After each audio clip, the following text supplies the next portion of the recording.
Spencer Dawson, hello!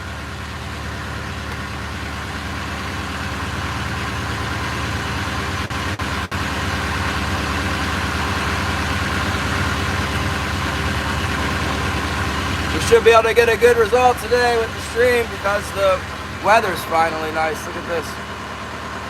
No rain. Finally no rain. I just wiped off the Starlink. Straighten it out a little bit.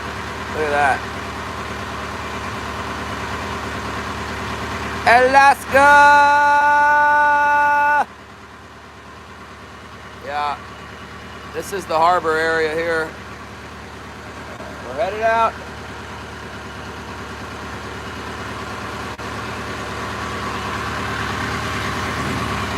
Sunrise in Alaska. Here's the mountains.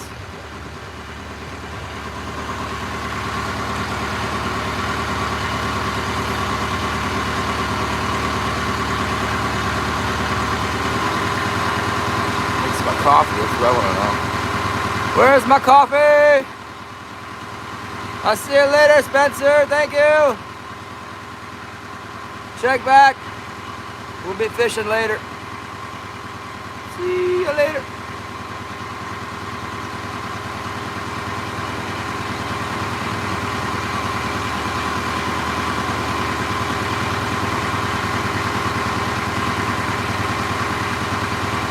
$11 awesome people, what's up?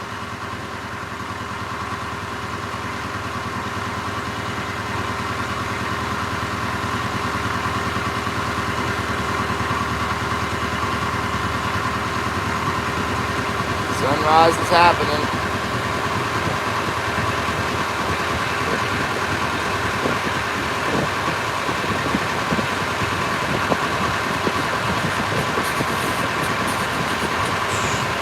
I gotta just put the phone right here. You guys can chill out and watch that.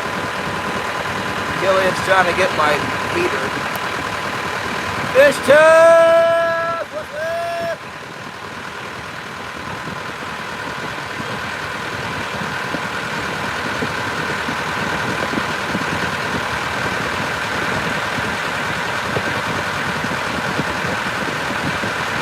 Nice cold morning.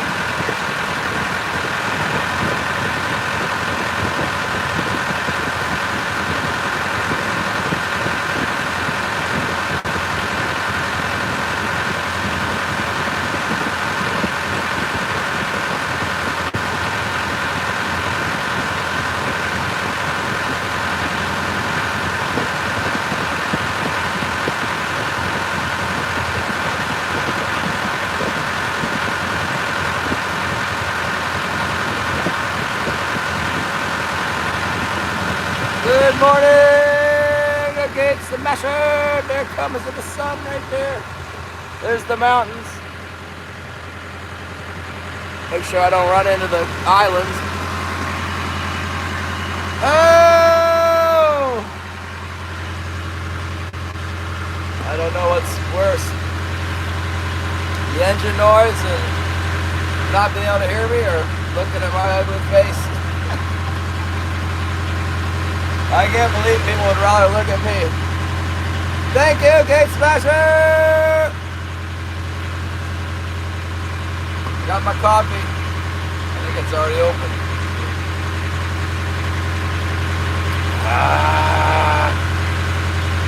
Cold enough to see your breath. Rocky, what's up? Mr. and Mrs. West Texas Stacker, hello. We're gonna go right back to where we were and start banging our head against that rock pile again. Maybe there'll be some fish today.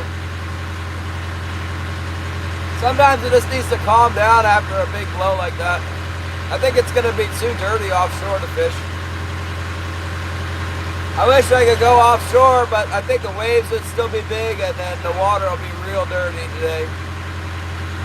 Maybe this is... Hello, everything is upside down, man. I've never heard of anybody named Rocky from India before. But okay. Sea otters in here. Get out of here! I'll kill you!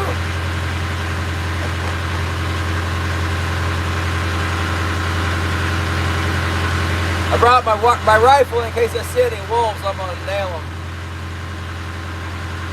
I've heard about people seeing wolves on the beach. I ain't never seen no wolf on the beach, but if I do, I'll shoot that thing. I've been blasting it. Yeah, that's a good point. Those whales, usually, if they go away by the next day, it's okay. I need to be looking for deer. Oh, Cade got a moose. Cade got a huge moose. The thing's like 60 inches or bigger. It's huge. It's got like 4 or 5 brow tines on each side. Huge, giant, wide paddles, like many points. Very large. Can't see nothing out of this. It's all fogged up. Yeah, Cade got the big moose. Rocky for the comeback.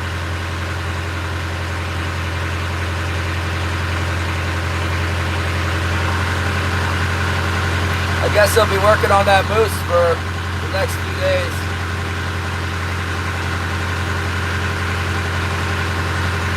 I got my new deer call in. It came from Wasilla, actually. That thing's awesome. Walrus tusks. Andrews, Northern Coins. He does walrus tusks. He was just in here the other day. Them things are expensive.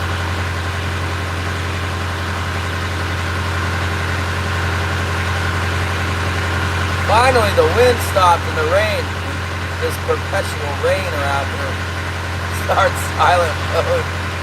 You gotta turn your volume down. I have a tractor engine. It's right under me. That's propulsion. I need to work on soundproofing it. It's just not a priority for me. Share Bear, hello! Oh, that reminds me, I got my ring on.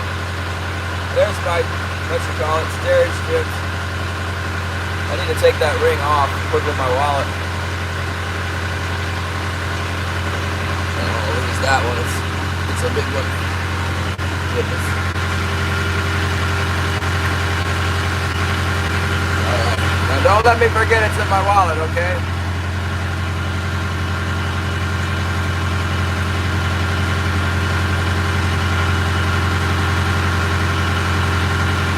Stuffing that thing way down in there in the side. Please come in here. Look at all that money. We got thousands and thousands of dollars. Pesos. Ooh, pesos.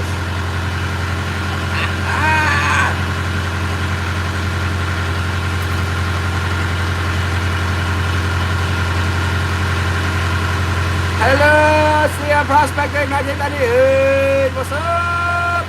Welcome to the Loud Tractor Engine Noise Show. We got sunrise. Look at the beautiful vista from the logging operation. They leave only a few trees on the edge of the bank. You wouldn't even know that if I didn't tell you. It used to be all trees over there and now no trees. I actually like it. The deer and the moose and the black bear likes the logging, so I'm all for it. Log it all down. I don't have to say that because they did. They logged it all down. Should be more deer in there now. And the moose like it as well. The moose and the deer. Woo, look at that. Can you see that?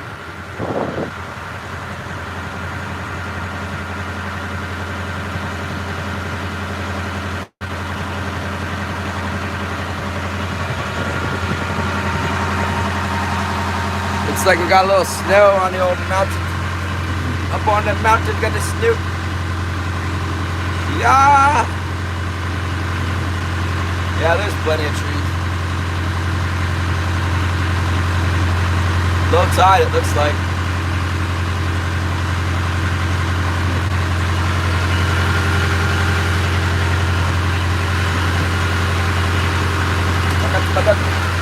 Hey, wait a sec. Wait a sec. Oh, good doggy!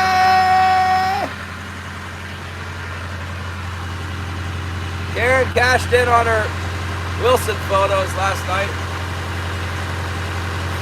She emailed me address and said, hey, give me my Wilson photo. So I sent a couple of them. I set them through Google. I've never done that. Google Photos knew exactly what I wanted when I went in there. They had Wilson was right up front. MAGA is not God, you dingbat. Get out of here.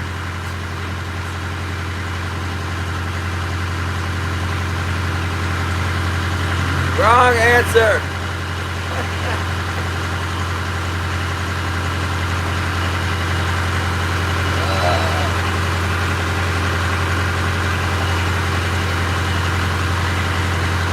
Oh my goodness! Yeah, Wilson, he's on here. He's with me.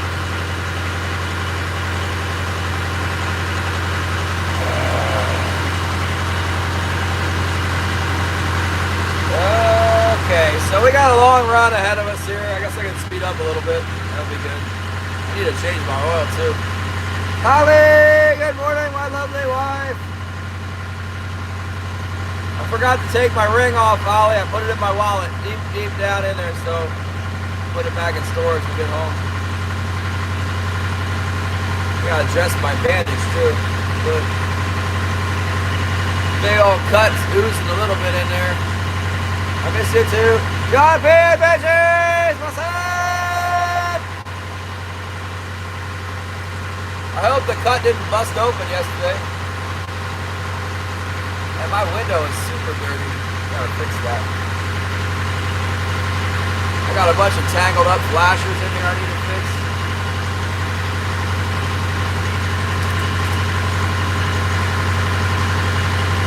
Oh, you got persimmons over there, you lucky dog? Yeah, I know persimmons too. I think I'm gonna miss opening day of deer season. This is a serious problem. Holly, when do we get back?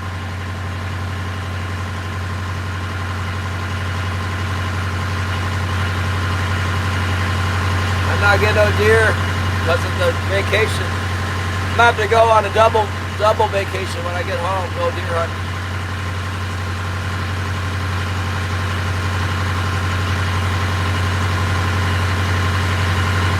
Cut yourself on the branches. Persimmon cut, huh? That's interesting.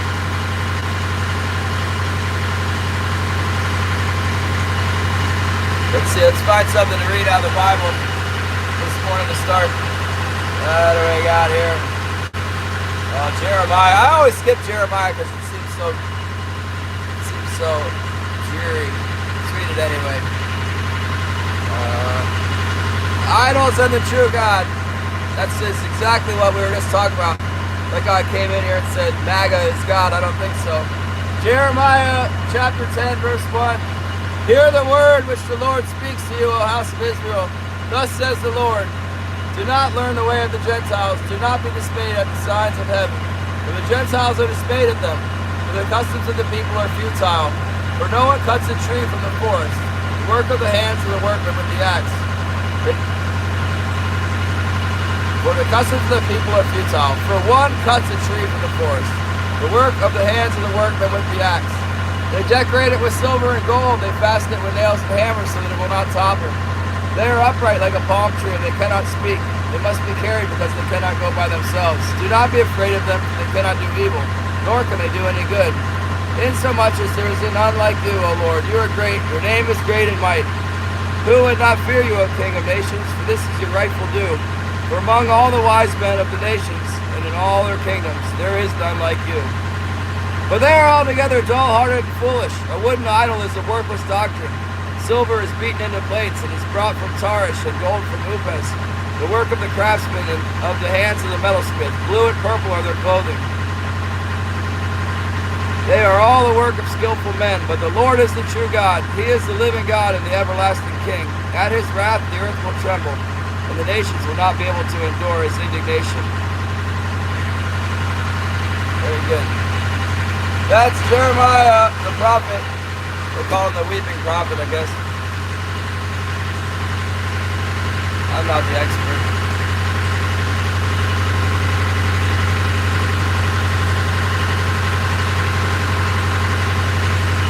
don't read Jeremiah. But there it is.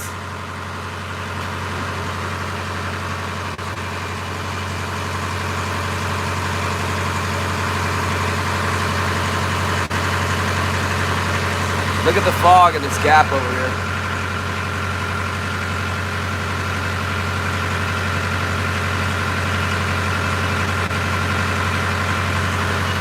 And then the sun's hitting the mountains.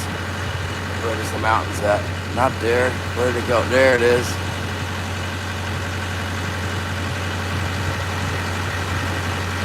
There's the cut right there. We got to go out through that way.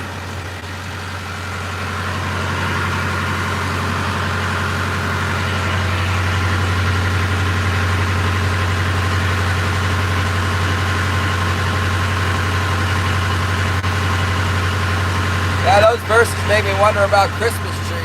It's like, oh my goodness. I need to be putting up a Christmas tree with all that going on in the Bible.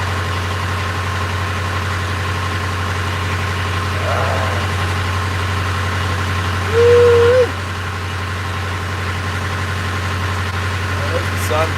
Look at this.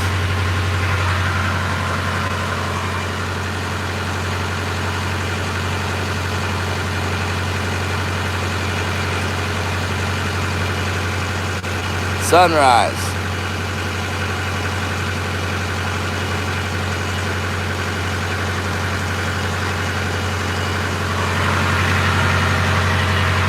Guess there might be looping.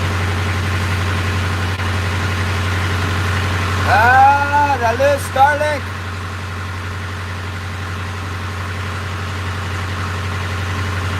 Good. Ah, I forgot the Starlink here.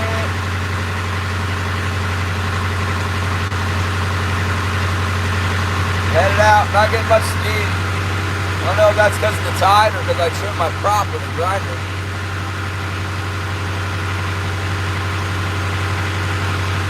The water's got kind of a tannic, looks kind of, see how it looks kind of brown?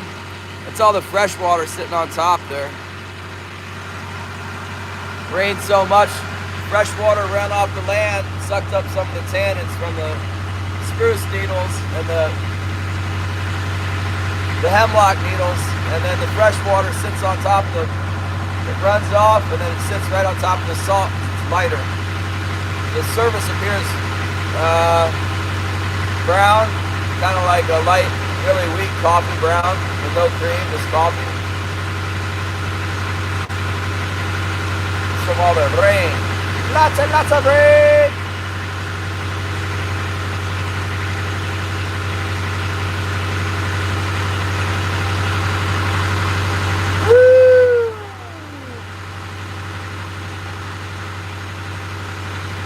You know what? I need to make some. I got a pollock yesterday. I could make some bait strips with that pollock.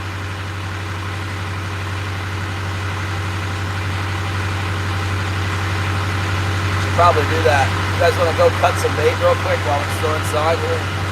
Let's go cut bait.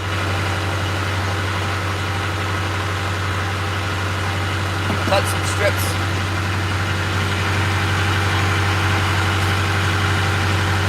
Cut strips.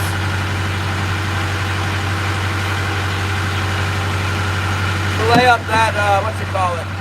That pollock fish. We'll fillet the pollock and then use it for bait. It's probably illegal too. Everything's illegal. Don't tell them, man. Oh, sunrise. Ooh, did you see that? There it is. Thanks for coming, everyone. Hit the like button, subscribe, hit the bell notification. Yeah. A lot of rain again. I got rain last night, I guess. It never stops around here, does it?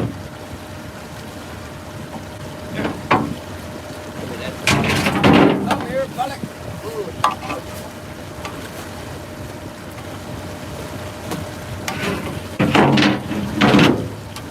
This was working really good last year, the pollock.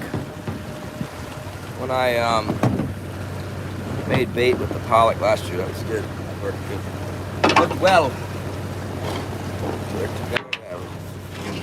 Ah, where are you going?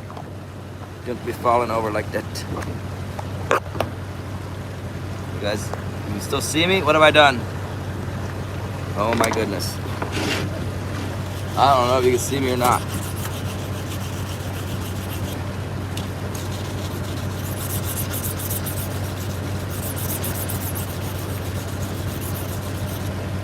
Pollock is very tough.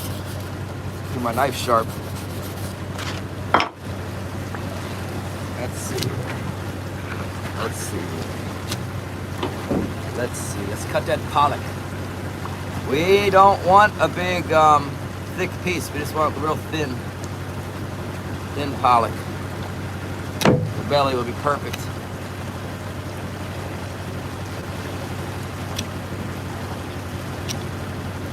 This part. That's what they make the McDonald's fillet of fish with.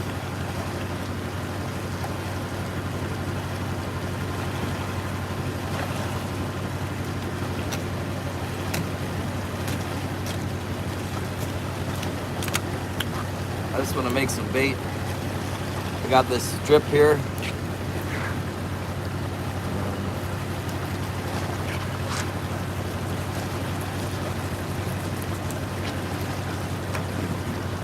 Longer would have been better.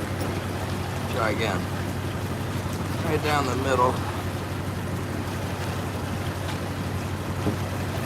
Something about the pollock, it's almost like armored. That'd be about the right size for a strip.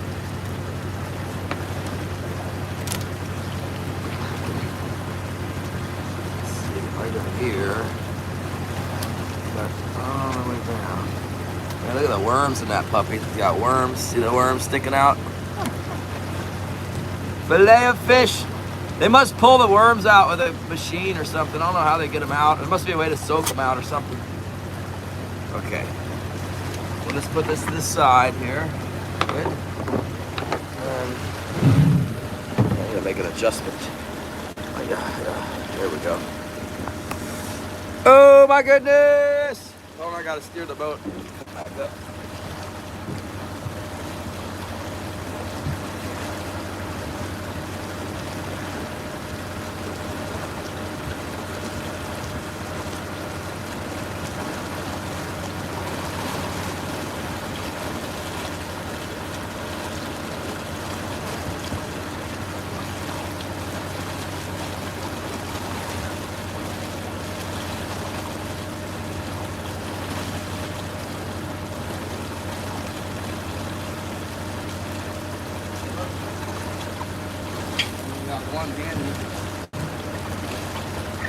Broke my bait head, dang blasted. I got one left. The other one got stepped on, I guess. It's unfortunate. Cost near on a fortune here. Okay. Let's see here. So we'll take this.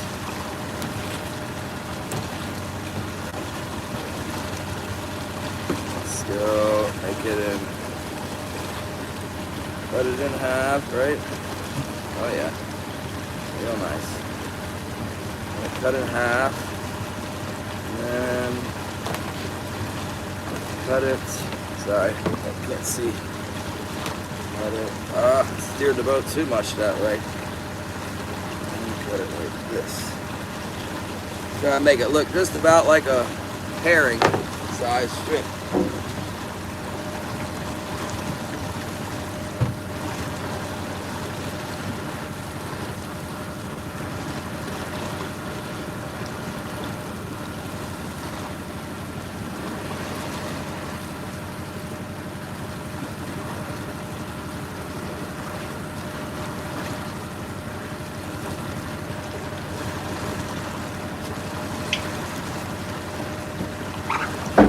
Okay. Yeah, this is the pollock strips we're cutting. Anybody remember cutting pollock strips from last year? We did. Yeah.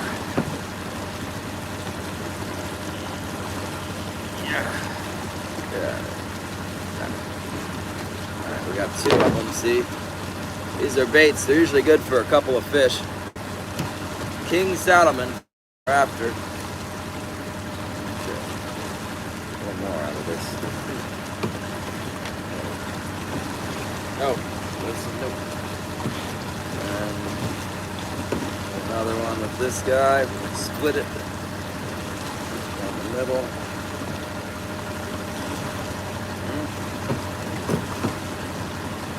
So tough. Pollock is very tough. Another one. It's almost good just like that. Yeah. Kinda gotta get it cut right with the first cut or it doesn't work out. That one might be too fat. Here's that belly strip. Stay fishy! What's up? Stay fishy! Making some bait strips here. Wilson, do not eat. Trying to make the bait strip. See a bone right there. There is a bone right there. Huh. Yeah, there a bone.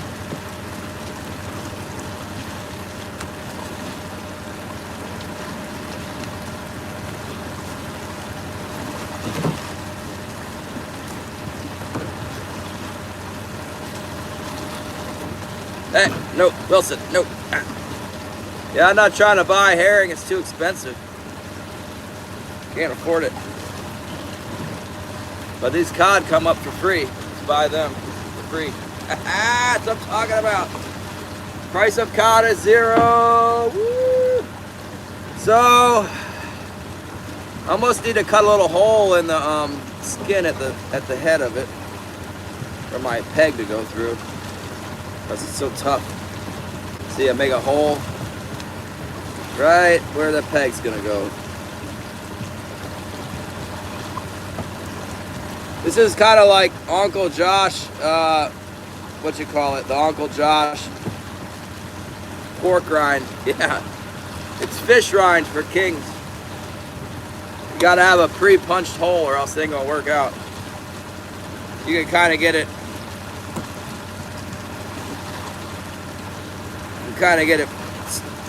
Just poke it with the thing, but it won't stay in there for multiple fish. Hoping if we put some holes in it,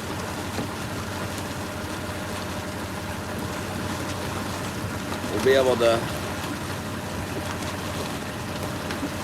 get that peg through there, you know.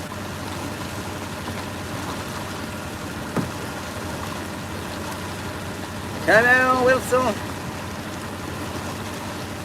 Turn our computer on back here, see how close we are to run into the rocks.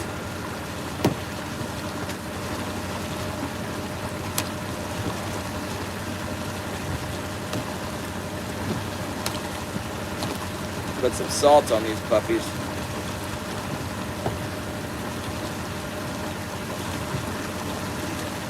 Who knows if I'm even hitting the right spot here. So I put the hole in there and then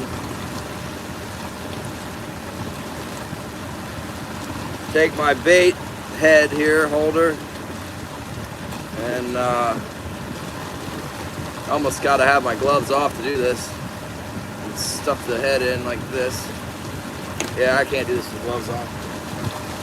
That's the problem with bait. It's definitely got to be a problem with bait and being real injured here. Can't do it with your gloves on there. So set that strip in there, and then this peg comes around. So I missed it's right there. Bam. Got it. That's the pollock bait strip. Got it. Vincent, what are you doing? Get out of here. There's the big mountain while we're out here. 18,008 feet. Woo, woo, woo.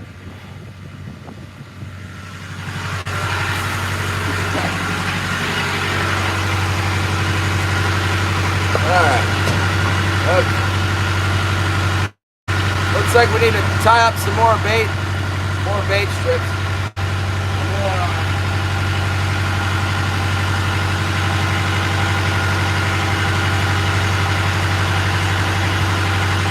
More herring heads. I don't know where my herring heads are. I want to find them.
You haven't been watching this show long enough, Stacker. One day you'll realize I don't catch that many fish. Sometimes I get some little ones. I'm definitely not catching them like that. Yeah, that's not going to happen.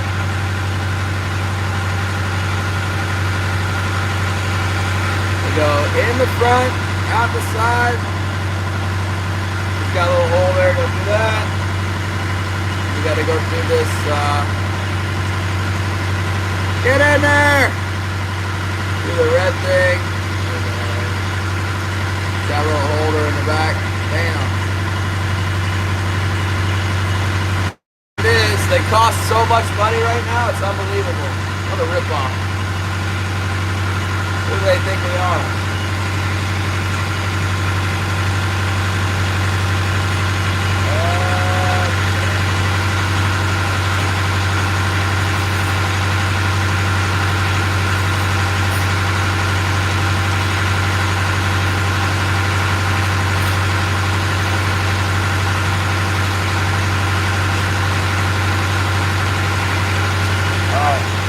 This is my favorite hook for this deal. It's an 8-aught. 8-aught. What you call it? 8-aught 12-point. Now we just need some small red bead like this. Then we'll put a small red bead like that. I got this. And then put the Palomar knot on there.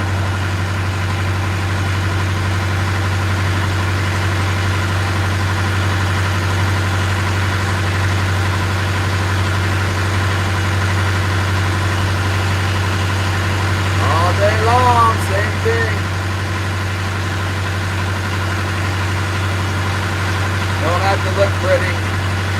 But not. There we go.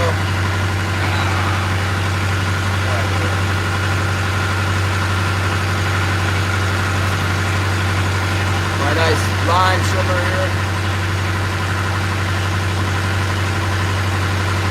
Today's the day. It's not getting off to a good start. They sure do have a lot of fish in Homer. There's another channel, it's called Golf Hake.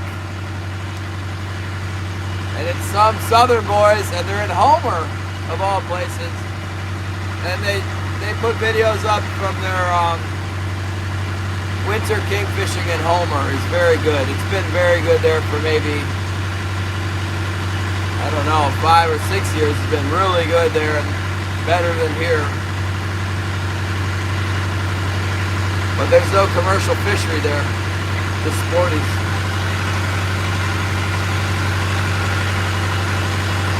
They let us commercial fish there, we might just whack them in a couple weeks and get them all. But they catch a good number of them sports fishing too.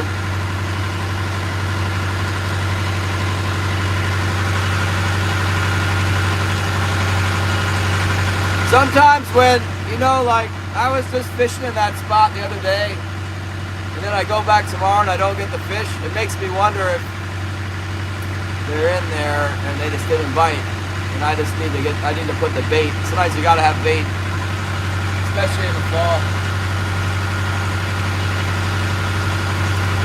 And herring is the best that I've discovered. Wayne Ivers actually told me that you could use the pollock, cut the pollock into strips if you run out of herring. And I caught some big hogs on that before. Last year especially. Let's tie up a couple of those puppies.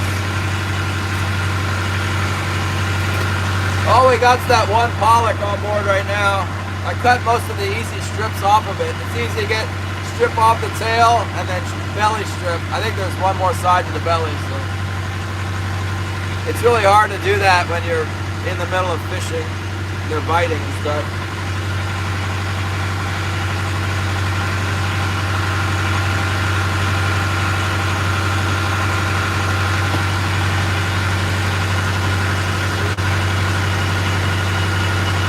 really prefer the 8/0 claw hook for bait, but I got some of these 7/0 2 eyes. They have to suffice. Skip them down with this.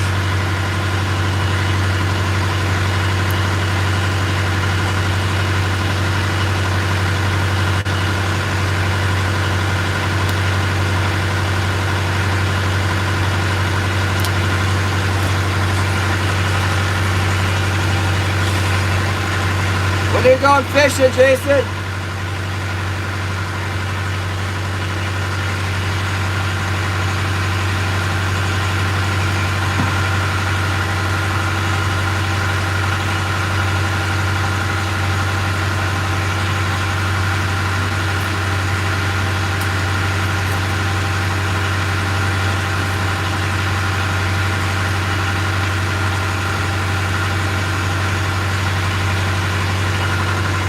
Running low on my red beads, I like this. I'll put this bead's kind of chewed up, but I'm gonna put it on there. I got some green glow beads. You think, this is stuff. I'm gonna put that thing on there first.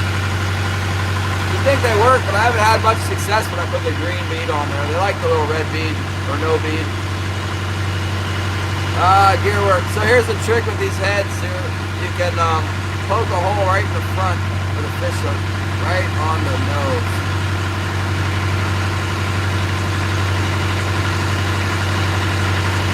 Like that. Makes them run a little different. I think they run a little bit less spinny and more flipping. They still spin.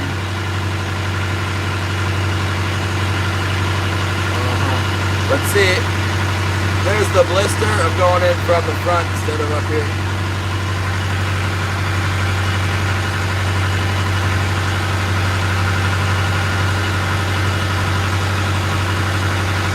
You go to the front and you go out the side here like that.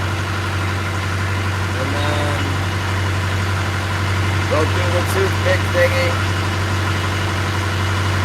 And back to your back blister like that.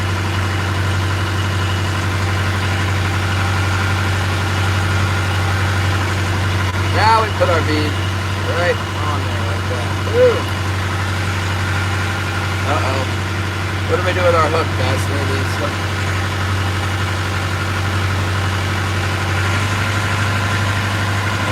Back to the old calamari knots.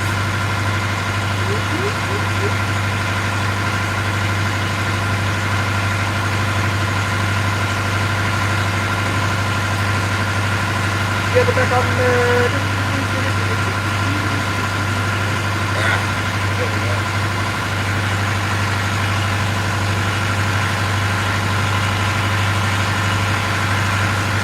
Yeah, you know, I'm looking for those pollock because last year we had a whole bunch of pollock. And their kings were with them. The big biomass of pollock and herring and king salmon. This year I'm not seeing it. Not yet. No pollock, no kings. I mean, there's kings, but I wish it was the same as last year.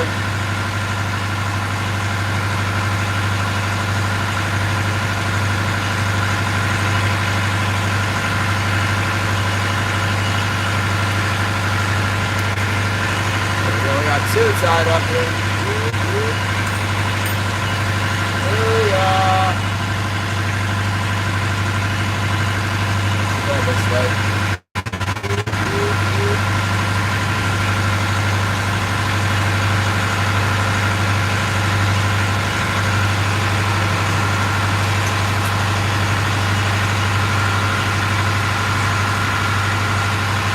I got this yesterday somehow. Hey, Mexeles, Afragues!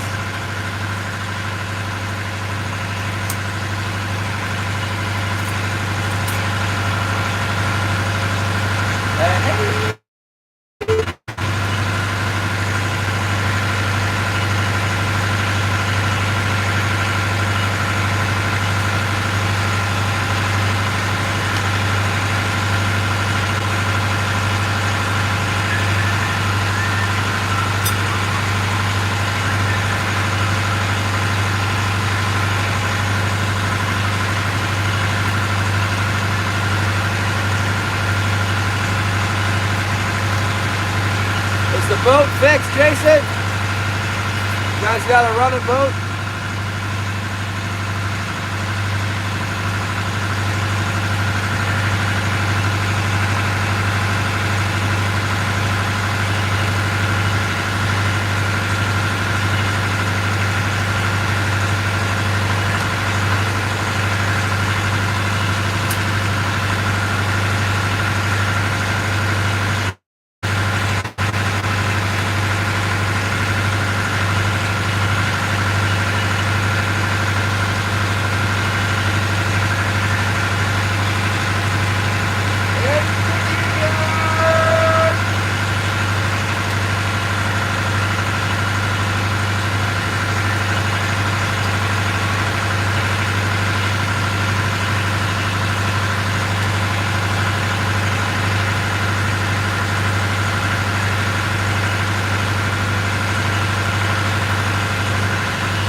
Working on truck. Another dead battery.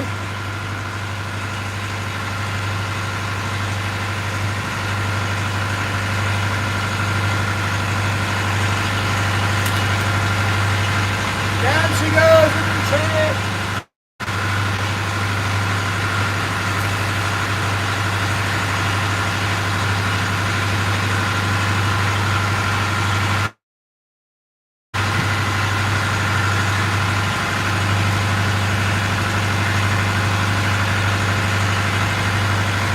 Yeah, that's good. It jumped up.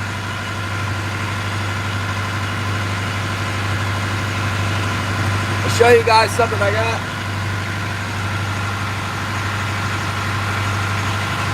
Get it on. Get it on, you black bucks. Good luck, good luck, good luck, good luck, good luck, good luck, good luck. Good luck, good luck, good luck, good luck. Russell in Mechatronics. Watch out, Russell. I got your box. Call for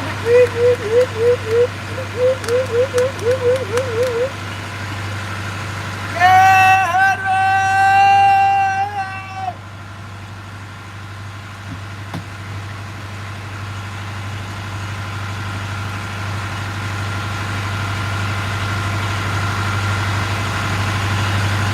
and I got this strap for my prop shaft. My shaft's not bonded right now direct. It's bonded through the cutlass bearing, you know, but it's not a direct contact, I don't think.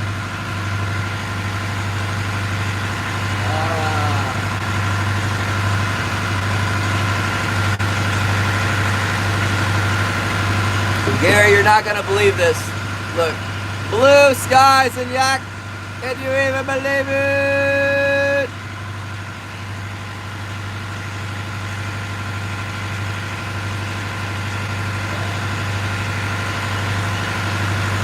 Okay.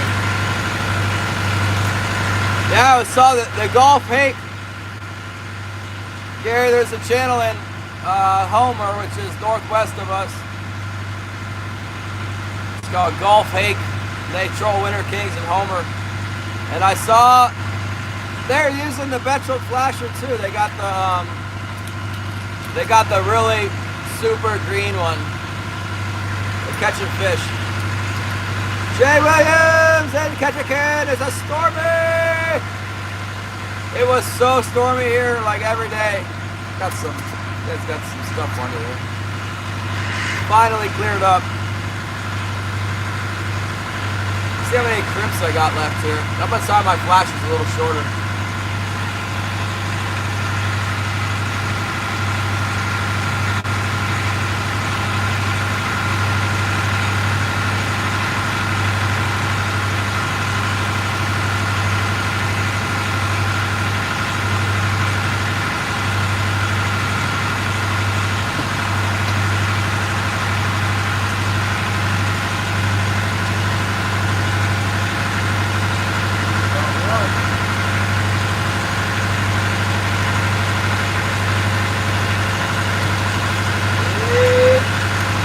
So Killian didn't catch as many fish. I mean, neither one of us is catching many fish.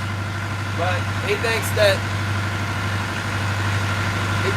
his prop shaft being bonded is not helping him. He got the anode kit from Malcolm.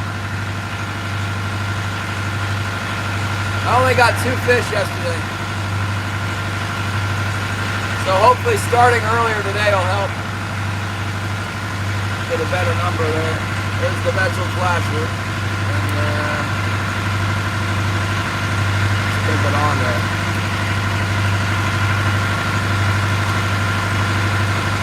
Got tangled. So this one has caught a bunch of fish. We used it for coho. It's caught lots of cohos and kings already. It's probably caught, I don't know, 50 fish by now. Still kicking.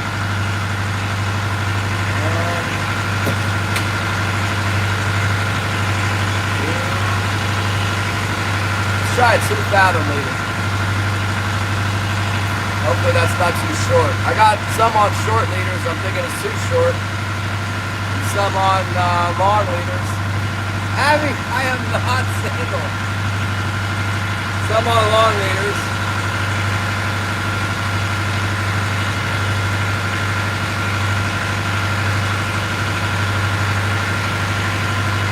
There we go.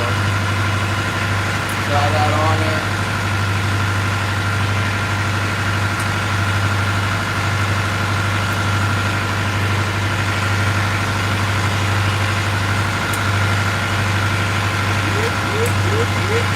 Yeah, it's been pretty good. It's been pretty good.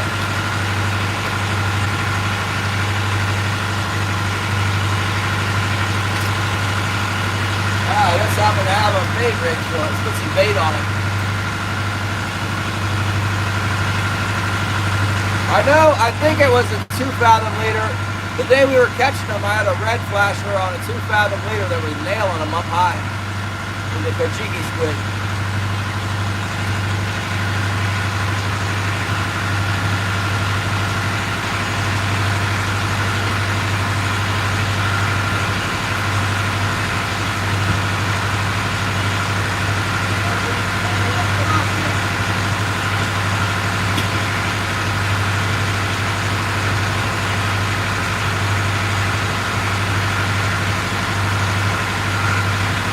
My ace high fly, I think I stepped on it. Remember, we used this thing all season long. We had this one. I'm gonna dry it out, glue the eyes on better. Look, that's all that's left of it after the summer. I somehow kept it all summer long. That thing's caught hundreds of fish.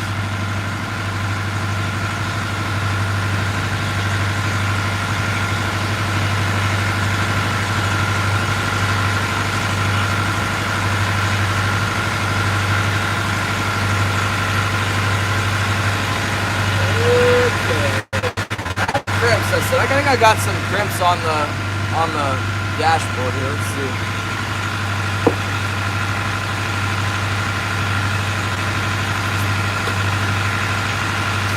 No, I didn't.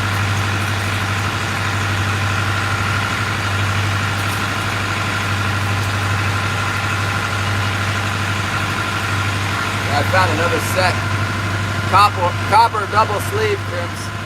Let's see if this memorial fit through them. Wait, oh,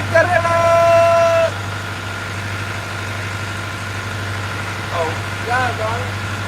I was going to crimp that one and I tied it to the snubber without even thinking about it. I just tied it on.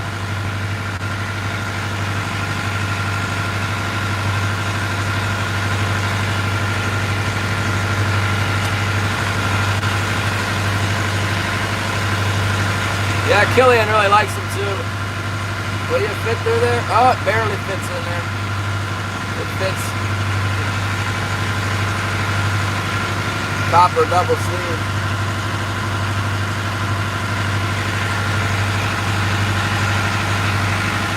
My red plastic there. There's a whole bunch of them. I bought a dozen of these because they do seem to work. Try different stuff. Different stuff works too. I really like the Vetral flasher, the Havoc. But these ones are the tried and true right here. I wonder if Vetral makes a red one like that. He must.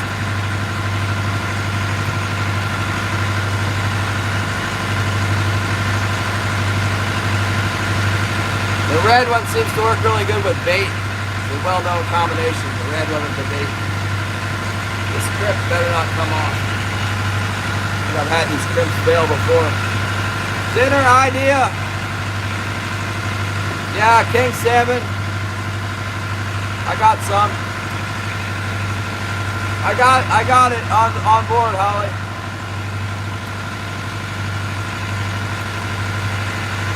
Let's go with the smaller. There's two sizes here. Go with the smaller size. Better not come undone. Get my 30-pounder on there finally and pull my crimp. I'll be so mad! Seems to be strong. I don't know how.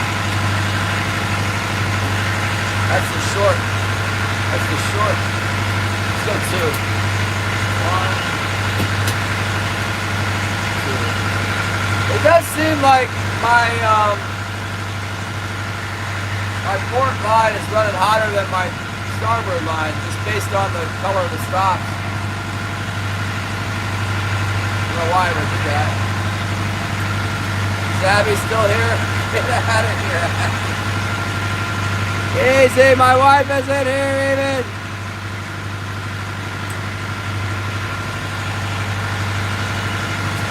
There's Holly.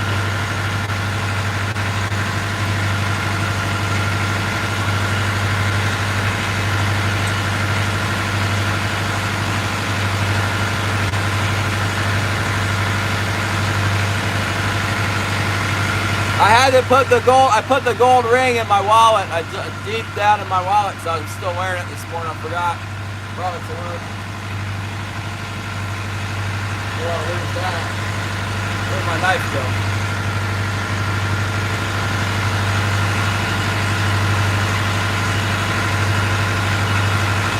Dang it! I forgot I was crimping again.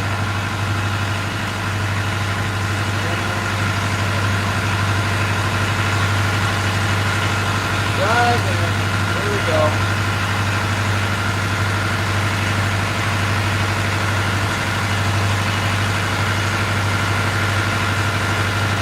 It needs to get colder for these fish to come in.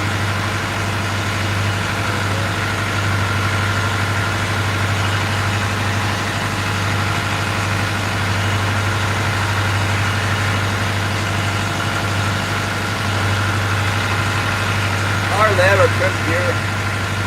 Almost always tie gear.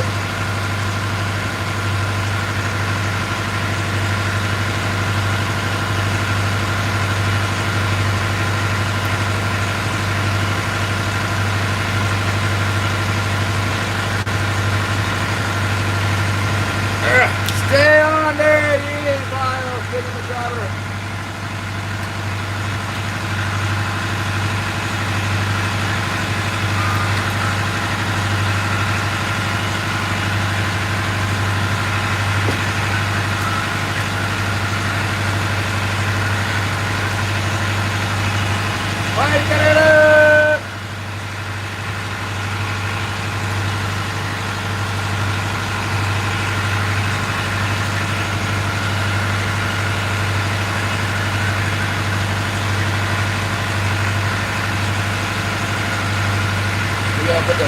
Put my favorite bait rig.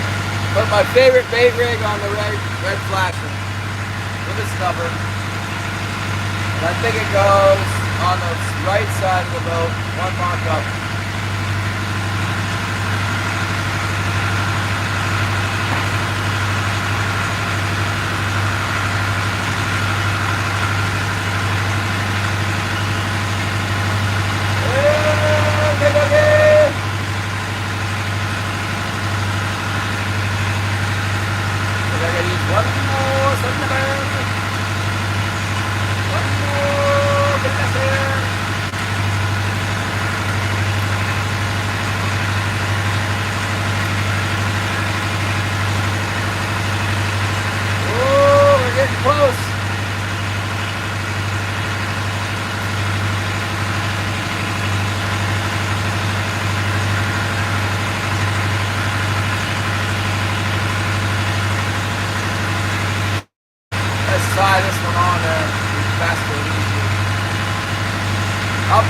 start off with this spot here. I was put 2 lines down, no stabilizer, and check, see if I'm shaking. And if I don't like it, I'm gonna go right back over that island. Even though I didn't get them yesterday, today I'm gonna try again. When I came through the notch in the afternoon, in the late evening yesterday, caught a lot of shakers, a lot of little ones. Nothing real close to the size. Over at the island, I had like not very many shakers, more sizable fish. I only got 2, but you know I missed half the day, pretty much.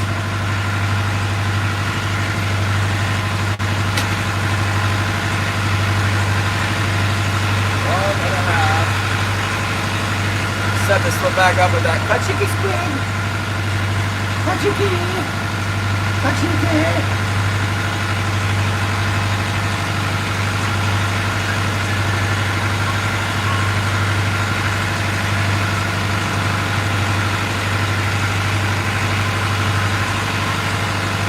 Where did my knife go? Where did it go?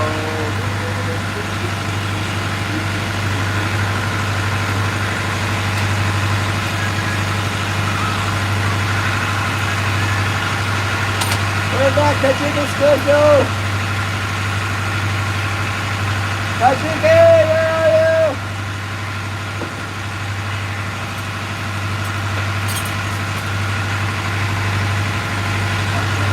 That's it.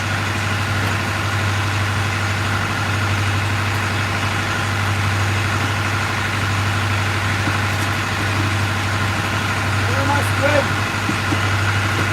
Where is the squid?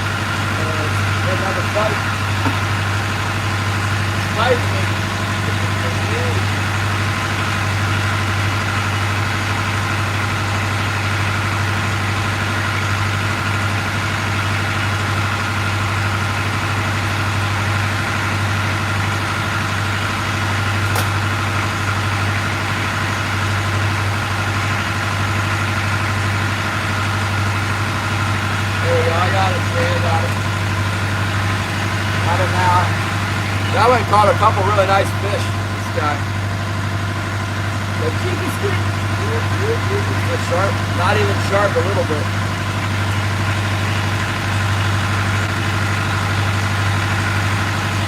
Have to fix that.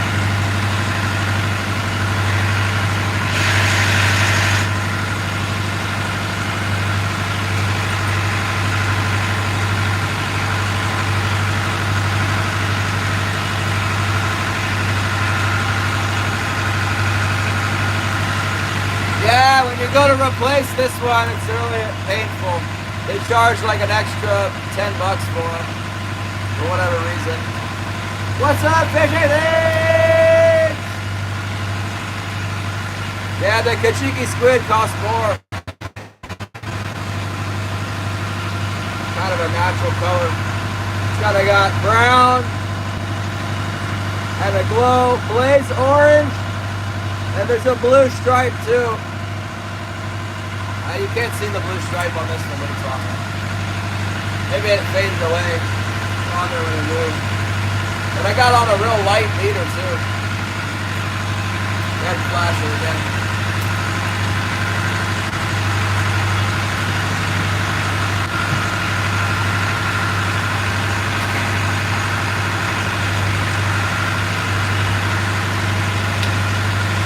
Okay. Don't worry, we won't run out of leader today. Got enough leaders.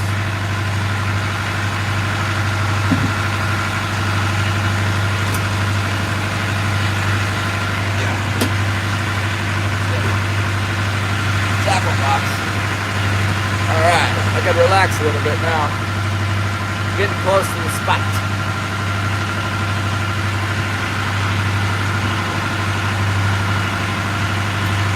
There's a light westerly breeze, different wind today. In my mental logbook, I know that westerly is not good for this spot. And maybe today will be the exception. Since it was not good yesterday, maybe today. No, I don't have any, whatchamacallit, I don't have any 120 on the boat, Gary. Look at that, we're like freaking out with the wobbling of the camera. Nice, Patrick! Soon you will be able to go on vacation, I guess, I don't know. Don't stop doing stuff. I guess you got little kids to take care of yet.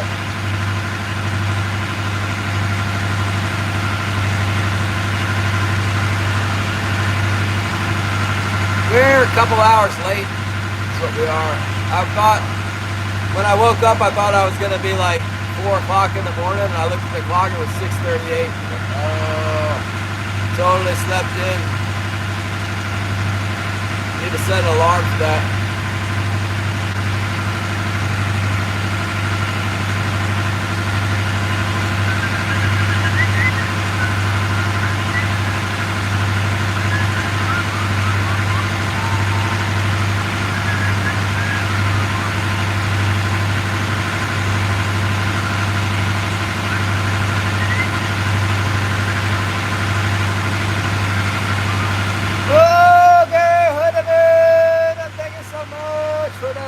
Support, number one supporter, Gary Hoodley.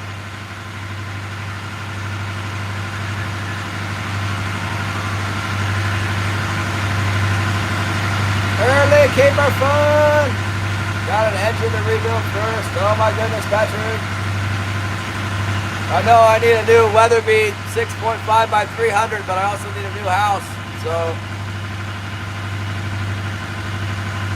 might have to wait. Good enough dog hair. I gave this thing to my dog to play with yesterday, the hat. But I didn't know it came back covered with dog hair. He keeps biting on my leader spools from California.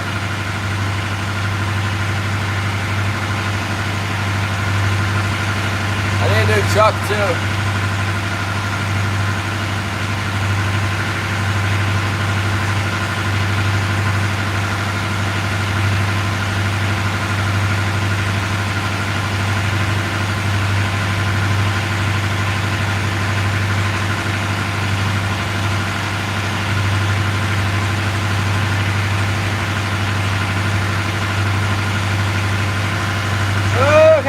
We're getting close to the drop-in points.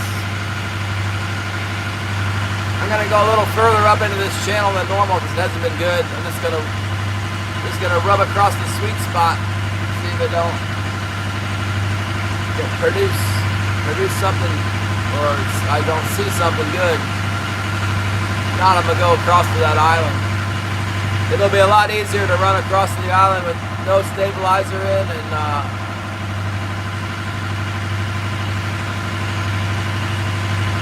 yeah, one thing I want to get a side-by-side, Gary, and then we should be able to fix this truck I got. I think I might, you know, we took the starter out of it. We tried to hot wire it so that you could just push, it won't start, but everything else is fine with this truck. We tried to give it a push button, but there's too many like anti-theft safety measure things and it won't let you do it. So I don't know, maybe a wire's loose down there at the starter. I don't think so, but seems like if I fiddle with it, maybe it's just a matter of time. But sometimes I think if I mess with that wire on the starter, it might go. I don't know. Paid $3,000 for the truck. It's not like I paid 20 grand for it.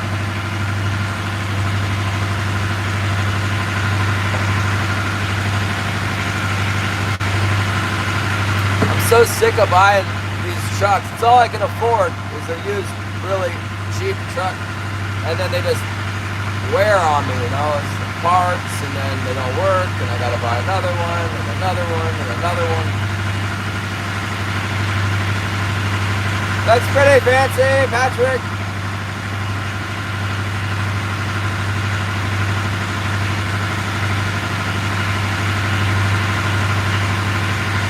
Put the black box to it, that's a good idea. Give it a little extra voltage. About ready to take it to the shooting range and put the AR-10 to it. That would be satisfying. It really would. I'd shoot it right from the grill, right from the front. Try to make sure I get the ECU.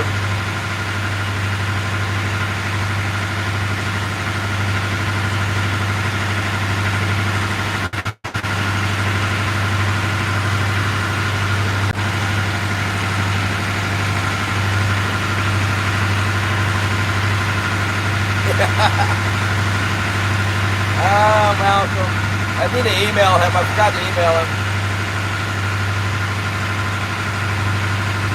My live streams have been pretty tame since go home.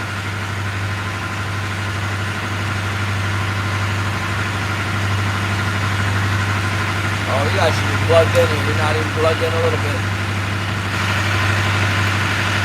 Yes, I have a very similar truck.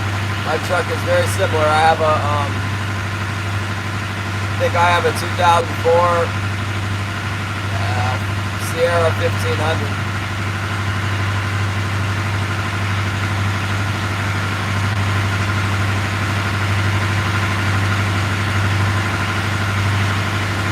Oh no, White Gorilla has the same truck.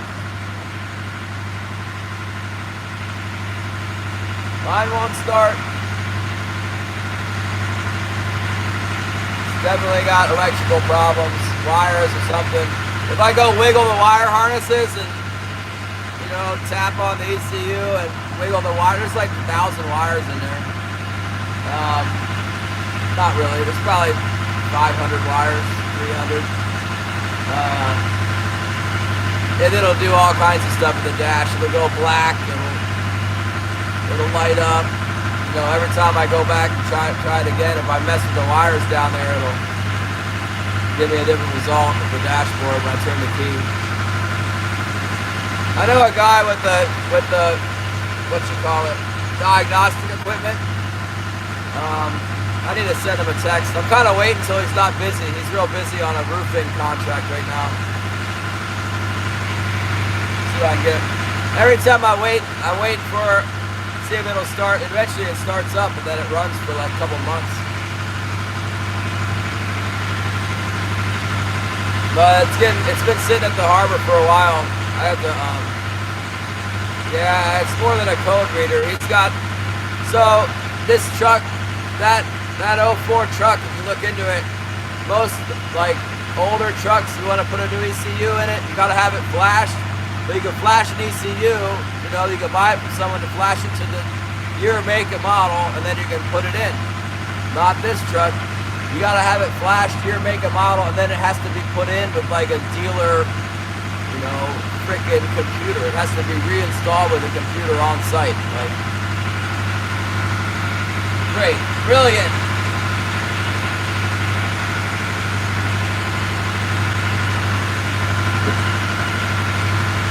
I blame climate change. Skip Jack, Skinny, what's up, Cindy? Cindy, I've never seen the watermelon explode. I've always just seen people on YouTube, you know, putting rubber bands on watermelons. Thank you so much for posting this short so I could actually see the watermelon explode. I didn't think it was a real thing, and it is.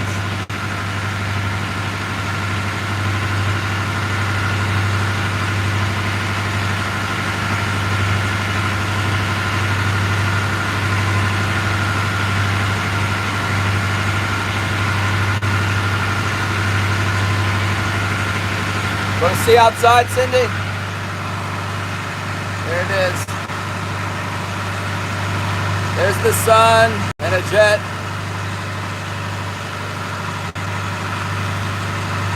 The mountains, pretty soon all these mountains will be white.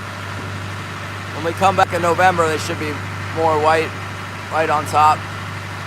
As you go back further in the mountain range, they get higher, you reach the snow level. And then you go over here, you can see it more definite. Yeah. It's another day at the office here. Taking the cat to the vet. Oh my goodness. Shannon, the family man. Take the kids to the park. Medical cat. There we go. We better set our hooks down in there. Let's slow down. Let's slow down and fling some hooks out.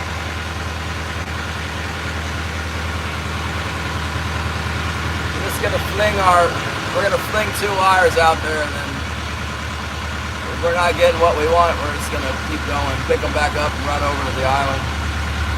That way we don't have to troll over there at 3 knots, we'll run at 5 knots, 6 knots.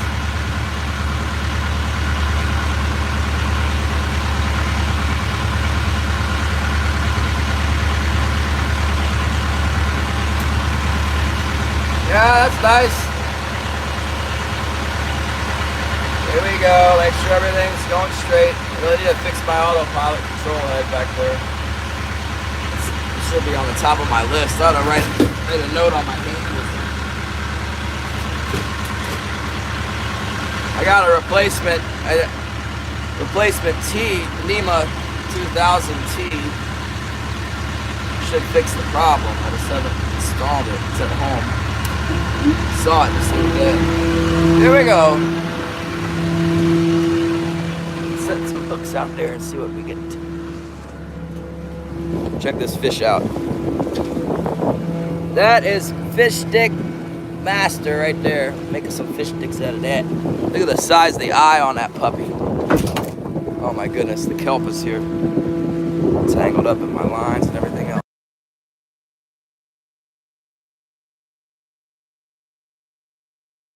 Get in there with some.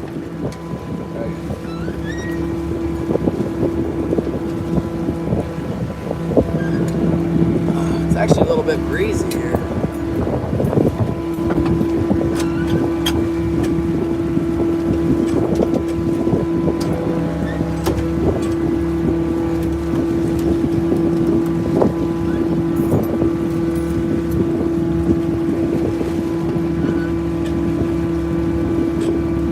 There's a lot of kelp in here.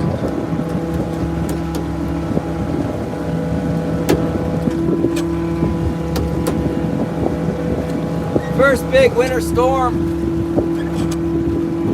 That's a really big swell we had, and it knocked all this dang kelp off the reef everywhere. I just put the line in and I got that. Get out of here.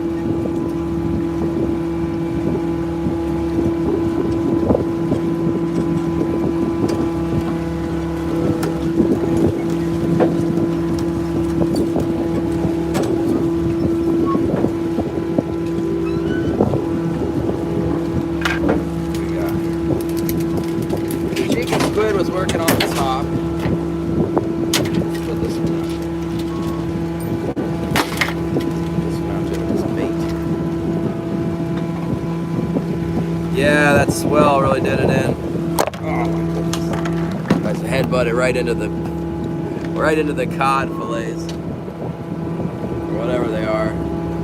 My strips. The bait strips. You can stuff your head up in there.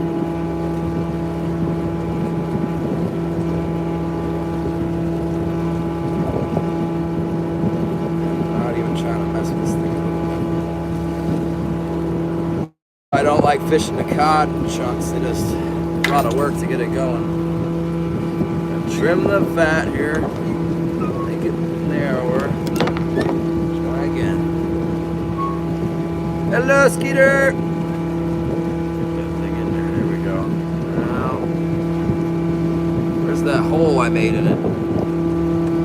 Where is the hole? Oh my goodness. This thing better catch a lot of fish.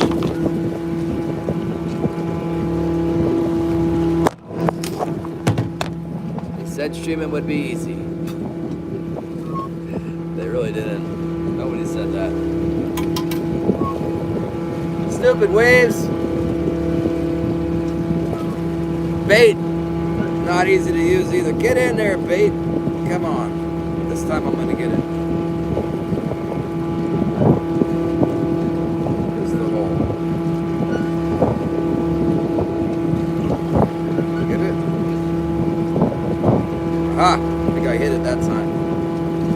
got it in there, it ought to be good to go.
Melon, what's up?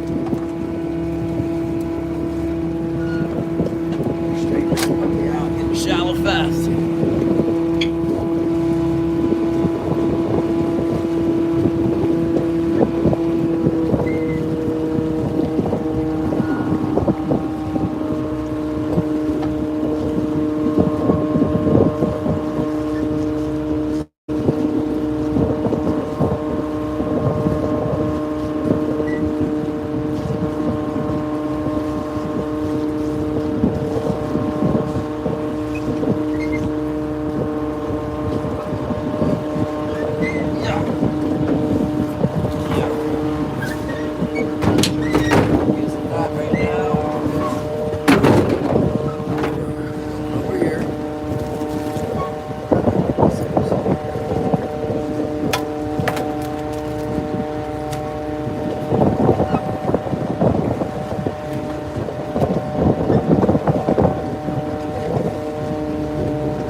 just enough wind out here to be like really irritating.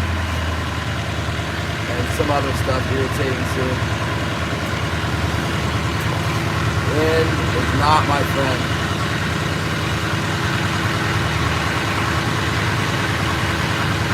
Yeah, I gotta fix that back there. It's probably already cost me a number of fish. Not to have steering in the back while I'm working. Bobby, hey, what's up? There we go. Julian, good to see you again. Seems like the kelp's really piled up at the south side of the drag. It was in there yesterday too, thick. That's why Killian quit. He ran into it and quit.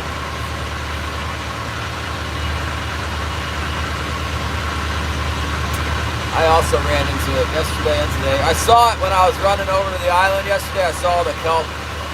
There's Northwest Coons, Andrews, Northwest Coons. It was looking for a walrus tusk. Someone was looking for a walrus tusk today.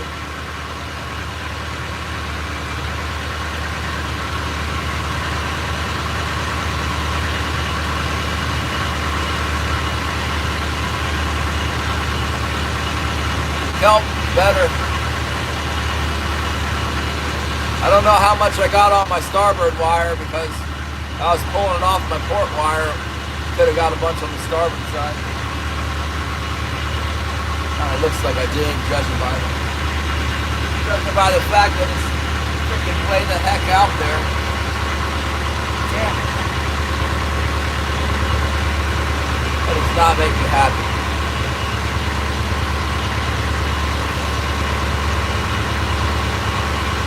Just have to deal with it by not doing anything.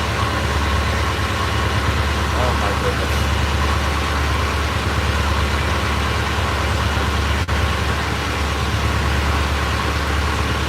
I see us moving over to that island here. It's not seeing any major feed. I'm all hung up in the kelp.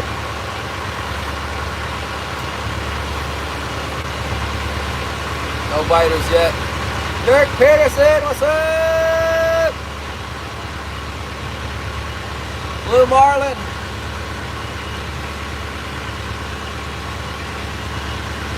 Never landed one myself. I've seen them.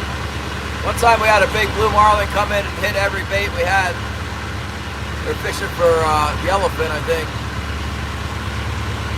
Freaking clobberatized all the ballyhoo with its bill and pulled off a bunch of drag on like every reel and got away. Never hooked it. Seen a little feed here.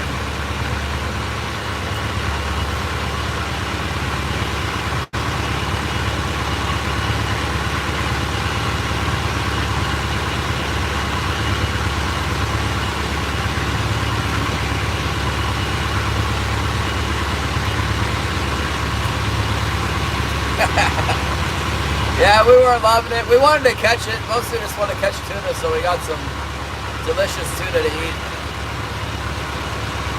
Never did get the marlin. That was a big one though. It was at least like 300 or 400 pounds. I think that was out of Shingatee. Probably the Norfolk Canyon or maybe the Wilmington Canyon in that one, right out of Shingatee.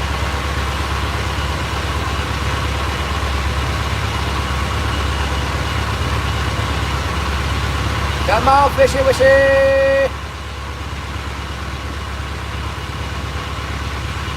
Texas, huh? Yeah, they got some good fishing in Texas. I kind of like to take a vacation down there to catch the sea trout. Big into catching trout with light tackle. I like to catch flounder too.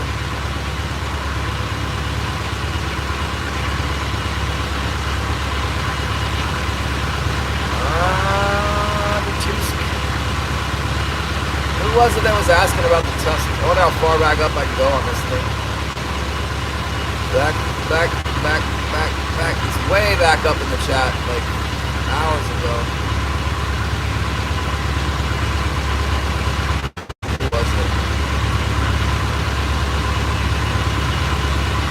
Maybe it was CM Prospecting or Texas Stacker. Might have been Texas Stacker. I told them to go to your channel.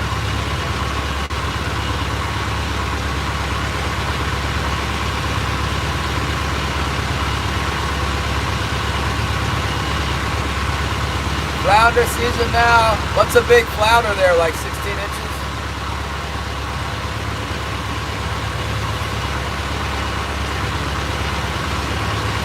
I didn't realize the winter was flounder season.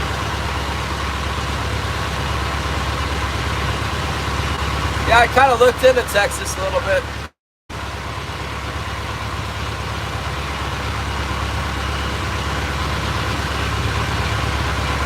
Walrus tusk. Oh yeah, that's huge. That's a monster. 5-pound flounder would go, what, like 23 inches or something?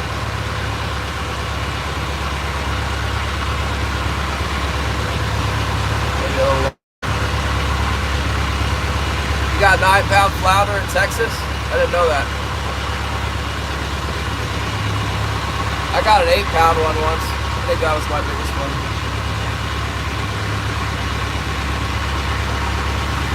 I lost a huge one time. Yeah, we're trying to get the fish. So far we got some kelp.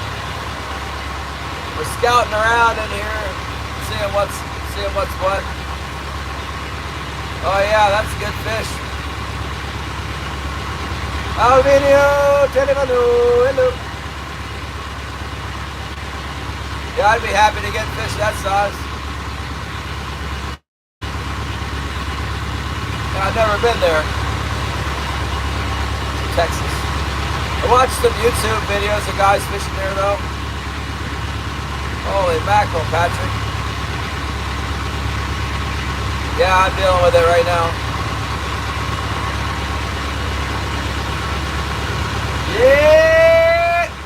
I mean, there's some life down there, but it's not thick. It's not bunched up. It's like, it's just kind of blasé, you know, not too much going on down there. Doesn't mean we can't get some pink salmon though. The fish might be a little bit deep. The feed and stuff might be sitting out a little bit deeper too. That's often the case here. Sits deeper. Normally I catch best in about 150, 160 feet of water. Regardless of where the feed is. Sometimes it's really good out in like 20, what am I thinking? 40 fathoms can be really good. At the mouth of this notch we got. Yeah.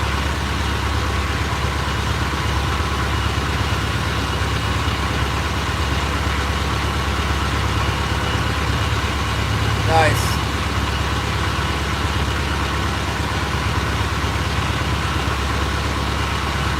I guess you can see up through the ice, huh?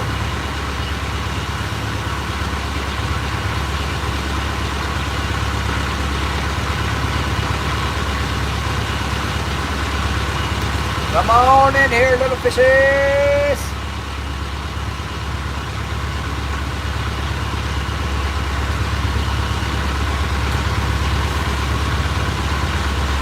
See a couple birds looking, that's good. Better than no birds.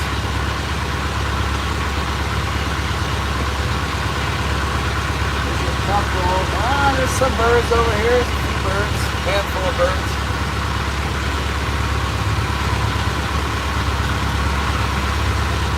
That's good. Real good. You're right in the spot too. I haven't tried 10 fathoms yet. 10 fathoms usually isn't good until November.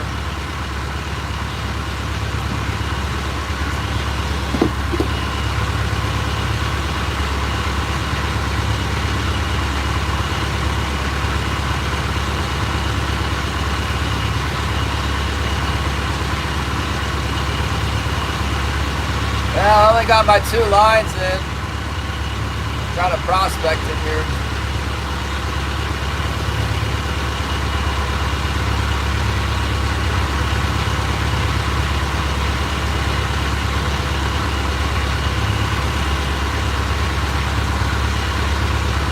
Water looks okay, color-wise.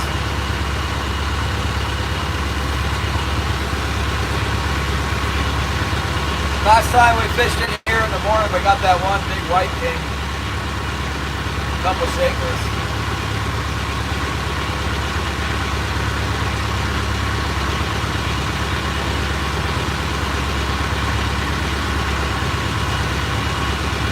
Yeah, I fish every day except Sunday. Pretty much.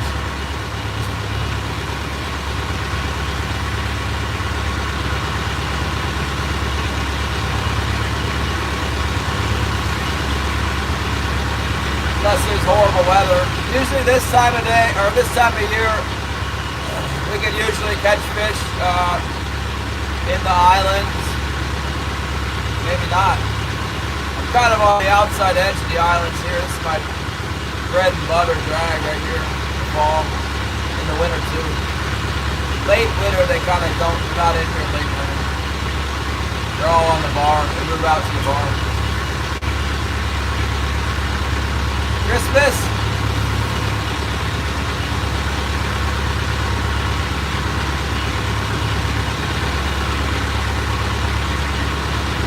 I don't know.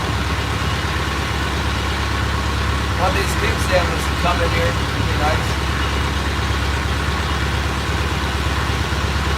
190 miles out. Yeah, that's one thing I don't like about Texas, Louisiana, Gulf Coast fishers. They're always running so far. We got these boats with 6 outboards on them. You gotta drop thousands of dollars to go out there. Costly.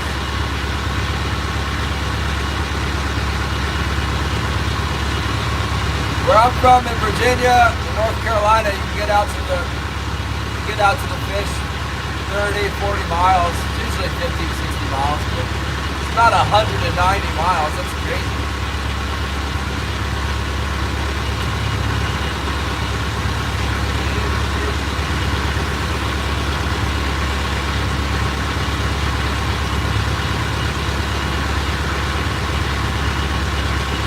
Yeah.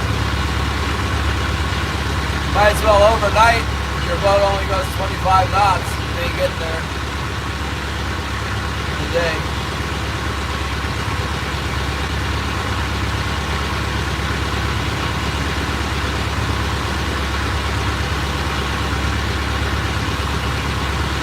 Next week, I leave on Tuesday and go to San Diego. I'm going on a 7-day trip, Derek. 7 days on the Shogun! I got 20 fathoms out-ish. Probably hit the bottom at about 25 or 125 feet.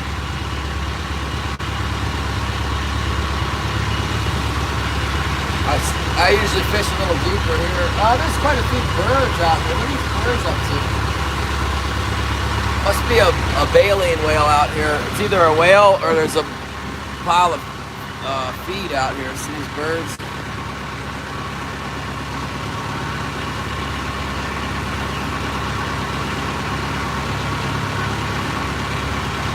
They ain't whistling Dixie, I know that. They're looking for the little minnows. Come on, King Salmon!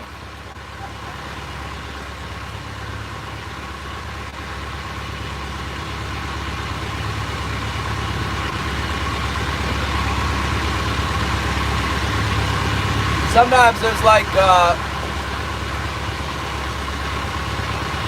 I think the herring will push up the krill, you know, and then the birds are eating the krill.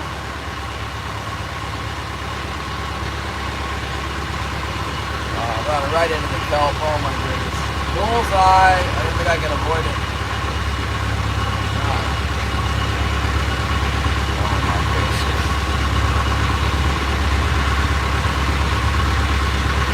Bunch of birds around. That's good. That's what we want to see. I was kind of worried I wasn't seeing the birds. Usually around this time of year.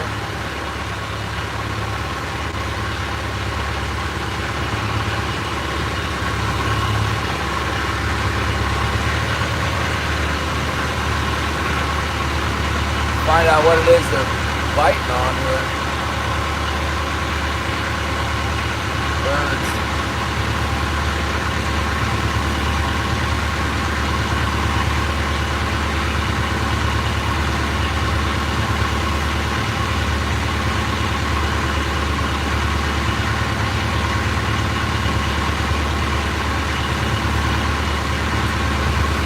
There's a little bite. Got a shaker on. Maybe it'll turn into a big one. First bite, little fish.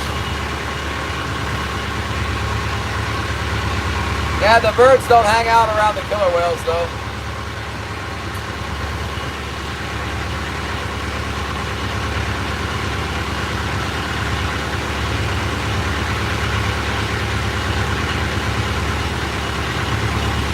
Try pulling over the deeper water and see if something's out in the deep. It's where the birds are out a little bit deeper.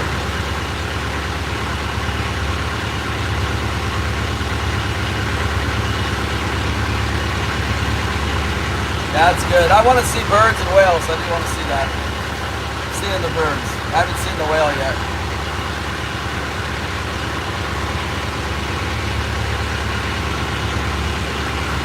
A lot of times the feed will be out 40, 50, 60 fathoms will be the herring, and then the whales and the birds are out here, and sometimes it's hard to get the fish, but when the fish come around, they drive it up into that channel back in there where it's 30 fathoms, you know, and we catch them. Pretty good amount of feed out here. 35 fathoms. That's good.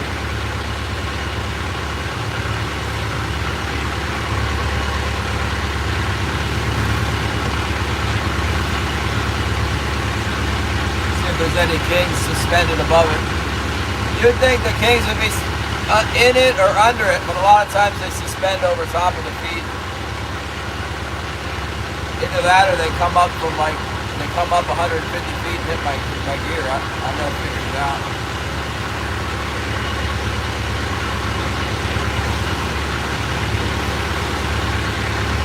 It's kind of a moderate amount of bait fish down there. Right at 30 fathoms.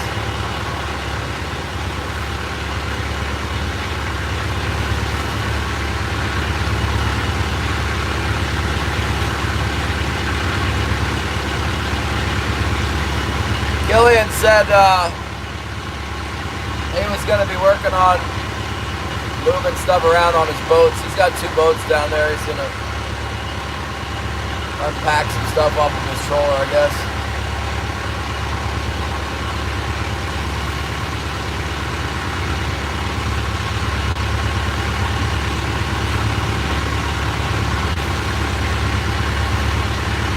Now we're in 40 fathoms.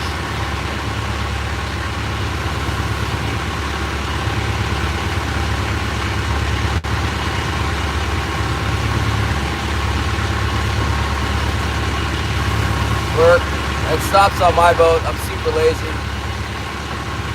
I know that's so bad.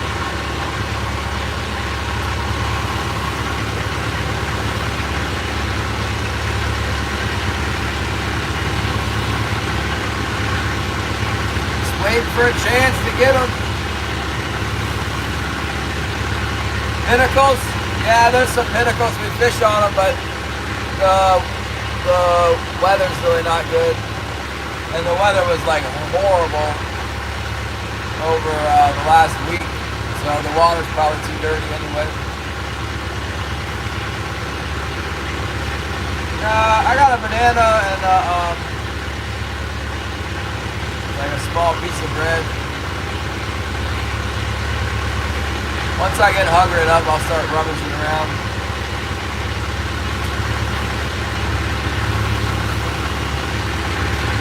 Getting quite a bit of feed in 30 fathoms. It's just not very thick. It's kind of scattered. It's like, I want dark yellow clouds down there. It's kind of scattered out. That's looking a little bit better. It's enough. It's just not great. If there was some big kinks around, it'd be enough. I need to run my gear and get that kelp off of it.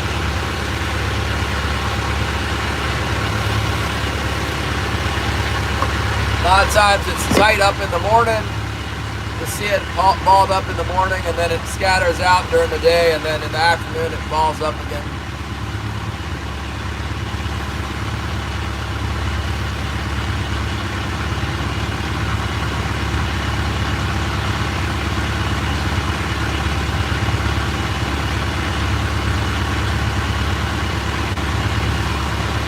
Let's run our gear and get it cleaned off here. This doesn't look bad really. Let's get our gear cleaned off, drop it back down. I think there's less kelp out here. Make sure we're sitting pretty. Get you guys all, get your legs splayed out good so you don't fall over.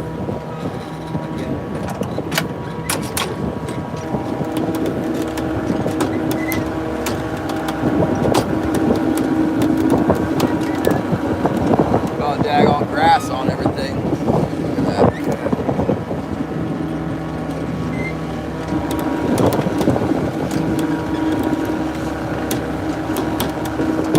There was a bunch of little tiny fish in here.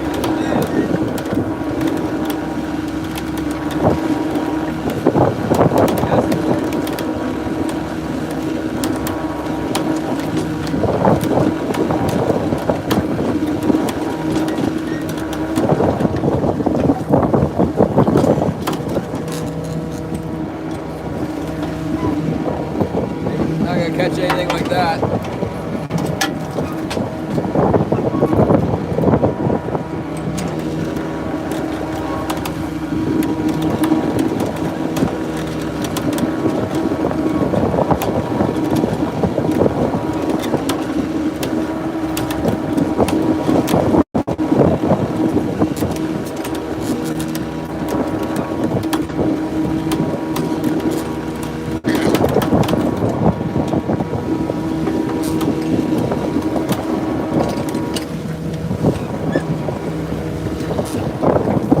Like a 20-inch king salmon.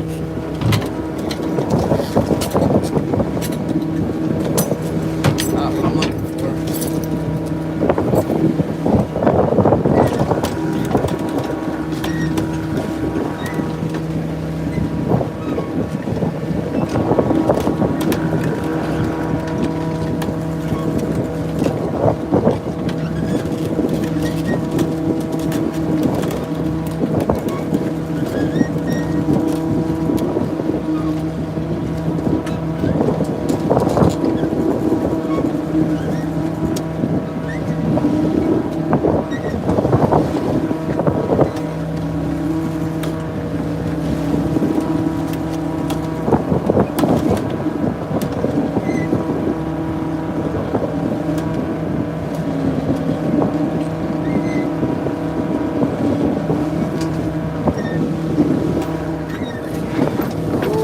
Oh my goodness, the water's coming after you.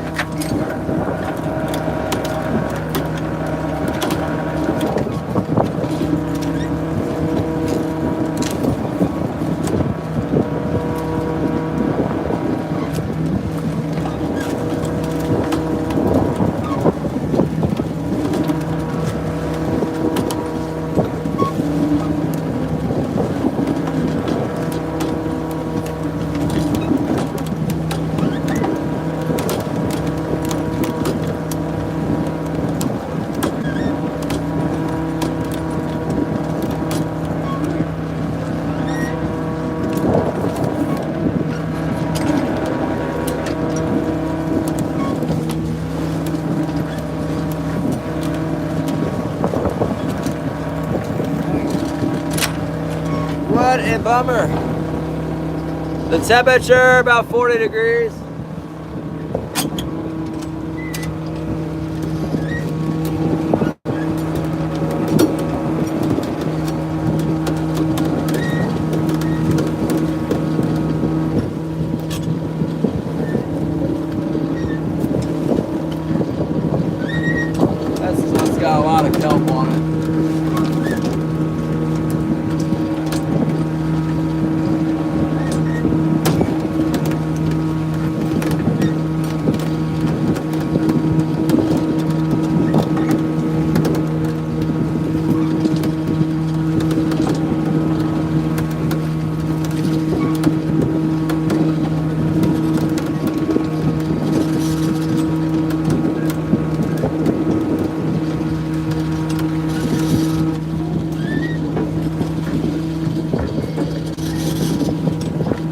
like fishing in the kelp.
Breezy.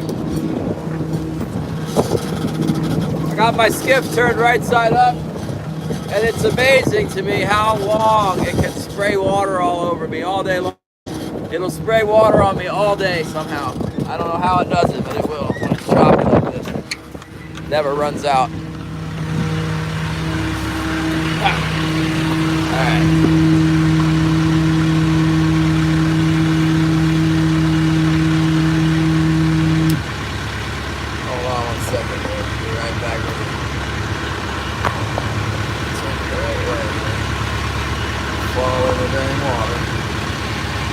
Follow the water.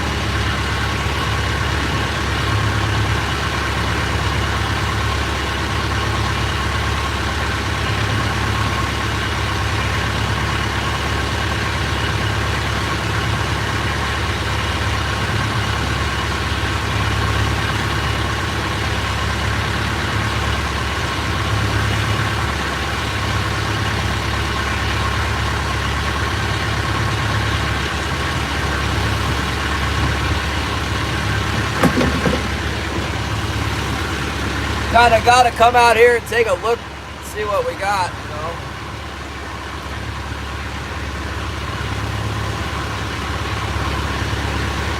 Seeing these birds, scattered birds, got no feed right here. Cut back over. Wind's picking up a little bit, westerly.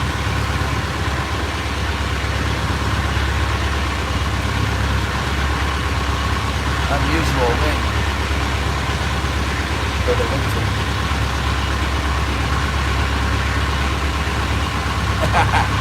Wash your boat. I ain't hiring anybody to do nothing. You can't get anybody to do anything in Yakutat for less than like $200 a day. That's more money than I'm making right now, so it ain't happening.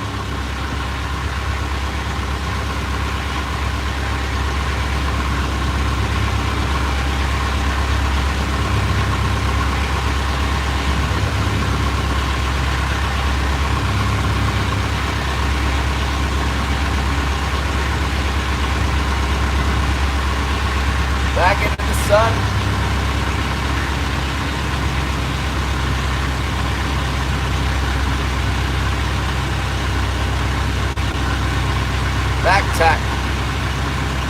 Now we got the wind. Now the wind is so strong I can't slow down. I'm doing 4.5, 4.6. What the heck is going on around here?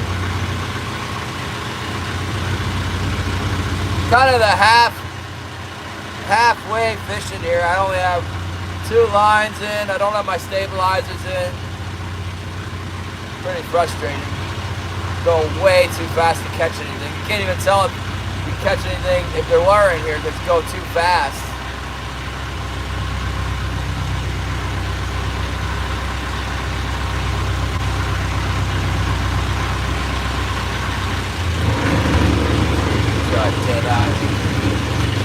My boat doesn't like to idle. If I pull it all the way back, it runs too rough. Can't do that.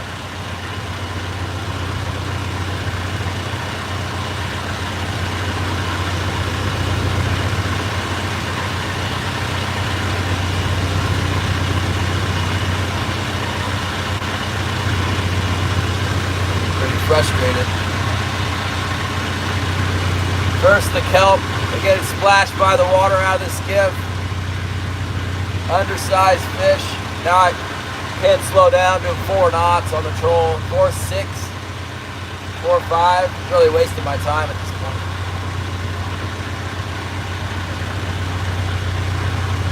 Cutting over the island.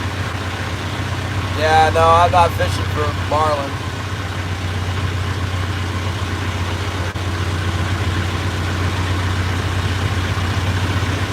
They're perpendicular to the wind.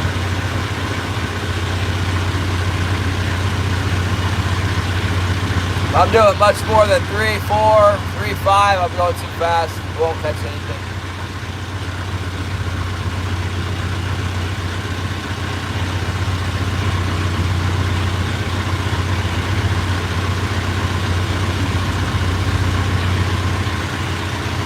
There, I turned perpendicular to the wind. I got it down to 3 knots.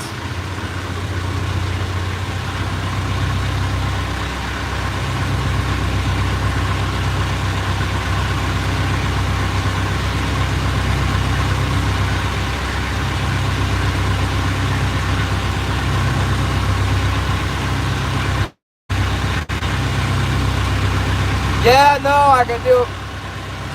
If I deployed all my hooks and my stabilizers, I could go slow enough in this weather. But I'm just prospecting here. I'm not trying to put everything down. I want to run to the other side real quick. So that's what I'm headed that way now.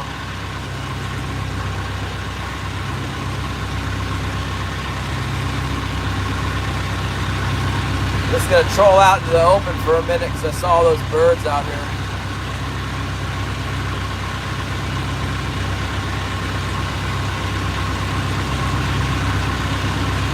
There is some feed out here, 50 fathoms, laying in 50 fathoms out here. That's good. That's a good thing for the future. See?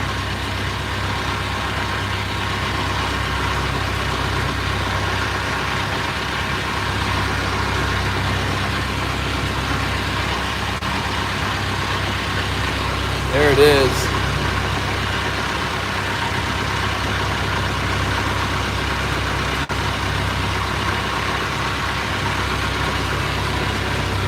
That's what those birds are looking at. I don't know if they can see it down there, 350 feet or what, but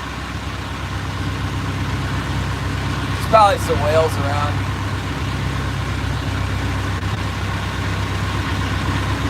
But that's good. That's a good mark. That's what we want to see. That's what we want to see for sure. It's still going.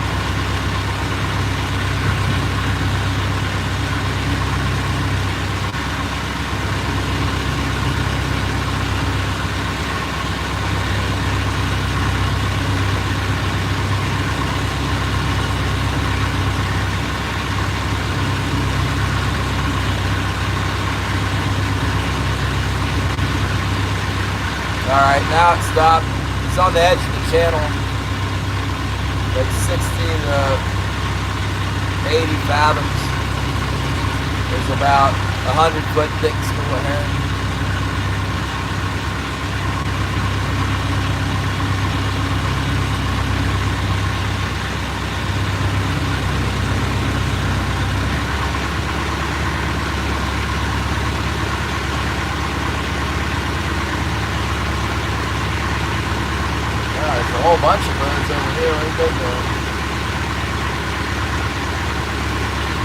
ones are out in the channel, out 100 fathoms.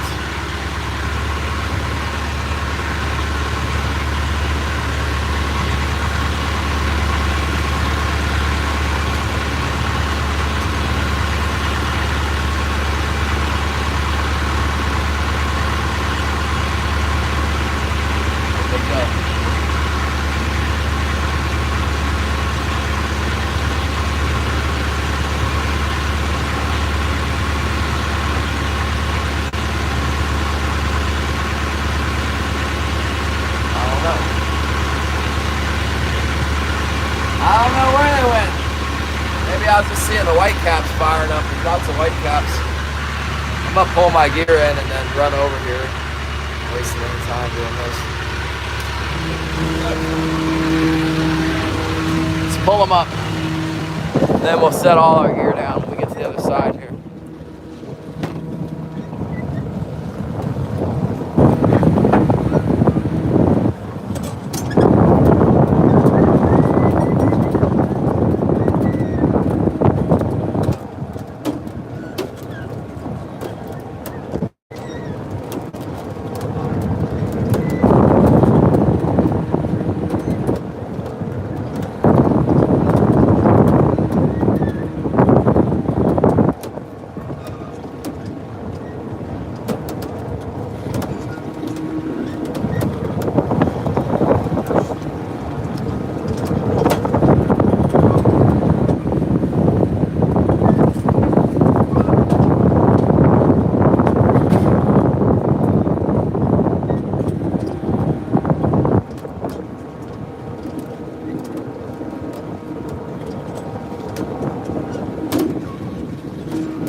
Like they know, I just bought a new roll of leader. I don't know how you get this daggone 8-inch bit to tangle up my hooks. That's totally 100% that leader. Not making me happy.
Daggone wind blowing my hat off. I'm trying to.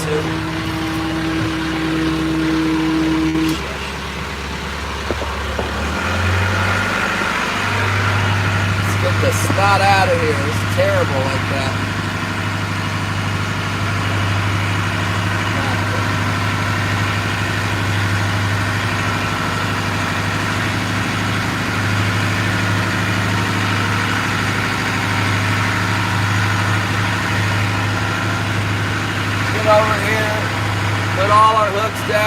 Put our stabilizers in. Trolling the vast wasteland.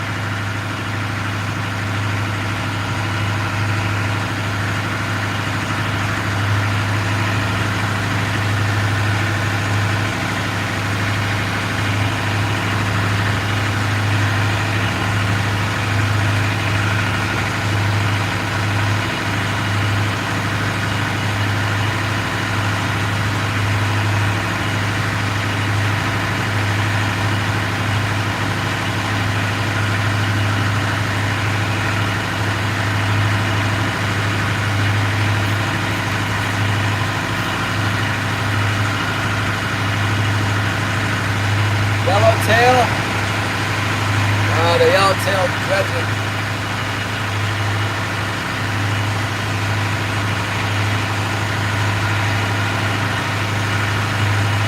We got a yellowfin sole around here. My phone is all wigging out here. The vibration. More vibration than normal or what? One more thing to add to my joy this morning. Both vibrate more than normal.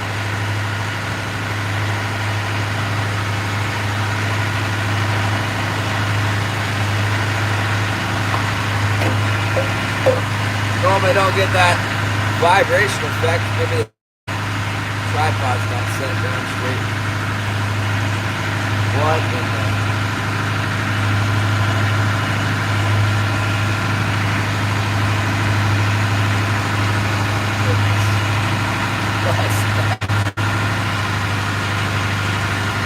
Does it look like I'm in a fish tank to you guys? Maybe it's the Starlink. I think it's the phone. Vibration is what it is.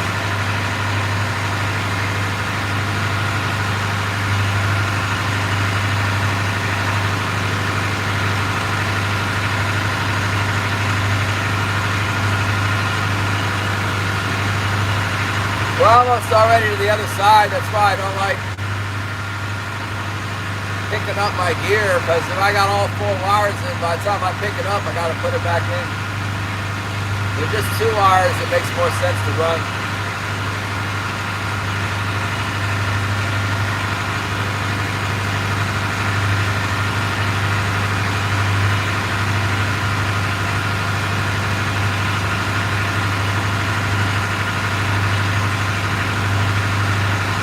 Yeah, away from the kelp. Away from the kelp and away from the wind.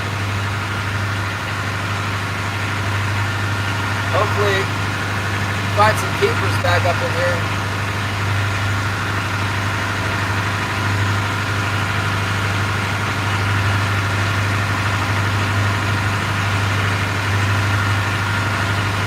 And then tomorrow is church day, so no fish tomorrow. And Monday, I'll probably fish.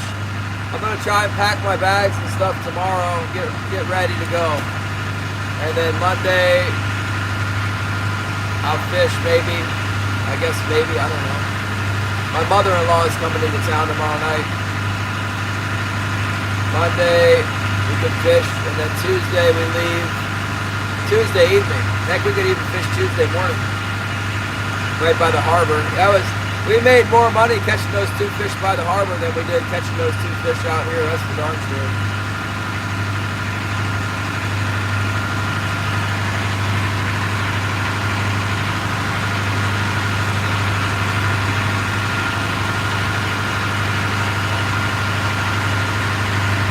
But it's not uncommon, and I don't see it happening right now, but it's not uncommon to get like double-digit fishing days out here. But when you fish by the harbor, that would be like, it's only ever happened to me like a couple times with double digits. There's usually a few of them around in the harbor area, but not a lot. Sometimes you run into a pile of them out here.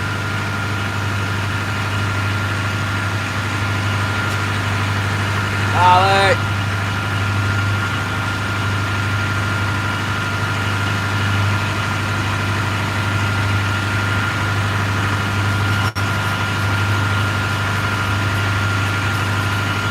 Yeah, we've been dealing with that whole monsoon, flood, typhoon, what they call it, typhoon. Ridiculous. Did I tell you guys Cade got the moose? Cade got like a 60-inch moose yesterday. I don't know where he went, how he got it, but he did. His mom texted me and said that he got it.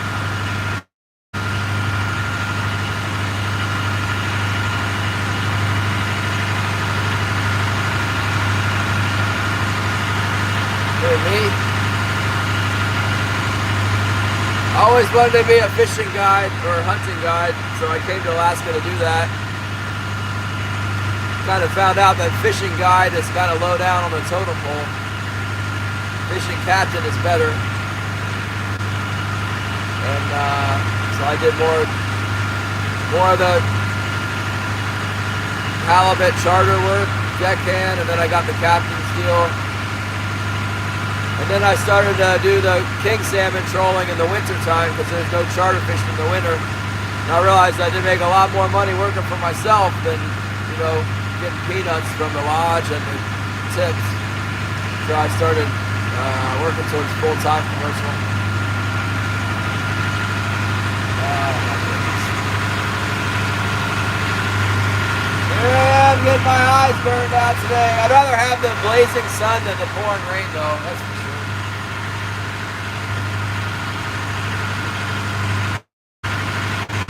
Probably gonna be slower today because of the sun. We'll see.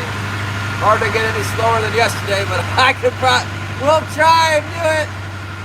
Go from 2 to 0, 2 to 1. We can do it, you guys. We can catch less fish than 2. I'm an expert at catching less. Let's see. Let's go ahead and deploy all of the equipment this time. Both stabilizers. I was wondering if yesterday I didn't catch as much because I didn't have both stabilizers in. Let's put it all in today. We're going all in at the island. Come on, let's do this thing. No more messing around. Stupid waves are back here too. Well, we can fix that.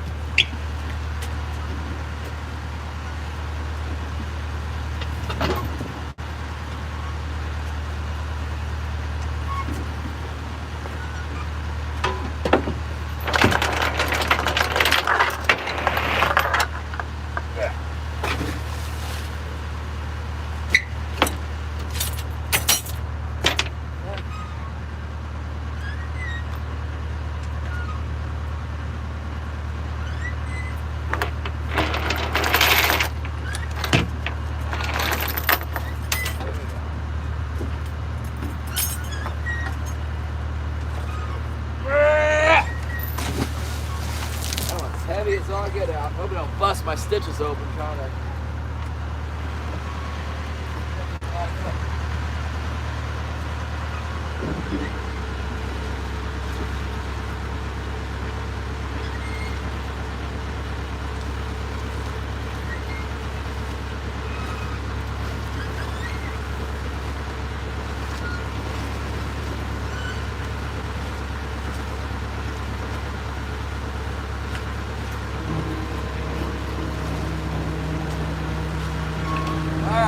Try this again here.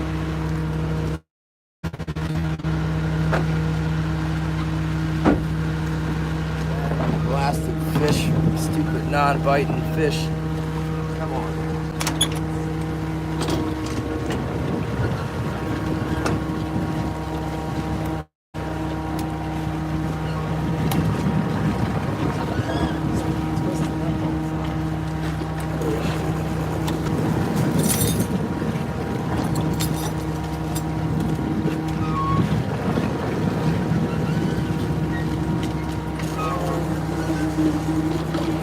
Apparently I gotta skip parts of it.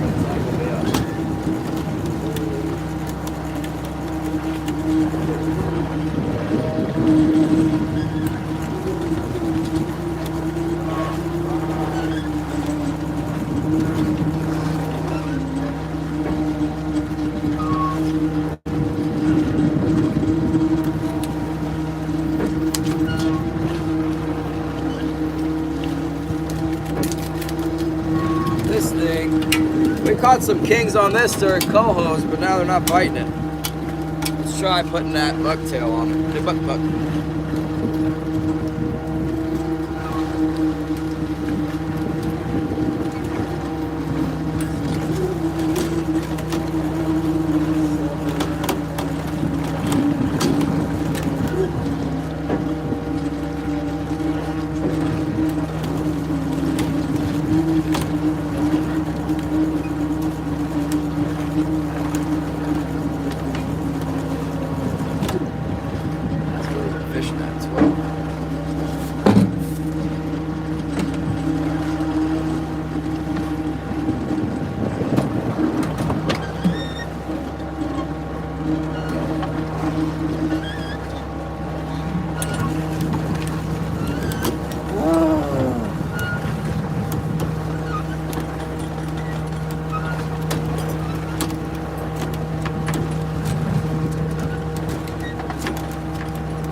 Had so much trouble with my line system.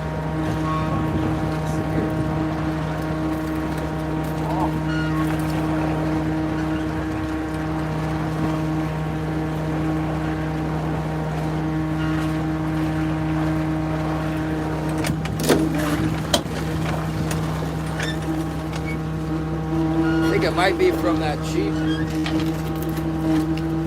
cannonballs. I can't think of anything else that would do it like this.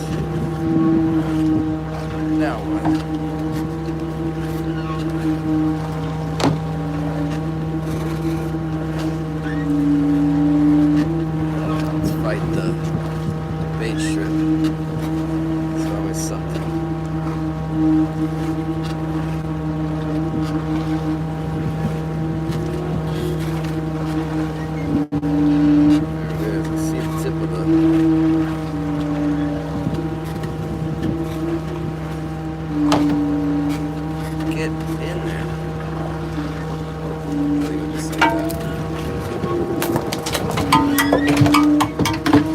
When things start getting tangled up and stuff, it just doesn't stop. It just keeps going.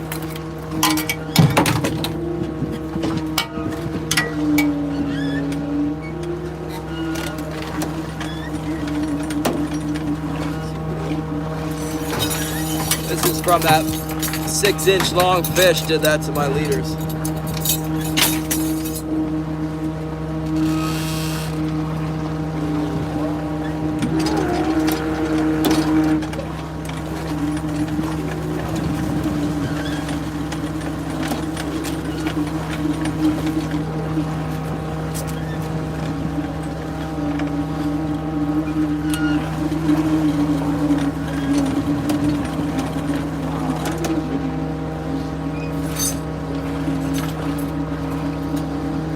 All over everything.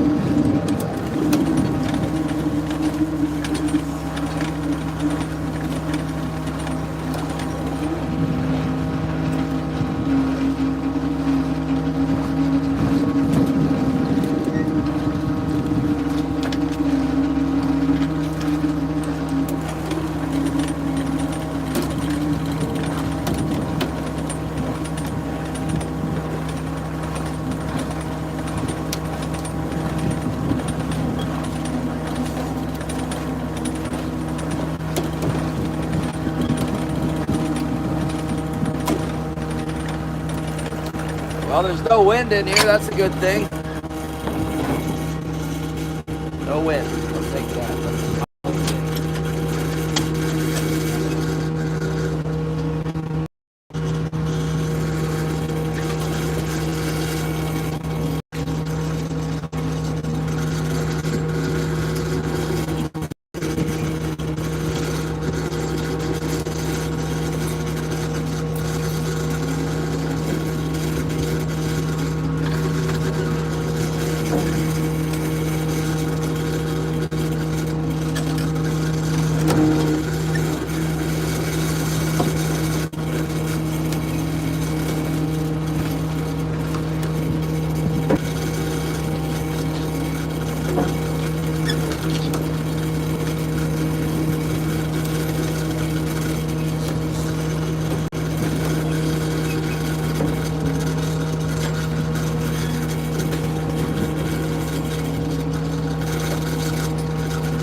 Grass gets tangled in my leaders in my box and it won't let it undo itself.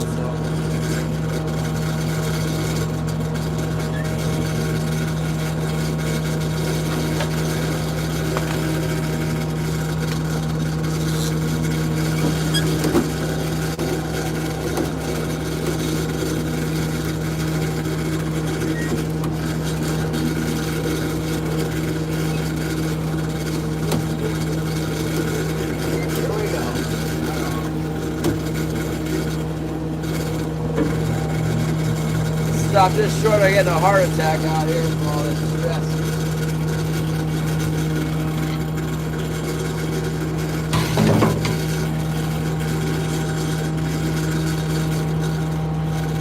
Be a lot less stressful if we can just go ahead and catch some 10, 15 pound salmon.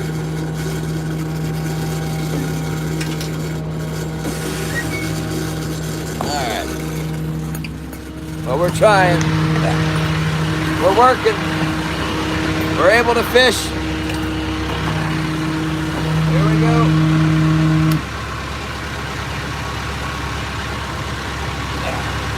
I've even got a couple gulps of coffee left here to drink up on.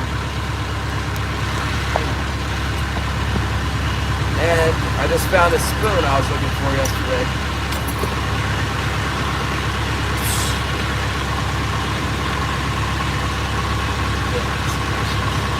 Back to the saddle. The big rock in the saddle.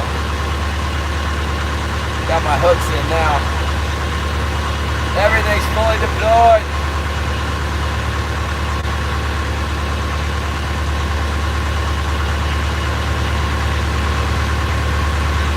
Yeah, Patrick, typically what we do is a spoon on the cannonball, flasher, spoon, flasher, spoon, and so on.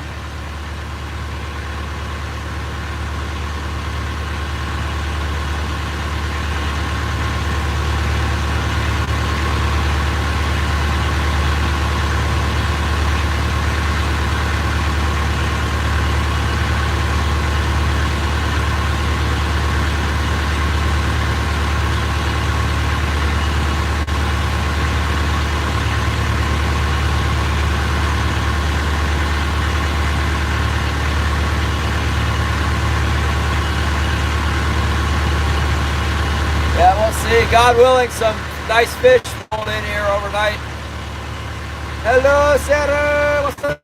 Got good weather today. Really nice back here. Kind of windy out in the notch there, but right, nice back in here. Closer to the mountain too.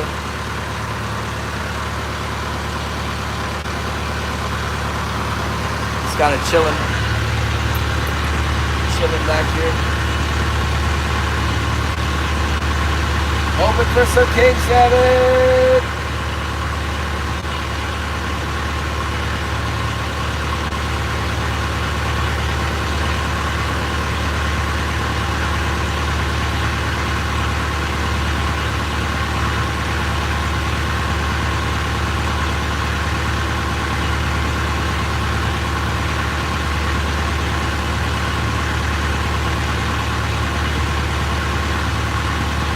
That's nice, real nice.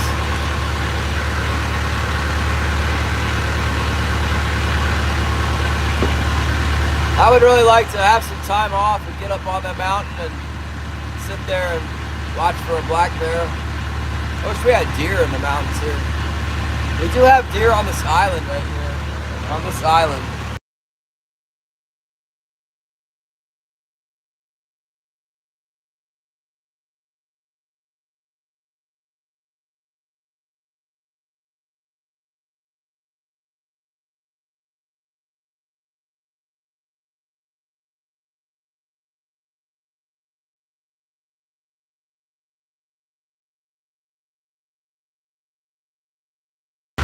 I've seen deer on that island.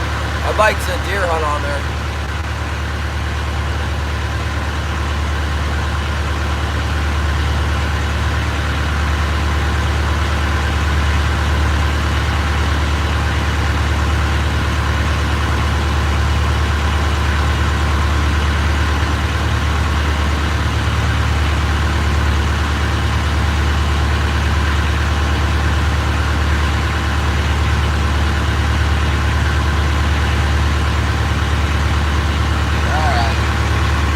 I don't see any birds back in here. Marty Barneski, hello. Getting my eyes burned out by the sun. Put a hat on like that, look like it. Protect my eyeballs. Probably not. Probably still get burned out by the sun. Hey, at least we might be able to stream without the Starlink going down.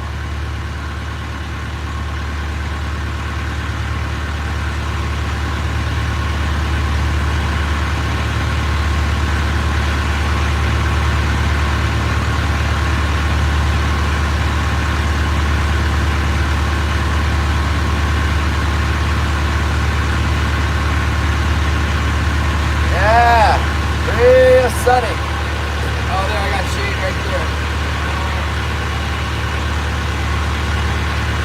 I'll have to get some sunglasses for the boat. I forgot about that for our trip to Mexican waters. Coming up fast.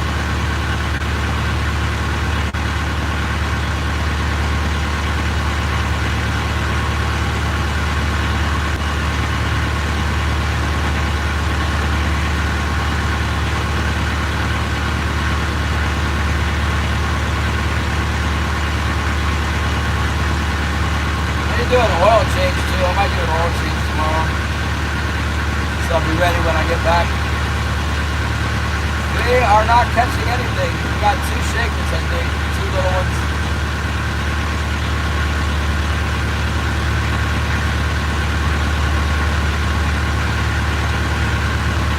There'll probably be some fish along the island here. I don't know if they'll be big enough, but I bet we catch some. Maybe we'll get them on our bait strips. We like bait back here. Ah, yeah, you're right, Sarah.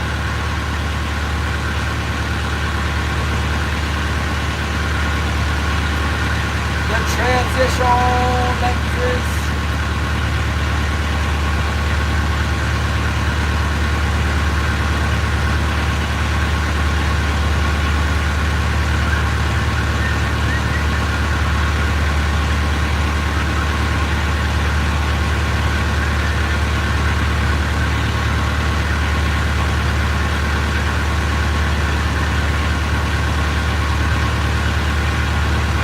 Hopefully get some more big ones. It's been a few days for them to work in here.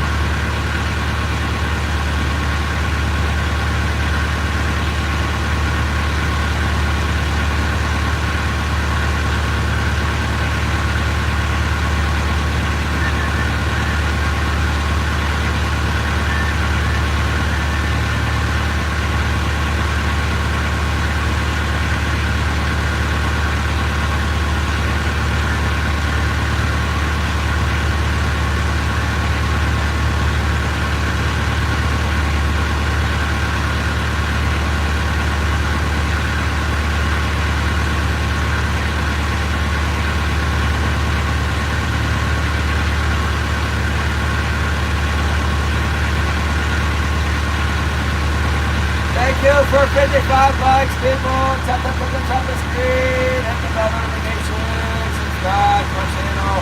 Trying to get to 9,070 subscribers.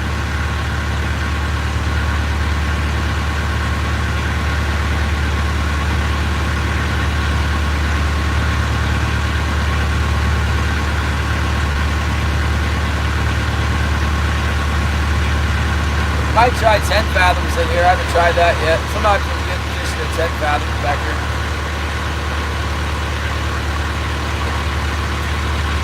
It's a little bit more work though than fishing people.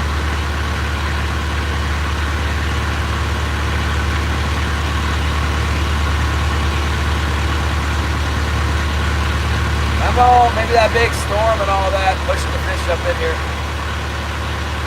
Alright, we'll get that clothes off the top of the freezer and we'll rearrange the moose meat, the halibut's underneath the moose.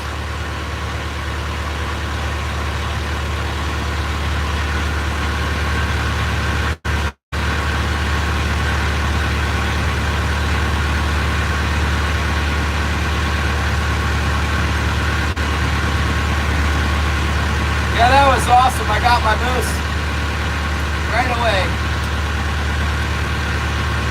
Took Cade hunting. I hope he called the moose in and it wasn't like he just drove up to it and shot it. Calling him is much more interesting. Hello, Carita Kim,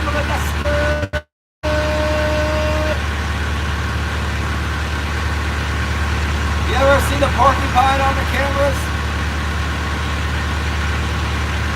I want to get a porcupine and eat it and save the quills. Denny Blazer!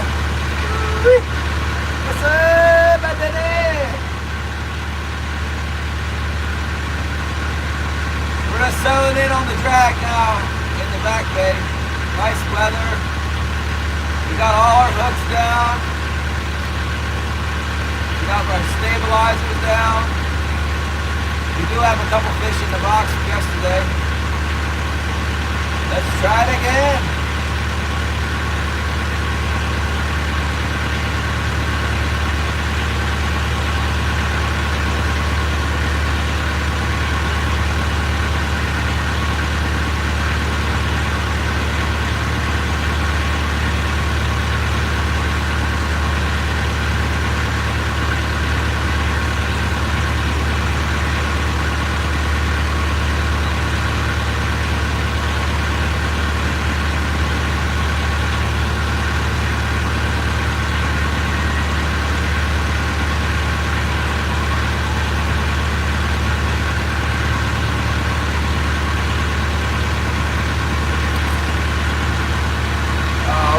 Flower, Patrick.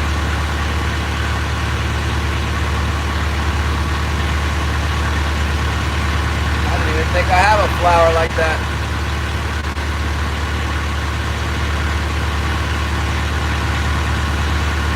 Oh, interesting.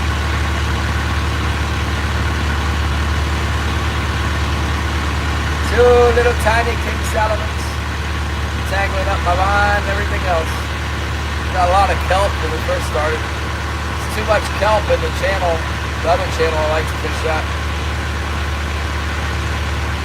There's a little bit of herring present. I see the herring, that's good.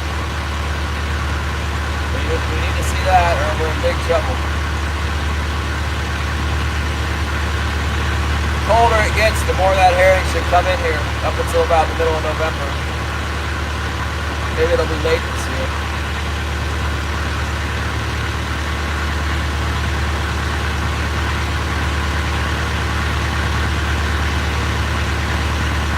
Where are you going, White Gorilla? Is that in Washington? Aren't you in like Puget Sound or something?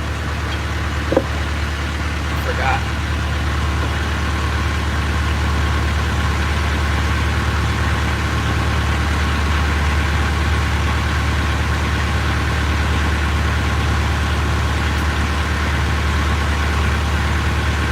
I got your flasher down there in the muddy spot. It is too, it's right in the spot. Just happened to be the one that came out.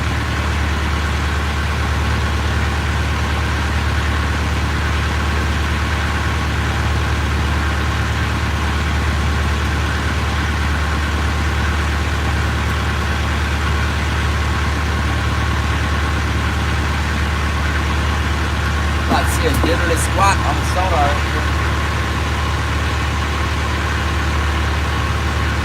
Remember last year I had a good hit. I got like more than 10 in here one day. I thought I was going to get rich, and I came back the next day and get nothing.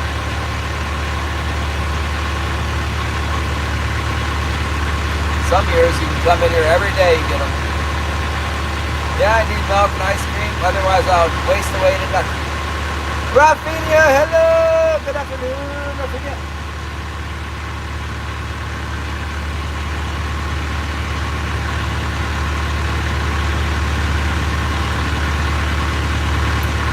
I supposed to stay out until 9:30 at night if I got ice cream and milk at home? Ain't happening.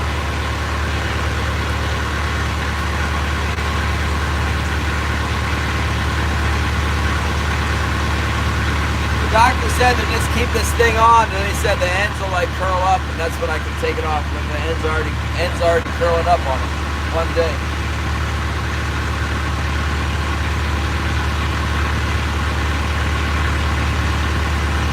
I'm a little concerned because it oozed out a little bit in the middle of the steri strip. It's going to try and grow into my hand. So if I leave it on there, it's going to stick to my hand. What the heck am I supposed to do about that?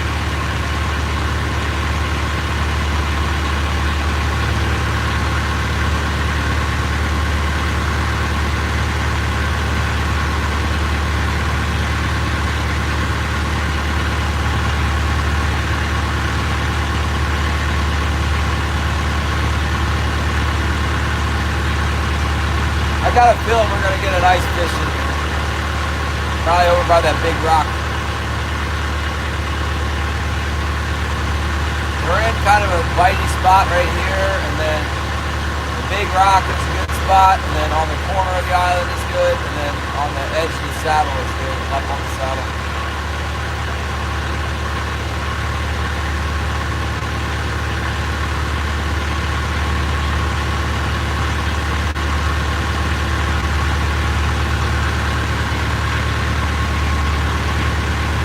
I'm in 147.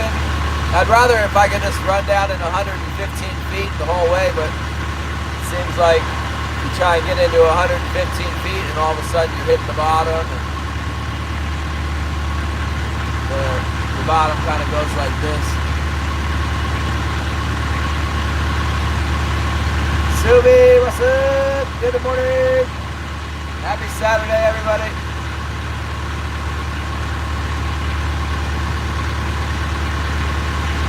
Yeah, we caught that humongous one in here, and I thought we'd be able to come back here and work on some nice fish. Back yesterday, all we got was 2 little ones.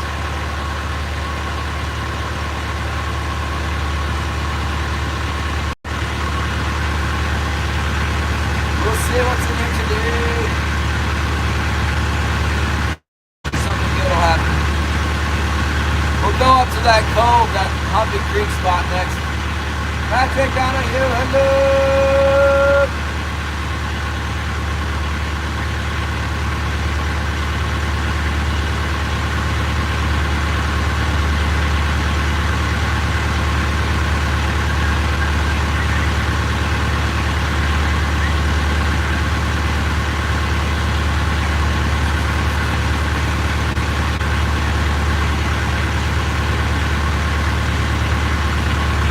Where's all the deer?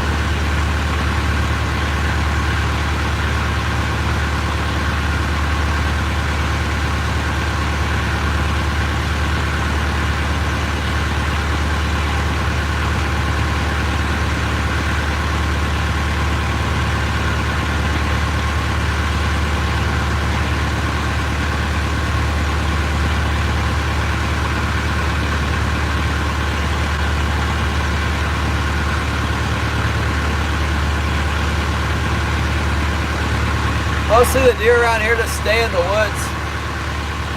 But during the rut in November, the bucks will run out on the beach. They just go crazy and run out on the beach sometimes. And then after the rut and after the season, like in the winter, in the dead of winter, they come out on the beach because they get hungry. Come out, they eat the kelp.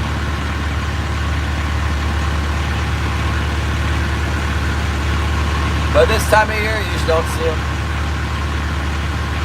They have like fortresses in the rainforest there. Tunnels through the brush.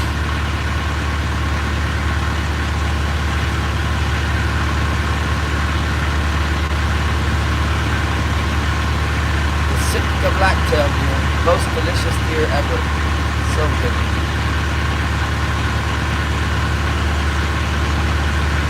They eat a lot of blueberries, I think. I think that's their secret to tasting so good. Blueberry fed deer.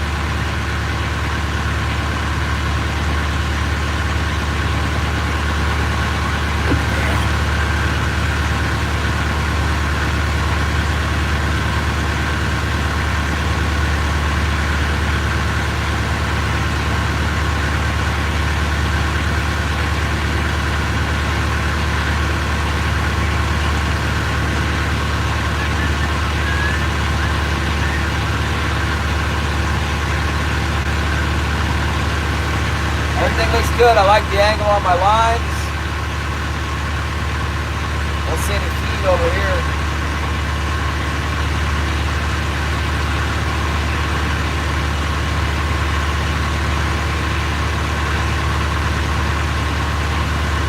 Not yet. Work the gear hard. Nothing's happened yet. I might try fishing deeper. We came back here and fished really deep one day when it was stormy. We had 30 fathoms out. That's deep for around here. All we got was these 26 inches.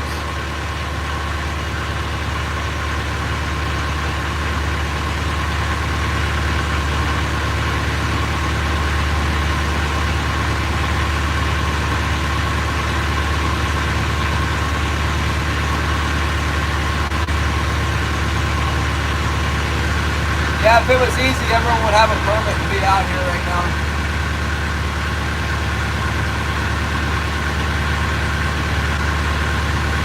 It's not easy to catch bigger kids. Hello.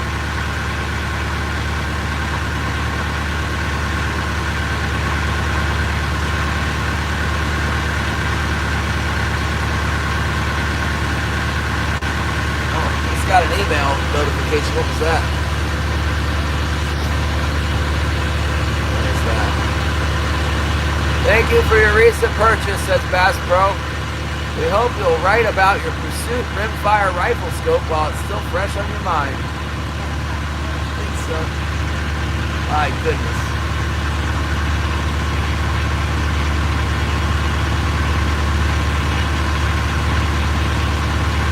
There's 20 fathoms coming up, 127. See if I can get by here without smacking the bottom.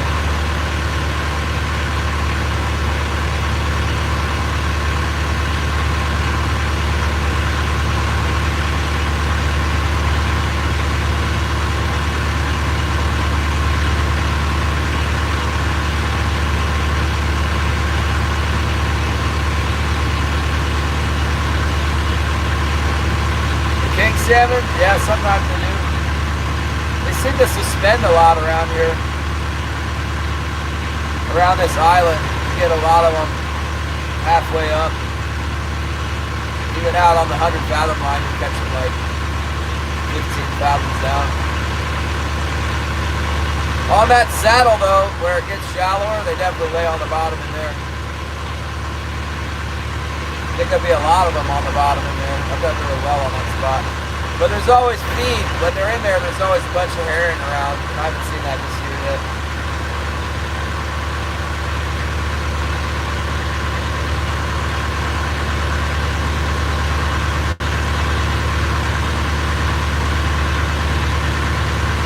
Yeah, these fish come up high. I got that 21 pounder the other day. It was only like 20 feet under my boat. I was in 150 feet of water. They do an awful lot of fishing in 10 fathoms here too. There might be some kings on the bottom up around where that feed is.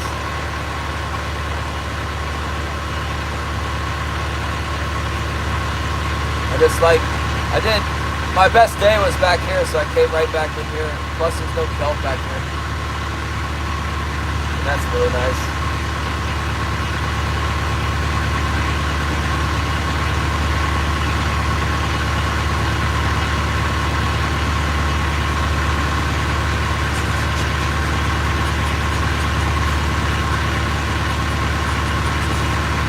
King salmon will come up quite a way to get my gear too. I've seen them come off the bottom and 25 fathoms. I've seen a little comet coming up, 25 fathoms, and you come all up and hit it 10 fathoms. For sure. They hear the boat, feel the electrical impulse or whatever. I don't know if they can see the flash from that distance. I highly doubt it. Not unless the water's crystal clear. JK, what's up? The JK is here.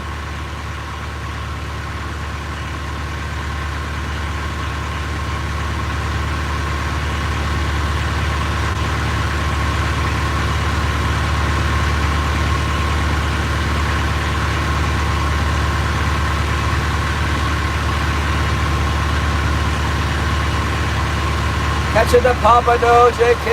Need a pompano. Need a pompano.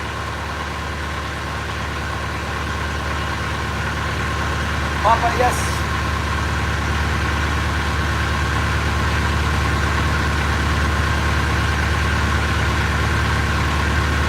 Got a daggone pollock scale on my screen. Lines on the sonar. Oh. Probably my gear, the gear on my downrigger cables hanging out underneath the transducer. Whatever it is, it's something that's staying underneath of you. That's why it makes a line, because the sonar keeps hitting it over and over again. It strings the line out on the picture. It's hard to say what stuff is on the sonar. The herring makes a pretty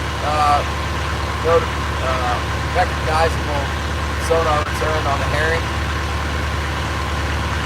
Different fish are hard to identify. When you start catching them, and that's the only place where you see the marks, then there's a good bet that's what it is. But when I see marks and I'm not catching the fish, I don't worry about it.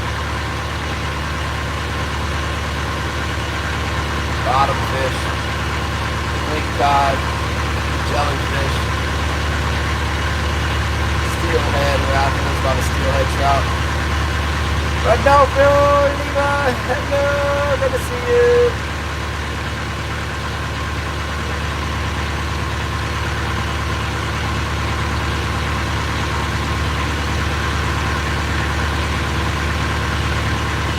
Come on, Kicky Wiggy, where did you go? Try to tell me I caught the only 5 king salmon in here? I don't believe it. I'm not buying that. I think there's more.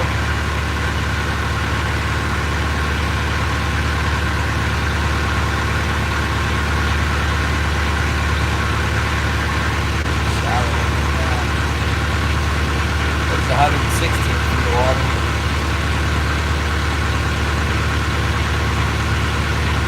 15, 17.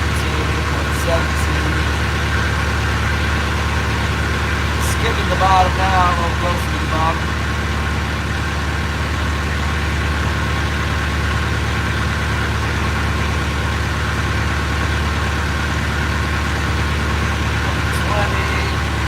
Sometimes we do good here, like on the 100 fathom line. You wouldn't think it, but there needs to be some bait fish around. I'm not seeing the bait. Might have a little one on my starboard float. Now my port heavy is big, I guess, a tiny bit.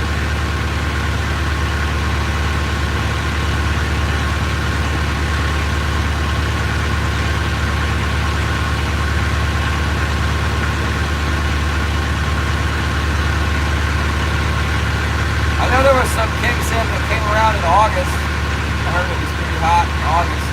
And it disappeared. I went to Homer.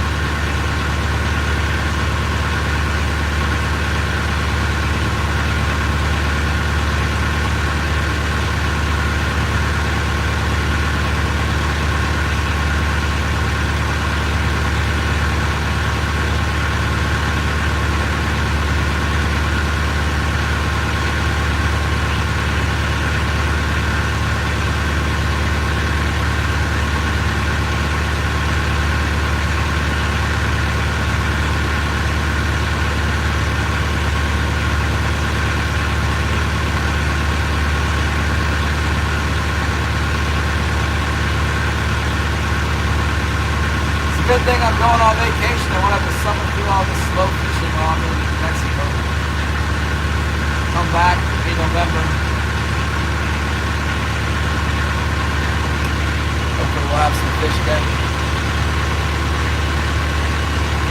If not, I'm just going to go trapping and hunting. Probably just go trapping and hunting anyway. Trap the river otter. Hunt the black-tailed deer.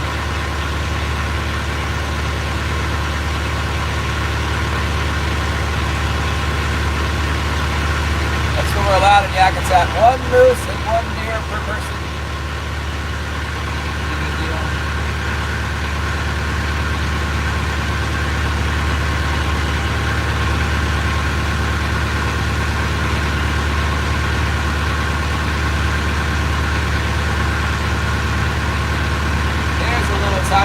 feet on the bottom. Come on, show me something.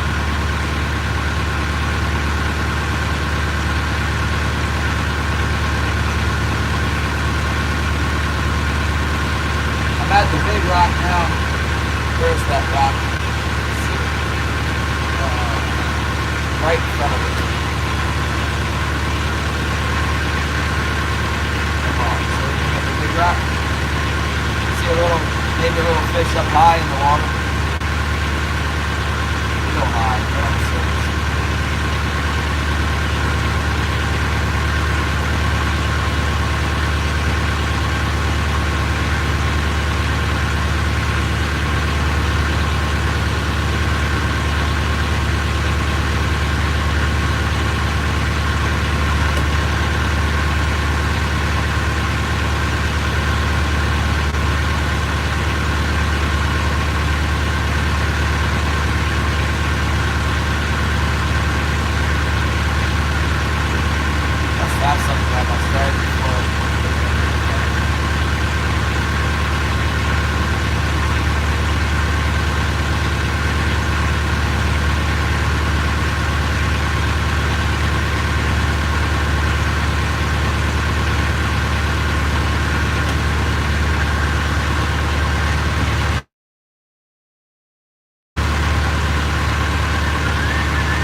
Pretty boring lately. Yesterday was pretty boring. Horrible weather yesterday too. Today, also boring, but good weather.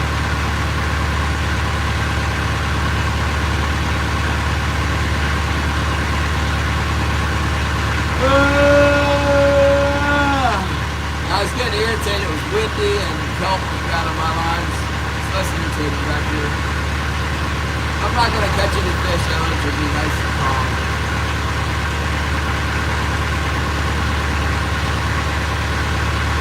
Might catch some fish there in a second now.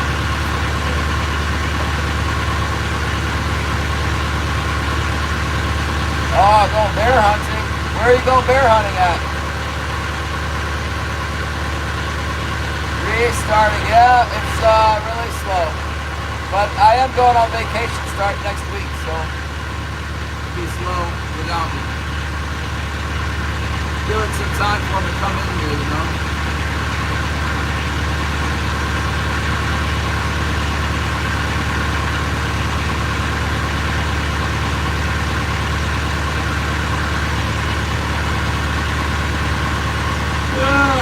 Nobody's fishing. Jillian got skunked yesterday, so he's not fishing. Hey, archery bear, you got a bear located or what? See ya, Sarah. Thank you so much. We're trying to catch at least 8 fish.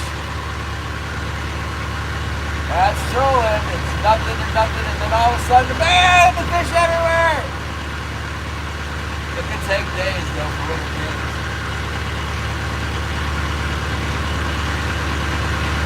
I'm back in this spot, it's pretty reliable. It's a pretty reliable spot. And then if they don't hit here, I'm going to go back to that cove. They're crossing when you're sitting in the saddle or what? You're on the mountain?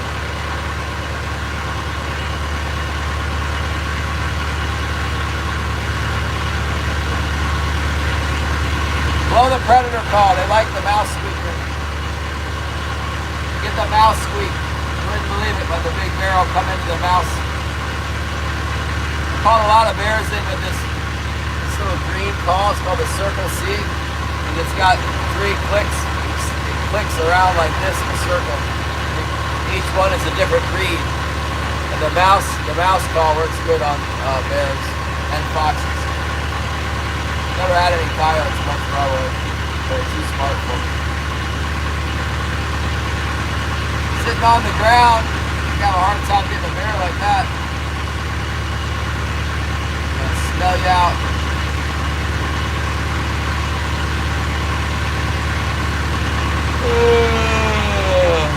Get in the tree!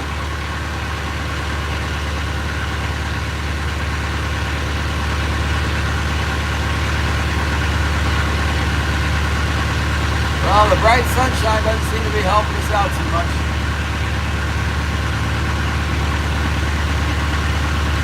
It all changed very quickly.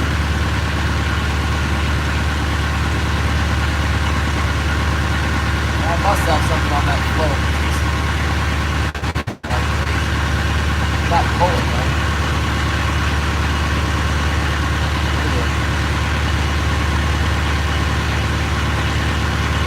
Methane distress. Yeah, I caught a limb with that too. I caught one in Alaska with methane distress.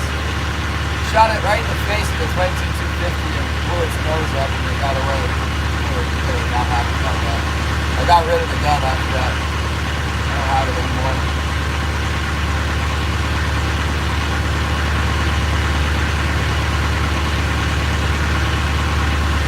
Left hand. No, I got a horrible bad cut from a grinder. Cut me from here to here. I mean, obviously, under the bandage, but almost a 2-inch long and like almost all the way through my hand. But thank God it cut like right between the fingers and the bones and stuff. It's kind of on my knuckle, this knuckle a little bit, but it didn't cut it open. Just got the stitches out yesterday. The cut looked a lot worse when the stitches came out. It's like, oh man, it's terrible. I have a heck of a scar there. And I hope it doesn't bust open while I'm tuna fishing next week. So I leave on Tuesday, and then spend the night in Seattle on Tuesday. And then Wednesday we fly to San Diego.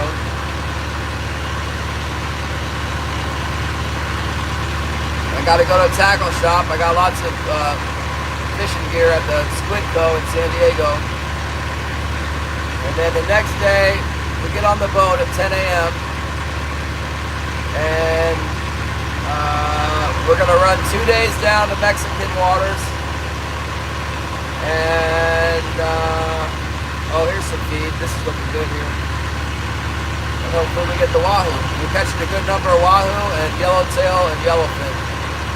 I guess yellowtail, wahoo, yellowfin, in that order of abundance, I guess. I don't know. Or goodness. Never done this kind of trip. I'm going to try and stream it. At the very least, I'm going to try and get video of it. No, I will get video if nothing else. But I want to try and stream it.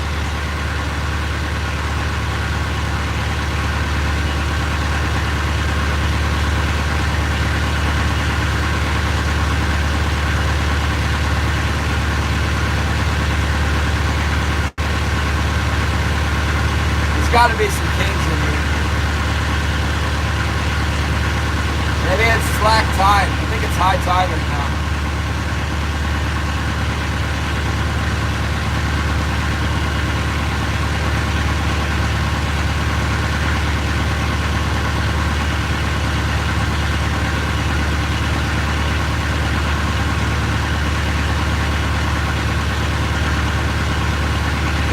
jump, huh? That's good.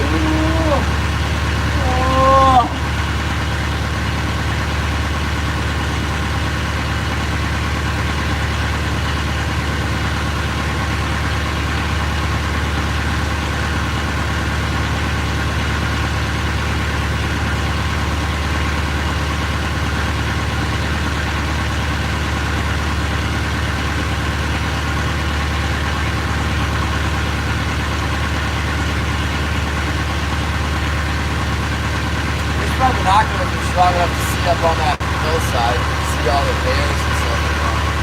Probably a lot of animals up there.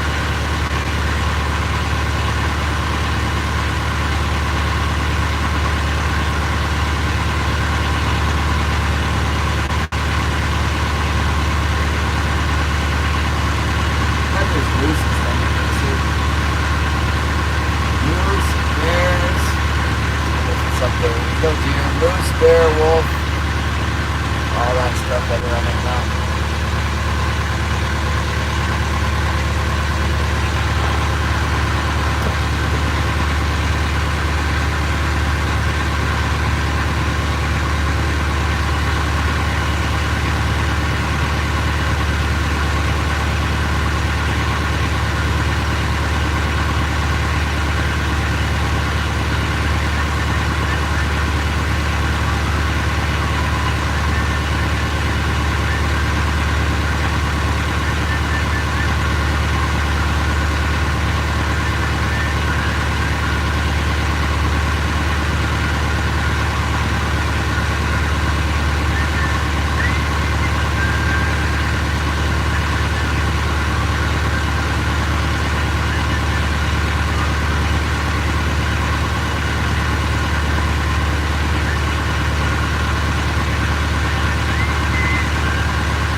We're dealing with a slack tide situation.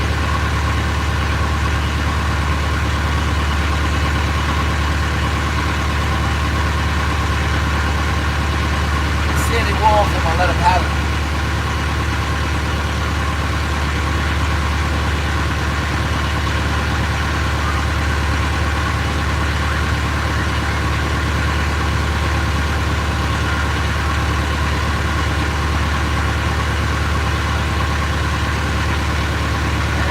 The day we came back here and caught fish, there was gulls, there was feed everywhere, there was king salmon, the whole deal just moved out, apparently. No birds, not much feed, no fish.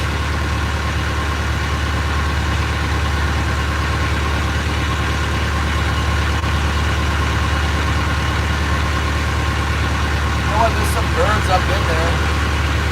Maybe the fish are all the way in the back. Up inside. There's gonna be a black bear back there too. Some strange flashers. Yeah, that one's really weird. Caught a really big fish off the road.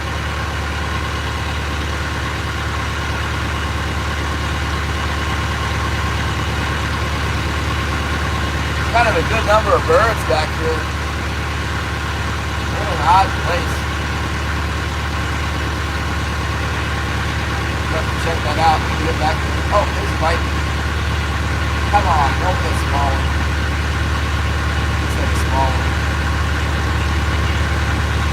It's so small, it hit the line and then that's it. This little fleck and now it's just swimming. Another 10 inches.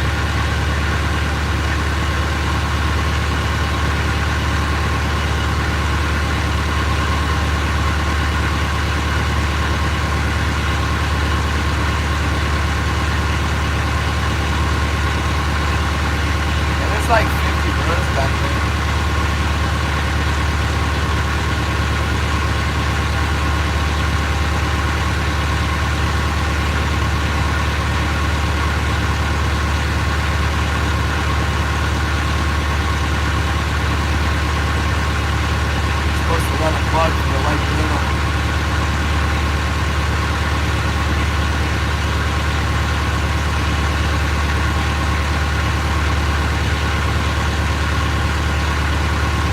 I think I got a microfish on my port heavy and on my starboard float. I got the baby tiny lines. Bitty tiny. There's the big ones.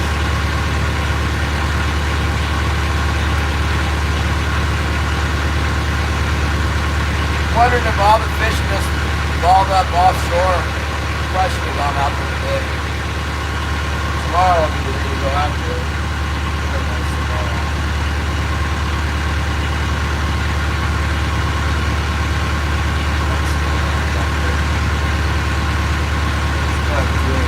We got a couple bites this year. We got there. A couple little bites. One on the heavy and one on the float.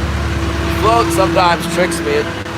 It doesn't run straight. It kind of just shakes out there, and then it looks like a fish, but it's not. I did have a little bite on my heavy here. I know it's not big enough, but it's something.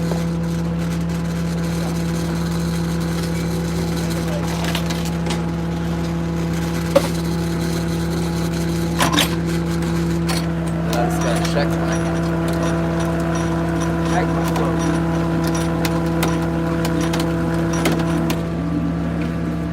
It's a lot more relaxing to pull your gear when it's not. Now the birds are diving right in front of me. It's a really good spot to see birds moving down.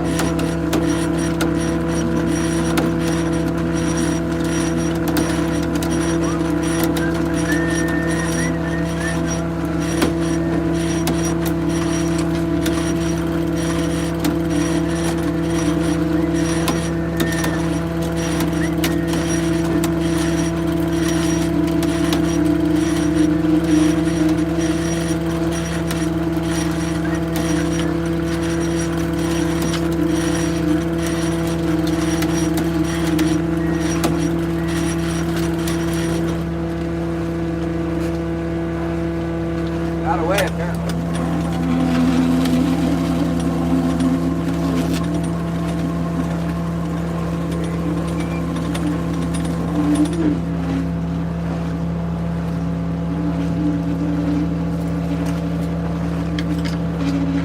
Almost not the daggone thing get away. And just be hope that it could have been a big one that just didn't get the hook.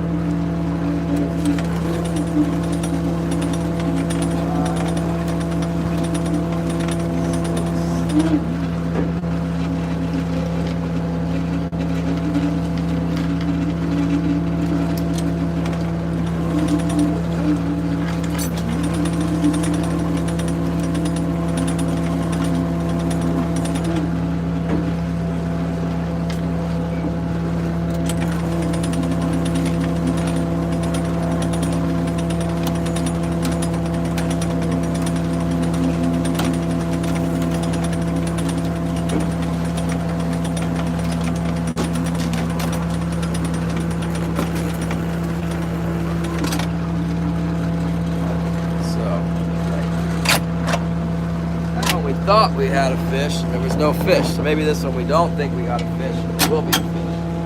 Maybe no fish on either one.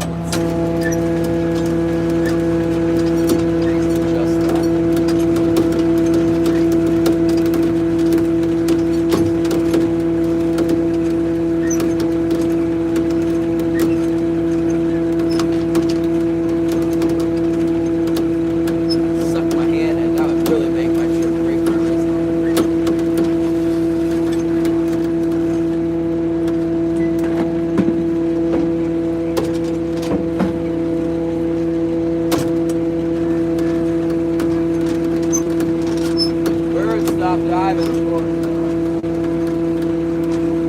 But I saw him. I know there's something going on. Probably those little tiny berries around. See, I'm chasing up tiny berries. Or even if it's birds, there's something like that.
Hey, David, what's up? Better be driving to the beach. I want to see striped beasts. We're driving to Canada where there's many, many walleyes.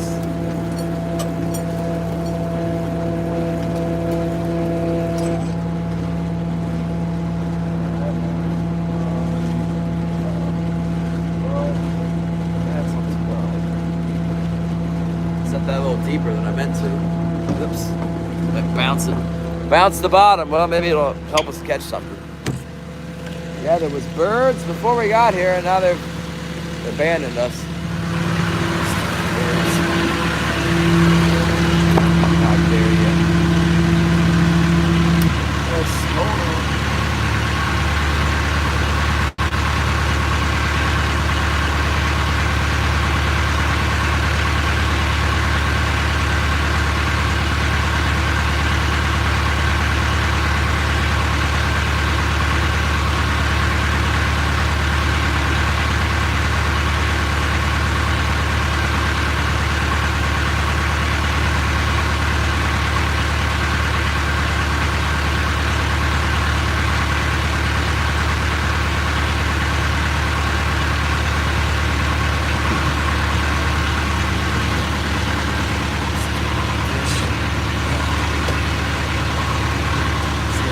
Something on the saddle back here.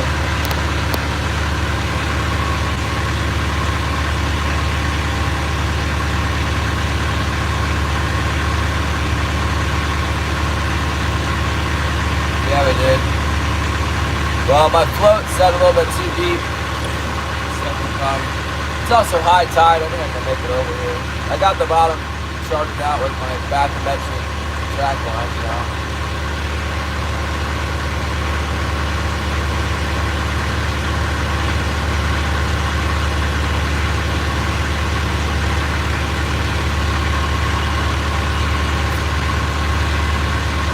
Yeah, well, there was some fish around, so, you know, there's some somewhere.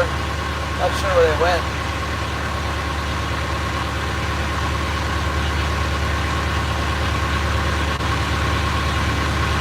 Go try back there at Humpy Creek again.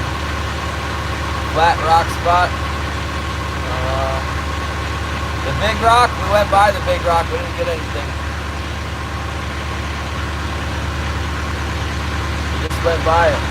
Tried the notch, tried the tip, and went by the big rock. There's actually a point, there's actually a rocky point right here before we get to the, before the saddle there's a point. Oh, there's an eagle. You guys can see that. And then the saddle. And then inside here is called Chicago Harbor. They don't usually get back here in the winter time. One year they weren't so much on this side of this little island, but they were on the other side. We're gonna try that today. See if they're over there. I think it's just kind of dead right now.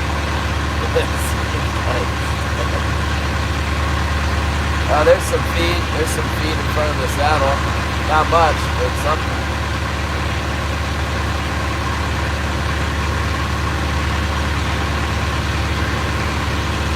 Yeah, I've spent a lot of time back here, and sometimes it's like, you know, if you're here at dawn, like real early in the morning, you catch 2 or 3, and then you might get one at this time of day, and then in the evening get 2 or 3 more, and you're rich. But you just kind of wander over here at high noon, you can't really, you know, it doesn't really mean there's no fish, it's just you don't get one at high noon right away, you know.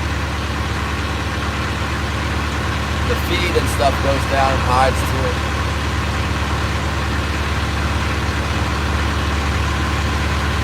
There was just a pack of birds in here. There was like 50 birds. Must be some bait fish coming up. It could be eating krill and stuff too.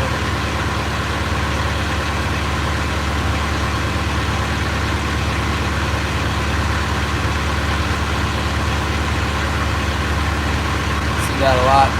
Back east I saw that. Right, yeah, it's a 55. I overslept this morning. It's hard to get excited when you come out here and only get 2 fish. setting an alarm clock for some fish.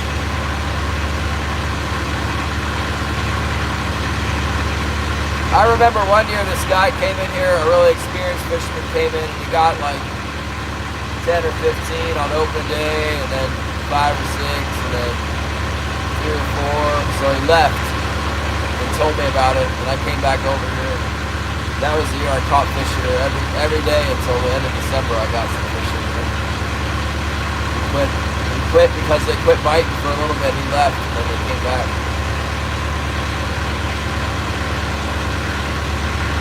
But since that year, I've never really got that many here. It's just been come back here and nail a few big ones. You think you're going to do good, and then come and do this. All the way back here, nothing again. It's all real quick. There's the black bear. Tell me that. I got my rifle with me here. Yeah, I brought the rifle today. Ha ha! Multi-purpose!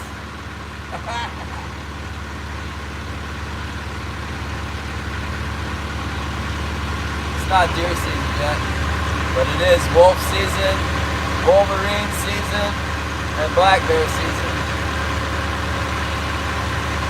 I got a tag for all those things.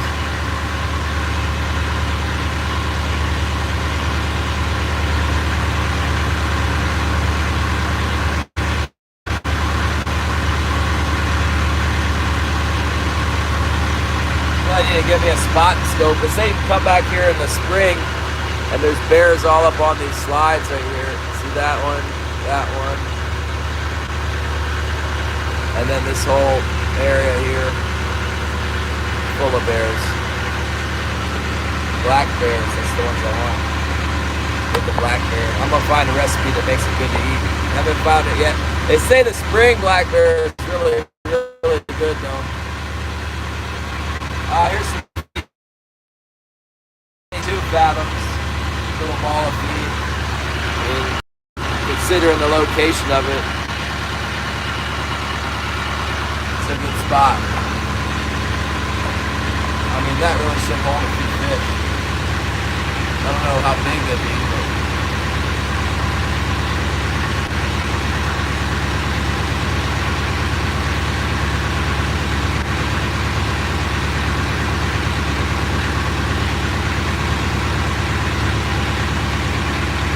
is that what you call it? Is that for like snow shoots down there, or rock slide, or what? I guess the grass comes out there earlier. I don't know.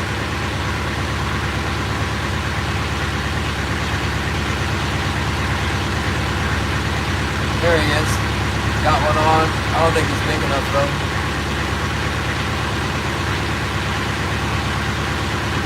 Little biter. Let him pull on it for a minute. There's this grass slot. There's this spot where they say come to this spot. You know, it's much closer to the bottom, to the beach. It's on that one right there.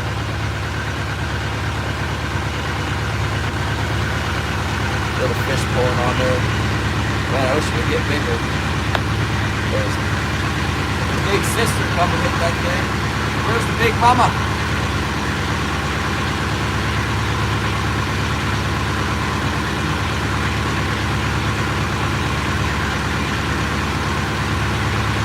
Like it might be bigger than what we've been getting today. Bigger than 10 inches.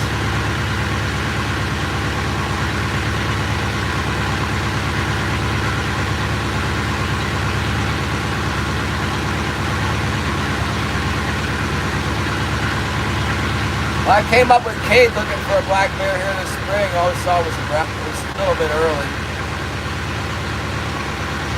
Still snow and ice and stuff. Brown bear was out, but not the black bear.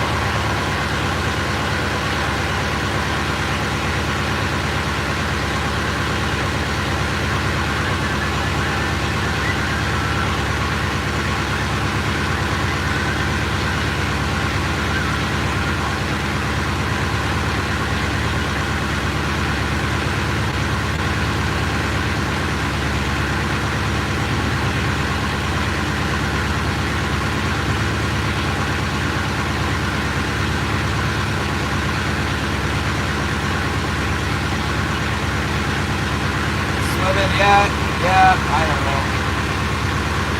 It acts like about a 20-inch, maybe 25.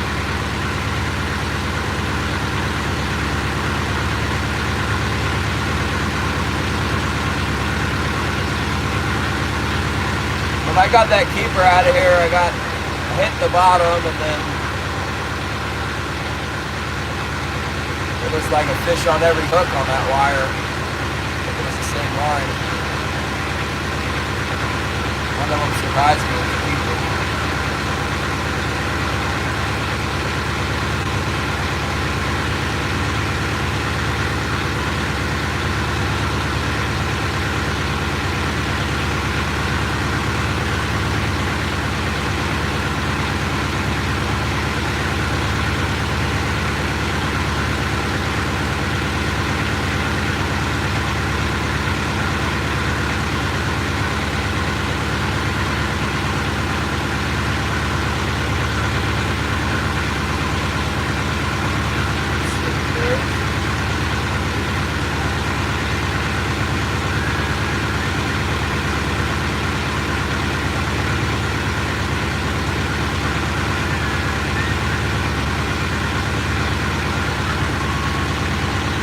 Turn the boat.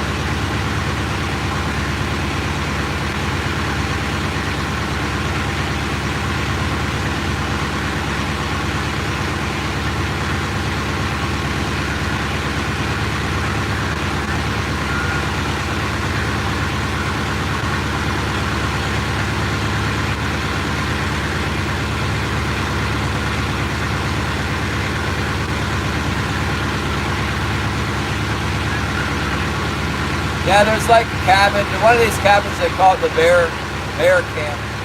This is like the professional guides come back here and bring their clients or whatever the bear hunt.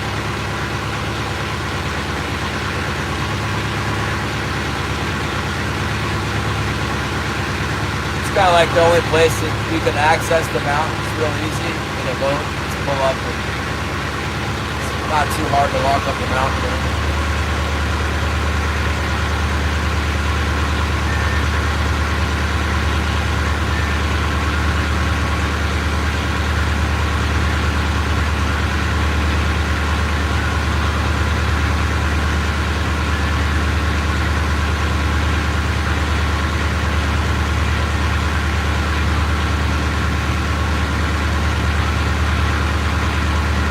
Yeah, there's a chance. I'll go back over it again.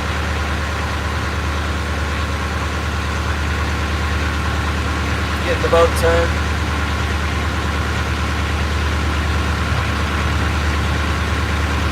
We'll make a couple passes over the saddle. If we don't find what we're looking for, we'll start trolling towards the Humpy Creek. Troll our way back along the mainland again. Maybe we'll try Redfield Cove tonight. I've done good there before, this time of year.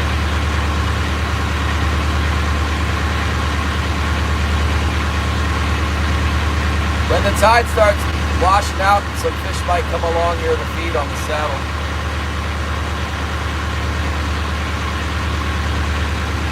We got them straightened out in the right direction.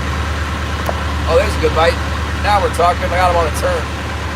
Bell ringer. I think that'll be a keeper there.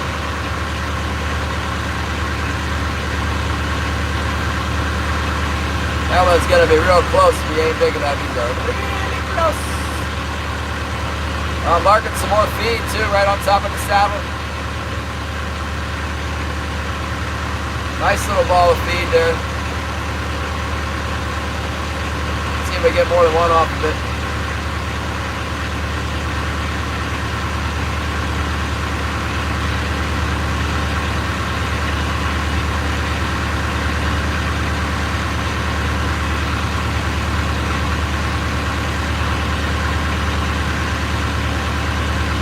Yeah, I'm seeing bait fish balled up right on the bottom. See?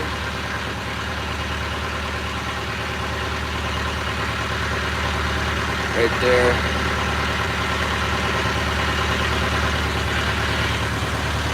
Skimming the bottom for the white gorilla. Forgot his name. Probably a secret anyway. Let's see what we got here. If I gotta flip my tote, better flip my tote. My bait strips down on the deck. Okay, might need this. Might just need it. Well, where am I gonna put you guys then? Here? How about it? Yeah. Turn the hydraulics on. Hold on.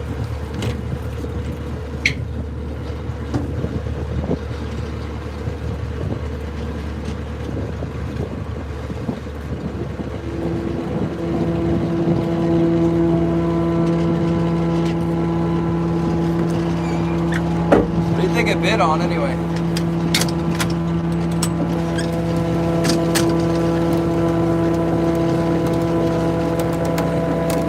What did we get him on?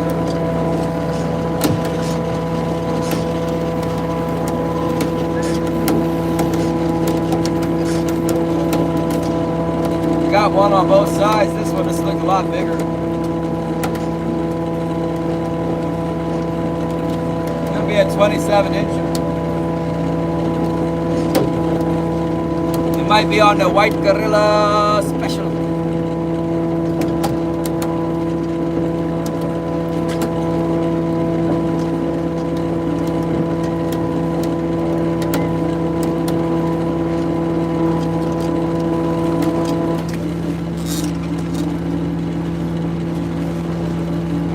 It's like a 26 incher.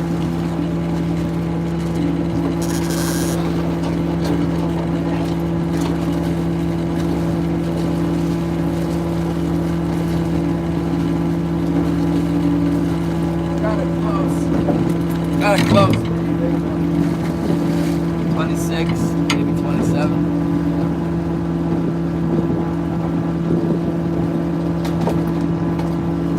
Look it right there. Acting all dead. You are not dead. It's belly up out there.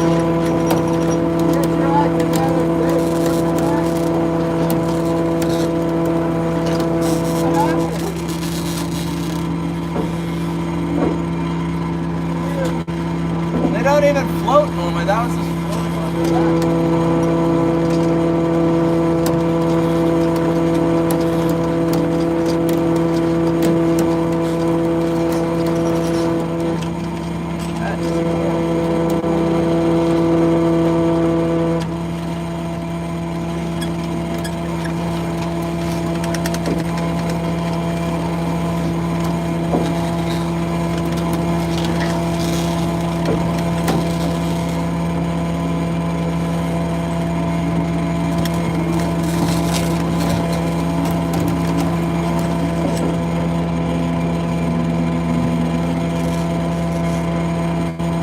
Down, the seagulls landed on him and then it went down.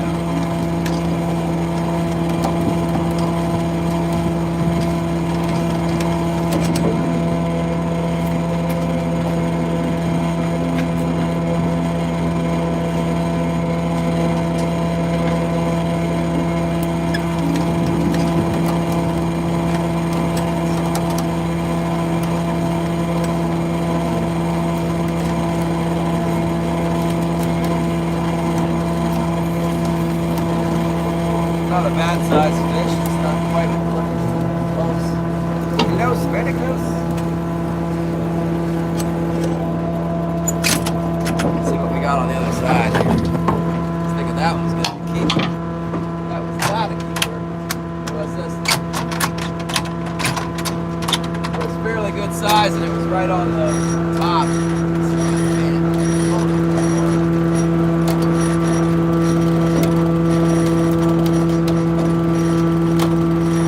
Might be the same size and right on the bottom.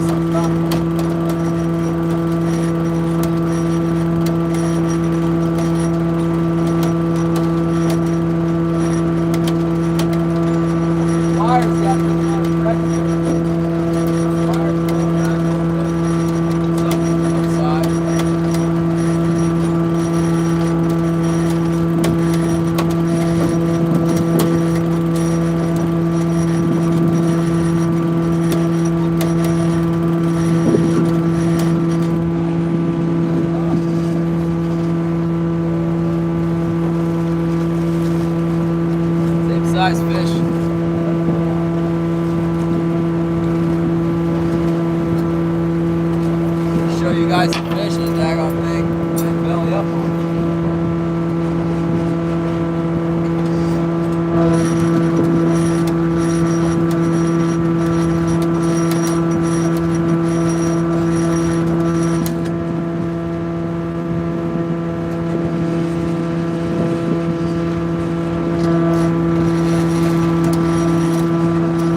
got something going on. Settling into a rhythm of baby salmon. Little ones. Got a couple little ones there. Something. That's something. Hey, Hale, what's up? Look, you guys, if you need the power of the drug. Oh, Scooter. What's up, Scooter? Mr. Scooter, what's up?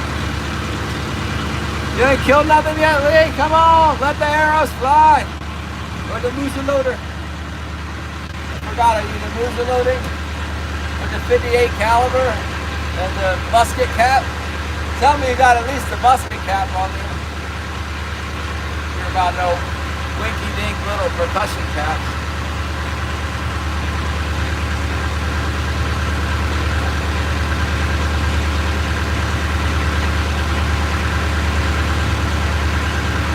Try again. We'll get those little ones out of the way and the big ones can come next.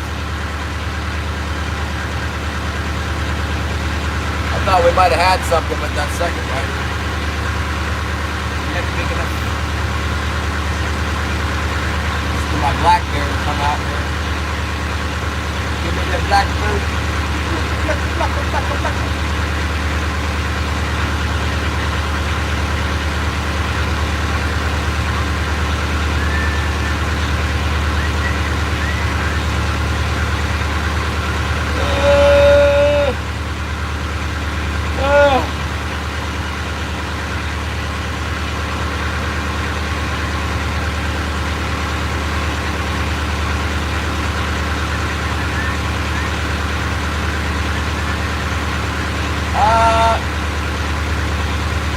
Both are on spoons.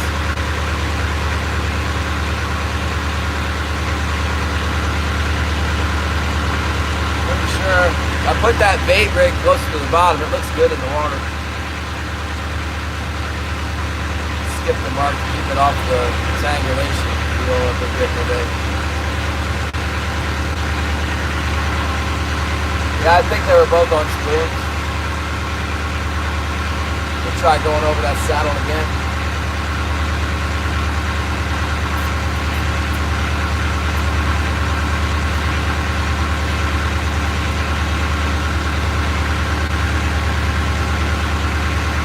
Yeah, you'd think we just need to get some king salmon around, you know. There's a little feed right where it needs to be.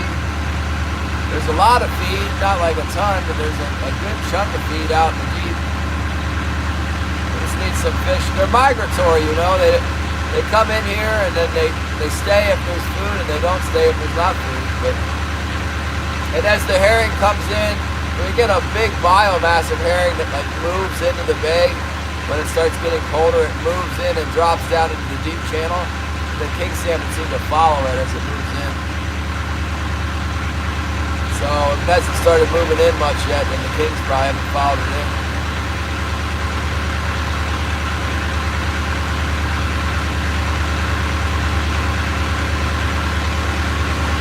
Never know. There's some feed right there. Down deep. It's real patchy.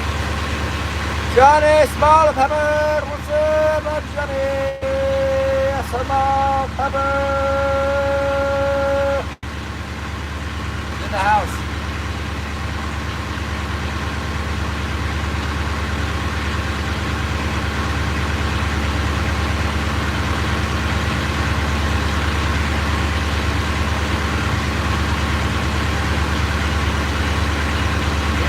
Be nice to pick up a keeper right about now. Oh, there's a little bit more feed. A couple nice patches of feed, 25 fathoms.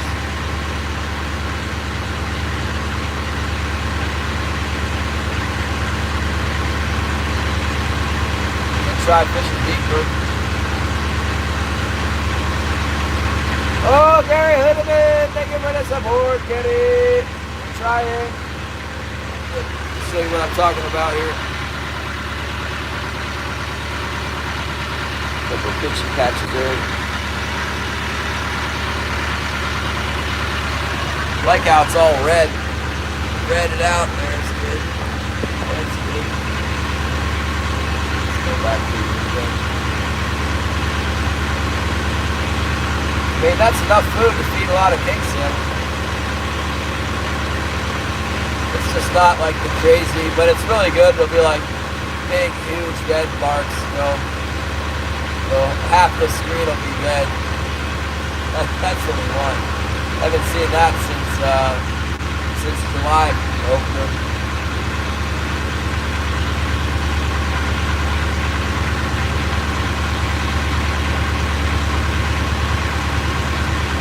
Oh, there's the birds working again. Back on the inside. I was thinking about down there at Warren Island.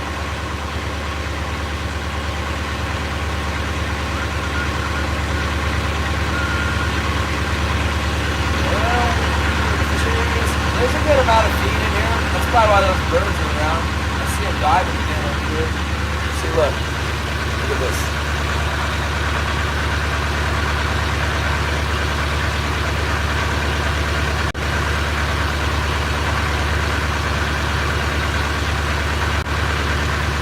Up in there, not sure what they're doing, but they're doing something. They're getting frisky back there. There's a few galls in there. And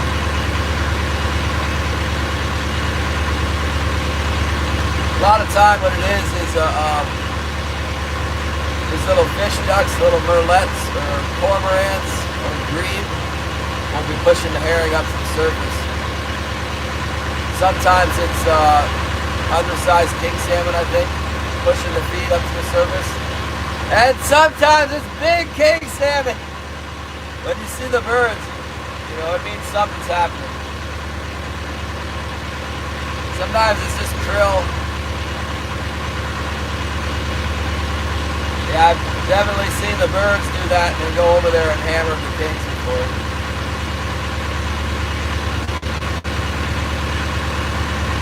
The year I caught a whole bunch of king salmon over here, there was always birds.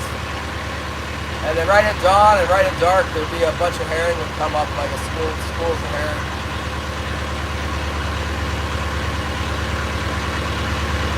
This seems more like little tiny stuff. I don't see any I don't see them popping on the top. Some little feed. Okay, good deal, Holly. I'll be here. Trying to make a buck.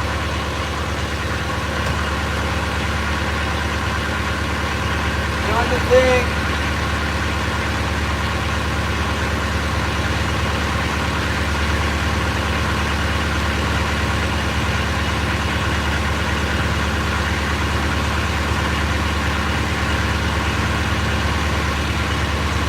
Haven't seen any halibut either. Normally when there's good kingfish in here, there's halibut too.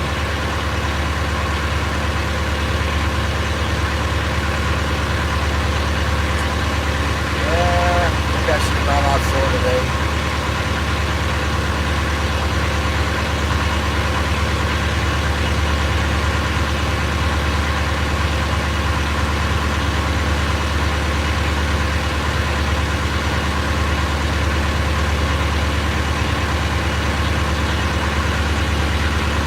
Those birds are still working.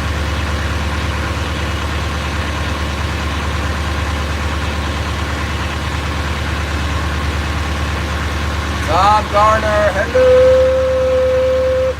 Yeah, the fish with the shrimp. They only have shrimp in that one inlet. They don't usually get shrimp anywhere else.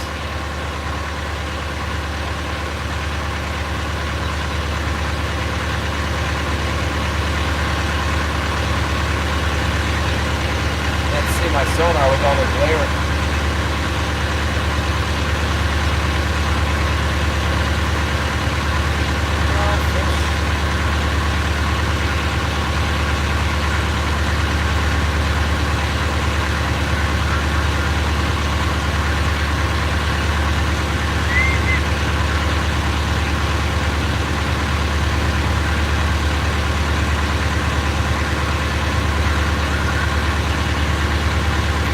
You know, there's some birds just sitting on the water over here too. That's a good sign.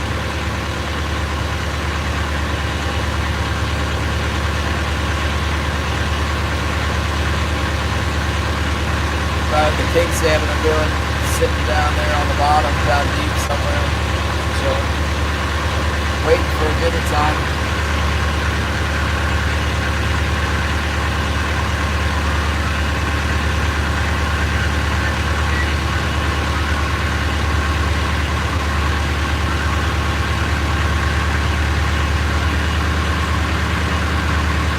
Fishing close. Not super close, but usually if you can get them that side, then that size you can get super size too.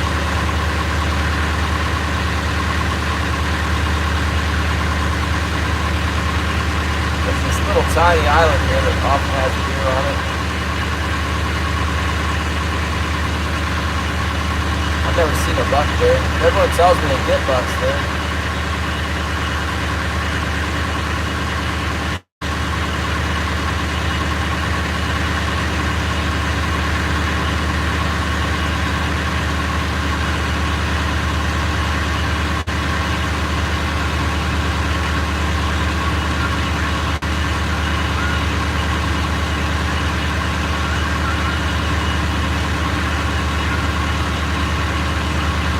I'm surprised Killian didn't go out into the middle of the bay.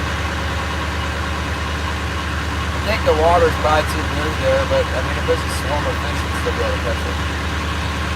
Nobody knows. Nobody's been out there yet. It's been horrible weather. Horrible! There might be some boats that went out there right now. Fast boats went out there.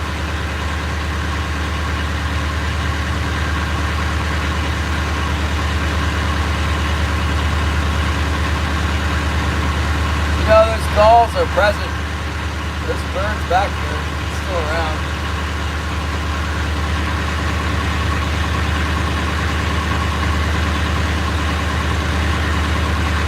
It's just not happening. Boat motor's been dropped off. Wish I could pay a guy to come work on my boat motor. Got my boat off. I guess I could if I went to Wrangle. I couldn't afford it though. Yeah, it's $20,000. Look at it.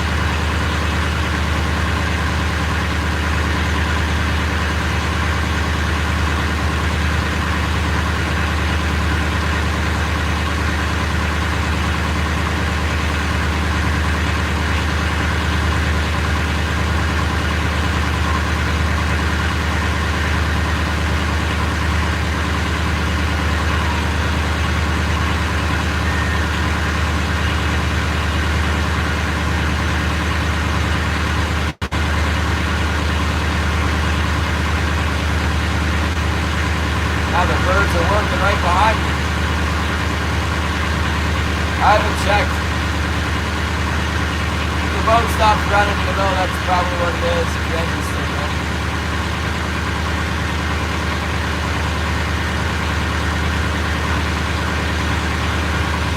Yeah, the birds are getting real frisky behind me. So the birds start flying around and like a whole pile of birds is just coming flying in there. Look, like a couple white birds go and then all these birds start coming in. See them?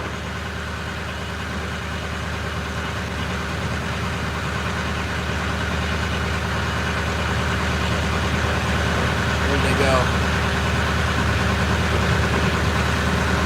Daggone birds is hungry. I think they're pretty hungry.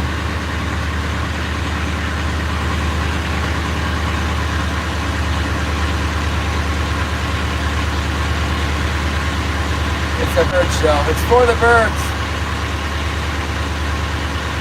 Birds on top of birds. That's what it is. No kings. Let me speak though.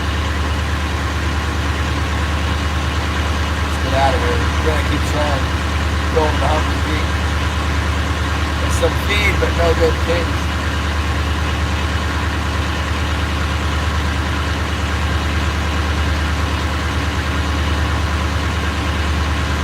We're leaving. fishes. We're getting ready to leave.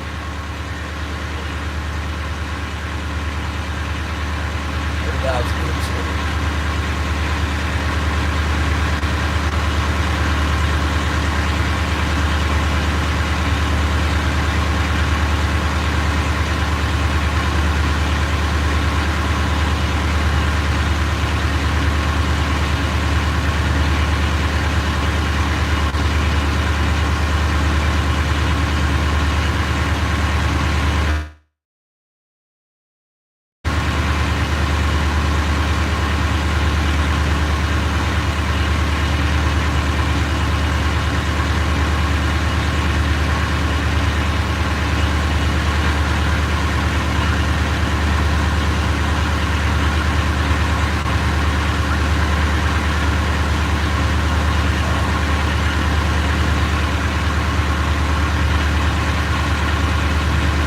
Lunch, huh? I don't have any food. I'll at least try starving.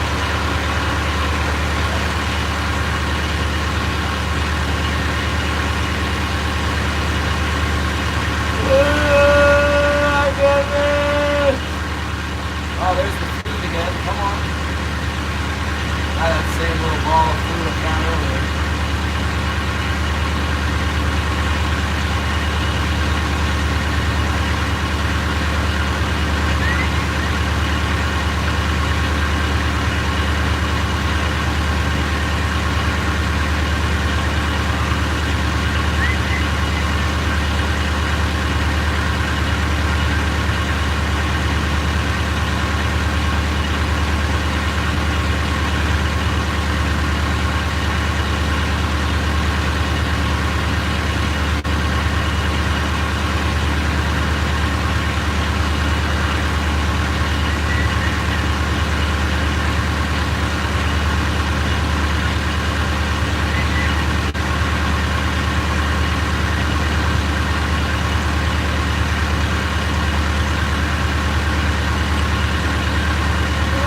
Fish back here, what the heck?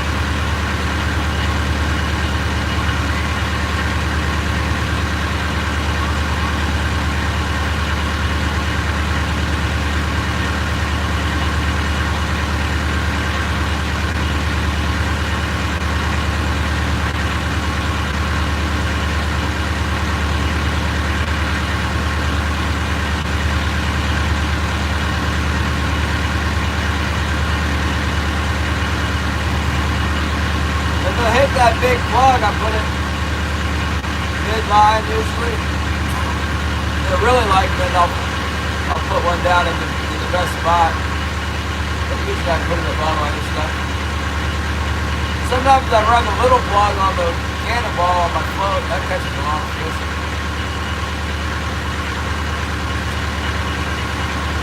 They're the same every day.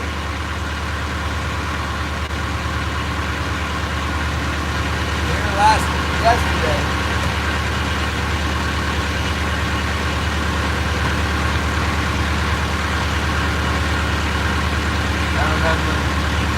I remember.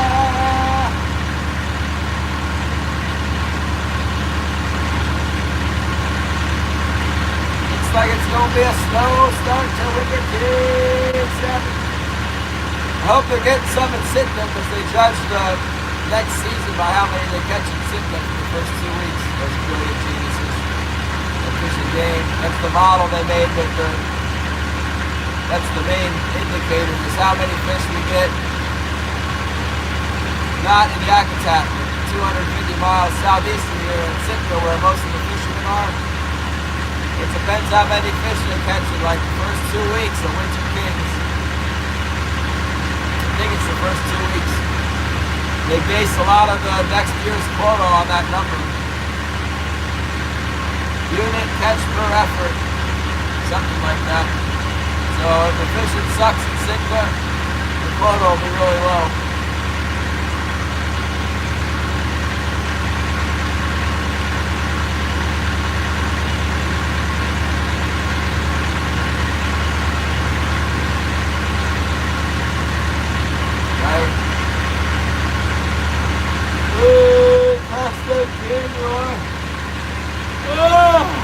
What's it look like?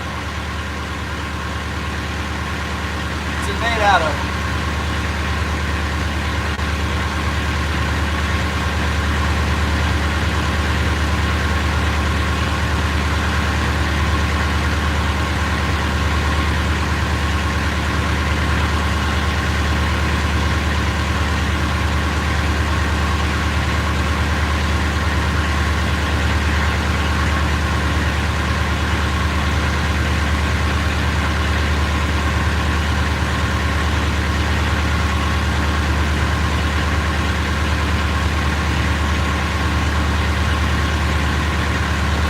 I always thought we needed to like invent a lure so that when the fish bites the plug, a treble hook like pops out of it, spring loaded like a switchblade.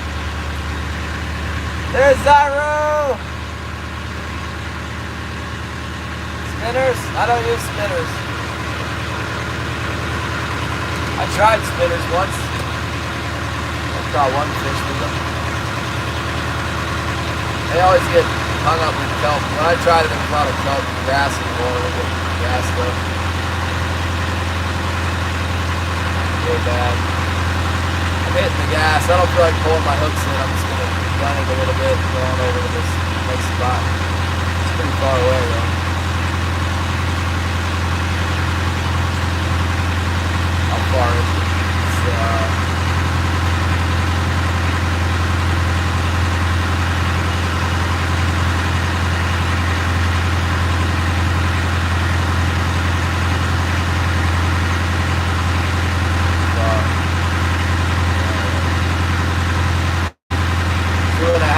miles, so almost an hour, just well, half hour. Going pretty fast, actually.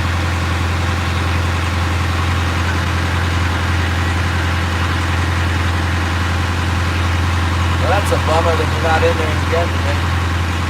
2 days in a row, no go. Even worse today than yesterday.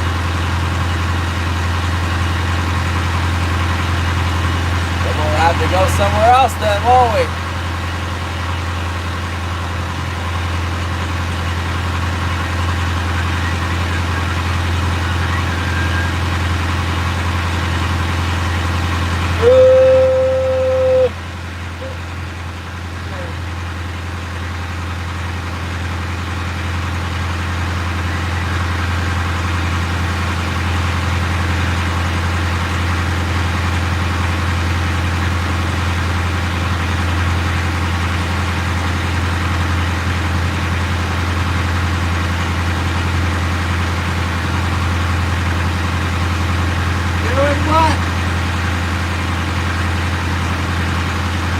Bob get a deer yet? What's he doing?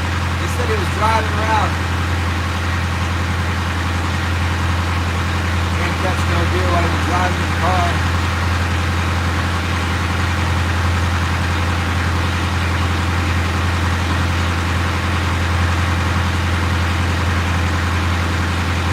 Try and tell me that you're doing 90% of the time. I would shoot the doe. I don't understand what the problem is.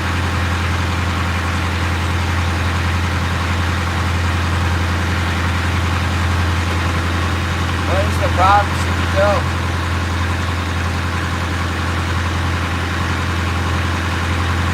Maybe he's afraid he'll use his one arrow and then use the arrow and then he won't be able to shoot the buck. Shoot the doe and then the 30-point buck will come right out.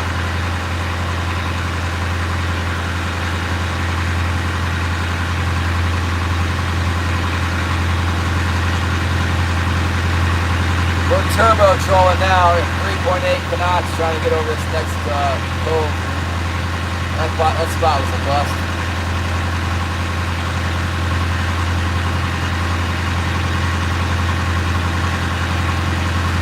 Bust. I need to send them these broadheads. I got a pack of muzzies. I think most of them are still in the pack. The pack's open, but there's broadheads in there still. Kind of looked like he had a muzzy on the front of that ball. Maybe a generic muzzy.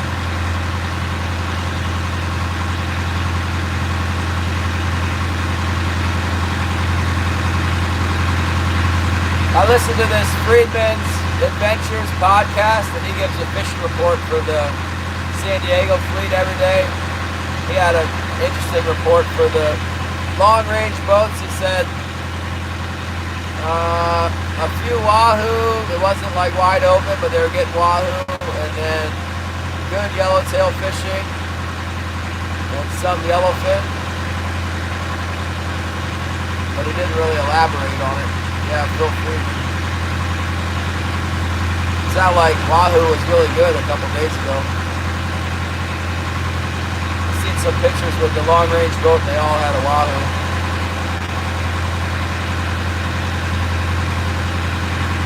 Yeah, I borrowed a crossbow once for a guy who'd never killed a deer. I thought it would be foolproof. Somehow he missed it at like 15 yards. Turns out it's more accurate if you use the cocking mechanism. We were cocking it by hand, and it was pulling on one side of the limbs more than the other, and it was sending it off quickly. But whatever, he missed the deer from like 15 yards up there. There ain't gonna be no 30-pound yellowtail.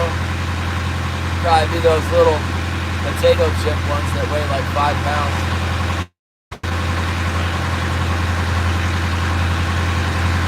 Yeah, that'll be interesting. I can't find my lead weights. I don't think my lead weights ever got shipped. You can call Squidco and see what the price is for lead. If it's not good, I'll just buy it here.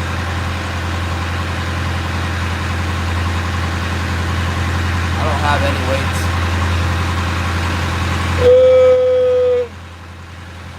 You think so? How deep's the water gonna be? I heard an 8-ounce torpedo sinker for the drop group.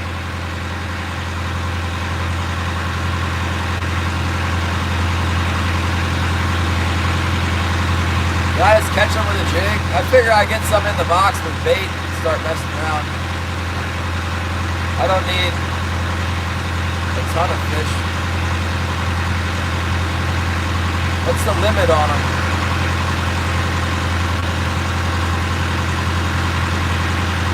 Are we allowed to keep 3 days of limits or what? Is that the rule?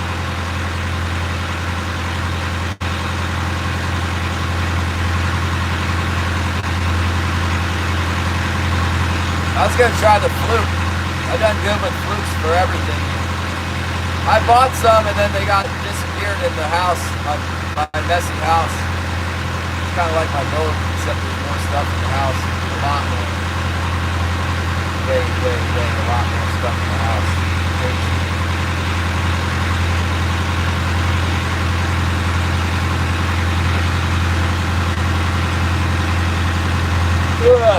I was looking for that long range, that tuna fishing stuff or whatnot, and 7 days, I think they cut down on that. I think it's only 3 days. Is it 7 days? No way.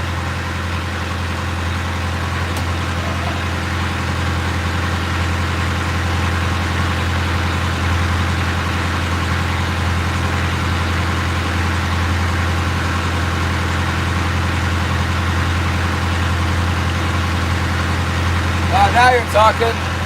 I just ordered $100 worth of bucktails though. You tie them on a tube, get a big pin and pull the middle out of it, tie your material on that tube, and then epoxy it. Put a big eye on there too. It needs an eyeball. 2 of them preferably. Yeah. It needs to be I use the tube one, put it on the tube, and then put eyes on it. Make it about 4.5 inches long.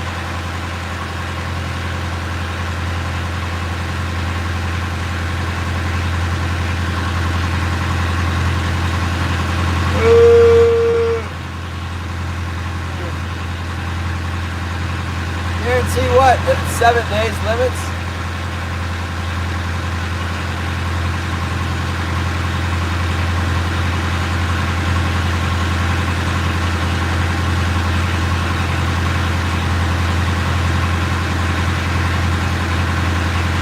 Yeah, those Grand Slam bucktails work really good. They don't always work, but when they start working, they can be absolutely deadly.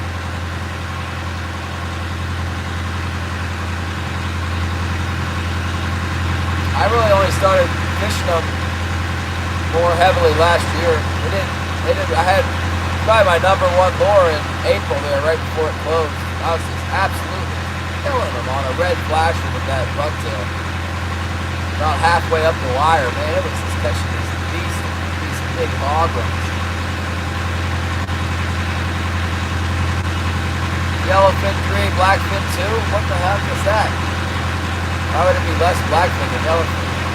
Gyro, what are you talking about? Where is that?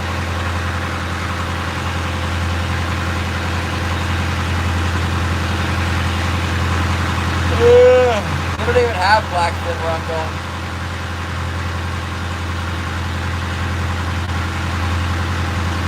You should use a bleat call. Turn the little can over.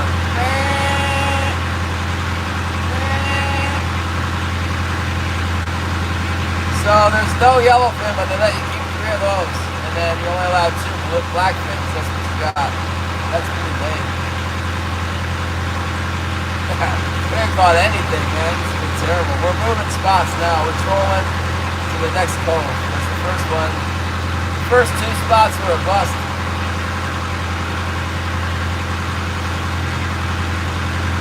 We're repositioning closer to the house.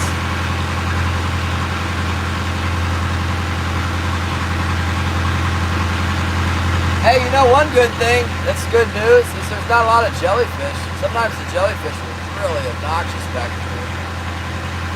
Hardly any this year. That fresh water must have flushed them out or something. There was some jellyfish we were catching.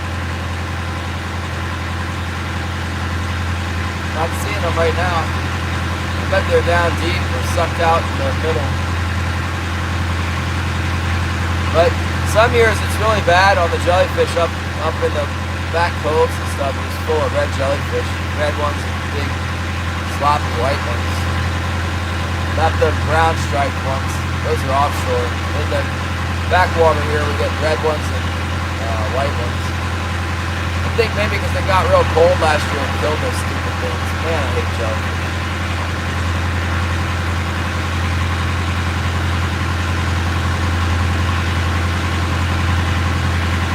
I saw some though when we were catching a few days ago. I saw some that were in the water and I saw them on my line a little bit.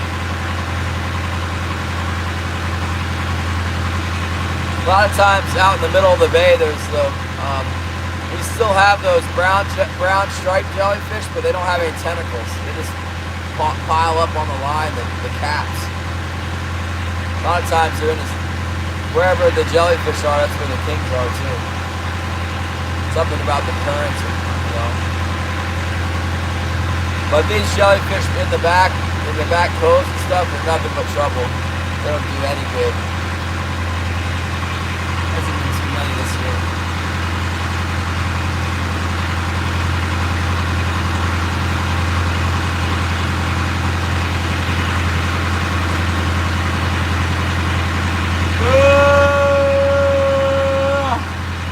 There's a little bird coming for me. Get out of here! Ah, yeah!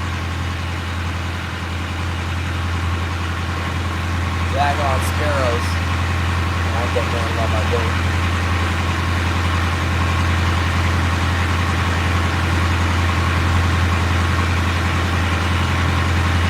I don't know if you guys heard, but Kate shot a huge moose. We got like a 60-inch moose yesterday. I wish I'd have been there, and then again, I'm glad I wasn't, so I didn't have to drag the thing out of the bushes.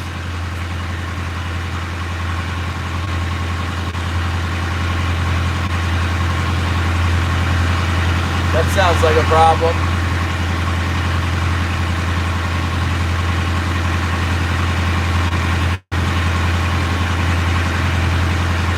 sure there's a lot of them down in the southeast.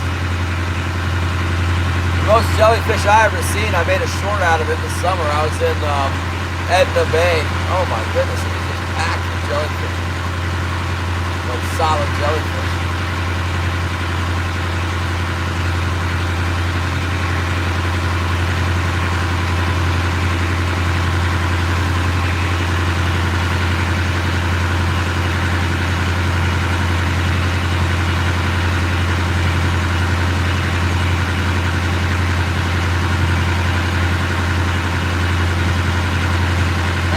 Pretty close to where we're going here.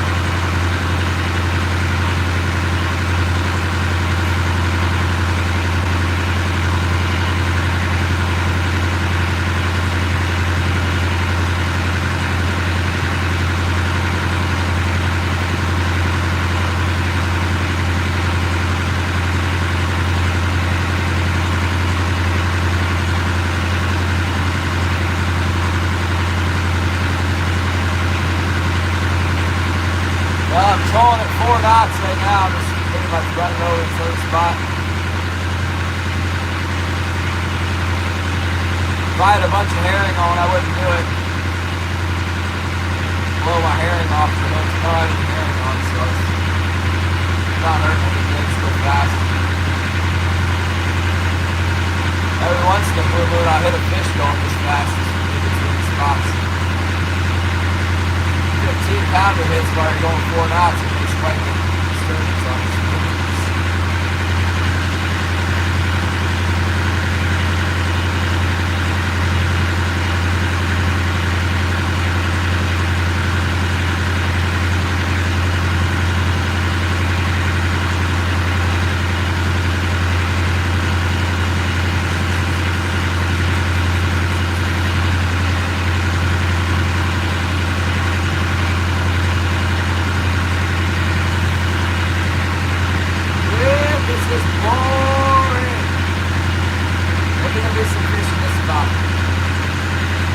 They were right tight to this one rock pile last time we fished here. We got 3 off here. Pretty sure. It's taken off a long time to get it in.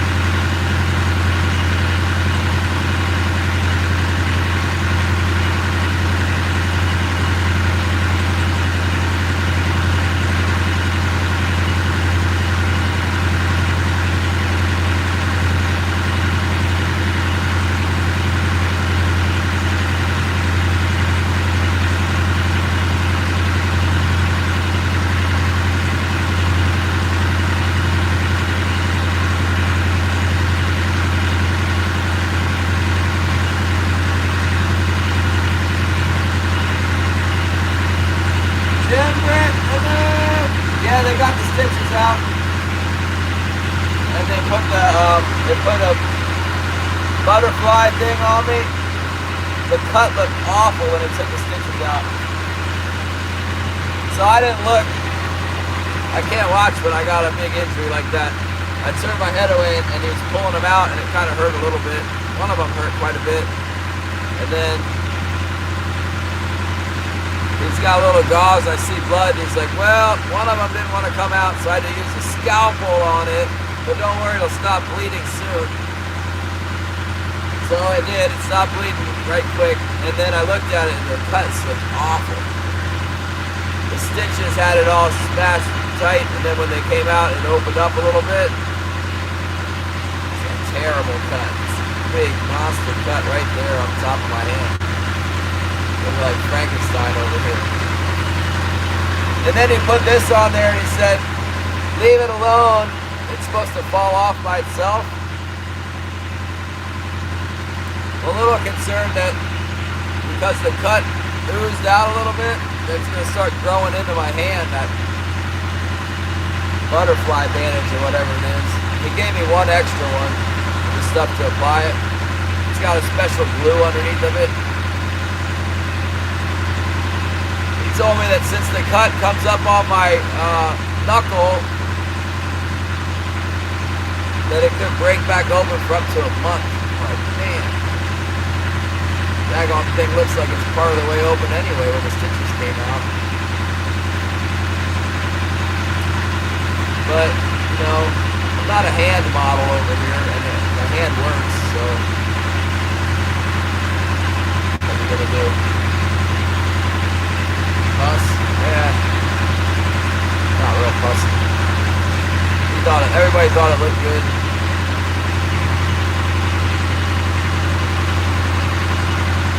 It's a little yellow, but it's not like white, you know. More like that yellow that you get when you get a big cut and the scabs forming.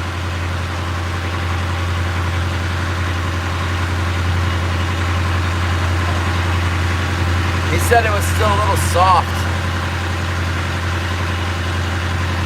That's why he put the butterfly bandage, and also because it's on the knuckle, and because he knows what I'm up to. I think he asked if I was still working or something. I'm like, yeah, I'm working. And I'm going big game fishing next week. A picture with me! What did I do? I didn't see you. Where is Shannon?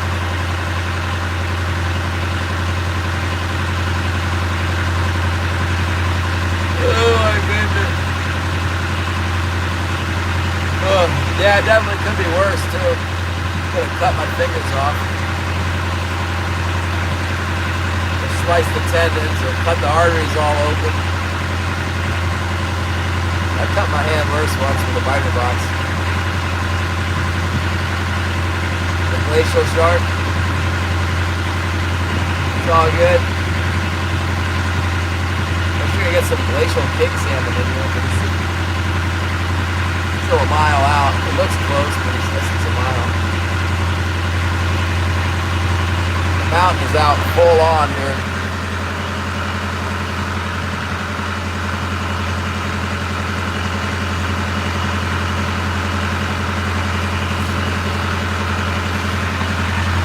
Big mountain. Oh yeah, I'll check it out. I saw you cutting the halibut this morning.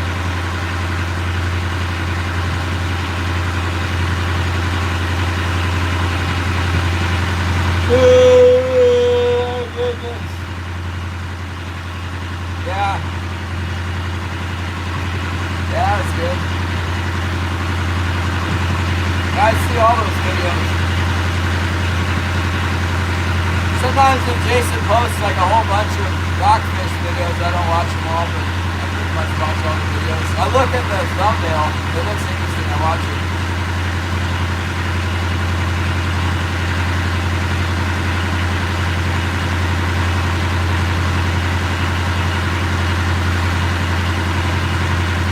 Yeah.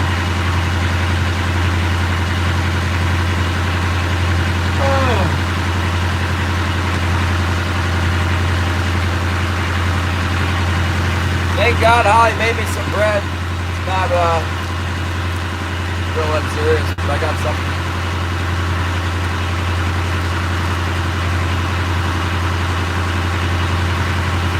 A little bit of wheat, flour, milk, sugar.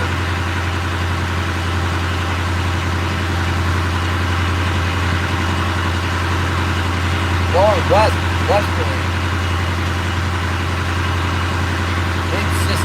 Big gutter.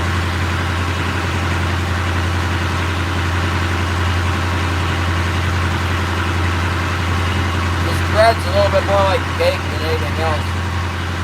Like between bread and pound cake or something.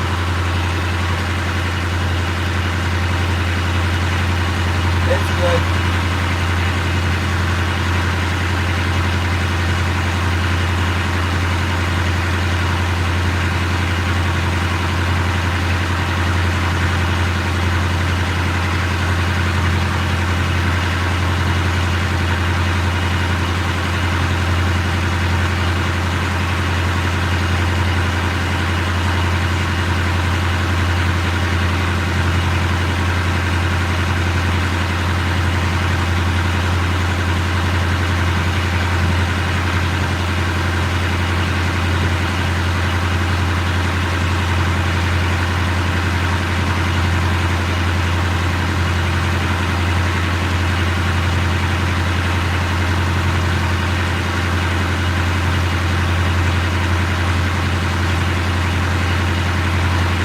not much good you can say about not catching any keepers, but it's like it's really not all that unusual for winter kinks for not to be working out.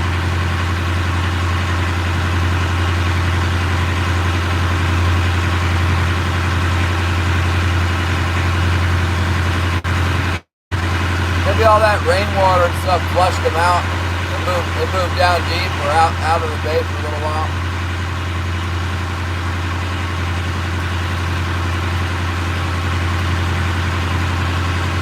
Could just be hiding from the sun. Yeah, I can, Eugene. My boat's a little small though.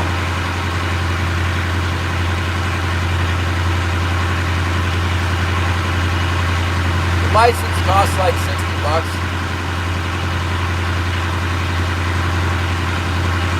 And you're allowed to come out and watch. So you don't touch anything, you don't need a license.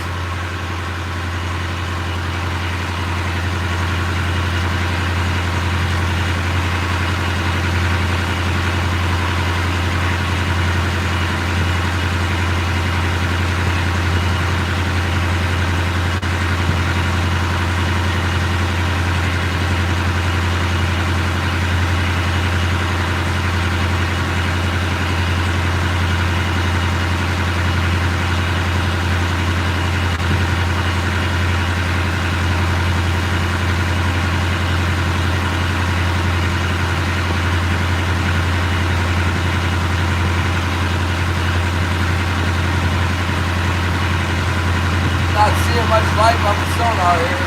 Pretty much a blank slate. That's not good.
Blowing back in here, it's about really windy offshore.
might have to go back into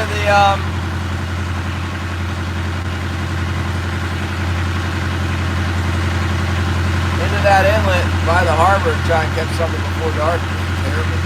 I don't see nothing on the sonar.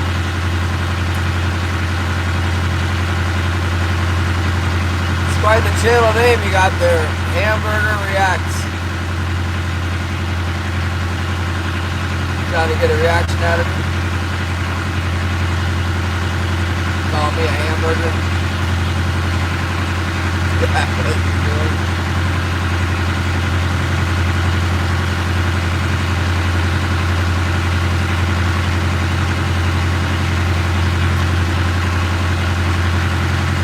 Shallow where? I'm fishing 17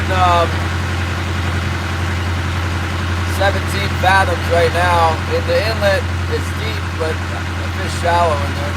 You fish up against the edges.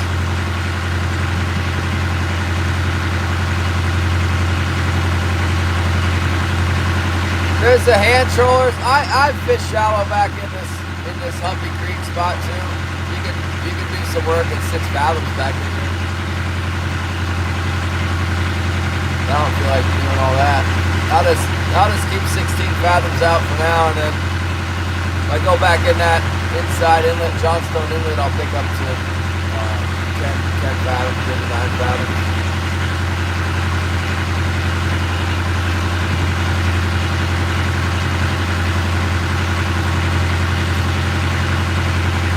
It's usually reliable for a couple fish in there. You might catch a couple fish, maybe even a few fish. But if we can find where the fish are in the bay, out in the open bay, you know, we can make some real money. That's what we're looking for. The best thing I saw was back there where we started, but it's windy out there and there's a lot of kelp. It was really calm all summer and no storms, so we had a real significant storm, you know, the typhoon or whatever it was. All the remnants of that slammed into us. Some huge waves and heavy wind, and it riled up along the coastline in the bay, and it knocked a whole lot of kelp loose. So all that kelp builds up. That's the reason that spot's such good fishing. It's like there's the currents from the inside of the bay hit the currents coming in from the main bay, and it kind of makes a rip there. So all the kelp is stuck in that spot. I'm not trolling there right now. It's night. There's a bunch of big fish hitting all the hooks I did. It's about the most kelp I've ever seen. Big storm. Big storm, and the first storm, and whatever happened was dang blessed. Lots of kelp in the notch right now.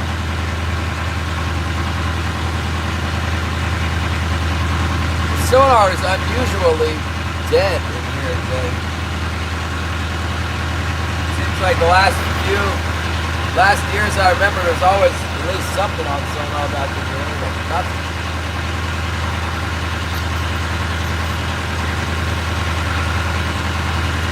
Anytime I find like really good fishing back in these coves, it's packed with bait fish, you know. Sonar light up, start catching fish. I've had pretty decent scratch fishing that we can at least find some, you know, some little balls or feed stuff like we can see them back there. Scratch up a few fish. There's an otter. Oh, it's let down. As soon as I flip it over, it dives.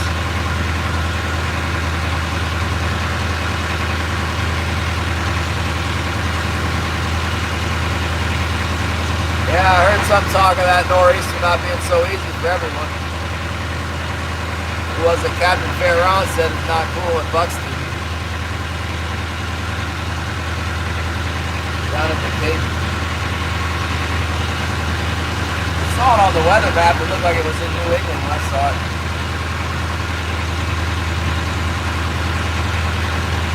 Here we go. We're just strolling through this spot. We're going to slow down quite a bit. About fish here before.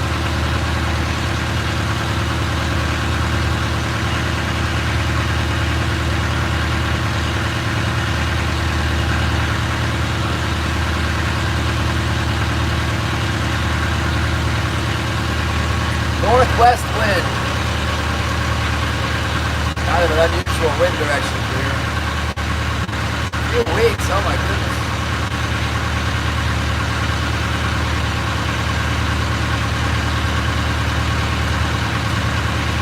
Did you go hunting, Shannon? You said you were going to go hunting.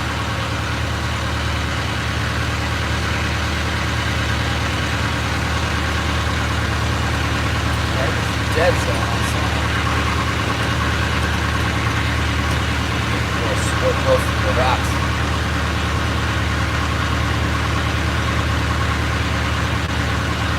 Can't see the beach because of the sun. If I can see the beach, I maybe see a wolf blasting. I can't see nothing.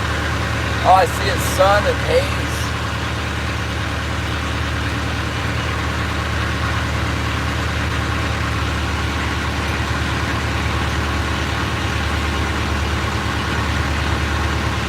Get back from Maui. Gonna go offshore fishing there. That's what I'd do if I was there. Go offshore fishing. Michael Henderson, what's up? Long time no see, Michael.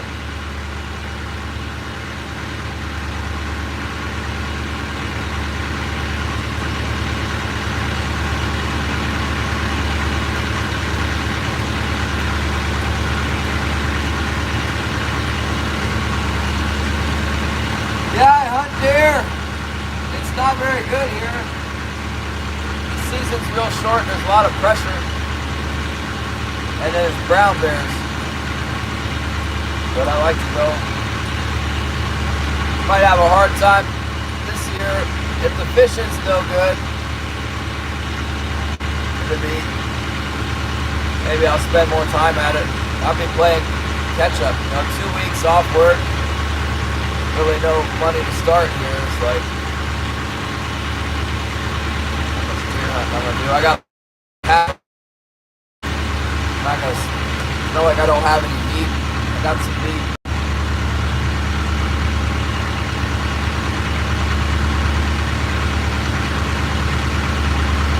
I got a 6.5 Creedmoor that I've never killed anything with. I'd like to shoot a deer with that.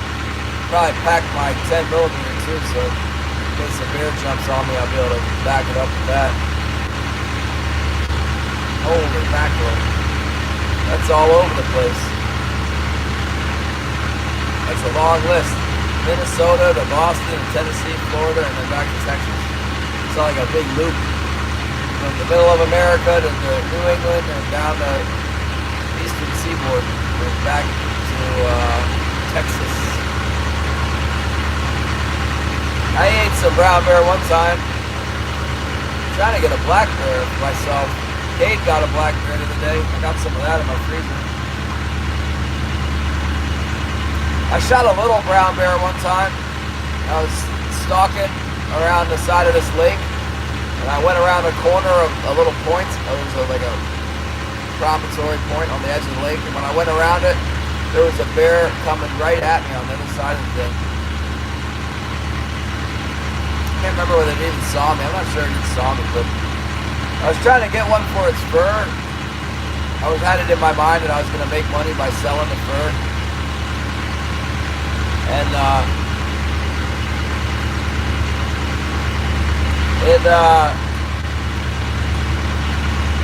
I saw these blonde tips on the fur, and I thought, I'll shoot that one. And so I did.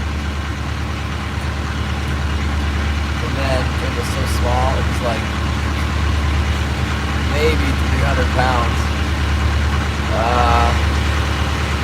And it was digging up roots. I was way far away from the river, and it smelled okay, so I ate some of it. But after I ate it about the third time, I decided I didn't like it. You don't have to keep them. Brown bears are known to taste horrible, so they're fur bearers. They're carrying around really nice fur. So we shoot them for the fur, the claws, the skull.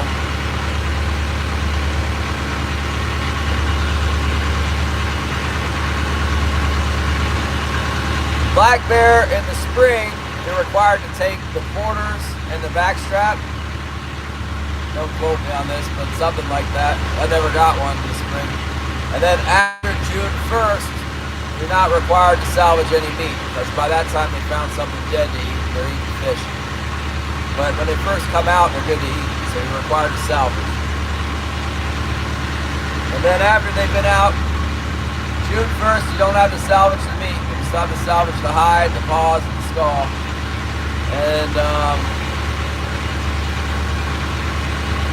cease ends June 30th. So I got a bear once on June 28th. And same thing, I ate it a few times. I thought, that's not so bad. And then the more I thought about it, the more I was thinking that it tastes so good at all.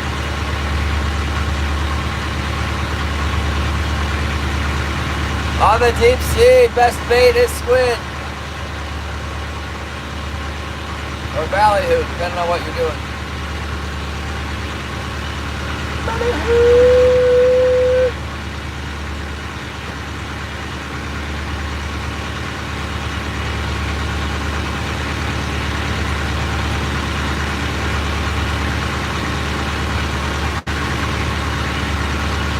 But yeah, you know what, if you did want to eat the brown bear, you know what, if I had said, I changed my mind. Groceries are really expensive right now. I think I need to eat brown bear to subsist. I could go to the Federal Forest Service office and say, I need a brown bear subsistence permit. And they will look at me and they will decide whether or not I'm lying. And since nobody can actually tell whether or not you're lying, you have to use it for meat. Then you can get a tag every year. But for the sport hunt, where you're only getting it for the fur and the skull and the claws, it's one every 4 years here. But I could get a subsistence tag every year. I got a subsistence tag one year. I think I shot that bear on a subsistence tag. But it's only because, what was I going to do? One year I didn't report my moose hunt, or they said I didn't. I remember reporting it online, but it didn't compute or whatever with all the computers. So Fish and Game said I didn't report my moose hunt. I didn't kill a moose. So when you kill one, it's a big deal. You got to take them all the parts of the moose and everything else. Pictures of the moose, antlers. But if you don't kill them, you just check some boxes online and then it's over. So they said I didn't report. And then they wouldn't let me hunt the next year. They're like, since you didn't report, you can't hunt. Great. So that's what I figured out. If you are subsistence hunting, they can't stop you from subsistence hunting just because you didn't report the thing, you know. So this point's trying to get me. It's underwater point. It's not going to get me there.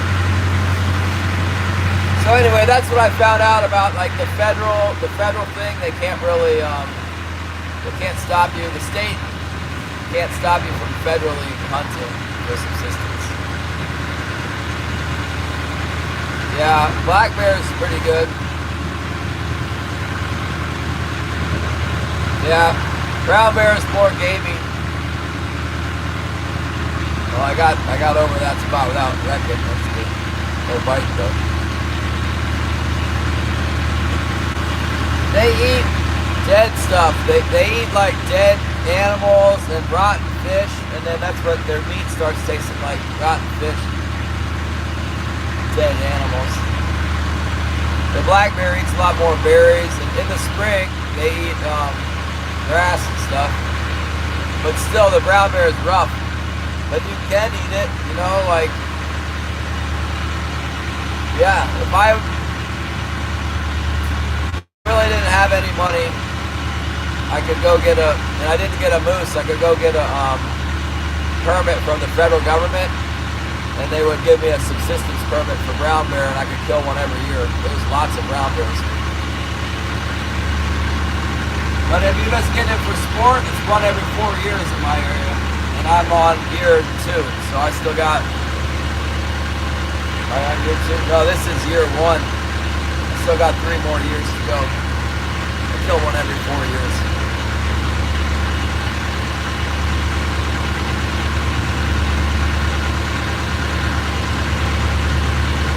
The officials, there's not many people here, period. I just don't see many people at all in the woods. Other hunters and dogs. sun is really throwing me off. Can't get a feel for this drag on. I can't see the daggone. Well, I can get 2 black bears per year where I am. It's 2 per year in my area. There's a lot of other areas in Alaska where there's many more. Mostly it's the moose. We mostly go for the moose. Try and get the moose. There's like 60 moose quota in the areas we can drive to here. Mostly one area is accessible, so it's like 30 moose. I happened to kill my moose on the other side this year, but basically a quota for 30 moose. There's probably about 60 people that go hunting, and you know how that goes. Come on, fish.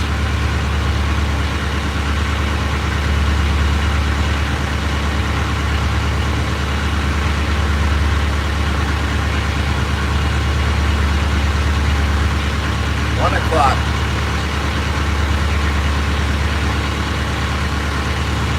Yeah, that stew I made, or Holly made the stew. I cut the meat. I threw a bunch of fat in there. That didn't turn out very good.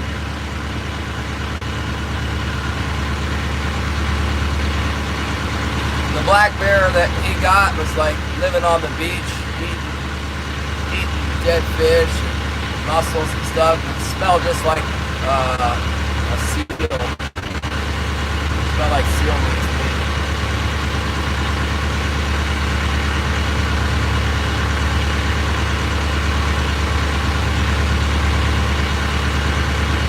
There's a tiny bit of feed, 25 fathoms here. Not much. Maybe a couple little fish up high on the stream. Little tiny trees.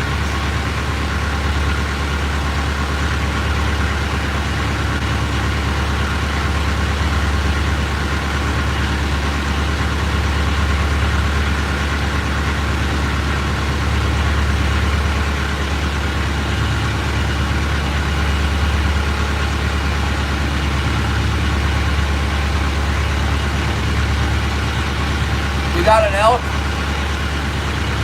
Oh, yeah, no, the black bear's not an elk. Sounds like black bear in Washington's good to eat. See a little bit of feed back in here.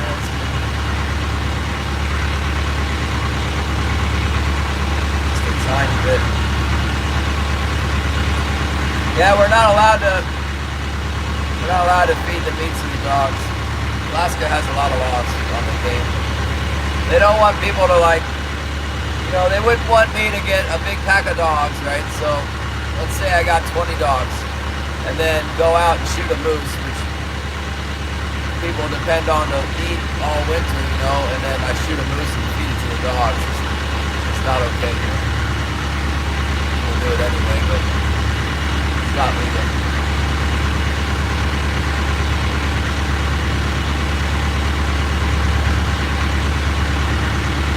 Feed them dog salmon. That's why they call them dog salmon.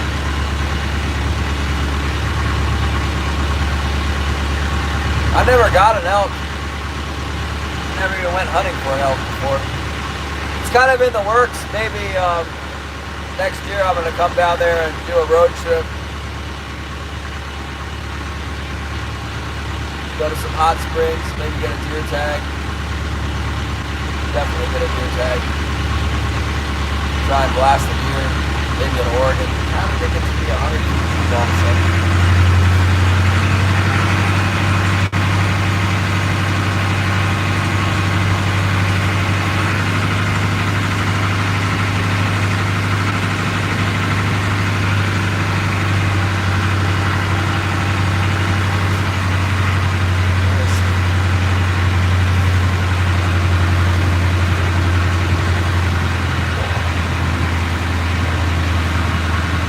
I was bouncing the bottom at 105 yesterday, and I've got the same amount of wire out today, and I just got into 100 feet. I didn't even hit.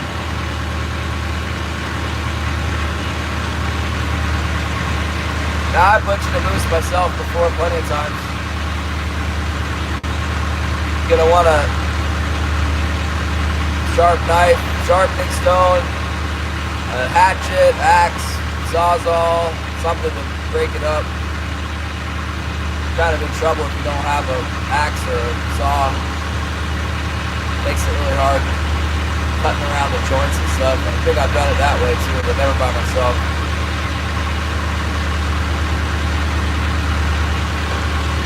Winter trolling's usually pretty good here, but we got bad times too. Looking like a bad time today, that's for sure. I didn't snag in the rocks, that's good, that's positive, you know? Look on the bright side, you still have all 4 leads and splashes and stuff. Kind of blinded by the sun, and then choppy. I like to be able to see the edge of the coast around here. I can kind of triangulate with the chart. It's easier for me to drive.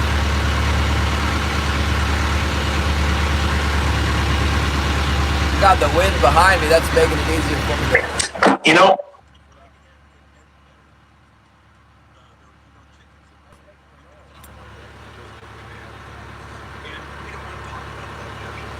Did you hear a YouTube video playing? There's a YouTube video playing in the background somehow. What the heck?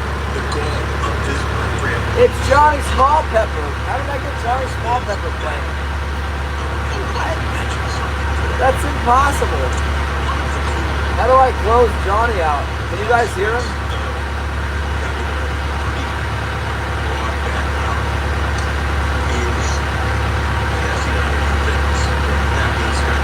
There, I got something biting now. Audio went funny. Yeah, well, Johnny Smallpepper has hijacked my lives. I don't know what to do about that. How do I get rid of Johnny? What the heck?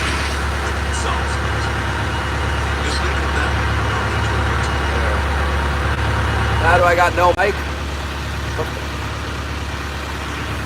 How about now?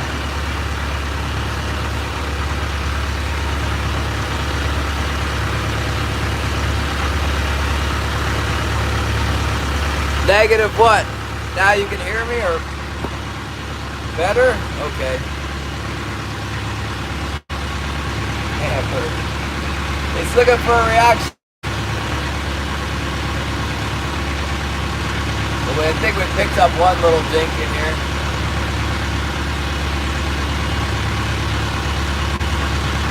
I think I must have clicked on I must have clicked on the notification for his upcoming live, so it automatically played it. I don't know.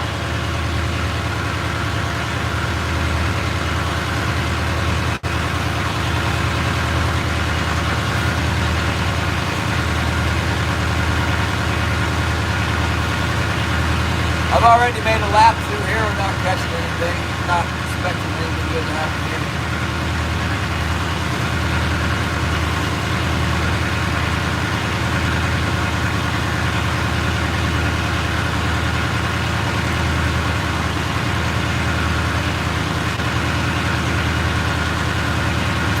Those guys just do that live stream every day.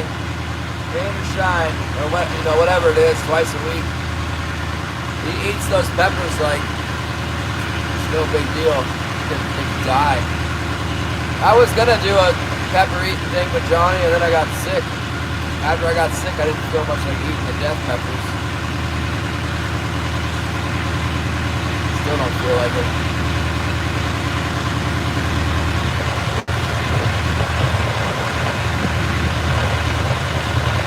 Thanks, Eugene.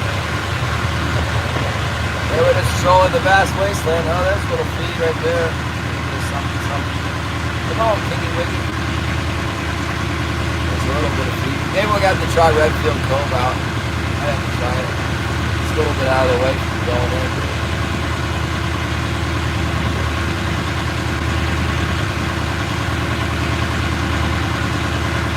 I tried trolling back the other day, trolling back, didn't do any good. One day we got 2, what did we get, 2, 3? We got 2 out of here one day. Started to smell a skunk coming on.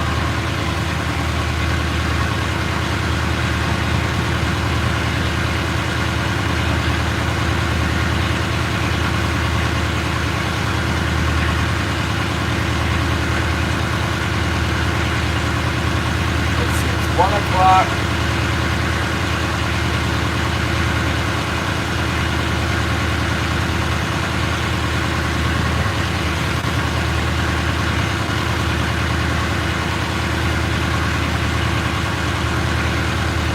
Might have to pick everything up and run back into Johnstone. Thing go right in here, out here. Go start fishing 10 fathoms in that inlet again for the afternoon bite.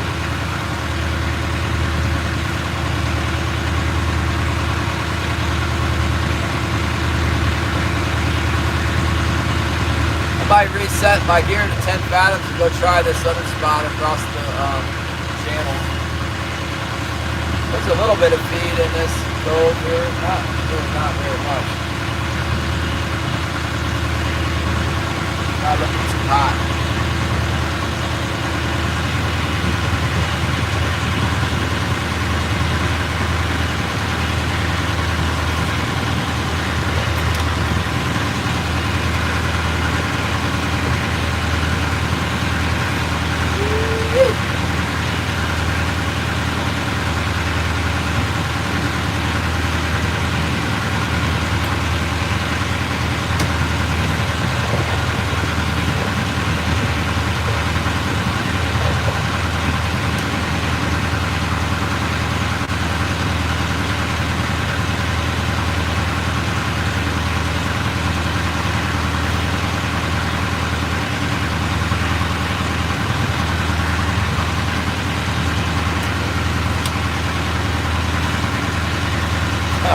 Got some little ones today.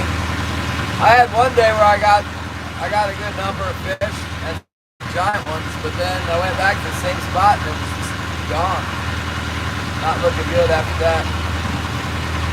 The spot where I fish the most in the fall this time of year is just full of kelp right now. It's windy.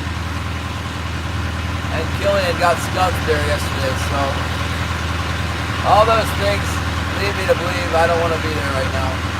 Especially the part about the wind and the kelp.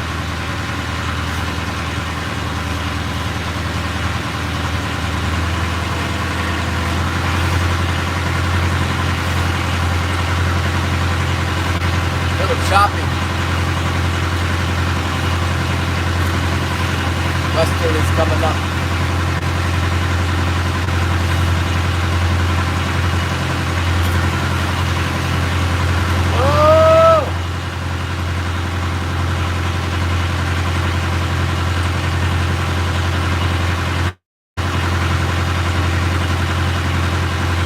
Yeah, we'll try a different tactic here. We'll reset our gear to 9 fathoms, and then we'll try this spot.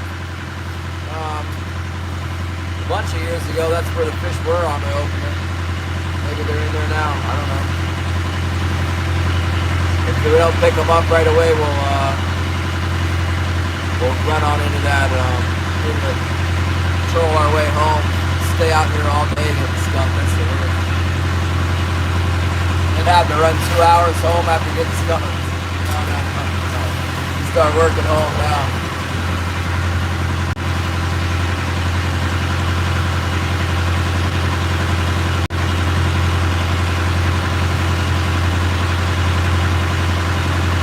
Yeah. We're gonna hopefully get to that, Shannon, when we go, when we get out in the middle of the bay. Like when we get back from vacation, I'm hoping the fish will be, I'm hoping to fish some 40 fathom action for sure. A few years ago, they really went off out there in 40 fathoms. I mean, it was really good. Last year was exceptional in October. Here's a little good amount of feed right here. Maybe we can get a bite off of this.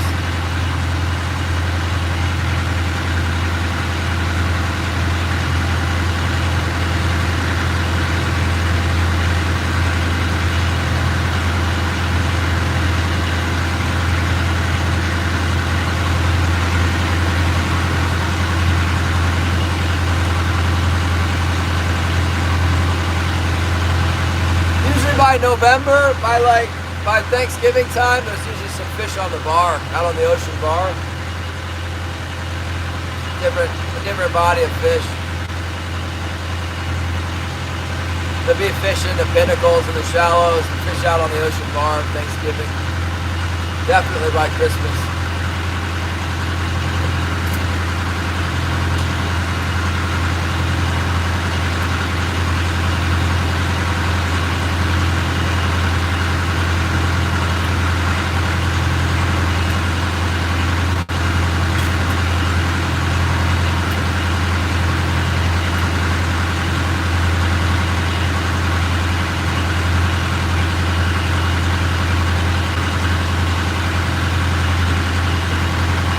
Turkey salmons, yeah. We'll be ready for them.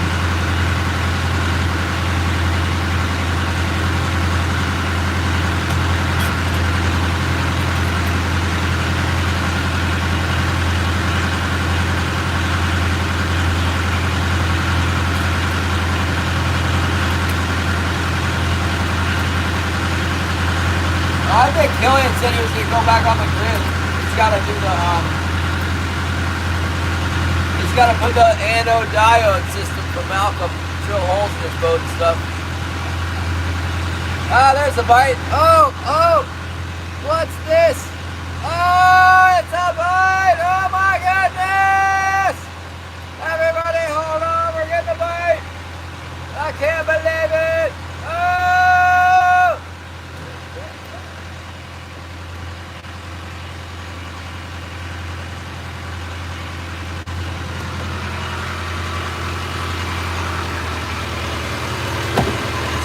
Let's see what we got.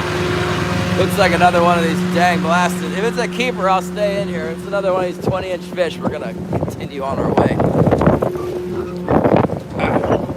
Almost blew my hat off, the stupid wind.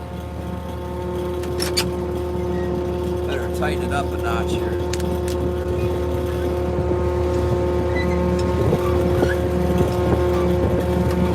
Don't want to lose my icy bay hat.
Got one biting on the other side. Alright. That's interesting. Good looking biter on the other side. Nothing for sure, but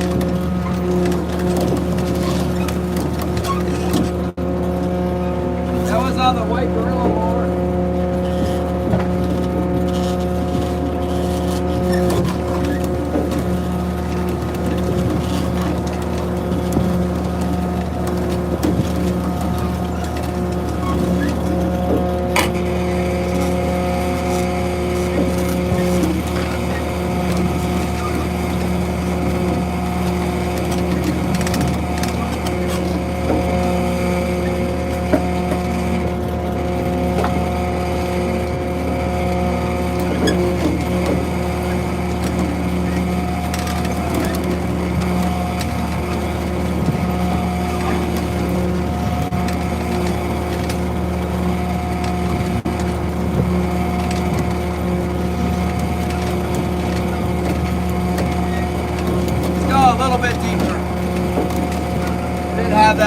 on the bottom. I've been seeing a lot of feed down deep.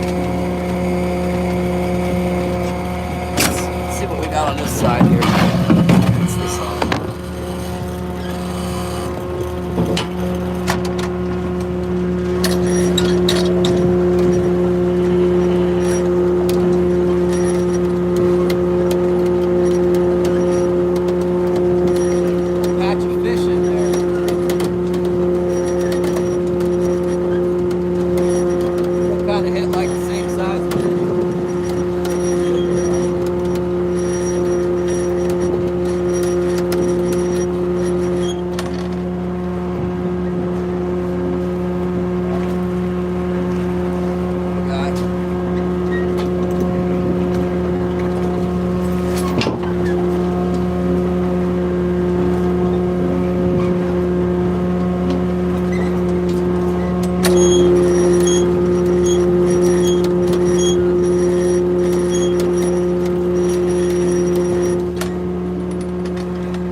One more pass through there, try that again. See if we can't find something a little bigger.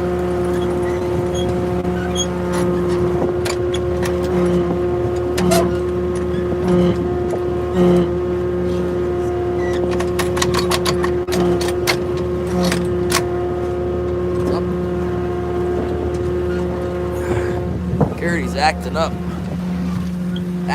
on me. Yeah, that was.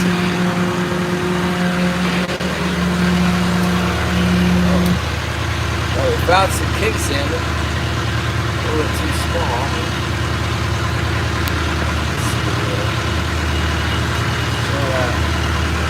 They're in a specific spot. They're right in this cove here, right along the edge of this reef. They just lit us up. A couple of them are kind of close. Let's go back in there again.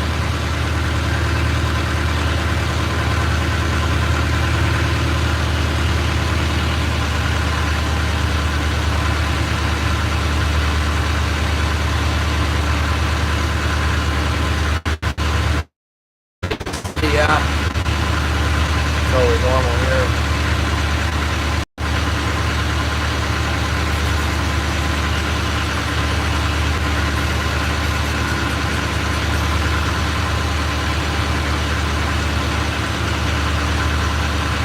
Yesterday we had a clatter like that. One of them was big enough.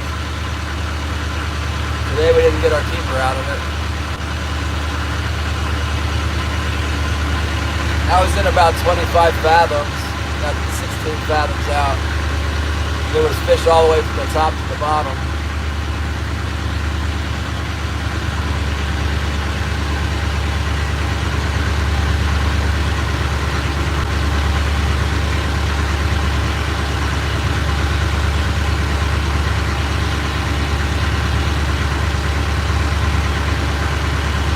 All right, let's try it again. Go into that cookie jar for another round of fish. See if we get the bigger one this time.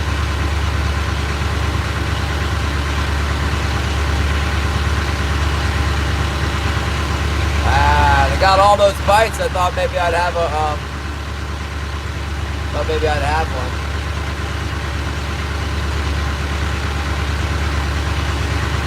Yeah, sometimes. The call come in? What call? Hold on, I'm getting a text from the harbor master. Are we, can you hear me? Do I have sound? No sound?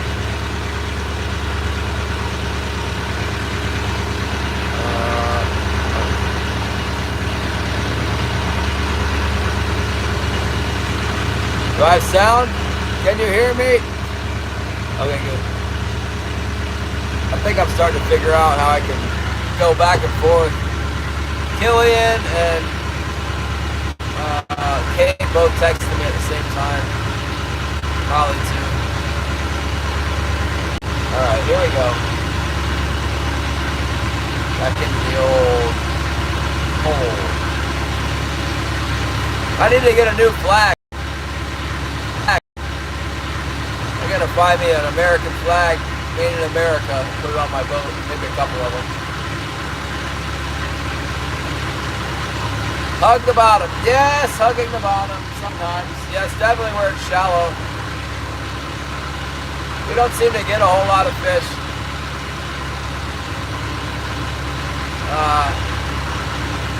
Down deep too much habitat. Drop down really deep and we end up getting those little pollock and shakers. Sometimes though, and to some extent it's untested. Yakutat used to mostly just be all hand trollers.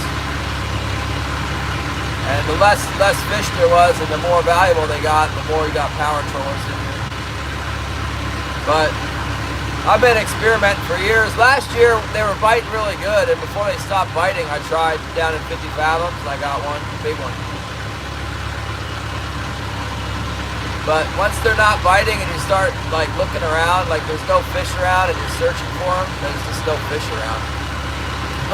When there's some fish around, you could probably get them in the deep, but we don't usually fish any deeper than 20. We mostly fish 10 fathoms. This time of year, for whatever reason, the fall time, when that big herring is around, the big balls of herring, sometimes I've been fishing deeper. Yeah, I have too in Sitka, down there southeast. They're really deep, but they're not in Yakutat.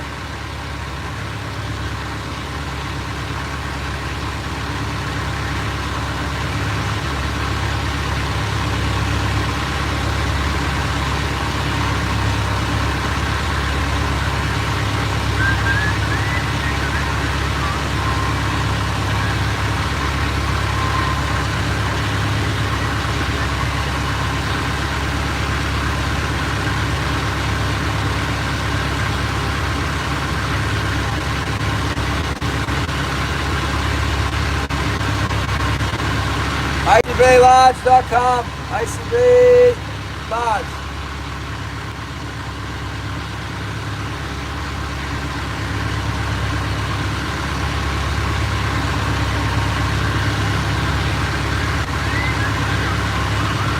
That guy owes me a four-wheeler. He's supposed to be coming in. He might have taken the boat the other direction though.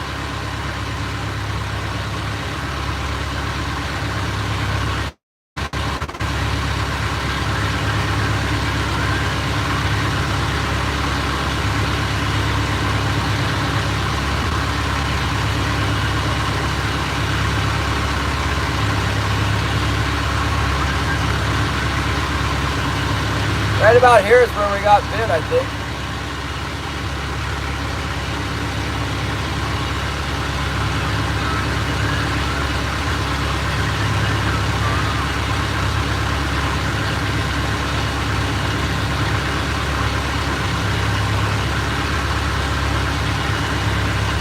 You'd think I'd have some on my floats too after that bite. You probably are.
My floats are never loaded, Shannon.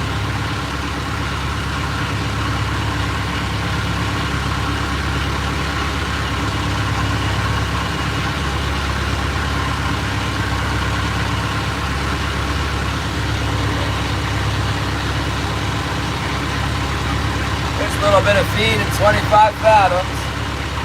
I got 20 down now.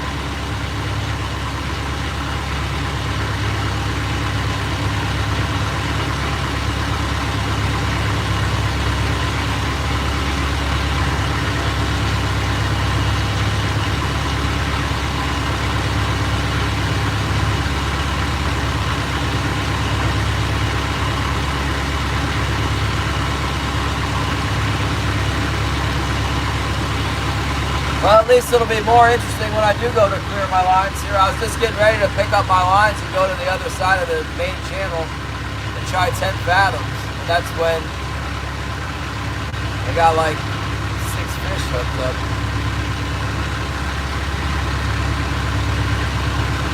Makes me think I should try in here for a little bit longer.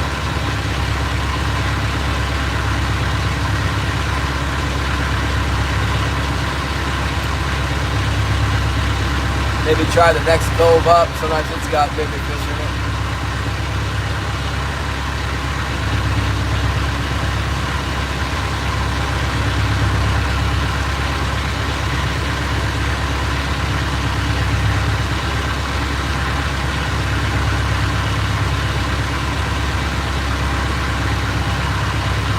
It's super slow, C-Rob. Today it's a bit of slow. No keepers, nothing.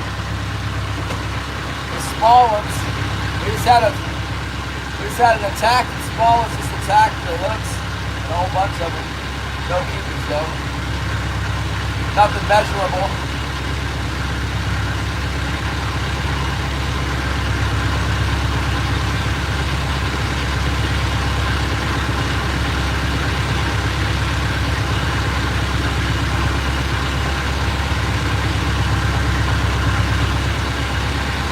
We just ran into a little school of them that was hanging out in the back of the stove.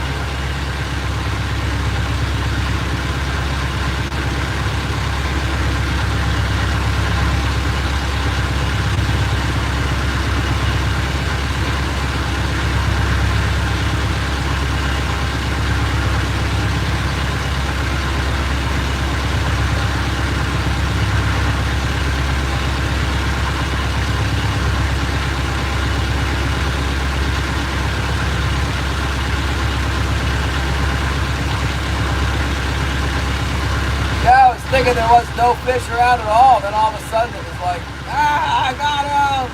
No, not the right one. On the first day when we had 3 fish, and really on the day when we had more fish, it was like that pretty much all day.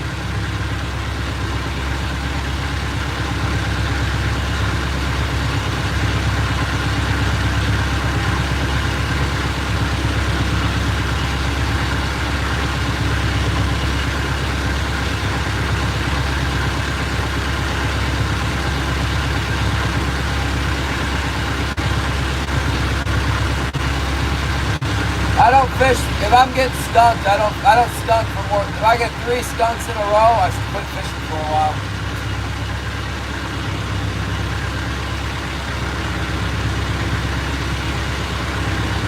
But I will fish 3 days straight without catching one. Done it a few times.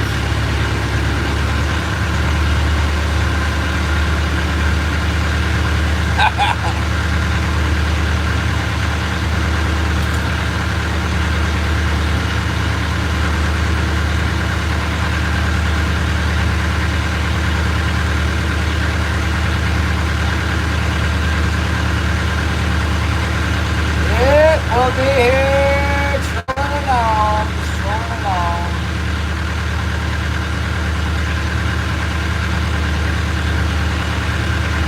Try to go a little bit deeper. Just try to go right down the middle of the gut this time.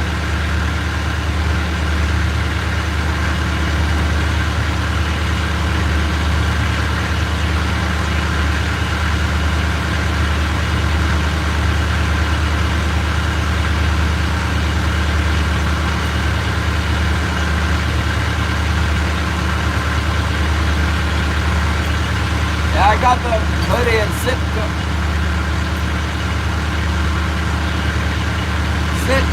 And we got some cohos. Yeah, we got some cohos in it.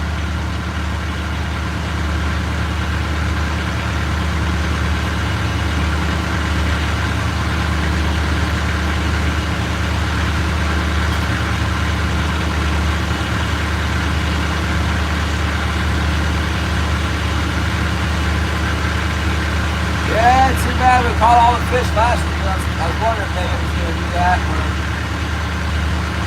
It was so awesome last year. This year, it's not going to be good in October. It's pretty epic last year in October.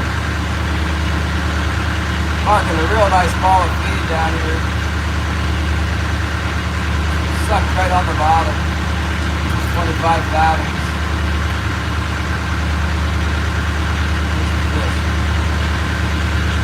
Come on. Let's see a big one this time.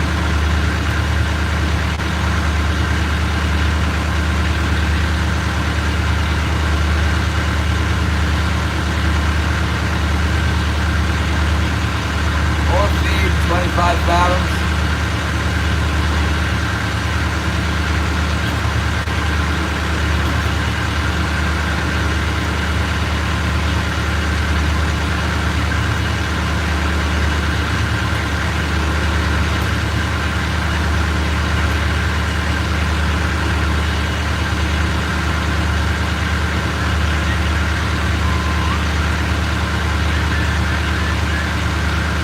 Today's the day! Skunk of the nation! Super skunky today.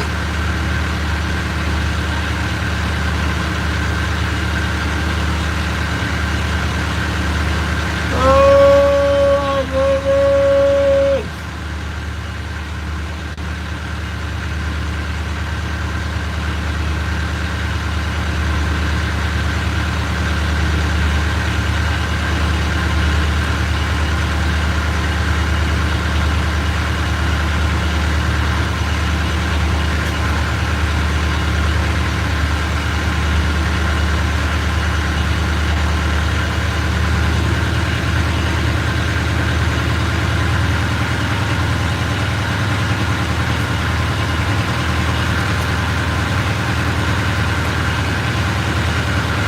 I got stumped that one day when I went out in the hurricane. I think that was the second day of the season or something. Maybe the third day. The opener was on a Saturday, and I went to church on Sunday, and then Monday it was a hurricane. I went out anyway, the harbor. About 2 shakers.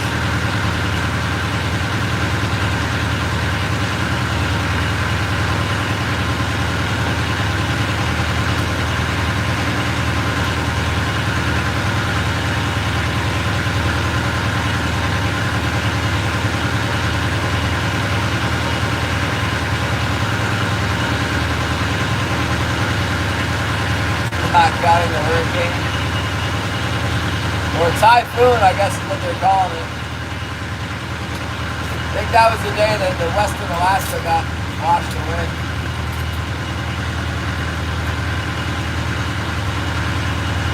In the same storm anyway.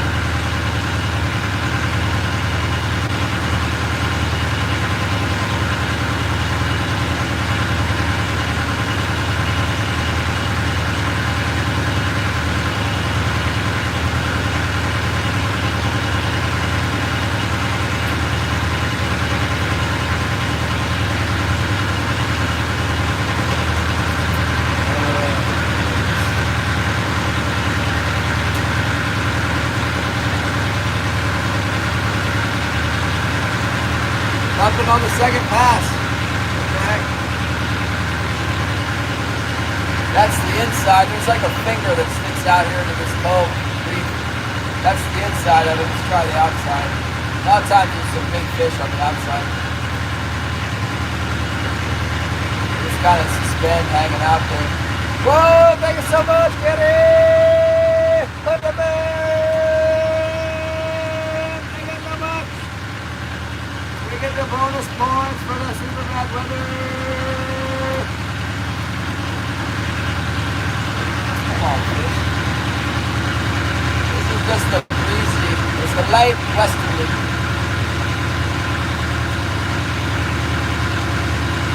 Ah, that's the one.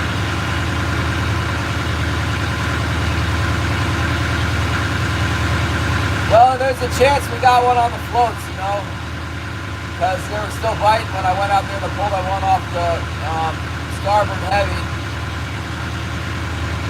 $10, not as good. I know. I actually got $19.99 in the kitty and one jewel. I think YouTube takes 40% or something, those bastards. It's not actually 19, it's more like $11 or $12 or whatever.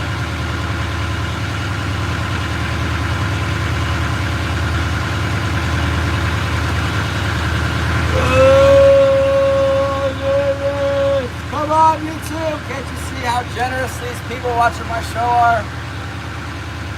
Bring more people, YouTube! Yeah, I was suspicious that port side bite wasn't going to be the one. And then it turned out to be a whole bunch of little ones. The one on the starboard side was a little bit bigger.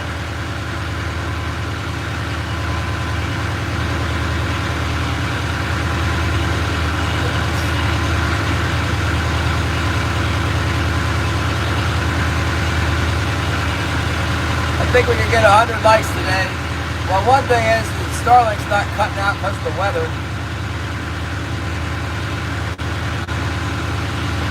I mean, I don't really know, but I think the boat's fishing pretty well. I think that, like, we just ran over. That's how many fish were in there. There's not a lot of fish around right now.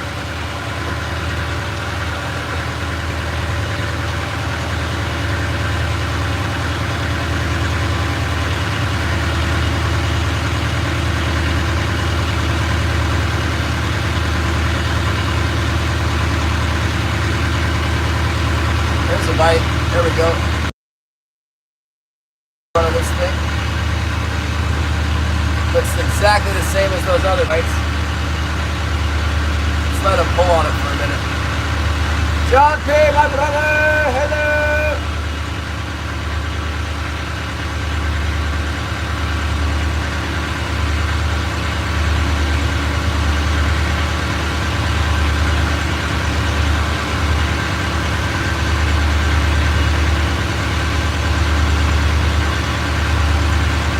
Yeah, we got two on there now. That looked like a separate bite. And we might have three now. Oh, getting all fired up.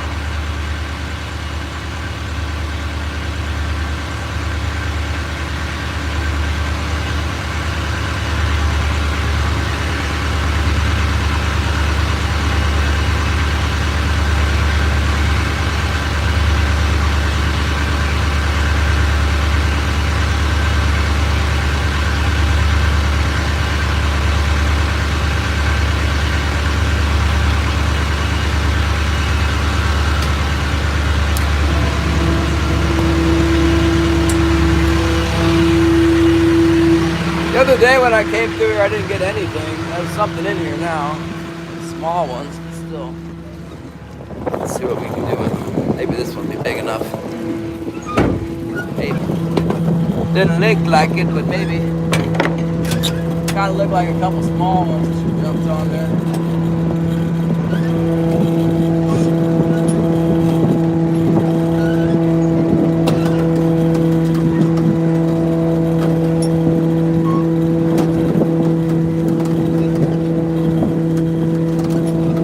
High hit.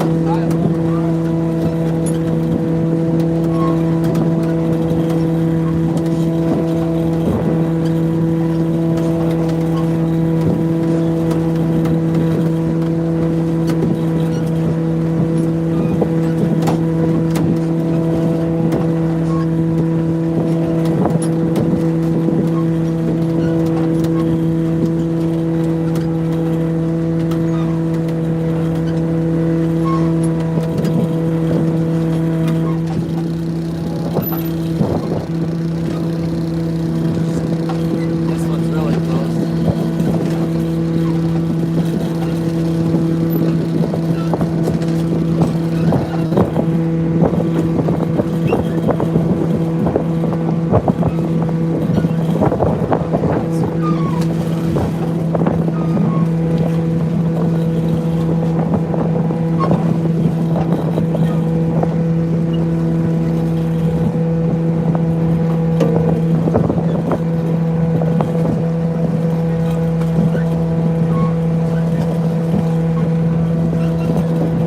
Big enough to me.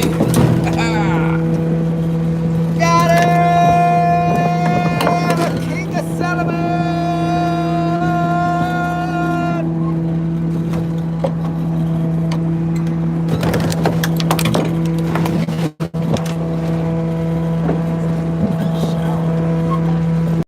Got him on the old.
What is that? Amazon. We caught one, finally. We finally got one.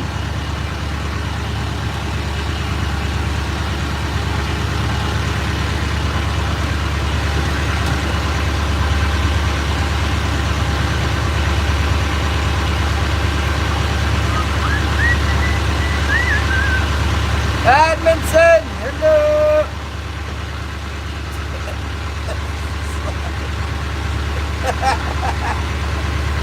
It's familiar. You guys are very helpful with the pronunciation. It's like a dictionary.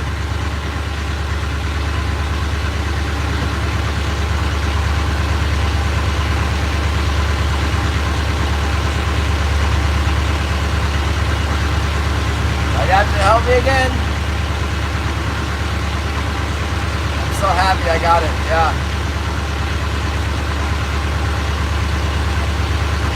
We've been working really hard for that fish, people. Let me tell you what. Let me get thumbs up for the fish. We caught it.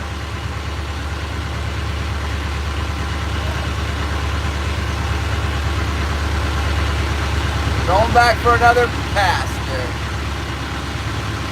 Polar Explorer, no, don't remember. Oh yes, Atkinson. The Polar Exploration.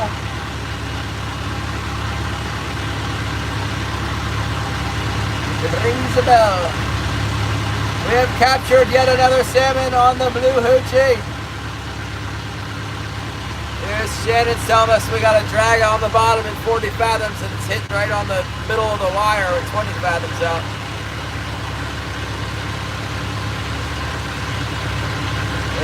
And we were in 220 feet of water when it hit.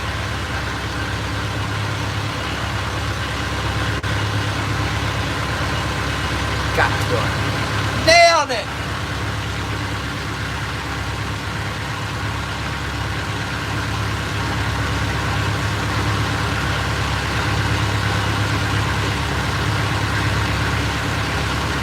Well, at least we don't have to pay to go fishing today. That really upsets me.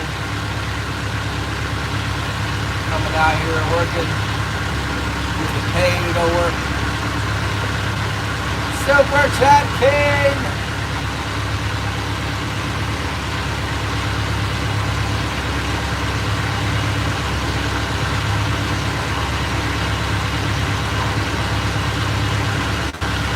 Here we go. Let's try that again. See if we can hit another one. Super chatted on there, it did. I didn't think that was going to be a keeper. I thought it was going to be the same as those other ones. It wasn't hitting it. It wasn't pulling that hard. Not like that, but there was like 3 of them on there. Usually when 3 hit together, it pulls pretty hard.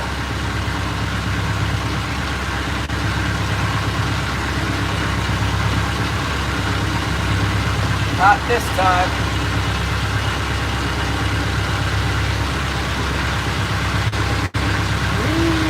What else we got down here? Whoa! Gladys Edmondson! I probably already forgot. With the yellow super chat! Thank you so much! Go back up. Edmondson!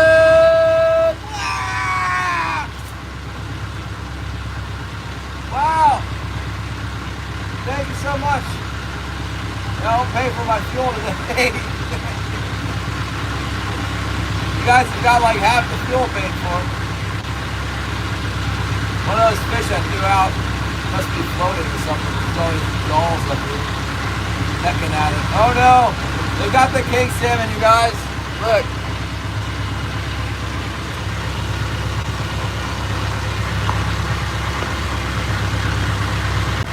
They're eating it. They didn't swim. They're floating. For some reason, they're floating today. That's unusual. Why are they floating?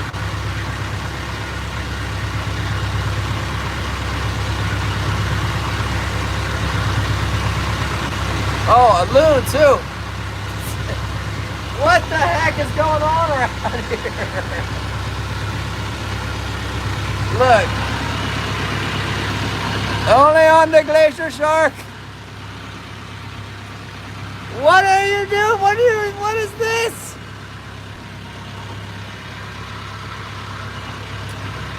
I even hit with my tagline. Shannon, thank you! Did you see that? Shannon with the level up to the orange super chat. Oh my goodness!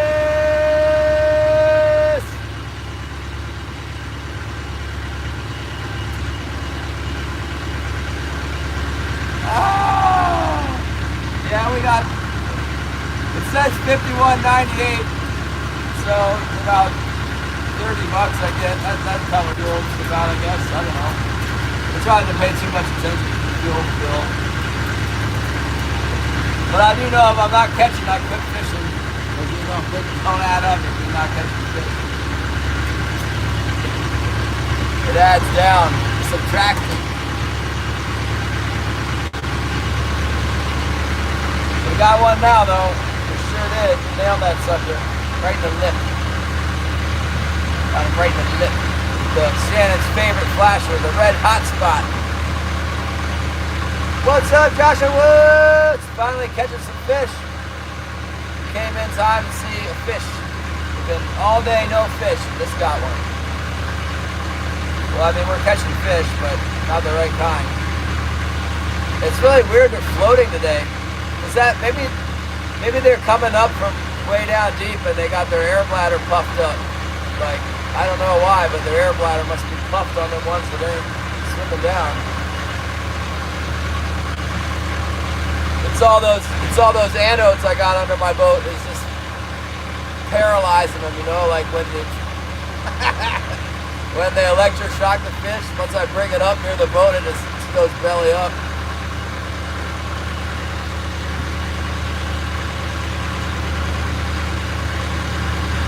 Yeah, that keeper was on the red hot spot, 2.5 fathom leader with the blue hoochie of destiny. Where did it go? I got some around here somewhere. Oh, a brand new tackle I'm sitting around here. It's escaping me right now, though.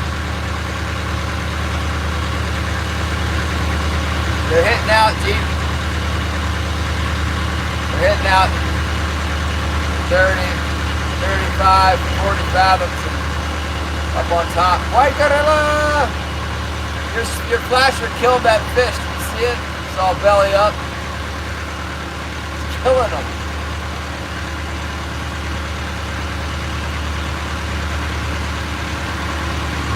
That's not normal. They normally swim back down. I wouldn't say that they all live, but they don't normally go belly up like that. That's the second one in one day. It's unusual.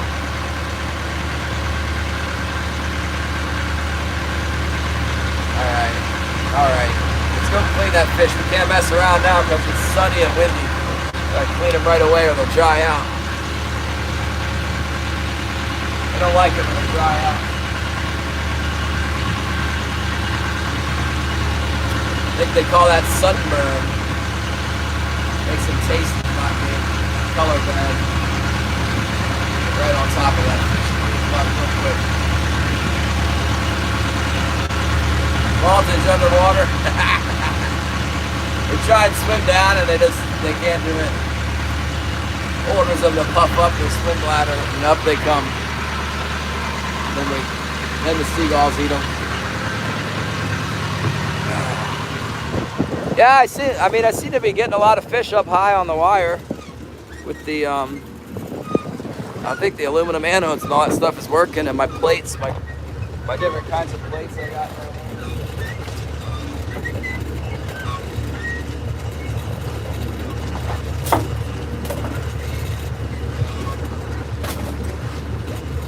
I haven't seen nothing on the floats, really haven't.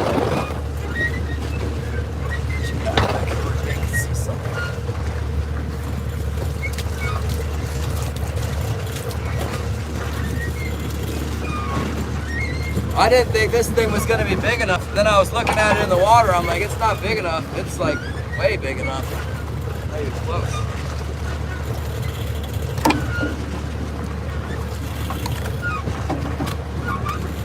It's a peachy king. Custom king. Very light peach colored.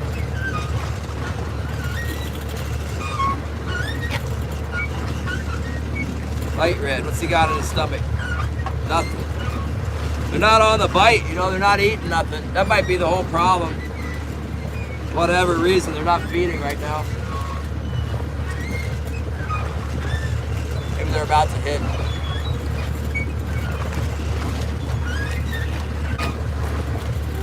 This is the king salmon. Its color is described as coral. It's a designer fish, very luxury, high-end fish.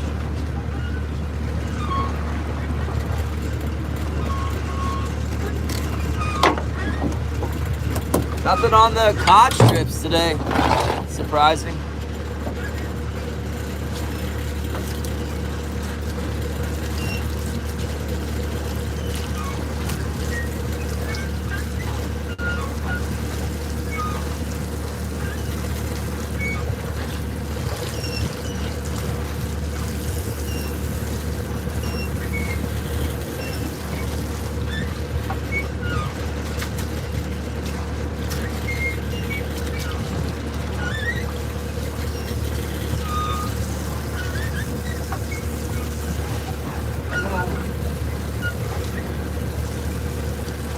I haven't seen any sea lions around either. That's kind of unusual too.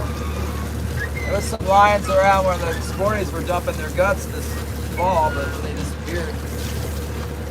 That's good.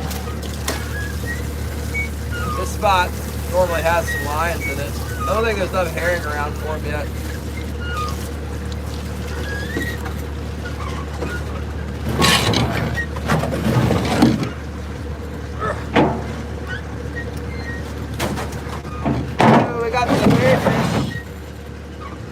Making at least $100 and something a day here. Get another one. Get $200 a day. Come on. Yeah. Yeah, that's what it was. I'll show them. Big enough. Big enough to keep. Praise God, we caught one. Thank you.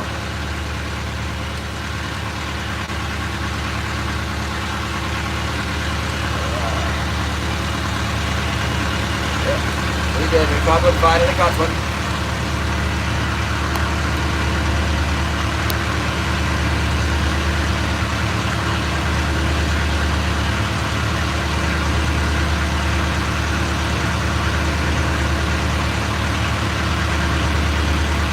Got him. Thanks, Edmondson. Edmondson. Where are you located again? Is that UK, Edmondson? I forgot. Alright, we're on the bite now. We're getting them fast and furious. We're like 1 bite an hour.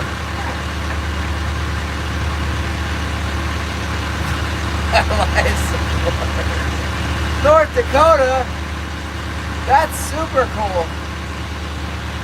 I'll go deer hunting in North Dakota one day. Like to. I watch some YouTube shows where they go deer hunting there. Lots of deer.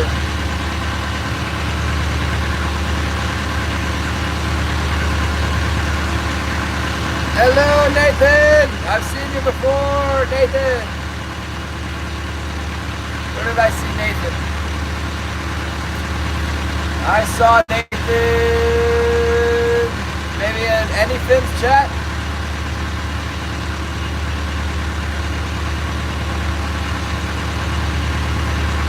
North Dakota has the oil fields and lots of corn and probably a lot of soybeans.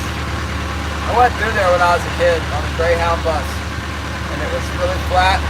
We were driving through, and it was nighttime, and then all this stuff started hitting the windshield on the bus, and I'm like, what is going on? It was green and yellow, and the windshield wipers were just grasshoppers, or maybe we call them locusts. It was so thick. It was crazy how thick they were. Doing all right. Finally caught a keeper. It makes me feel a lot better. Hate being out here all day and just banging my head against the wall.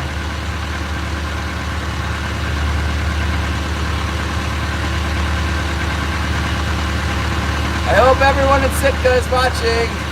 No fish in Sitka. Don't come to Yakutat or you will suffer the same consequences. One fish. 8 hours.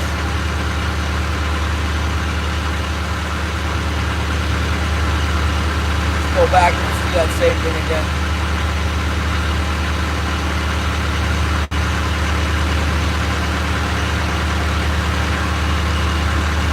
Flat as a pancake. It's not flat here. It actually is pretty flat where I live. I live on a hill, but like, they call this the Forelands. The glacier all smashed and flat.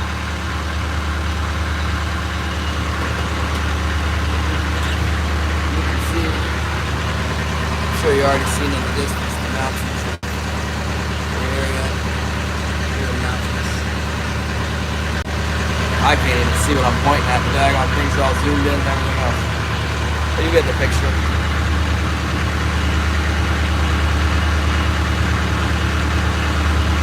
All these fish. Come on, keep biting.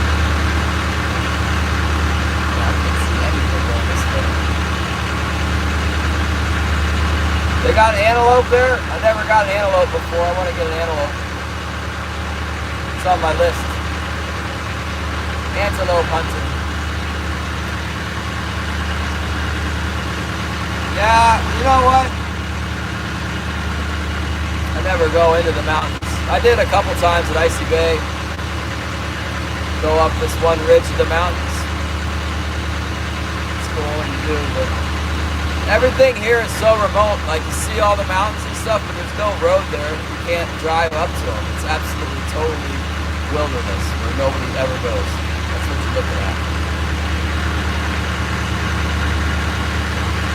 Stuff on the land around where on the shore here. You get to that because it gets logged. The Indians log it off, so it's been logged. So there's logging roads, which is nice. Not technically allowed to go out there, but they're not real strict about it. So you can go deer hunting on there. Bear, moose. North Dakota? Ah, the antelope. Western North Dakota.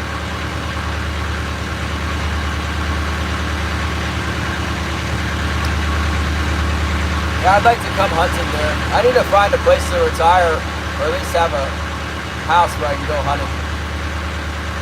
My buddy was telling me, his friend that I know well,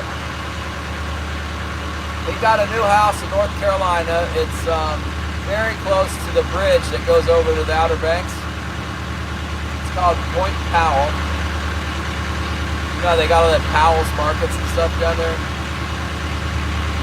And my buddy told me he got a good deal on it. Now, I don't know how good a deal, but he was like, you should start looking at property again. But I need to build another house for all the yarn, so I don't think I can buy property right now. But one day, I want to have a place where I go deer hunting. Not have to go up in the jungle and rainforest and stuff, fight with the bears over the deer. But I'll have to go to someplace like North Dakota, South Dakota. I was thinking that's where I would go to go after the antelope. I wonder how much it costs to hire an outfitter to go antelope hunting in North Dakota. And how much is an out-of-state license? Yeah, there's no way he's getting insurance for that. Or if he is, it's costing him a lot of money. I don't care about that stuff though. I can just I want a place to go deer hunting. I really can just put like a pop-up trailer and then just go there in November, or December or whatever, shoot some deer. That's what would happen. Steve Fowler, hello! We caught a fish. It's a miracle. Chattanooga, Tennessee. Stormy. Turns tonight. Cold in the morning. 40s. God bless you, Steve, too. Thank you so much for the support. Thank you. I was just dreaming about antelope in North Dakota.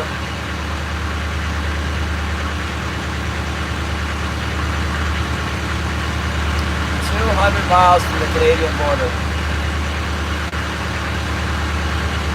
Interesting. There's probably some really big deer there.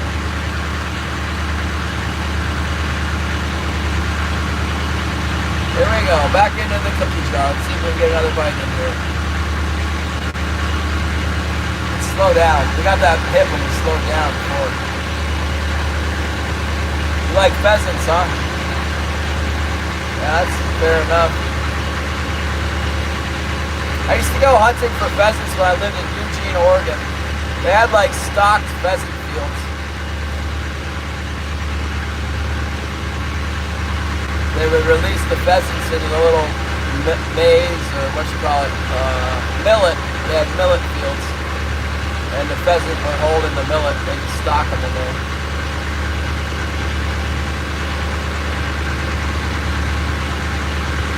I remember my uncle told me not to take his dog hunting, and I disobeyed him. I was younger, much younger, and took his dog. I'm trying to remember the name of the dog. It's like Lucy or Sadie or something. It was a female black lab. Would love to go. It was always real birdie naturally.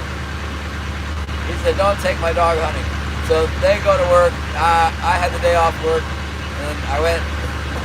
I was living in their basement, and I took their dog to this stocked pheasant field with the millet, and the dog is like all back and forth in the millet. I shot the pheasant. Everybody's happy, you know. But at the end of the day, I'm looking at the dog and its eyes are all puffed up, and I'm like, what's going on? What's going on with the dog's eyes? And I look and realize that like all the eyes is full of millet or Milo or whatever. Little tiny seeds are all filled up in the dog eyelids. I don't even remember how I got it out. I thought I was going to get busted by my uncle for sure, though.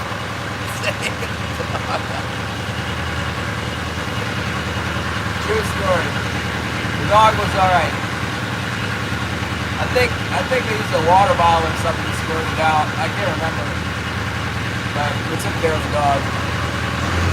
Backing myself into a corner here. It was okay. In the end. I didn't foresee that complication.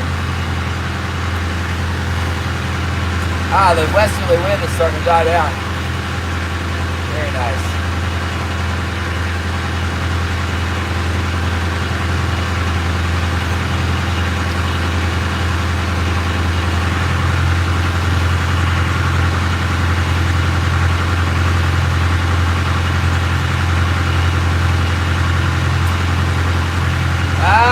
Amen, Steve, it's true that God is all sufficient for our needs. Just depend on our Lord to take care of everything. Creator and master of the universe is capable of anything we can worry about. But take care of it. Look at this.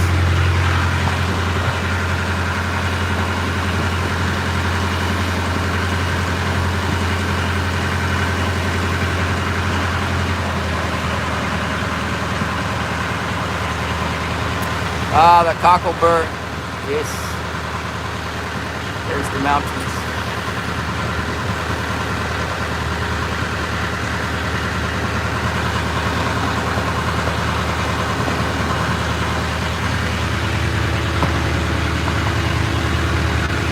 Oh, boy.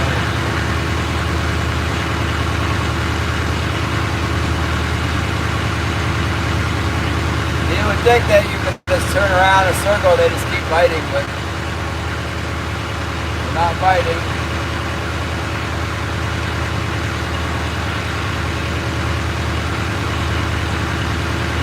Give it time.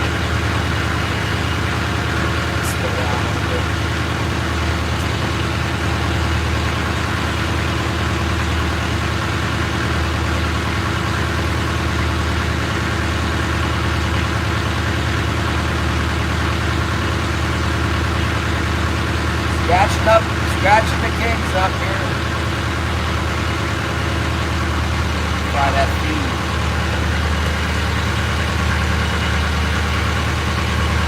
Yeah, I guess those mountains are about 8,000 feet right there. 7, 8,000, I guess, where the snow is.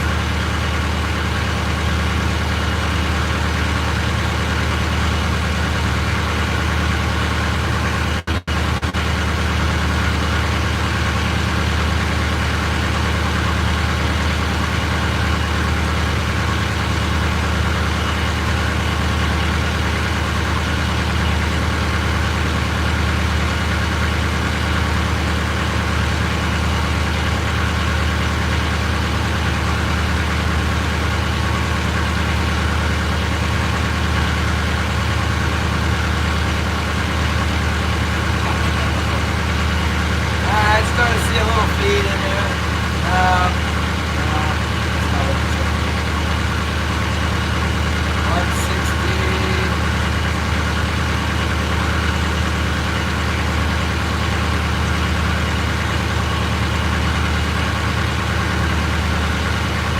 160.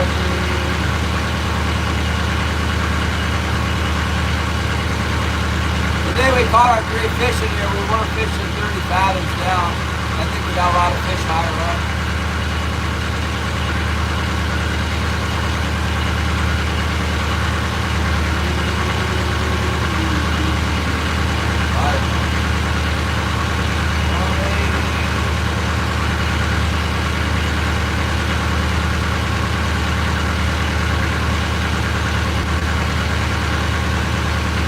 Let's tell you what we're looking at here, all 18 of you. See where.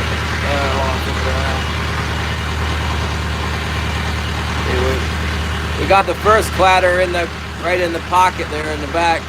Then we came around. Like I said, there's often fish on the outside of this thing. I'm getting a bite right now, I think. Yep. A little bite right now. It's 200 feet of water. Getting a bite on the something. I guess the main, maybe got a real small one on there.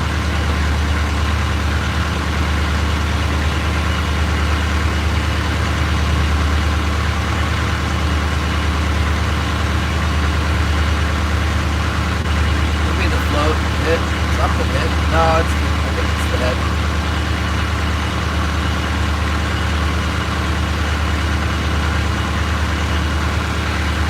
Drag them around a little bit. Pick up any friends or any good ones.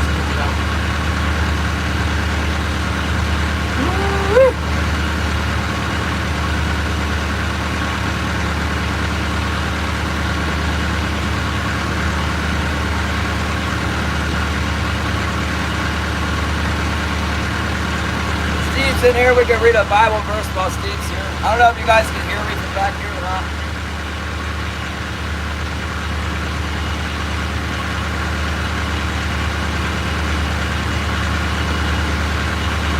Let's read a proverb for everyone's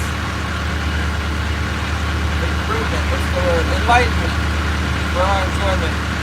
Proverbs 8:1. Does not wisdom cry out and understanding lift up her voice? She takes her stand on the top of the high hill, beside the way where the paths meet. She cries out by the gates at the entry of the city, at the entrance of the doors. To you, O men, I call, and my voice is to the sons of men.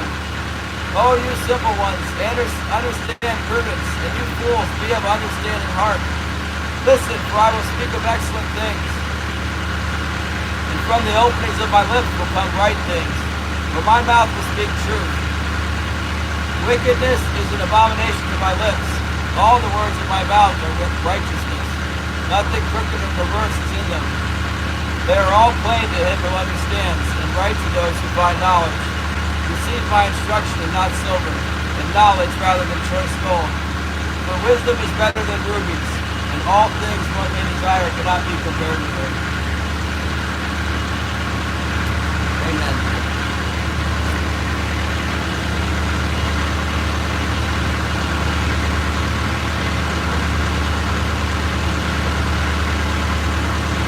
That's just great.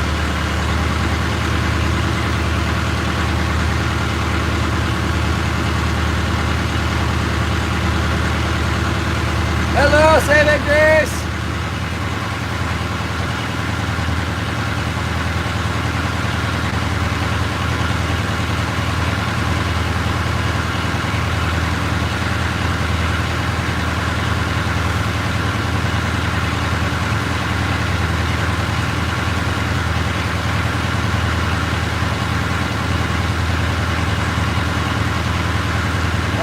Fish. James 2:26. Let's look it up. James. Let's flip the back, right? Acts, Romans. We're still going. James, Corinthians, Ephesians. It's not that far back, is it? Acts. It's before Acts. John, Luke, it's after that. Where's James? Where's James? I don't know. Corinthians, Galatians, Ephesians, Colossians, Timothy, Titus, Hebrews. Getting close. 1 Peter, John, Revelation. We missed it. Let's go to the front. After Romans. It's supposed to be really short, so I flipped that over. I saw Romans.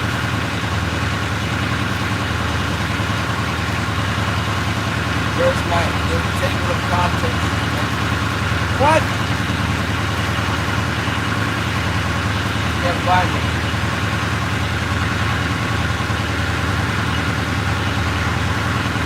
Peter, Hebrews, Romans. Isn't Hebrews after Romans? Romans. Pretty close.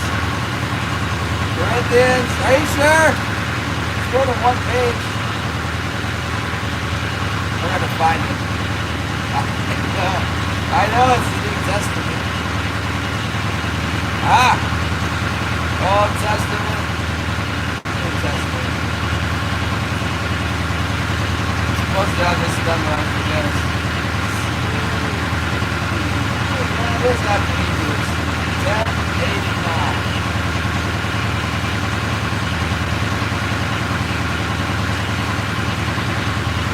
Stand by.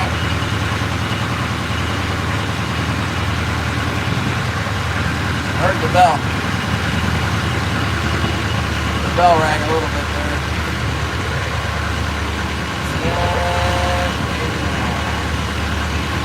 I went to the right area first. There's Hebrews.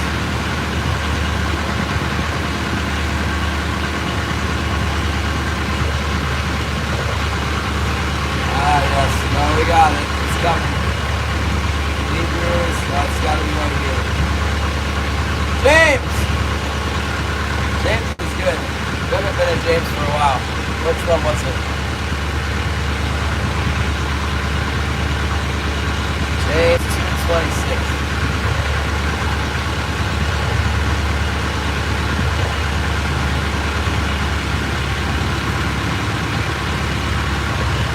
Faith without works is dead. 2:22-25. For as the body without the spirit is dead, so faith without works is dead also.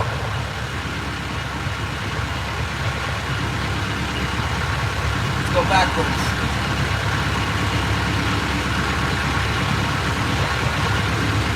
Way back to the beginning of that thought. James 2:14. What does it profit, my brethren, if someone says he has faith but does not have works? Can faith save him? If a brother or sister is naked and destitute of daily food, and one of you says to them, depart in peace, be warmed and filled, but you do not give him the things which are needed for the body, what does it profit? Thus also, faith by itself, if it does not have works, is dead. But some will say, you have faith, and I have works. Show me your faith without your works, and I will show you my faith by my works. You believe that there is one God, you can well. Even the demons believe and tremble. But do you want to know, O foolish man, that faith without works is dead? Was it not Abraham our father, just justified by works when he offered Isaac his son on the altar? You see that faith was working together with his works, and by works faith was made perfect. And the scripture was fulfilled, which says, Abraham believed God, and it was accounted to him for righteousness. And he was called the friend of God. You see then that a man was justified by works, and not by faith only. Likewise, was not Rahab the harlot also justified by works when she received the messengers and sent them out another way? For as the body without spirit is dead, so faith without works is also dead. Hey babe, what's up? 14 awesome people, thank you so much.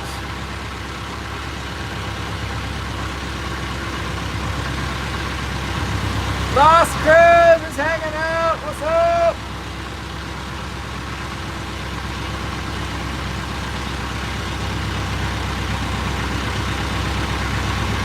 Let's go out there and see what that was. It rang the bell, I think.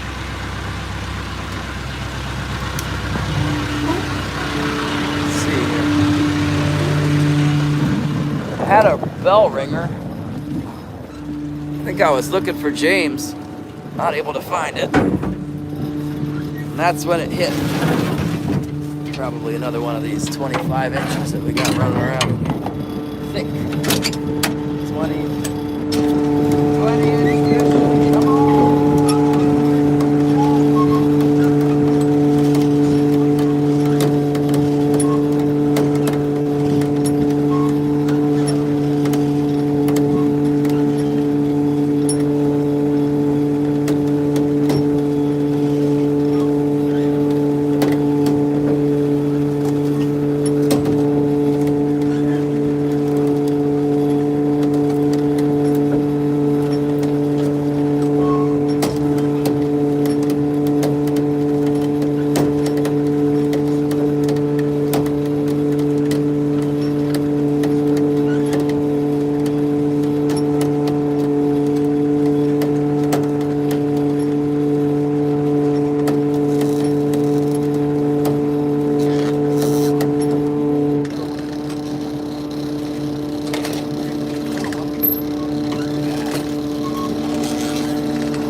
Got a little bite going on the other side. Keeping me plenty busy out here.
of a gun! What's this? Oh, twisted up.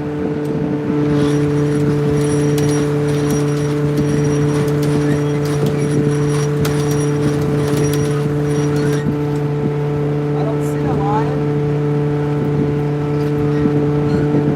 I didn't see a lion pop.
This is the new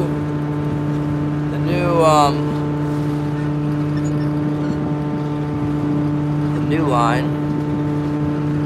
Oh no. Something happened.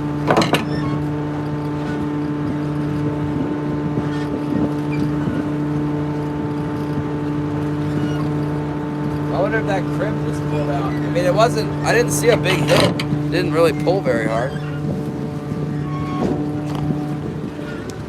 It just kind of was gently tugging on it. And I come up with a missing rig.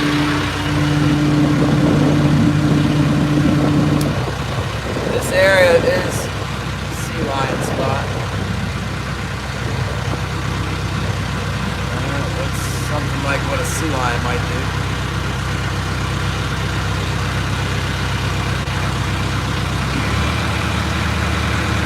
Move on, or do we go back in there? It's 2:30. Let's go back in for one more pass. Check our flips.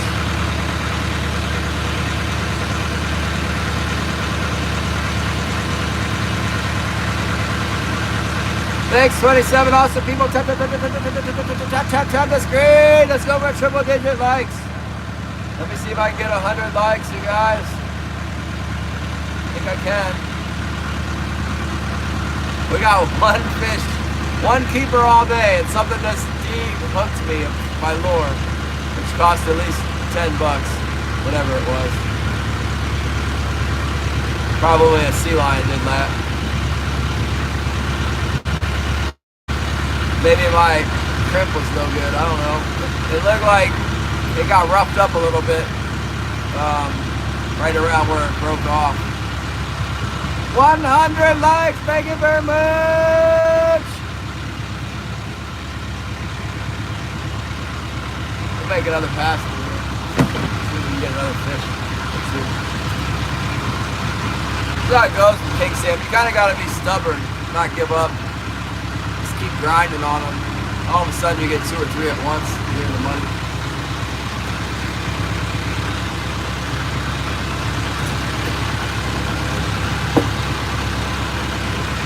If nothing else, you're learning what they're biting on, where they are or are not, what the feed looks like, how many predators are around, all that stuff.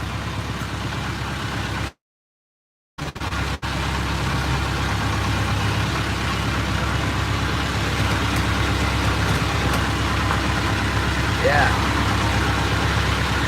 Come around for another pass. We're getting steady bites. There's definitely a few king salmon in here.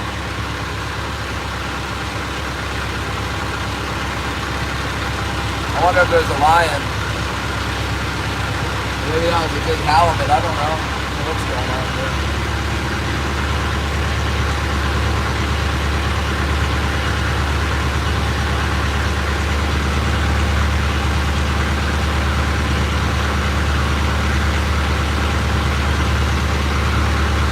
The light's getting a lot better on my eyes.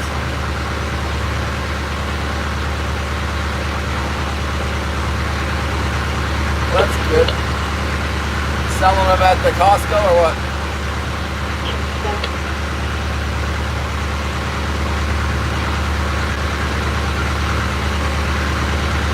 Cohos are long gone now. They're up in the rivers here. They're not on the ocean anymore. Some years we get a little late pop of them. We might yet see some cohos out in the middle of the day.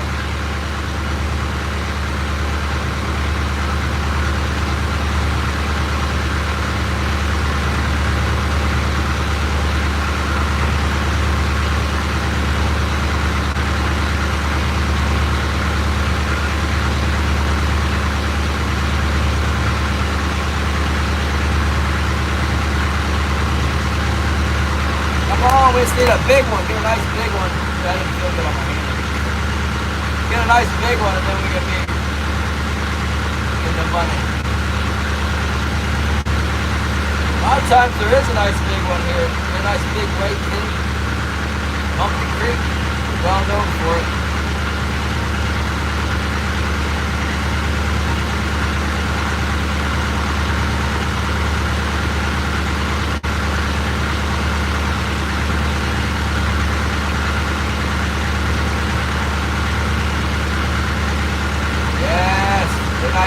That one on the big spoon or something. That thing broke my line. You know, that might have been a big spoon that it took.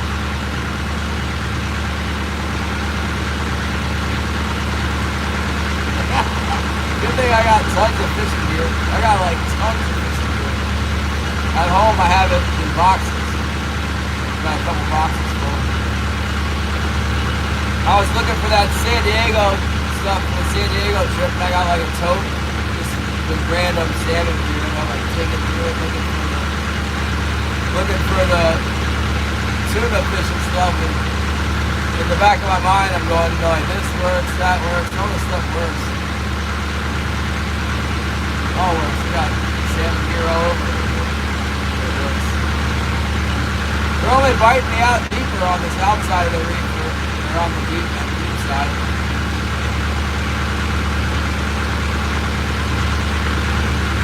Tended to drop down to like 30 fathoms, come through with 30 out, 25.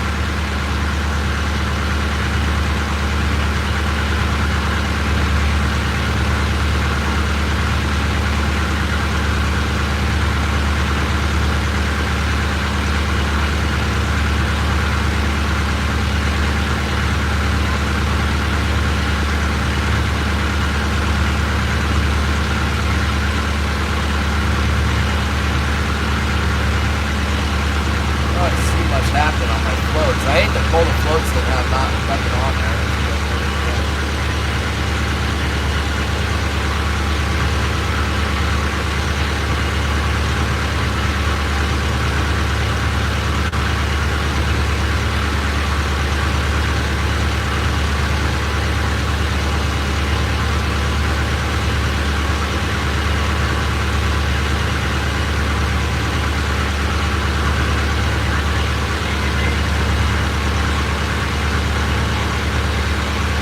We'll get one eventually, see ya.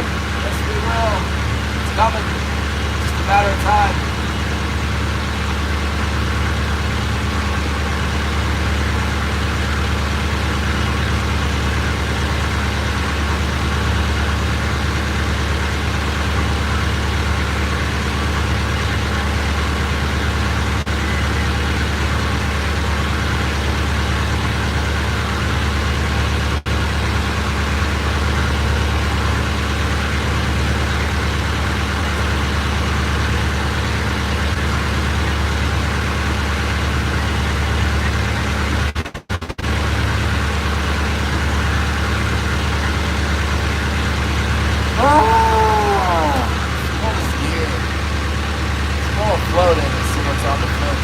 Nothing's on there. Let's find out. Take a peek. Let's have a peek at this float here. It's real close to the boat. Should have something on it. Right in here with everything else.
Look at that tangle.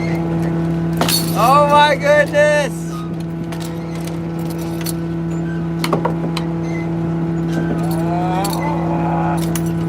So we're gonna cut this like this.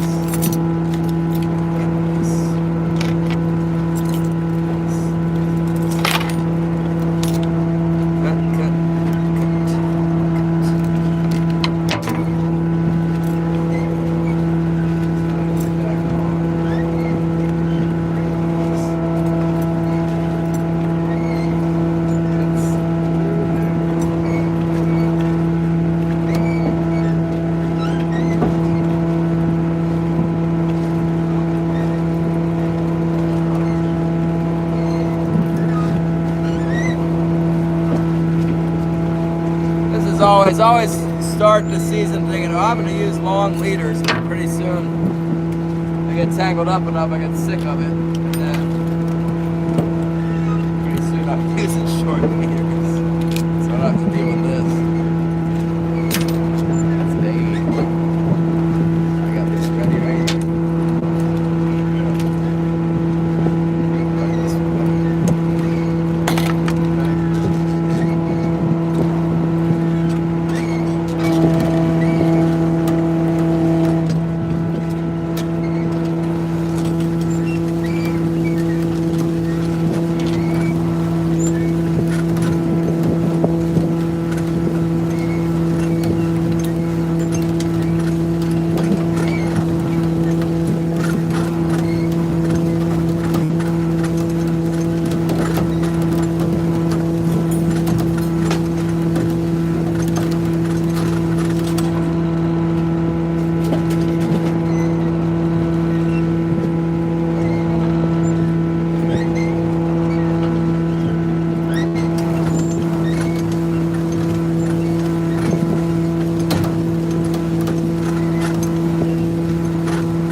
got my false alarm. False alarm.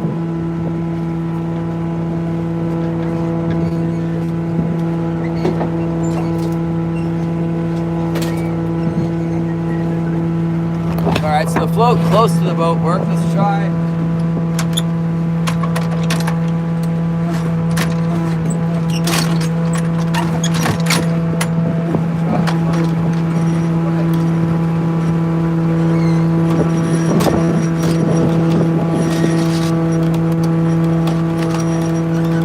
Here we go.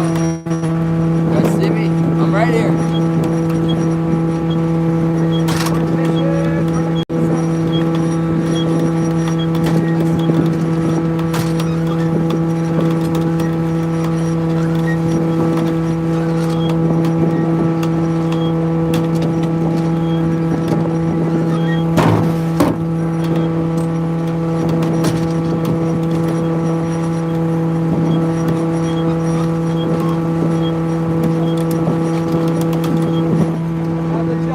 All I had to do was say there's no jellyfish, no big red jellyfish, and here's the big red jellyfish.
Today, everything's on this hoochies and spoons.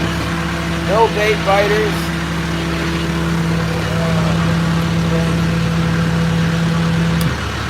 One lost hooked. I don't know what that was all about. We lost something.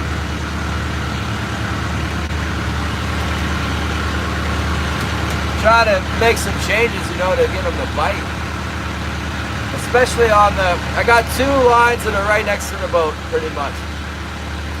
And then I got 2 lines that go back on those big boards. They float back away from the boat so that everything doesn't get tangled together. And the ones, if I could get the ones that are back away from the boat to catch as well as the ones up near the boat, I'd be doing a lot better. But I haven't figured that out yet.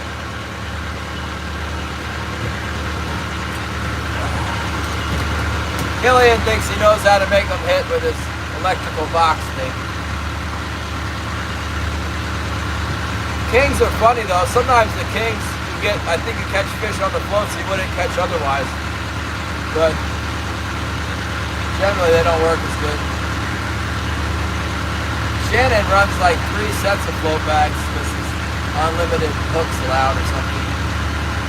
Yeah, this is one of those ones.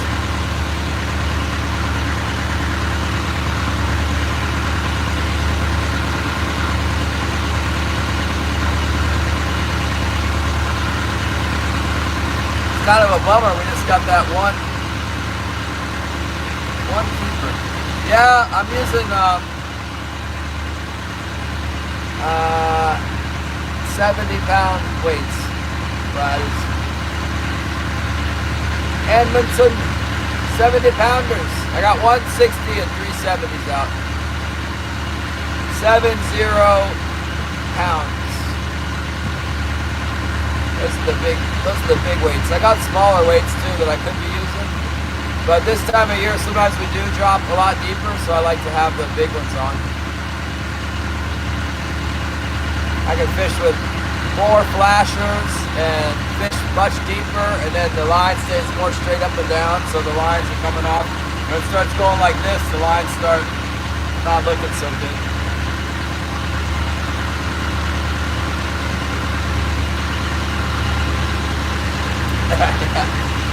Yeah, they're not visible to the camera until I reel everything up.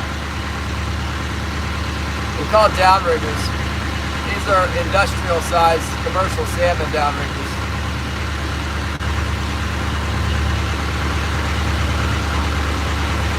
I use wire line. It's like braided stainless steel line. It's about as thick as a pencil lead. I don't know.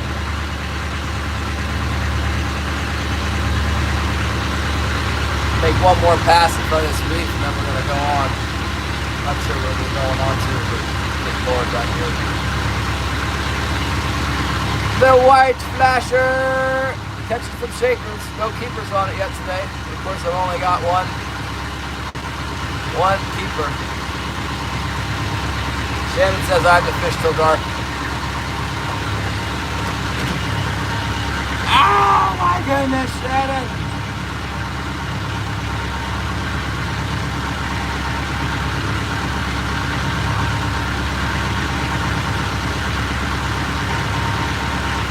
GoPro on the line. Glow in the dark on. Yeah.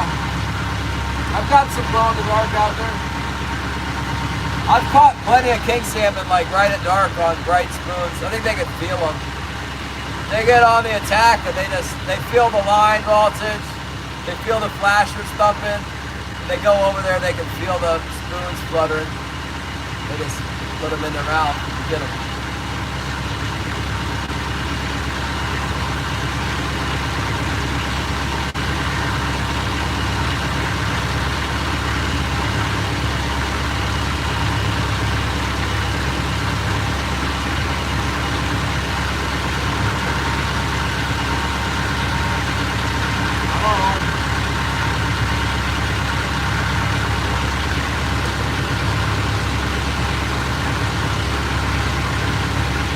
This spot showed promise, and then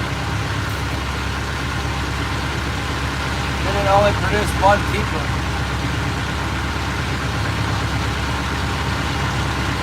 Now we come through here.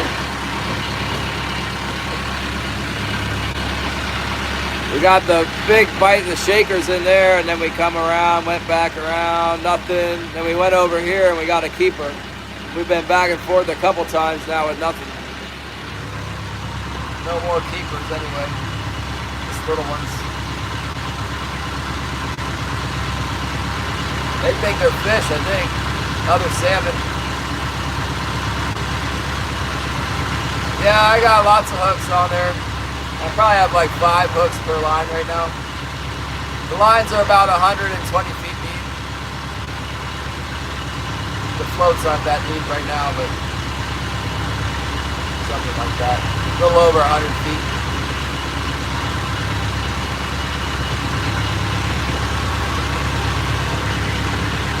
Oh!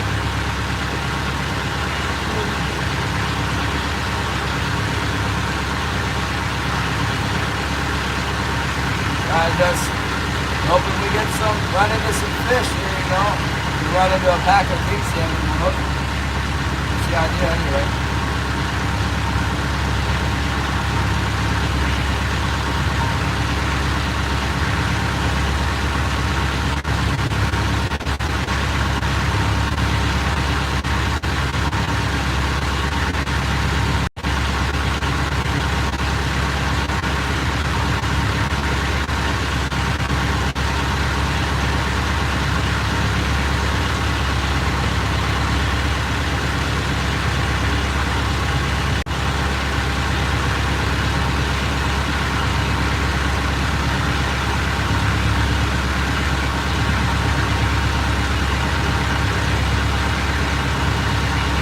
That's a little bit of bait fish on the bottom.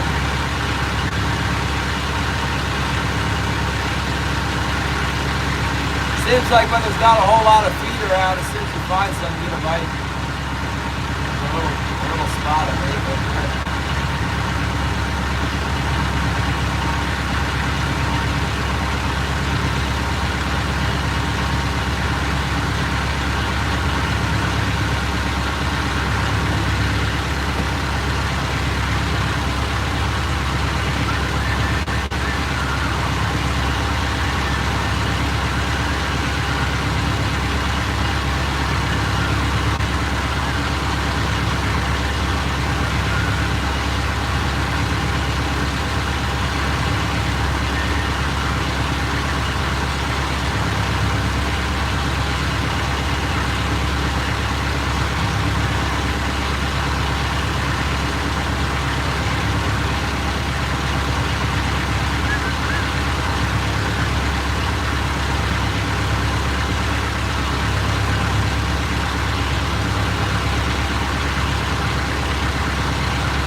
I'm pretty sure that's lingcod trying to eat the flasher and snipping the salmon.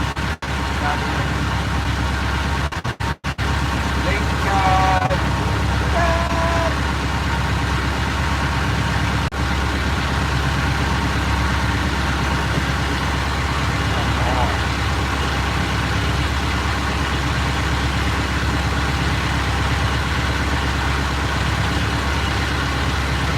Go up to the next cove, see how far away it is.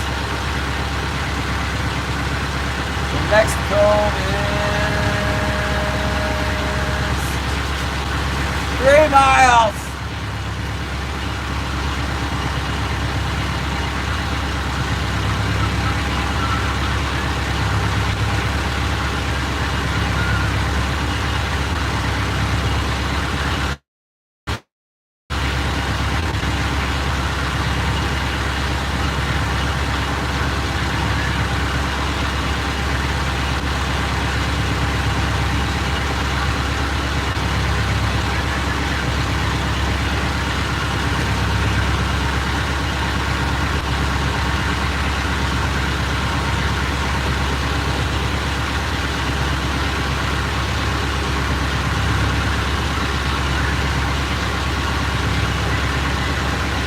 Well, I can cut across the channel here and try.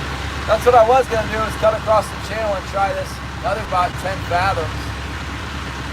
Much more on the way home, and then I caught a fish. Started thinking maybe there's something over here. But it hasn't panned out. Besides that one.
down there.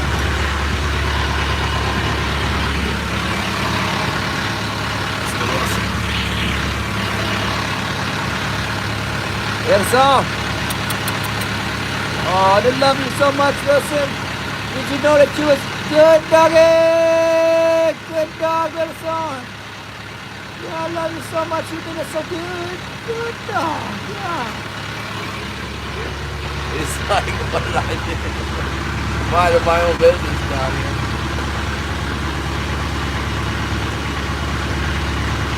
Yeah, the stitches are out. I was a little concerned that it might be gonna grow this staring strip butterfly thing where it's the scab thing kind of oozed out onto the staring strip. I'm worried it's gonna grow into my hand. He said leave it alone until it falls off. I'm like, dude, I don't know if that's a good idea. So he gave me another one, so I told him it's probably gonna get dirty. I need to redo it. So I was trying to make it last until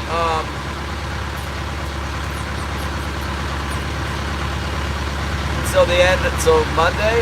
So I'm almost done. So I'm done fishing.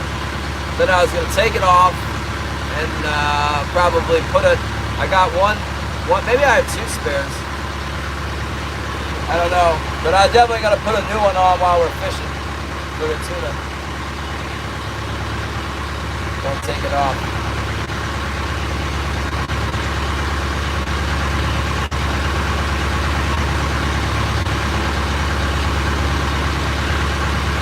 Okay, Edmondson. I'll leave it on. Unless it gets really dirty. It's pretty clean right now. I've been wearing gloves whenever I do anything.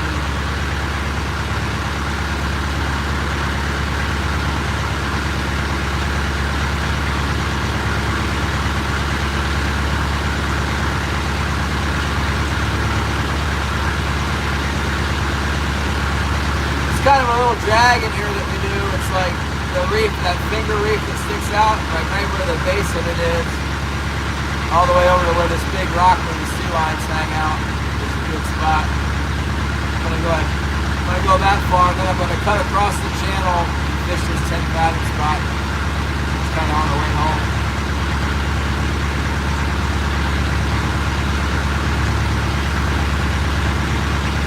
Sometimes it's good over there in the fall.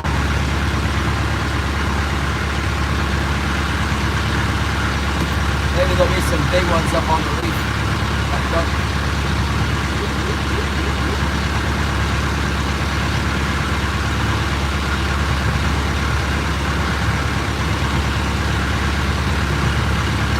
But like between here and the next cove, there's about a 2.5 mile stretch where the fishing spot usually don't usually catch it. And then the tide's not good for taking the back door into the back to the harbor. I'd have to kind of come back this way a little bit to get around the island. We check the tide, but I don't think it's a big tide. I don't think the tide's good for the new pass. Might be alright. Looks like there's still a little bit of water in the bay right now, but I think the tide might still be going out. Not 100% sure. They will. You just hang out, maybe come back Monday. I go fishing on Monday. We'll get one. We'll get another big one. Gotta find them first. Found some small ones. It goes just like that, how we follow those little fish. Sometimes you run into them and they're all big. You throw like, 10 or 15 in the box instead of all these little tiny ones. This time of year, there's a lot of little ones. I'd be really worried if there wasn't. There's some around.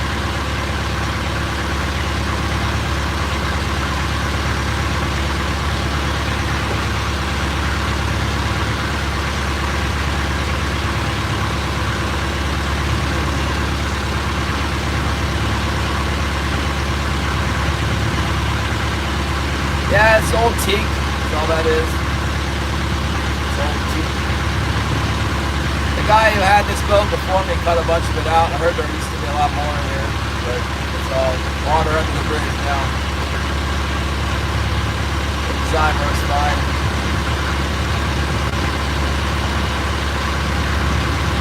Oh yeah. Is it only doe season coming up, or you just decide to give up on it, dude?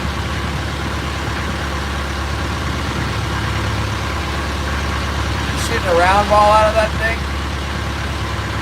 I shot a few deer with the round ball. I thought that was pretty cool.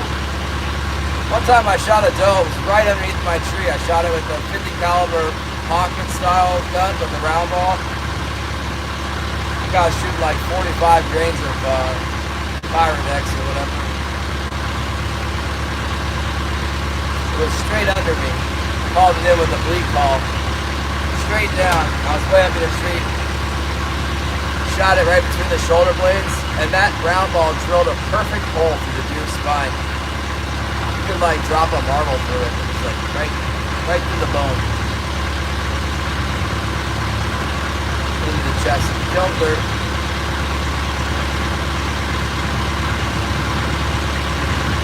I don't know when season is in New York. I would expect it's going to be November, December.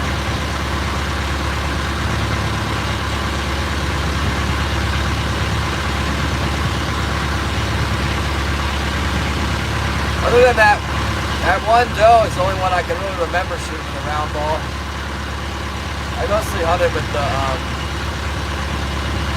sabeted slugs, you know, like that. What is that? XTP 44 mag bullet, one copper. I think it's a 240 grain bullet or something. That is deadly. Copper jacketed hollow point for a 44 mag. Slide it down at 50 cal and wax it.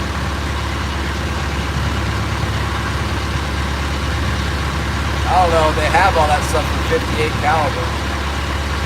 That's like an elk muzzleloader.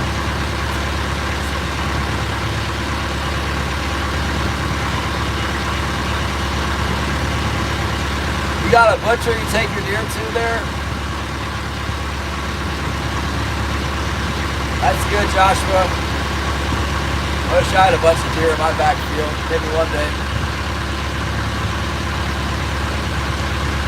I mean, planting a bunch of apple trees so they could eat apples all fall. Maybe feed them some corn, salt, minerals. And then put them in the freezer.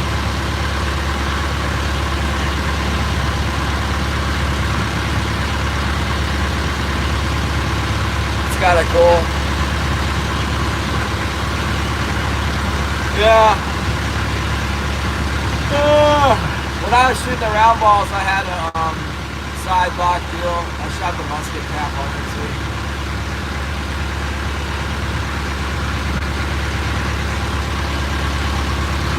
I was just watching this thing that they're trolling in Homer, and they're like, the guy was like, I see him jumping, there's a big one jumping. It's like, oh, that's good. Then all their fishing rods go down. It's like, man, it's just right up the coast. It's not that far away. I think it's like 300 miles away.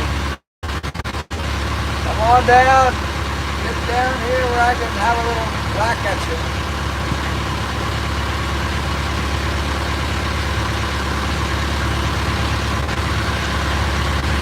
Oh yeah, that's perfect.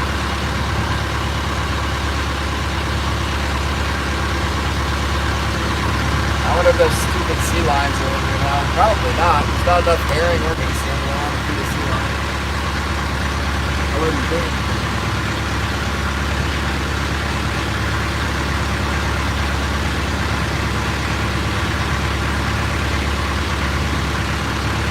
It's low tide right now. It's like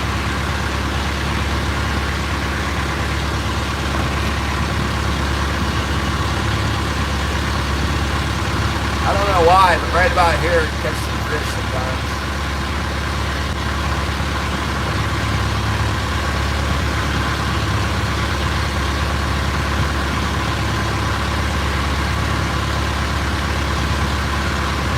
It's really, really slow. I've been fishing all day. I got one keeper. Run into a little batch of undersized fish a minute ago. We got one keeper out of it, maybe 10 undersized fish.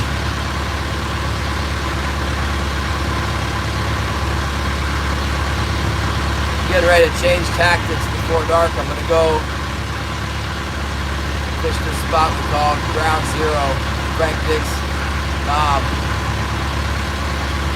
Shallow up, try shallow for the afternoon bite. See if there's anything up in the shallows. Couldn't get much worse than this 20 fathom work.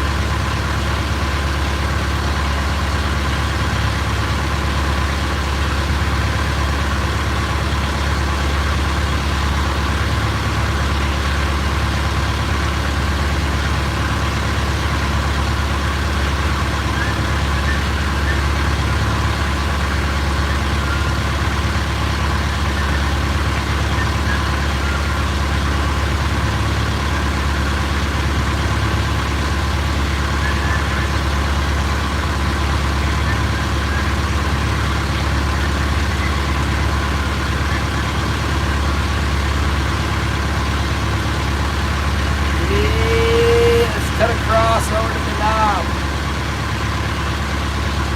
Got a real light pull on my fork head. Just like that one when I come real thin and there wasn't nothing left on there that cut off line. Might have twisted off that one, actually. It's not going very good, Tex, for this out here trolling around. Catching some little fish every once in a while. I got something on my fork, heavy, it's small. Let's see, look at my boat going in the right direction.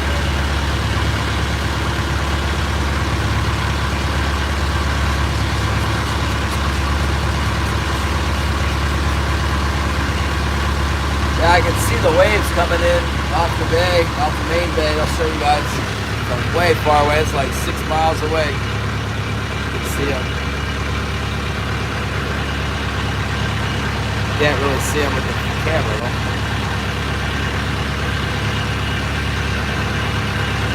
See them kind of rolling in over there.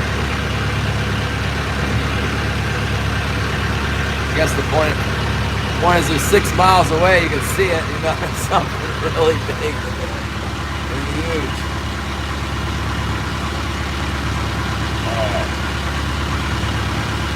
So I got to make an adjustment here. Shallow everything up. Shallow it all up. First I'm going to shallow my floats. Shallow my floats up, and then we can drag 20 all the way over there, and then we can make a pass in there with 20, and then we'll go pick the mains up and test the ground. There's a little reef over there. We might have some fish on it. So they're open for anyway. Give it a shot. Test it. Give her a little testing. Hey, do you use that boar butter stuff, Lee? And that comes in that's like yellow colored goo, and it smells really good. I used to always use the boar butter. I need to get some. Or remind me of hunting season. I used to mostly hunt with a muzzleloader in Virginia. I need to find out what's binding up here. In fact, I'm gonna go get my grease right now. That's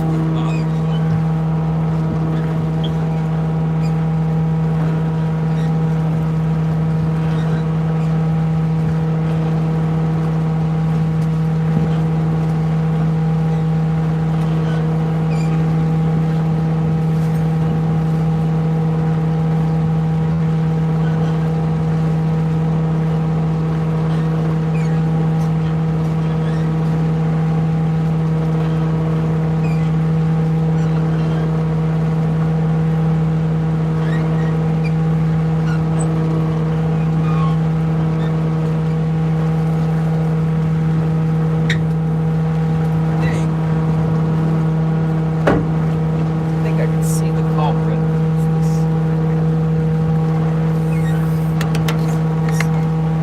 Waterproof grease, marine corrosion control, and trailer wheel bearing grease.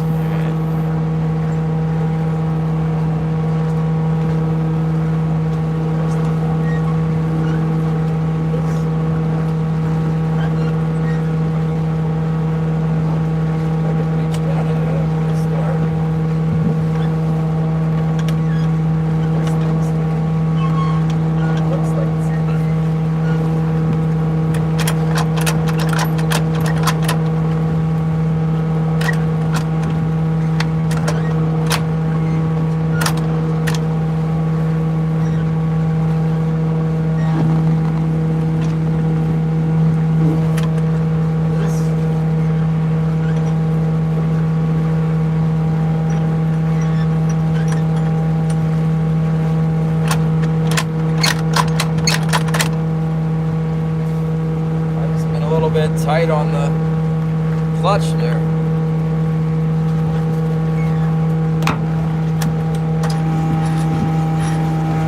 Hopefully now it doesn't slip and drop the ball. Barely put it.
Rob. Good night, Gladys. Edmondson.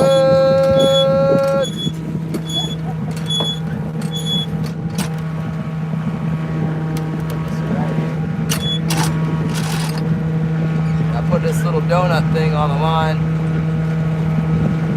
Flip it over there. And then, see, when I send it out, it hits this, see that blue thing right there? It doesn't fit through that blue thing. So that makes it go out, out, out, out, out, out to that portion, that point on the pole, see? We're spreading them out, spreading them out. Okay, that's set to 10.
just wait till the snap comes up and I'll hook on right there.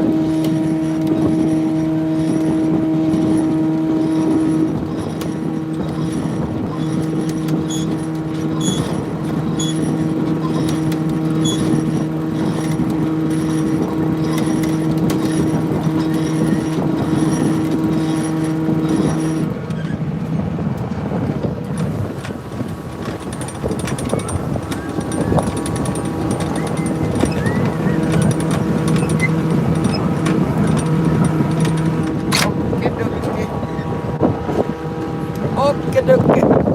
Very nice, very, very nice. Very, very good. Yeah. Yeah. Raffinia! Hello, Raffinia! Good to see you. Ooh, it's chilly out here.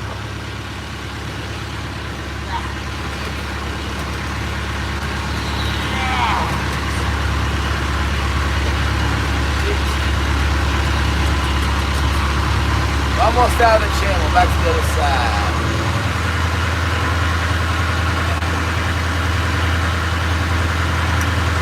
Try out the old Frank Dixon Abbey.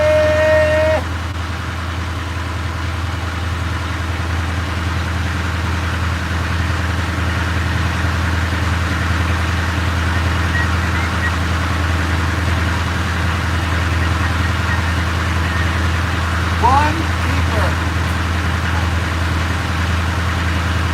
So we're not giving up. We're trying the shallows now. It's getting to be late afternoon. We're going to do a new spot to try the shallows. Trying the shallows with the Frank Dix. Nah, that's this one right here. That's the Frank Dix Island. And that's Frank Dix Knob. We're going to go. Woo. Give it a shot. Haven't been in there. Last year, year before, not in there. There were other places where we fished. Maybe now they'll be there. I don't know.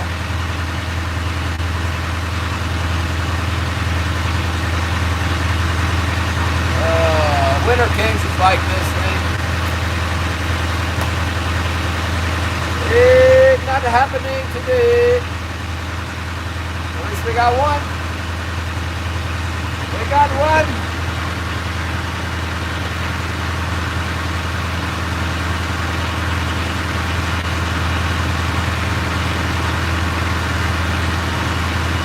We'll poke around in here and see what's happening.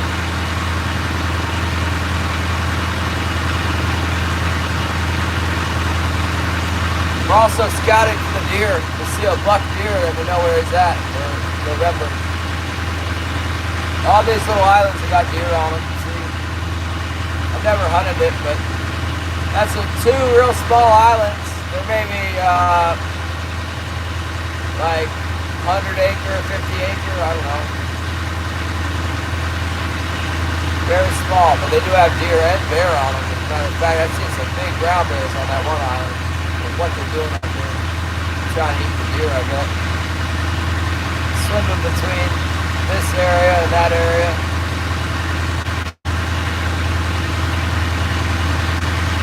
They're ready to cross up out of this channel here.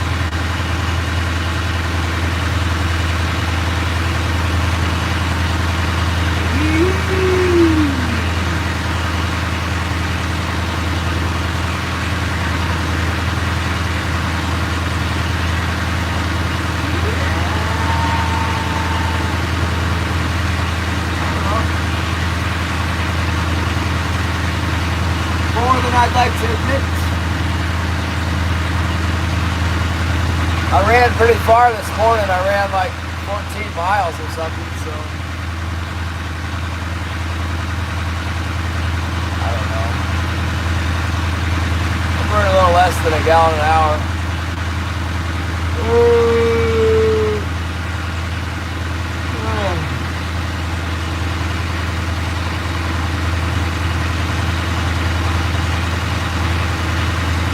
If I'm running hard, I burn a little more than a gallon an hour.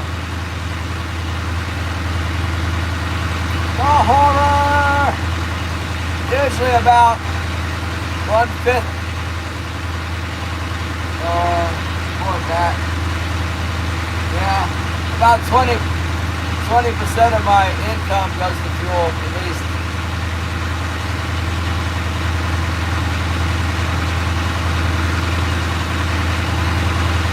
You finished your quota.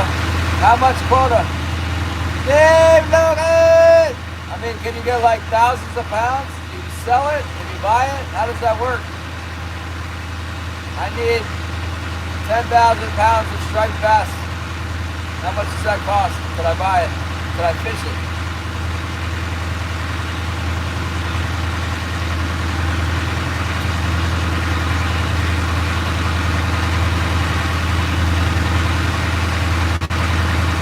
I'm already in trouble because I'm not allowed to fish it at night. That's like, I probably wouldn't be able to catch it at night.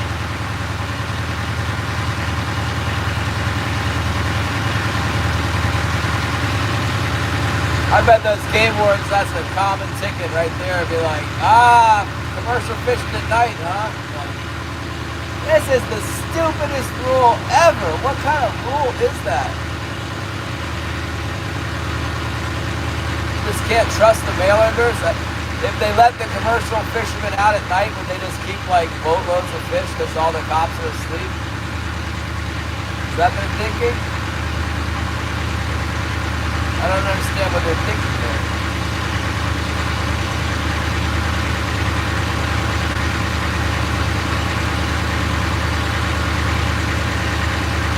Sounds like good fishing to me. That's really good fishing. How can you use your friends? You got medical transfer or what?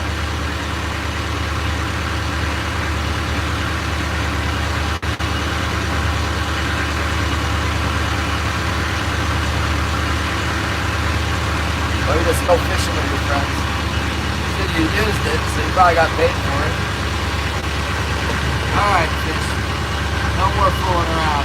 Give me a bite. Now we're going to fish. Fishing in shallows. Being shallow.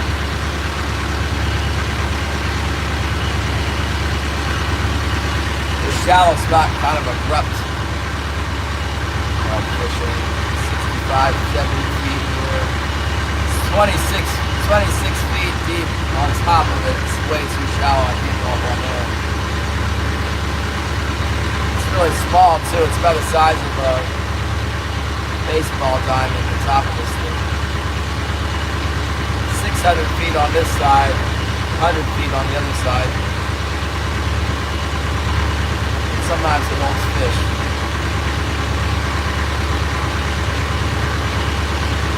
It's basically like a third island off to the east underwater.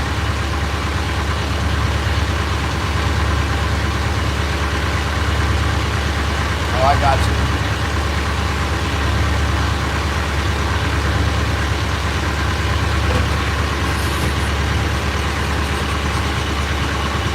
David.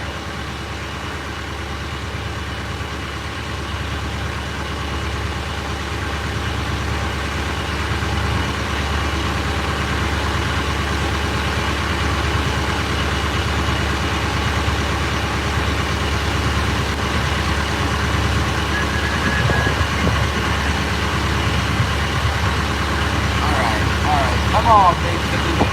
Let's go, big salmon. Don't be messing around. There's a little bit of feed on the side of this thing. Good sign. Hopefully I remember to pick up all my leads.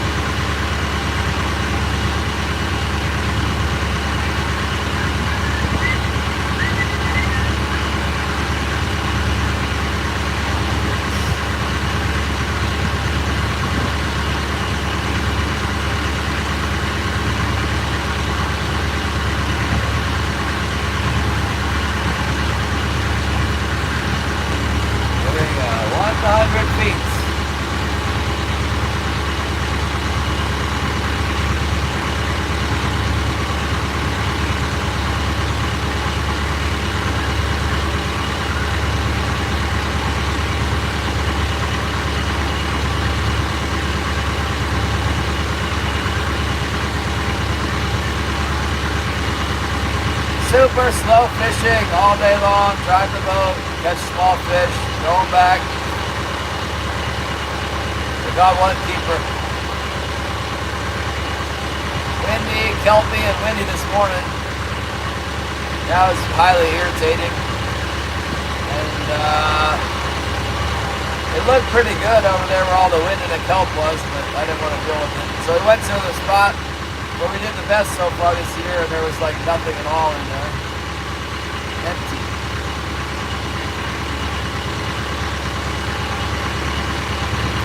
So we went to a different spot, and then there was a bunch of small ones that bit the line. And we finally got a keeper, a small keeper.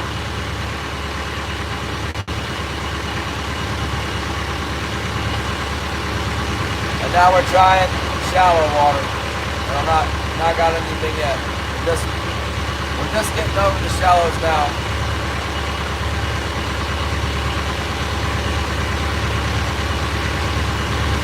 I forgot. We talked about this morning. Oh yeah, king salmon. I'm supposed to get it. Now I remember.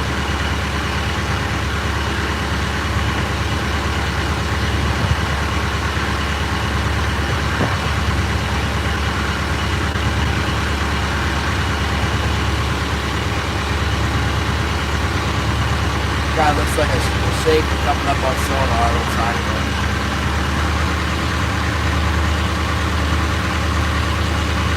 so small, might not.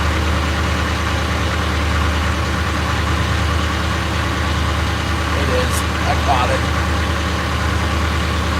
I saw it hit.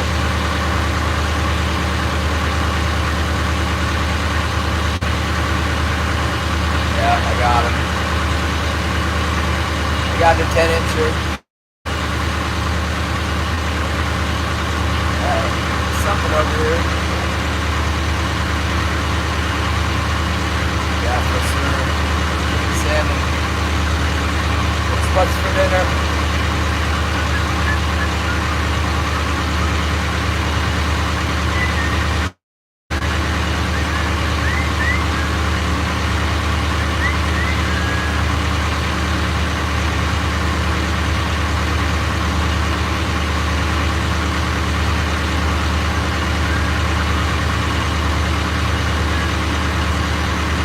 To be catching fish. Any fish I see coming up on the sonar, I'm catching them. I don't think there's very many around right now. Right now, there's not much going on. Some little ones.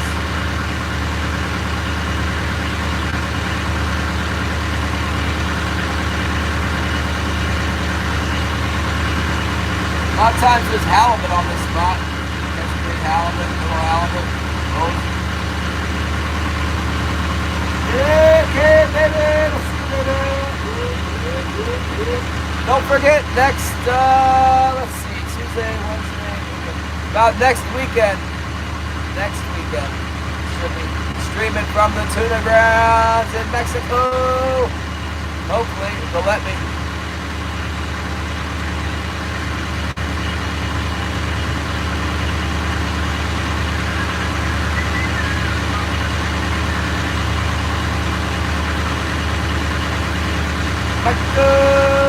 Henderson.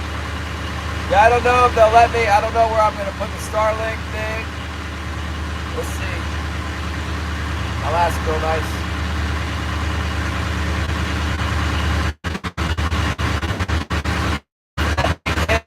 Get double. That would really help. Or triple.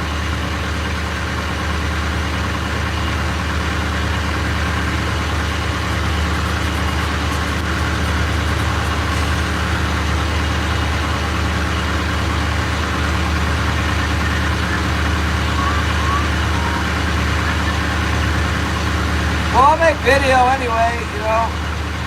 There'll definitely be video. I don't have all that many SD cards. Maybe I'll have time to go grab some SD cards when I'm in San Diego. Because I don't want to buy them from the Arabs at the airport, you know. Give them their, you know, profit margin for the worst product possible. Yeah, it's costing me big bucks to go fishing, that's for sure. But I can't sell it. I want it anyway for the dinner table. We'll be out there 7 days on the boat. We're supposedly going to run for 2 days, fish 3 days, and run back 2 days. That's the plan. They might have a more concrete plan by now, or by next week they will, based on the reports of the other boats we get.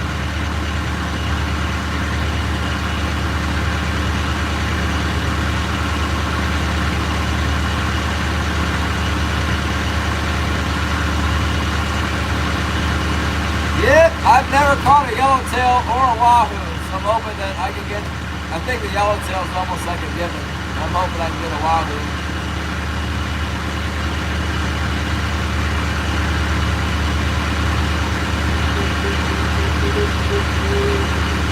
Maybe if there's no fish in Yakutat Bay this year, I'll have to go to Petersburg or something. How terrible would that be? You gotta just suck it up, go trapping.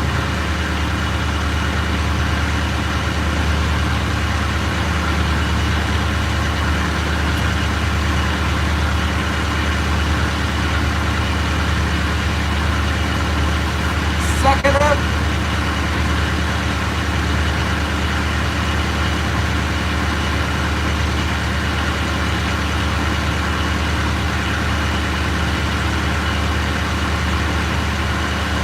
No biters. No biters on Frank Dick's knob. Come on, Frank, what the heck? Actually, we did get a biter. We got a microfish on. Forgot about that.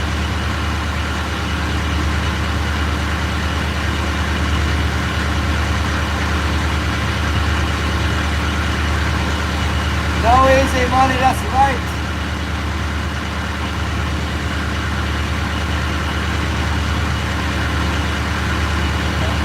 I should get my PFD, actually. I just got a notification about PFDs. I never got my PFD. PFD deposit schedule, October 2nd and 23rd. I don't think it comes to like November.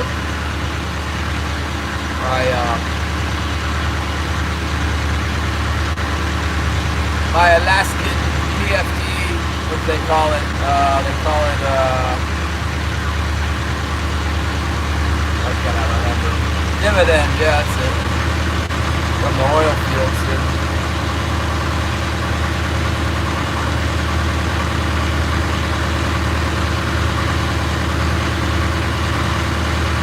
It's the lowest dividend since like 1990 or something. State took all the money to pay themselves.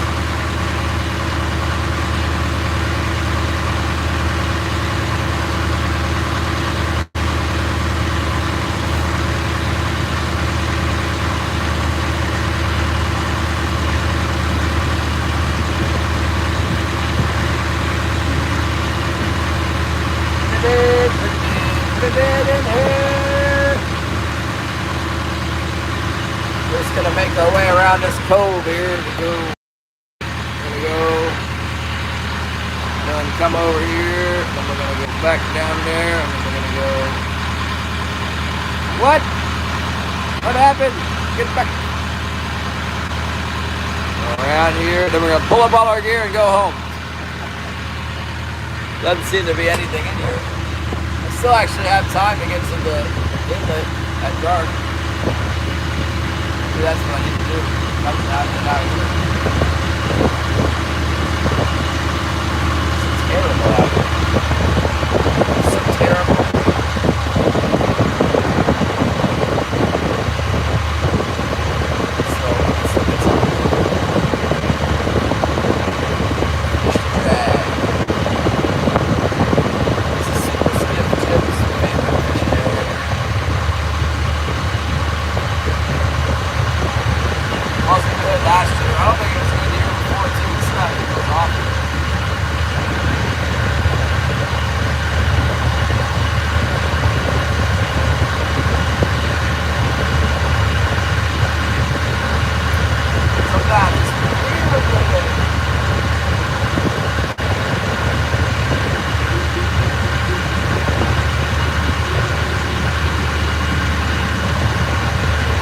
before to pulling in that stabilizer weight. My goodness, that thing's heavy.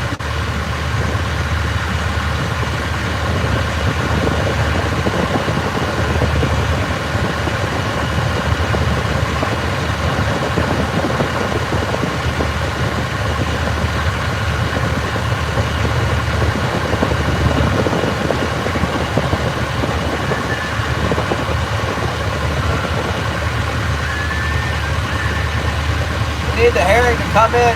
Milking us some master TV. One fish now.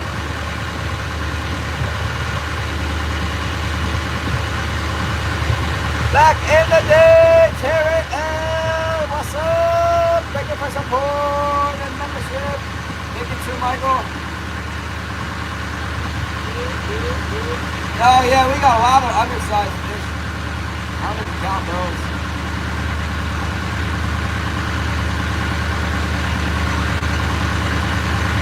Hi, Saturday's good. Good. They took the stitches out of my hand yesterday. They took these stitches out. Now I got this, scary strips on there.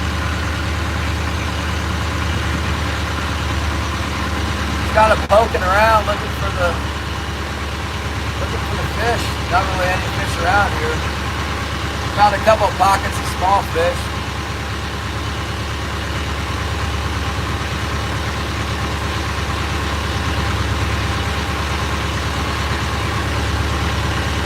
Might be a little bit of herring here. And feels okay. When they took the stitches out, the cut opened up a little bit. I mean, it's healing, you know, but the stitches really had that cut pulled tight. It's a nasty cut, you know, and when they took the stitches out, it kind of opened up a little bit. Man, that's gnarly. That's gonna leave a big scar. It's really gnarly. Doesn't hurt very much. Looks like somebody hit my hand with an axe or something.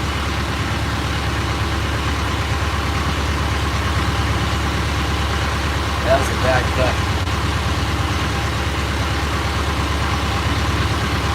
Hopefully it's still all swelled up, you know, like hopefully that's not all scar tissue in there now. Big bump right between my knuckles. A huge scar going down the middle. There's a tiny bit more feed in here. There's a little life in here. Yeah, that's right.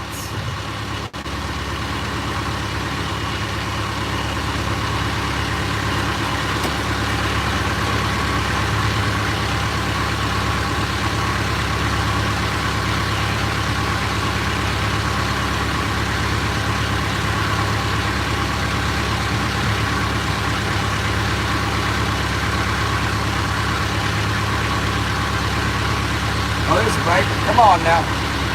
Come on, get bigger. It's a small bite. We now have a small fish on both sides of the boat.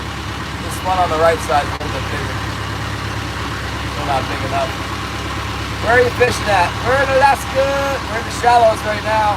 We're up in the islands. Getting a bite from a small fish.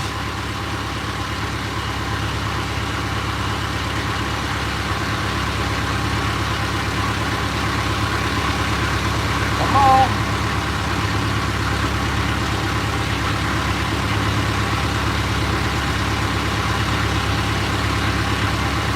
Oh, come on. Get bigger. It's like watching the doe out in the woods and waiting for antlers to grow out of its head. After it bites and I see how hard it pulls the spring, it's like, come on, get bigger. It ain't gonna get bigger. But another one could come and grab on next to it, that's for sure. That happens a lot. Drag them around for a while and they attract another fish. It's the best flasher going.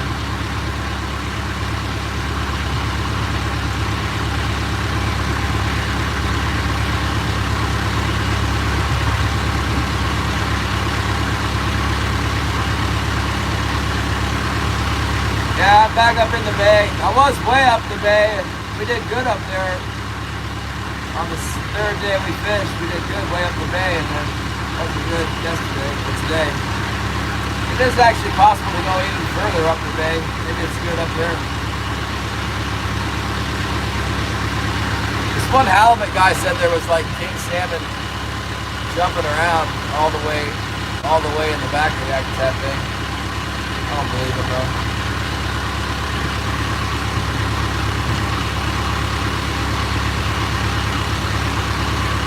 Hopefully that's true, and they're coming down. They're going to come back down the bay, and they're going to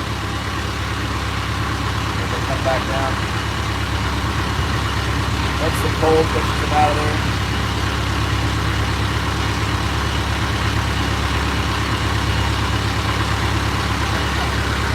Working the reef here.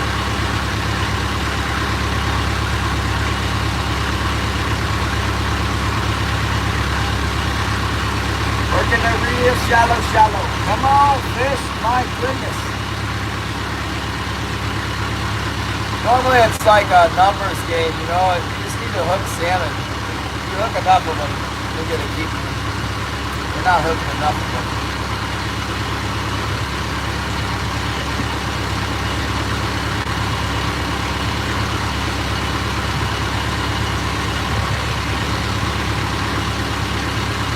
Myself turn on the straightaway and then pull that line.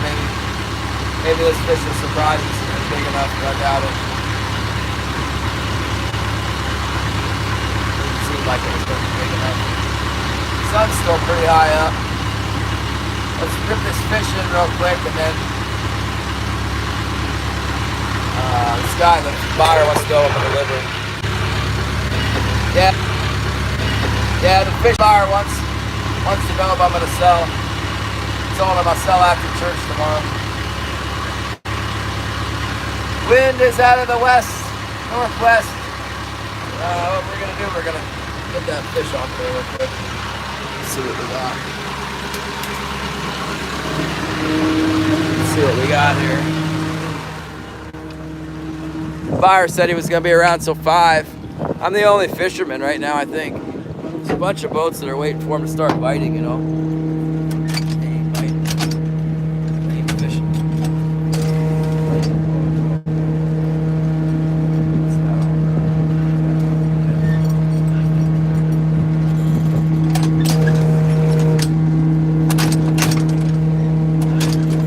Everything's all getting crusty at the same time here.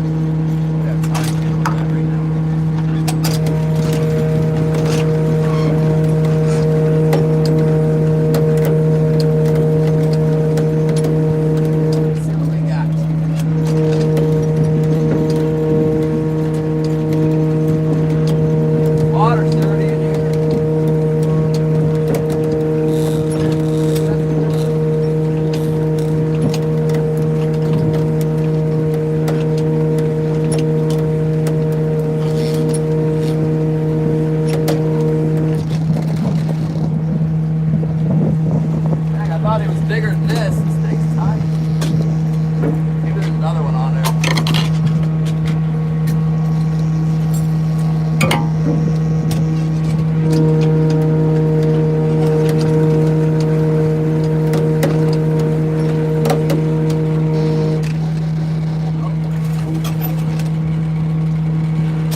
Itty bitty titty tiny little bitty little bitty salmon. Really need to. Probably should have kept the line up while I had it up. Picked them all up, but I'm not done with my drag here, so I'm going the rest of the way around this spot here. Go the rest of the way, maybe we'll get one today. There's some kelp. Yeah, I think I made the right move not trying to get offshore. That wind started blowing really hard. The water looks really dirty in here. This gets more dirty the further out you go.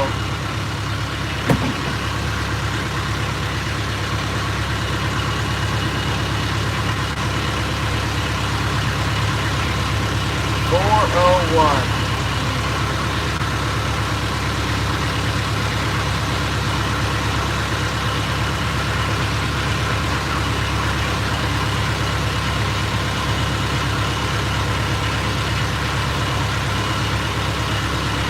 That salmon was tiny.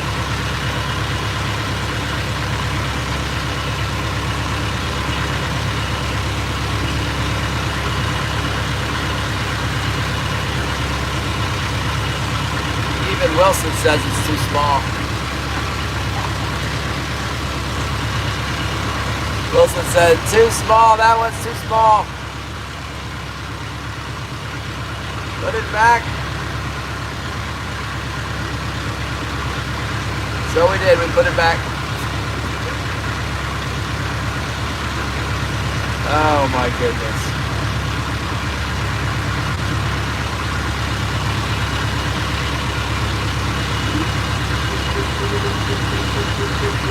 Maybe if we're not getting them in Sitka, the price will go up. That'd be nice. It would be really bad if the price went down. That's happened here before. Man, that makes me want to scream when they got good fish in Sitka and it's really bad here and then the price goes down. Oh, horrible.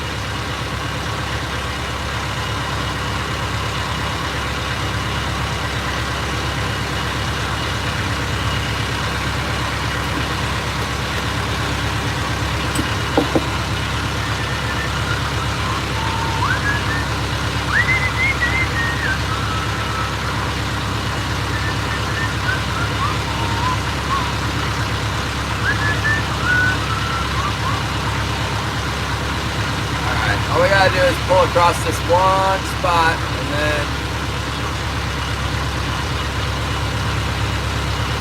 I'm gonna reel everything in, pull the stabilizers up, and run into this Johnstone inlet here. Try that at dark.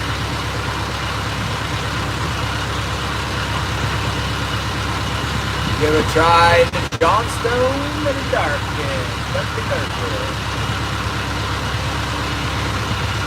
this is a beautiful.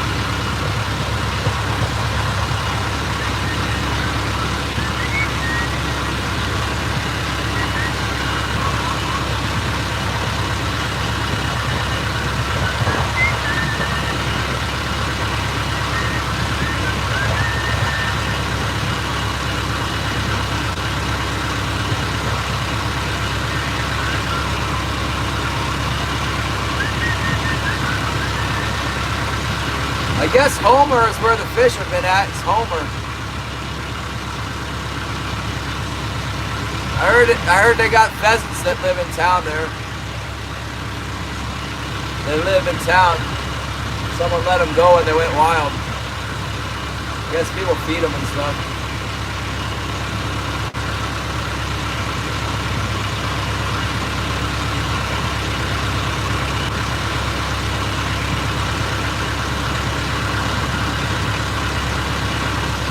Come on, you stupid fish!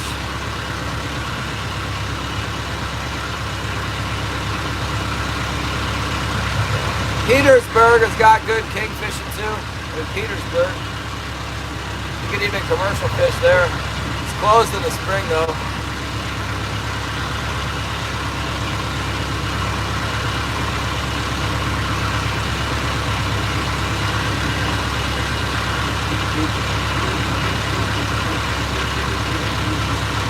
Yeah, they're not no price wars here.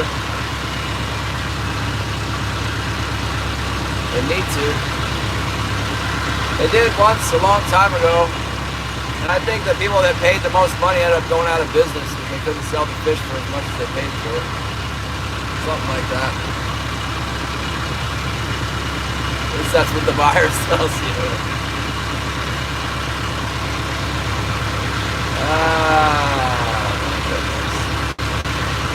Yeah, let's pull up the gear and our stabilizers. set our course this way, pull up all the gear going this way, and then spin it around, pull up all the gear going the other way, and then pull up our stages. And then we'll head and try that inlet at dark. Maybe we'll pick another keeper or two out of there. That would really make my day. Wouldn't be the first time I've done that. It's the last ditch resort area. Gotta hurry up. I'll get in there.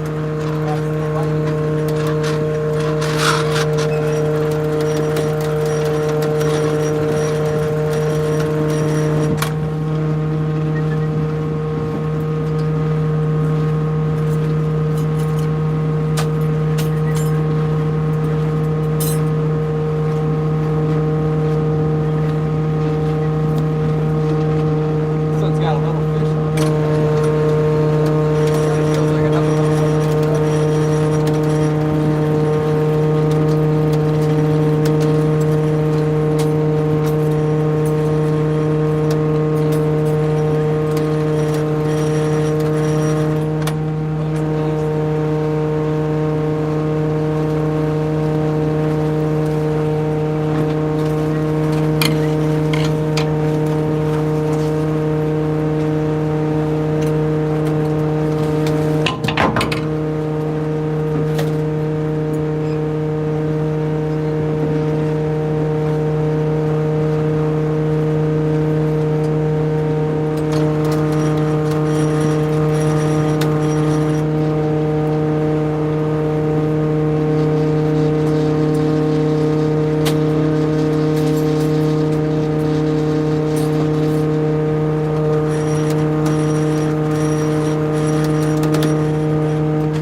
It's okay. Got more twine.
Today is like the day of tangles.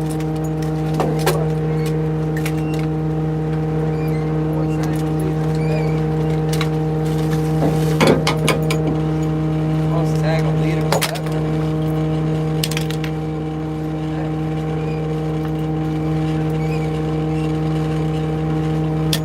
No problem. Let's turn this thing on.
Here we go.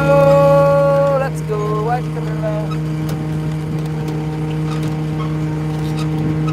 get that.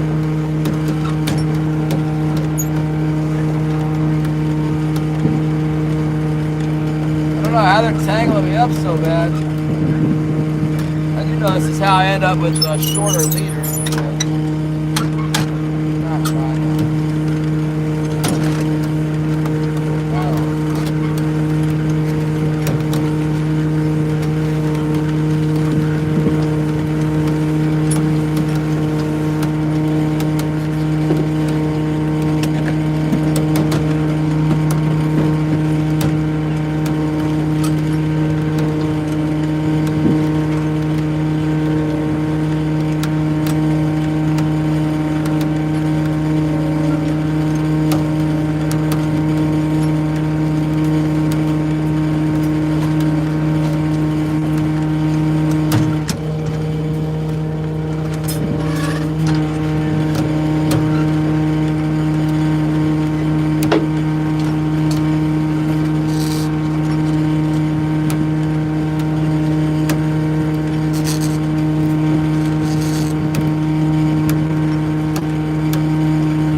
of control. Down, cannonball, down. Oh my gracious, get in. Alright, we got it without disaster. Almost disaster. Man, all those twists in the line. What in the world? I think it must be because these cannonballs are not round. They're spinning in the water.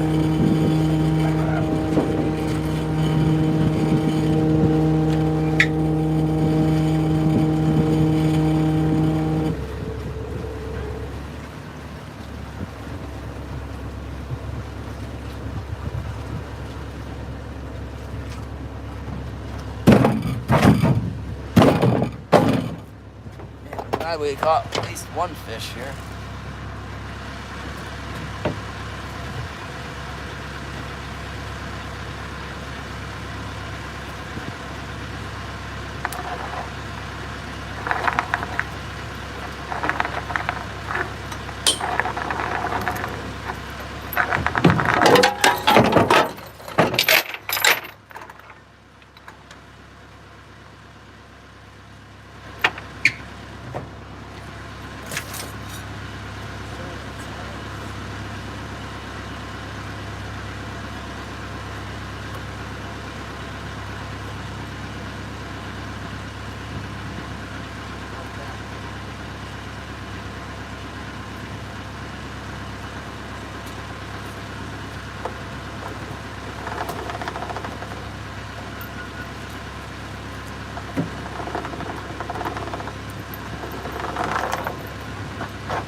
My gracious. Alright, well. Oh, our hook's back in.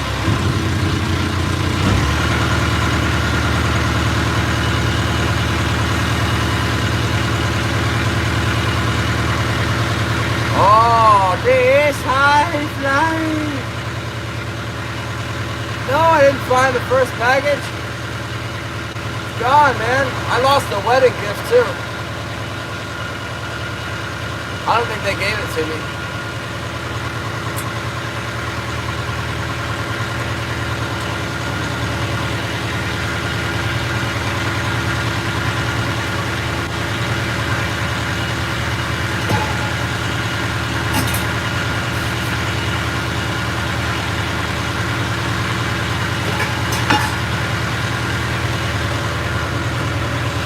I don't know what happened there. I might have had a there's very, very little theft in Yakutat. Every once in a while, someone will rifle through the cars in the parking lot. So I've heard of that. And I know that I had a wedding gift in a box from my uncle in the back seat. At the same time that your package came in, it could have been in there with that. But that package, it was about this big, from my uncle, just vanished. I don't know. I had it in the truck, and I was saving it for after I got married to open it up. Never saw it again. I don't remember ever seeing anything from the White Gorilla. Post office says I got it, but I don't ever remember having my hands on it.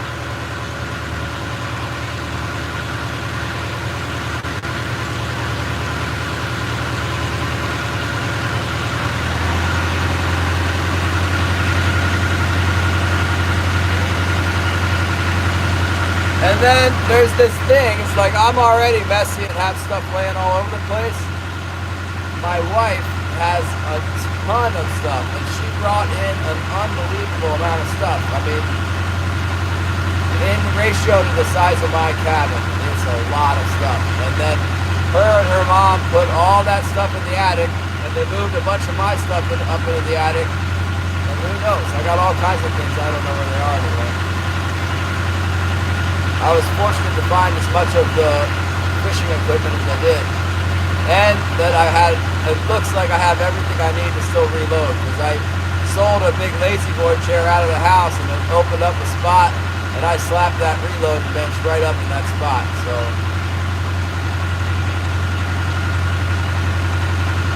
But we looked into that. Joaquin, what's up?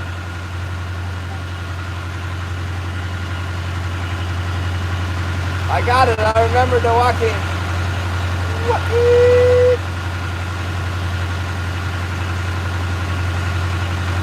That guy caught a lot of baits he could be trolling around with those tuna. I bet one of those 10-inch long king salmon would make a great tuna bait in the Azores. Marlin bait too. Arsenal Advisor, what's up? I've got old Trusty with me. Watch this. Are you ready, Arsenal Advisor? Whoa! I wouldn't want to be transporting a fire on here. Gotta be careful. Not sure exactly what that means, but I know I got busted one time. The weather is okay. It was blowing a little bit earlier today, blowing westerly. My tag line broke, so it's hanging down there. I gotta get that back before I can fish again. I guess I could fish 2 lines, but I can't fish 4 until I get my tag line. Maybe I'll just use 3. I know, Gary. Well, I never had a problem showing the guns. It wasn't until that one day where that guy was like, "You have a 338," and I was like, "Why, yes, I do have a 338." And then I was just showing the 300, and I moved the 300, and I moved the camera, put the 338, put the camera right up to it so you could read the numbers, and boom, I'm shut down for like a week. I didn't think I was ever going to get my channel back.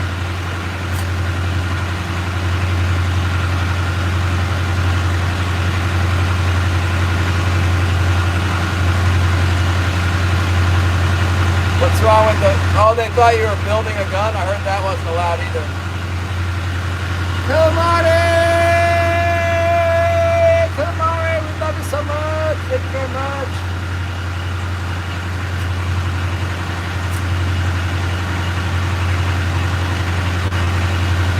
I can't believe Magical Pixie changed her name. How dare you, Magical Pixie? That was the most unique, wonderful Pixie name on the internet. It's like Magical Pixie 3.0 or something.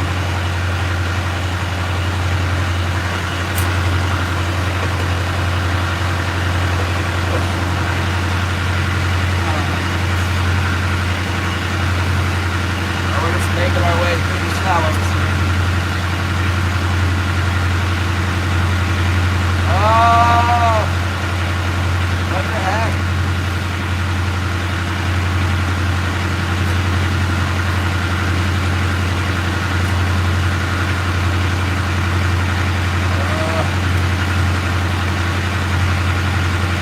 We need some bigger fish to come in here. Oh, you're welcome. One keeper. Maybe 20 little ones, I don't know. Bunch of little ones. 1 to 20.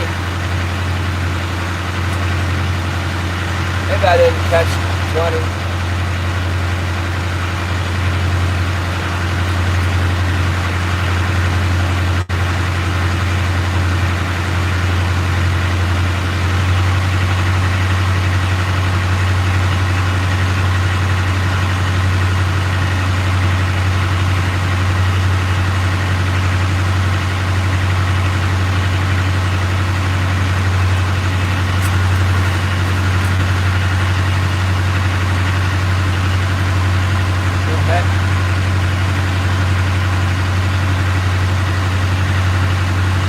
Sounds like my alternator's having a hard time down there. Temperature's still good. Yeah, Hedman! I heard my alternator making some extra clicking. Just gotta hear it making a noise. It's charging a little bit low. I got another one. I got a spare alternator. Might be time to put it in. I should be charging at 14.4, 14.5. I usually do. There's just no reason for it to be 14.1. I guess the belt might be loose. Especially at these RPMs. Pretty high RPMs. Maybe I don't higher. Could be my battery too. I got a battery that's like totally dead.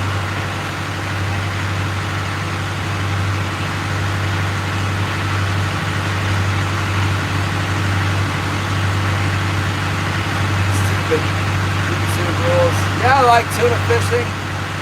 Not coming to the Azores. Not unless I get a lot more retirement funds going on.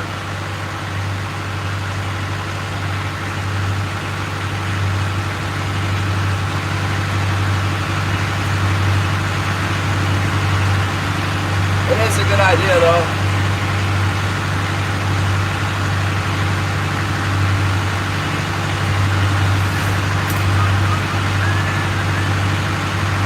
I have a new battery and a new alternator for this boat. Looks like I might need it. Belgium, hello, Eric. Hello. Thanks, Gary.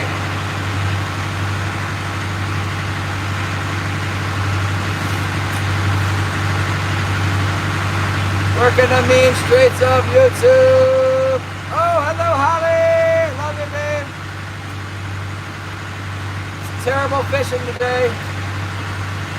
I'm not giving up just yet, but we're gonna give up soon.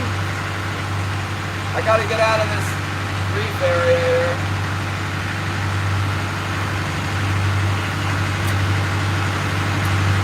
There's a shortcut through this reef. Turn left and kind of go over the edge, but I know that Herb busted his prop right off.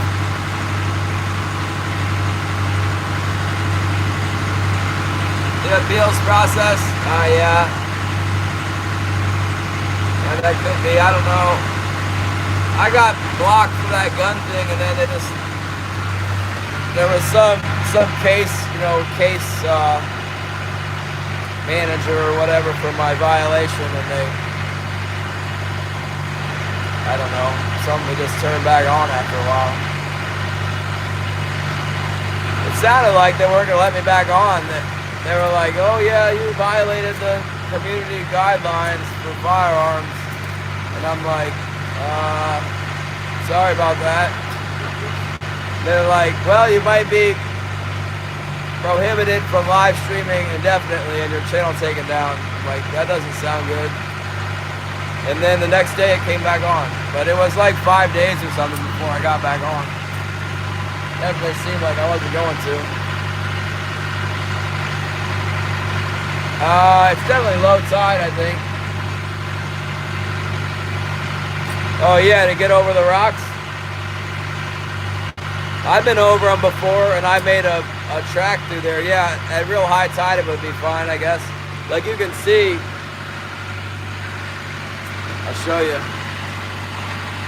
You can see where I made that track through there. I'm pretty sure that's the same area where Herb hit the bottom and his boat broke his prop off. It didn't break off, but it really mangled it. He had to get a new one. Yeah, that was bad. Bad for the boat. Oh, well, the first thing I did was appeal. I appealed it immediately, and then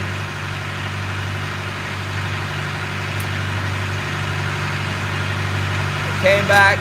Yep, you are in violation. And I just followed the whatever I could do. It's like, do you want someone to talk to about how we shut you down? And I was like, yeah, I'd like to talk to somebody about how you shut me down. And they emailed me. And I was like, hey, what did I do? I don't think I did it. I don't think I did that. And they're like, yeah, you definitely did. And I was like, okay, well, I won't do it again. I don't need to have firearms on my channel at all. And they were like, all right. we'll think about it. Like I said, they were like, yeah, no, you're definitely shut down. And then it came back on the next day. So I heard that that's how it is. That, well, I guess some people never get put back up, but I think the first time they just take you down for 3, 4, 5 days, and then they let you back up, give you another chance. I never had any problems. I would hang a gun right here. I'd put a pistol right here just to draw in views because people like guns and they like to look at them. And that was fine. It wasn't until I got the camera like really close to it that they were like, "Oh, you're shut down." And then you're not allowed to transport the firearm. So, I mean, if I'm in my boat driving around and I have a firearm or not, I guess I'm transporting it, right? Like, it's all against the rules. I can't have guns on the boat. I mean, you never will see a live stream. Like, you always see those live streamers who are in their house, the guns are on the wall, they're talking about the guns, they don't touch them, they're fine. But you'll never see somebody in a car with a gun. So I guess the boat could be the same way. Oh, up in the air, what's up? Oh, let's go on the right side. The left side's no good.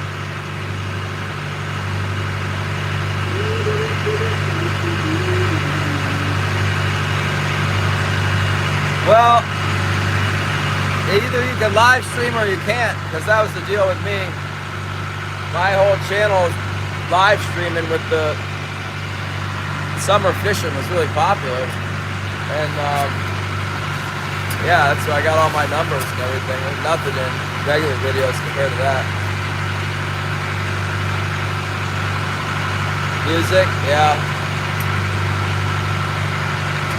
Terry B plays classic rock every day on his. I don't know what the deal is with that. I don't guess he's earning any money from it.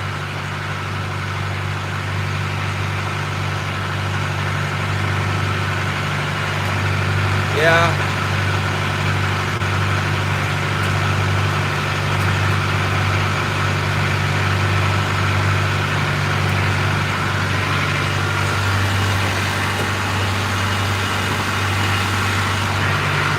Looks like my alternator's going down. I'm still charging at 14.2, 14.1, but should be 14.4. I smell a little bit of some electrical too.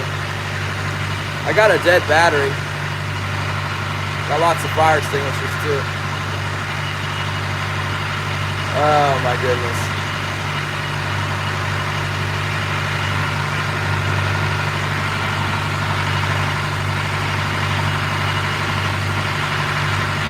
MGs? What the heck is an MG? I don't even know what that is, man.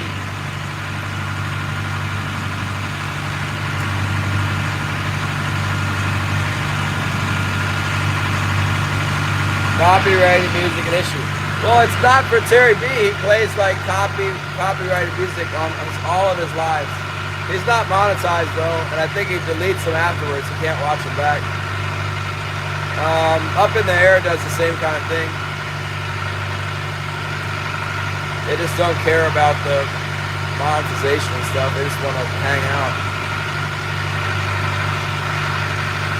Yeah, I got some little ones, Christy, and I got a one keeper.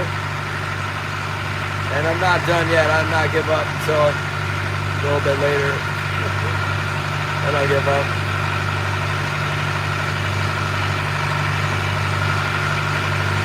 Yeah, I don't know. Up in the Air's been doing it forever. He says it gets him in trouble though.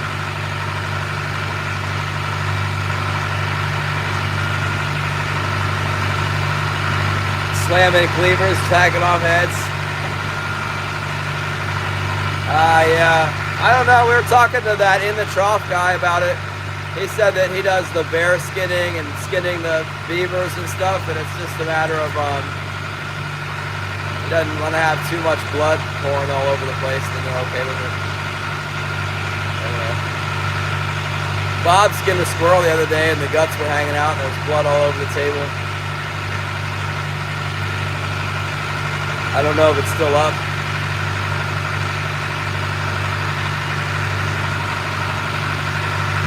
Belarus.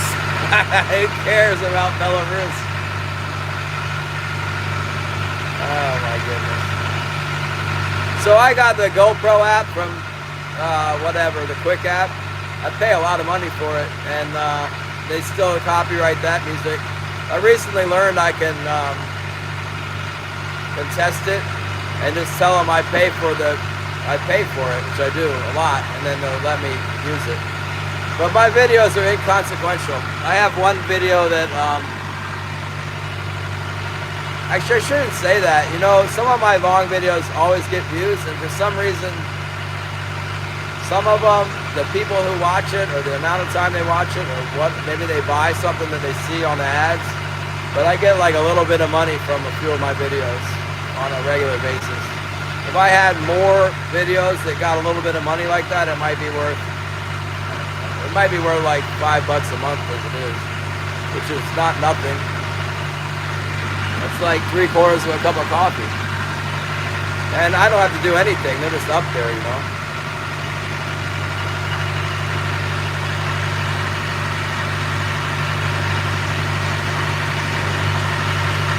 Yeah, they got like levels where it's green or yellow or whatever.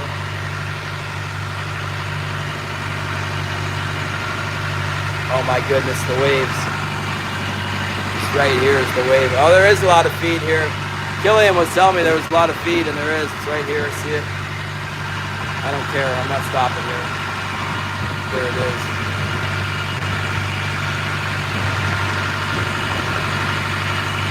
That's good. Sometimes I fish here in November and December. Hope it loads up. Hope it fills up completely with herring. I think these might all be those little tiny herring. You know, the fish don't really care about them that much. Wherever the big herring is, that's where the big schools of kings are. Suppression gun tube, yeah. Could be. I had a video go completely viral of halibut fishing, me and Killian. I was like, I'm gonna get my watch hours at like this rate. And this is before I started live streaming. And then I put this video up of the commercial halibut fishing, and it went super viral, for me anyway. 328,000 views. So it had like, I don't know, it's like 18,000 watch hours on that video. Way more than I needed. I probably traveled 30 miles today, unfortunately. Going the long distance to look for the big bite. This didn't happen. It did the other day. Cutting into my profits. Fortunately for me, I got my super awesome YouTube supporters, Gary and Admonson and Shannon and somebody else hooked me up. And then all the awesome members that are supporting the channel with their monthly subscription. It really helps to pay for all the fuel and maintenance too. Like my alternator's going down, I gotta put that new one of those in. That costs money. Everything costs money. Maybe the belt's just loose, but I doubt it.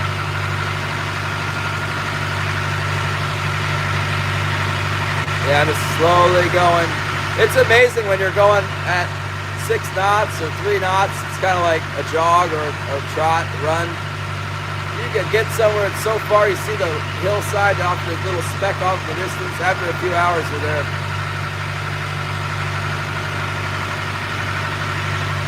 Yeah, see, we can't hardly even see the island where we were earlier today. Look, we were way back there, all the way in the back at the island in the very back there. And we're gonna go, we only got about a quarter of that distance to get back to the harbor.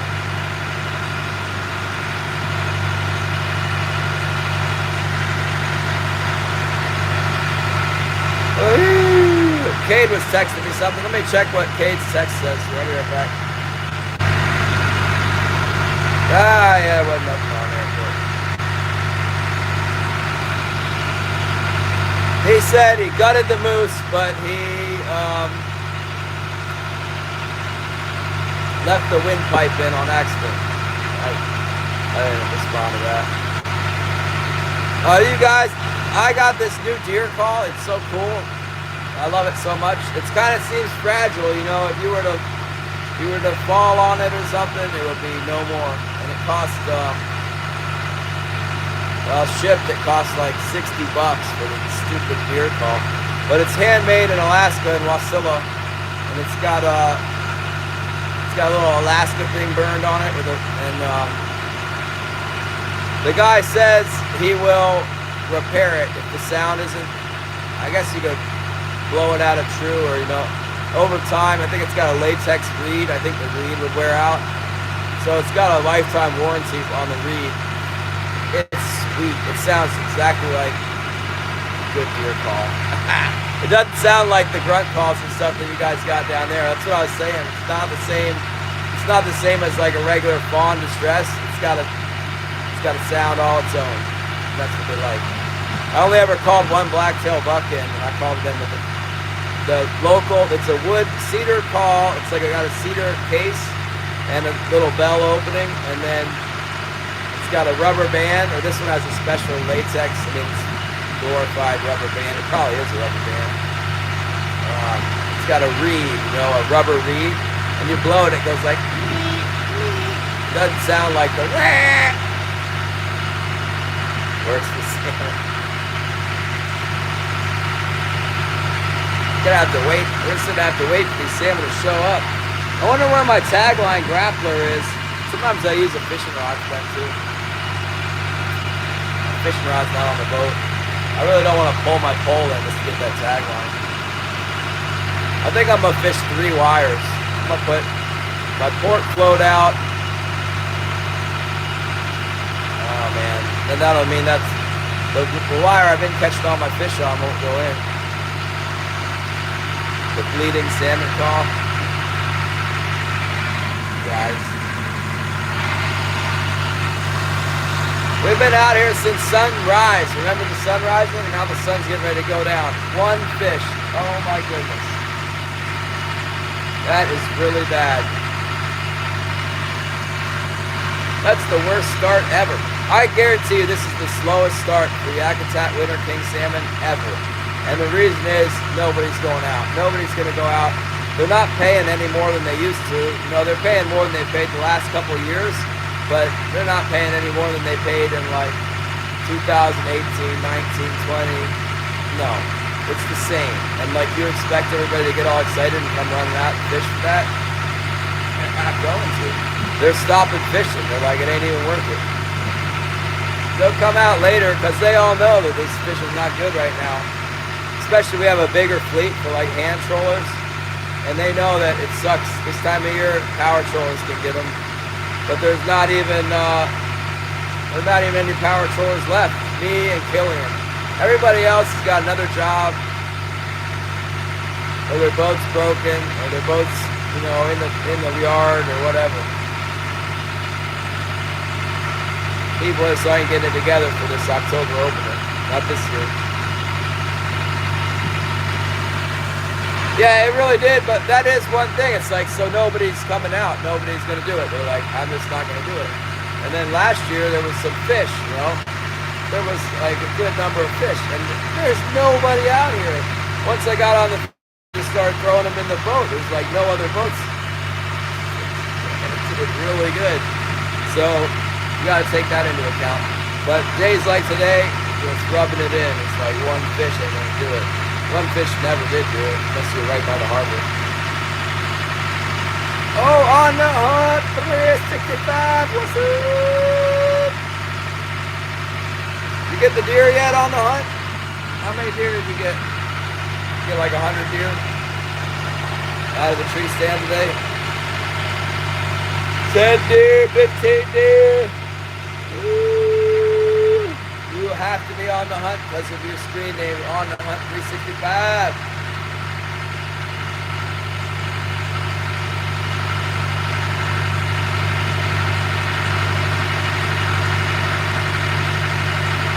Opening day, dude. What's up? Nailed it. That's good. Youth Day's going on right now around here. Yeah. Gary. Usually there's a bite in October. Sometimes it's in November. It used to be in November. I've definitely seen it a lot of times when October starts really bad and the boats will come out. I mean, there used to be some boats here. They would come out and then, you know, if they don't get more than, even if they get like 3 or 5 fish, like that's not enough. They don't come out anymore. But it's pretty normal for it to start slow. And also we have this huge storm, so that's probably what's kept me from fishing. Like I would probably for sure fish in the area where all that feed was and stuff this morning, but I'm not fishing around all that kelp, so that's got to work its way out of the system. That kelp will be gone, you know, tomorrow or the next day. It's not going to stay around.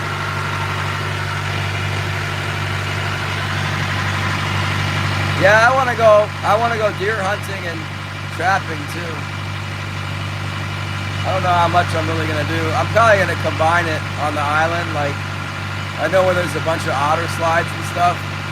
And I'll just wait till it snows and then go out there, try and get my deer and trap. One year, the year I got my deer, I was like going back there. It took me 6 days to get the deer.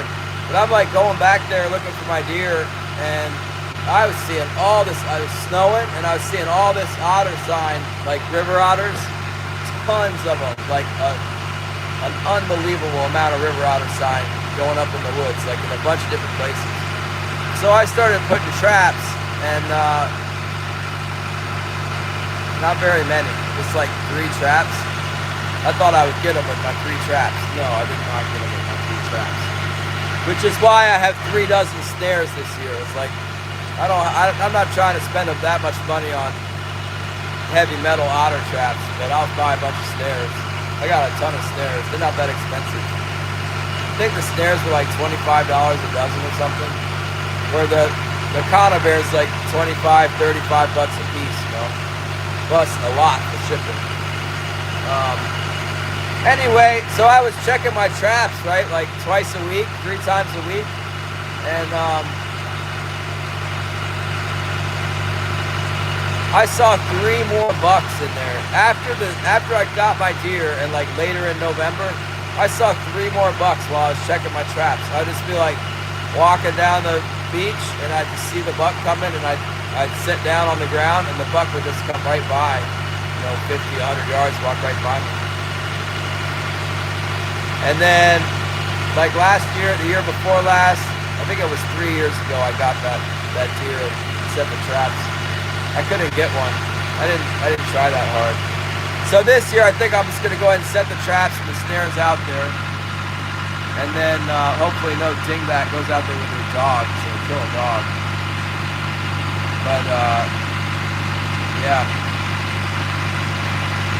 that's what I'm gonna do. I don't think anybody will take the dog out there during deer season. Hopefully not. You got these people that move here from California or whatever to work at this medical clinic we got, and then they do really stupid things like drive way out to the end of the road and let the dog out of the truck. You have no idea what you're doing here. That is a terrible idea. We've had dogs get killed, dogs get stuck and barely live, dogs with their foot stuck, you know, all kinds of stuff. Happens about every 3 years. It takes about 3 years for them to forget what happened. It seems like the market's getting better for some reason. I don't know. I want the river otter. I've caught them before. They're like big, substantial things. I guess there's more money in the martins, but I don't know. Martins are too easy.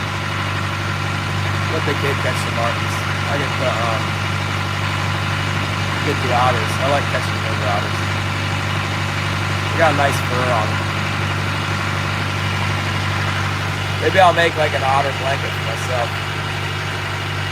Raking today's. We ain't getting nothing today, Churchy. It's terrible. Calls my brother. How's it going over there? I am just trying to make it through the day here. God awful fishing today. We saw some signs of life. We did. But still settling down from the storm. Can't get offshore. Caught a lot of little ones. We got 1 keeper. Definitely big enough. Nice sized fish. Um, so we got 3 fish in 2 days. It's not good. But I got the YouTube support, so that's helpful. Golden hour, yeah, it's turning gold. I'm almost to the inlet here. I'm gonna throw that one stabilizer in that doesn't weigh 50 pounds and then set out 3 lines and we'll go back over where we catch them the other day. I'm real close to that spot. We don't rake them in there, we'll troll on back towards the harbor. It's the most efficient way to fish. I know that. One nice thing about back in here is we weren't catching like a whole swarm of little ones. It was just mostly keepers back here. Gary's fault it is.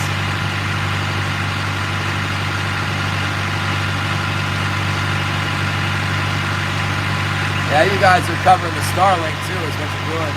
It helps a lot if I stream every day, get a little YouTube coin, go towards the Starlink. That's the big bill associated with streaming. It's pretty hefty. You got the Starlink still, Shannon? Shannon knows.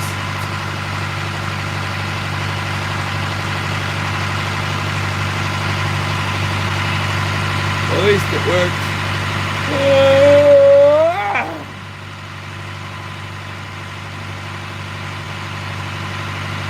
Oh, thank you so much.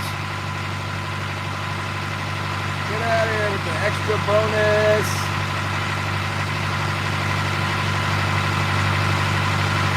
Alright. For Gary's extra $5 donation, I might go for that tagline so I can put all 4 lines down. I gotta pick up my pole. All I gotta do is pick up my troll pole and it'll come right in. The snap broke off the mount pulled out. Looks like it broke. Let's go! Almost. We're almost out of the shallows so you can see. Gotta get out of that. We were catching the fish the other day and they're right about where that yellow dot is. Like right here. North side of this inlet. Oh man.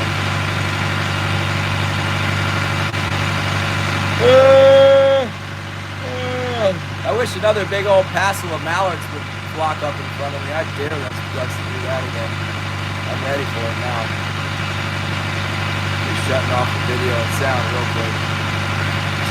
So that I can stop the boat, anchor the boat, turn the engine off, get my federal duck stamp, get my state duck stamp, and then I should be done.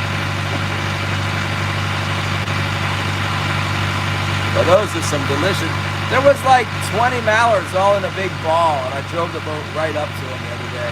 We were like 20 yards away. And not only that, but I'd seen them coming too. I was like, look at all those ducks. Those don't look like sea ducks. They never let you get that close for that very reason that people will blast them. They're delicious.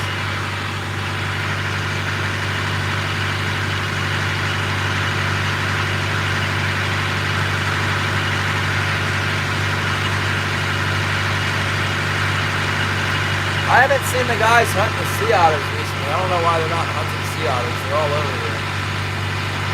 They normally come back in the skiff and then they'll come back in here and they'll like get on these rocks. Like they'll set their skiff next to that rock and then they'll get out and lay on the rock with a bipod and shoot sea otters all over the place. They're all up in here. There's like I can see 3 of them right now. You know.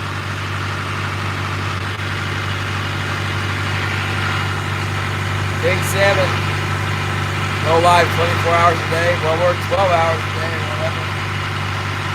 I don't fish 24 hours a day though. That's the problem with that idea. Alright, here we go. We're at the inlet.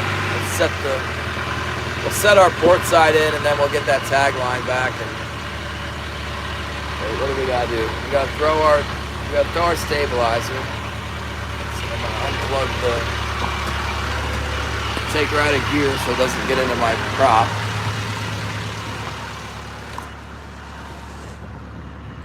These things will fly off like crazy sometimes.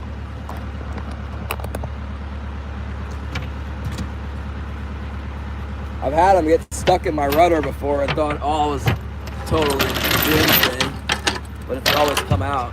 And then I ended up with a chopped up propeller. May have been from that. Tag on it. Now I can't lift up my pole. I forgot I had to lift my pole. Now I'm stuck with grappling the tag line. Get back. Get back. No.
grapple for the.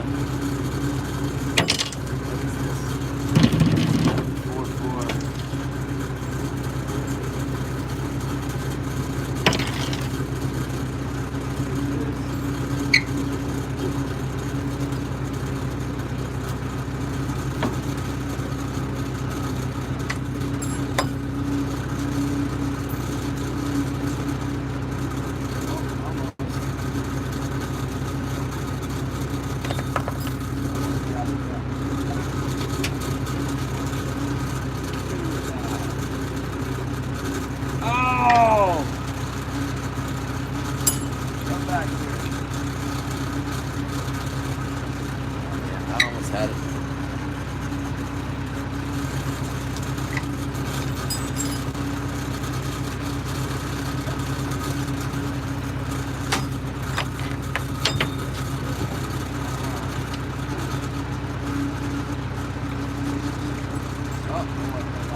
I'm gonna have to turn the boat.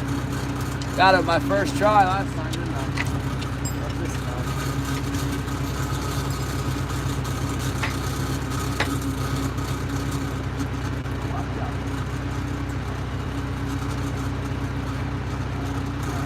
Come on, get it with the treble, but I got it with the wrench, not the treble. Twice, 3 times now, and then pulled it halfway back.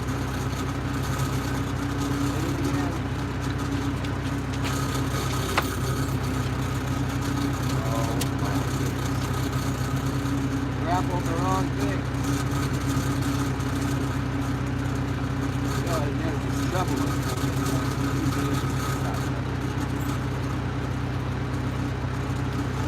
We gotta turn.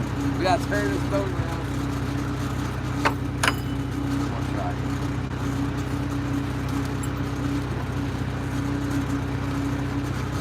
Benson.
Alright, it's like the carnival game. You'd think it'd be easy.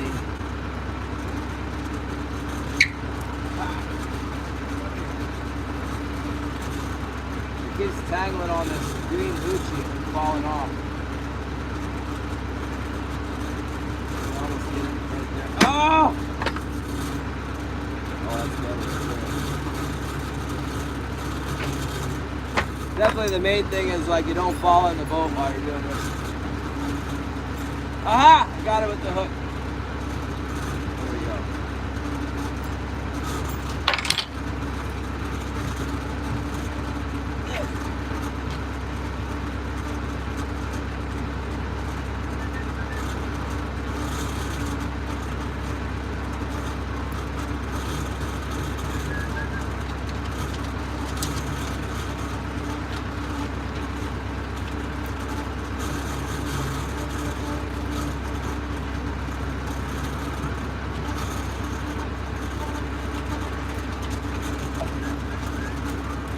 A lot easier to do it like that than out in the swarming waves and stuff.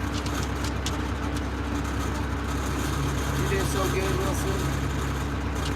You know that you've been so good, Wilson. You were so good. Good son. Very good. Good job. It's amazing how many twists you can put in the line just by rolling it over there. Putting it on.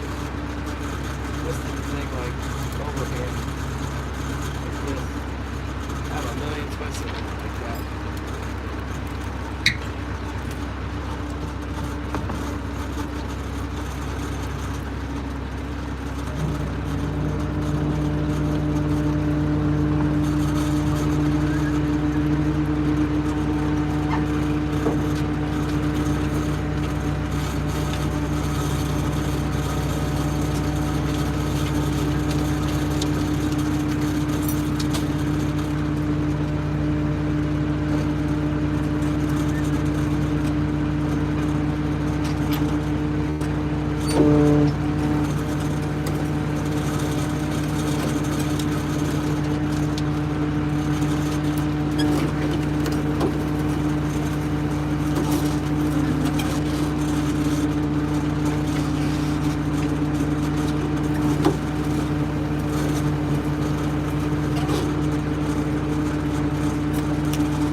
Back up front. Ha-ha! I wish he could run gear, my goodness. There are gear all over the place out there. Tangling in the tangles up when you don't want it to, then when you're trying to tangle it, no tangle. It's like throwing a treble hook on a little wrench with the thing spinning all around and hit the line and come off it like 7 times. Before it finally bolted in.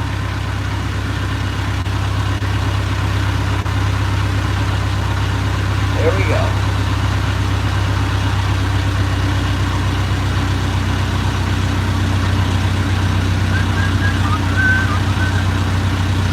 Christina Tested, Substitute Teacher of the Year. Christina.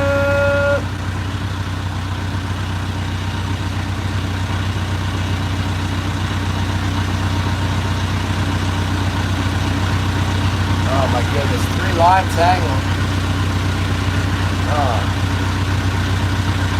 Sounds really bad.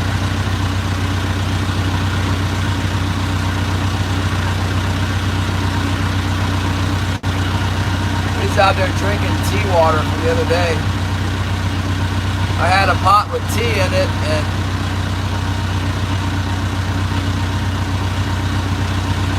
running my gear a little bit shallower now, I think. And so it's the little tea to the water, and there's 2 pots out there that filled a quarter of the way with rainwater. We kept drinking all with the old tea in it. Watching them out there.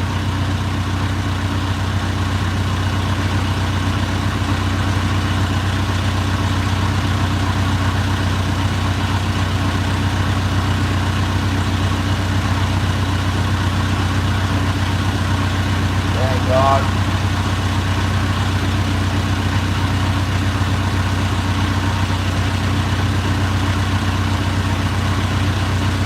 That's bad. 6 lines to see that tangle up.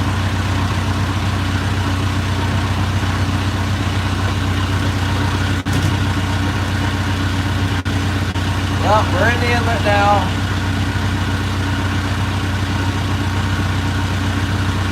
Just gonna troll back towards the house. Unless I get them in here. If I start catching them right here, I'll double back. Got nothing yet. This is right in there where we were getting them.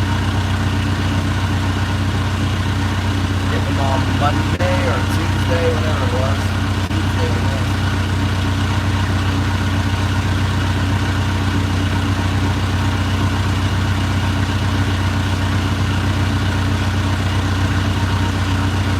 Don't have quite the same hooks in place.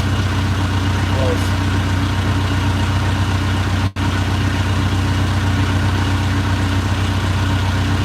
They do lay on the bottom in here, that's for sure. There's some zooming around mid-level too, but they really like to hug the bottom in the shallows. Get them on the ball screw a lot, especially when you're skimming the bottom.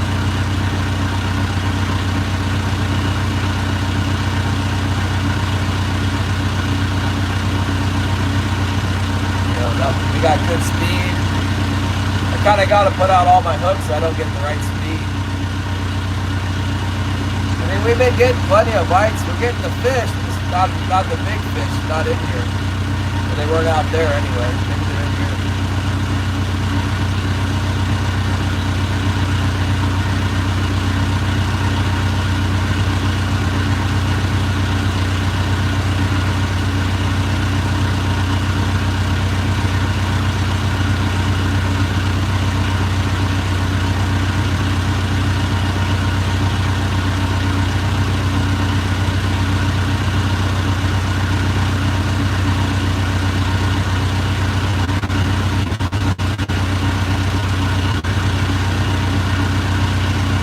Killian will probably go fishing tomorrow. Report back from the out middle. Unless he goes on the grid, he was threatening to go on the grid. Put in his anode thing. The anode diode that we got.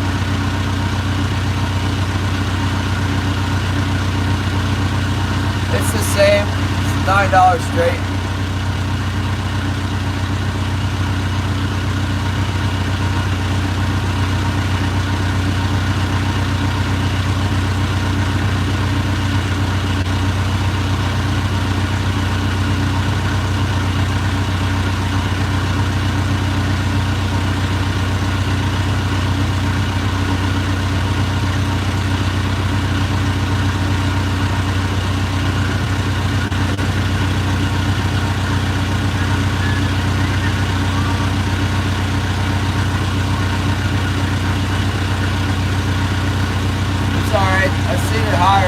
I'd like to see $10 for sure. Hopefully it goes to $10 here so that some people will go fishing, you know. But nobody's even fishing.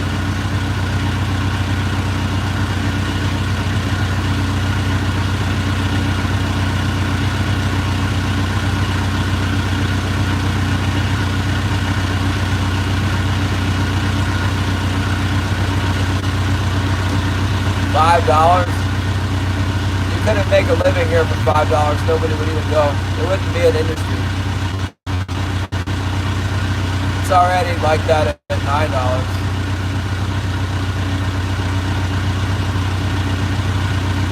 Eggs are like $8 a dozen here. Milk is $8 for half a gallon.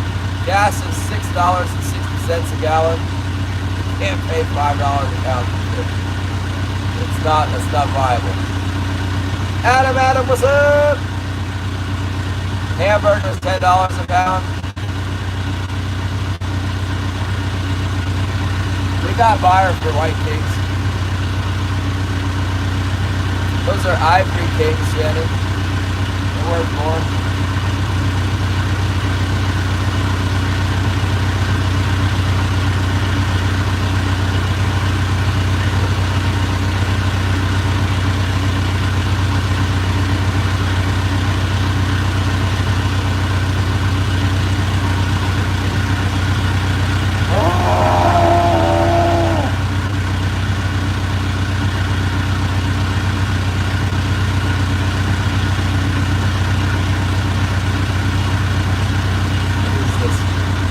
Army Chief 24, we're in Alaska. Yep.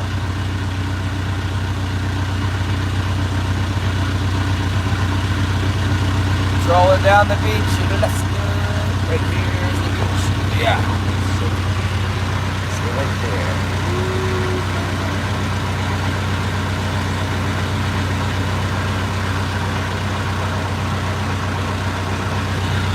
See any grizzly bears? They're out there. You don't see them in that spot this time of year. They'll just stand up straight. Stand up, dang blaster. Yeah, we got a pretty steady source of buyers here. They get a whole bunch of fish caught, sometimes that'll drop it, but it never used to, and then they had like some insane fishing in Sitka. That messed it up. Once they figured out they could drop it, and they kept dropping it.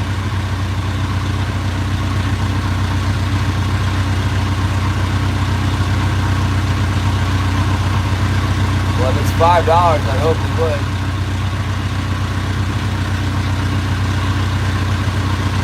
That's stupid. But is that $5 for a 20-inch long fish? I'd be doing a lot better if I could sell this 20 inches for $5. That's messed up too.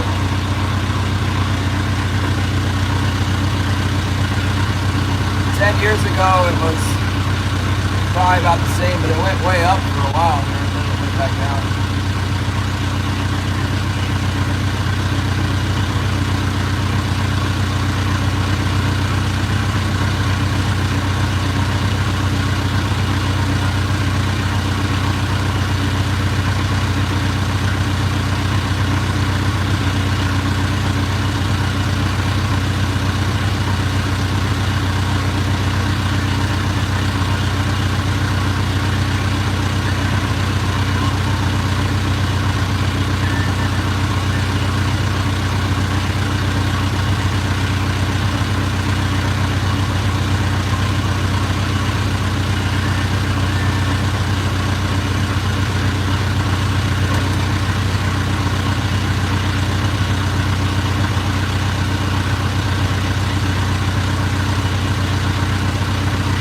Yourself so you could get more of the big ones.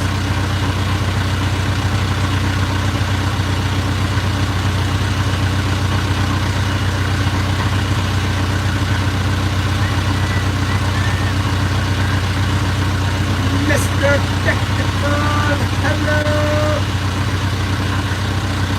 What kind of tactics have you deployed today?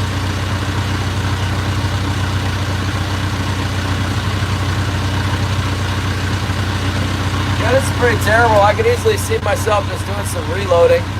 I need to reload some more 6.5 Creedmoor for the deer season.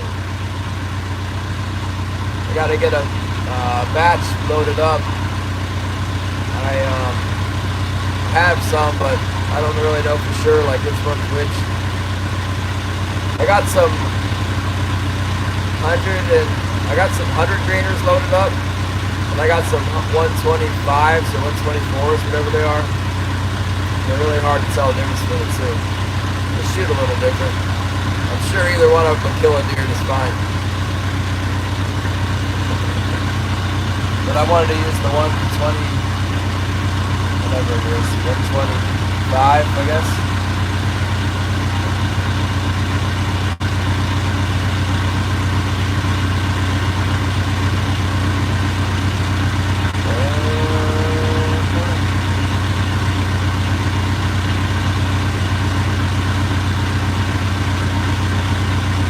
Time now, we can get a bite. I'm gonna fish till whatever. I'm gonna fish all the way to the end of this drag. Let's get started before I get there. I don't think it will. No, I'm not packed.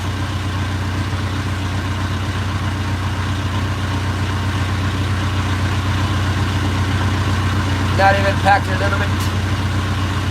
I'm just gonna throw some clothes in the bag and go for it.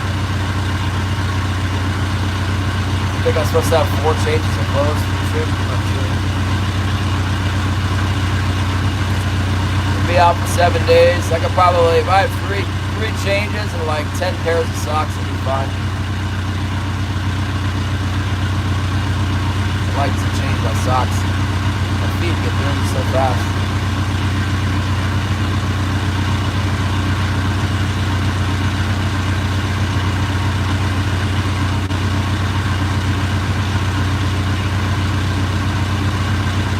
There's some sea ducks over there. Where's those mallards at?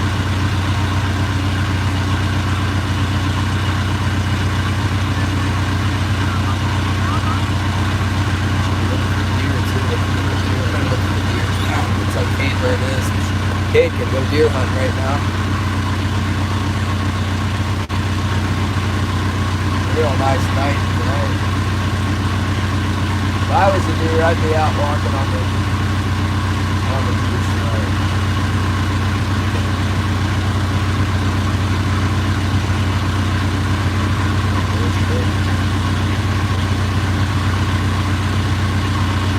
There's all kinds of different birds. Surf scoters, grebes. There's a great blue heron out there. Windproof. Yeah, all my jackets are windproof. What about pants? Holly keeps asking me about pants. Pants or shorts?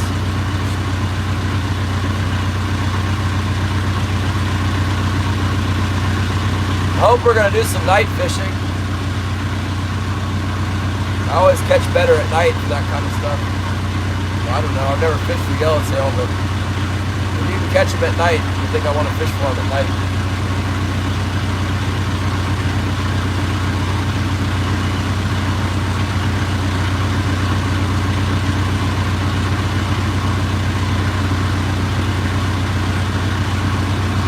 What kind of night fishing? For the yellowtail, right?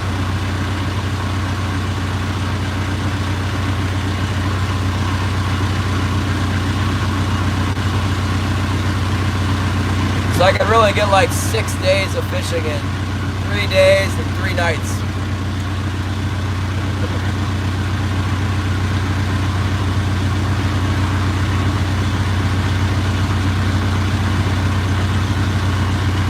I had COVID or something. I was really sick.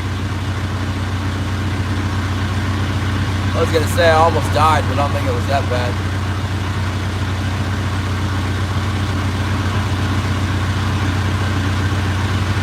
When I got over it, vinegar started to smell really bad to me, which has never happened in my life. That's why I think it was COVID.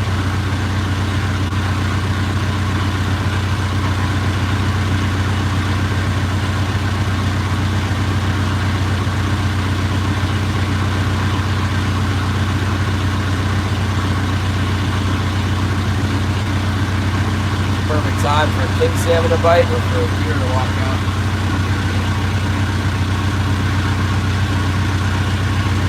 There's a lot of nocturnal deer activity here too.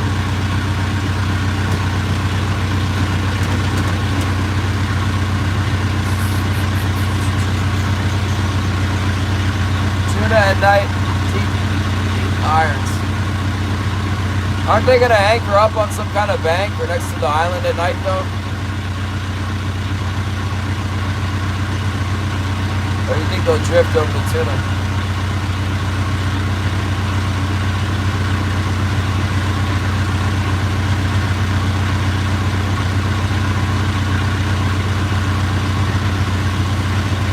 Man, I gotta get some lead weights. I can't believe I let that go. I ordered a bunch of them and then they just never showed up, I don't think. And maybe I saw some and I was like, oh, that's great, here's my lead weights. And put them, I don't know where they're going. I don't have them. I need like a couple $100 for the lead, probably.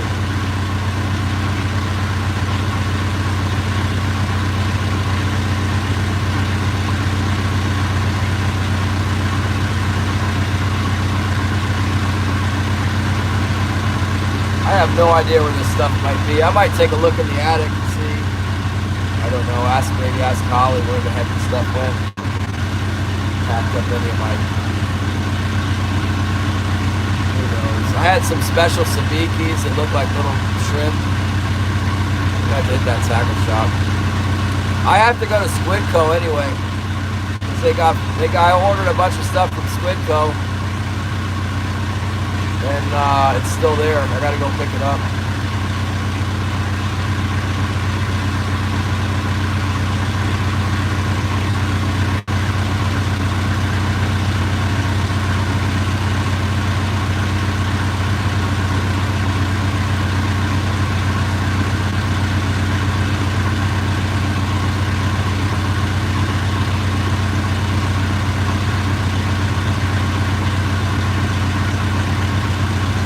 You heard any fishing reports, Gary, since we last talked?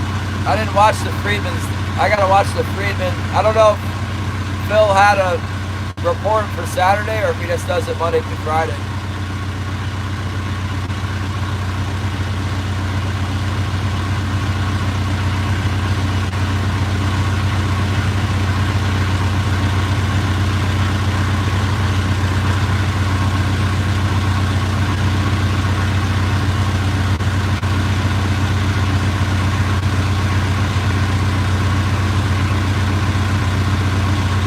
Yeah, I worked as a deckhand for a long time, so I guess we'll be okay.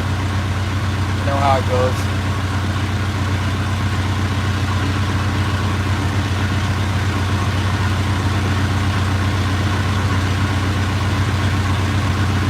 Yeah, I didn't like it when he was talking. He said something about like, oh, mostly they're doing great, but it's not all great. I'm like, uh-oh, because it was all great last week down there.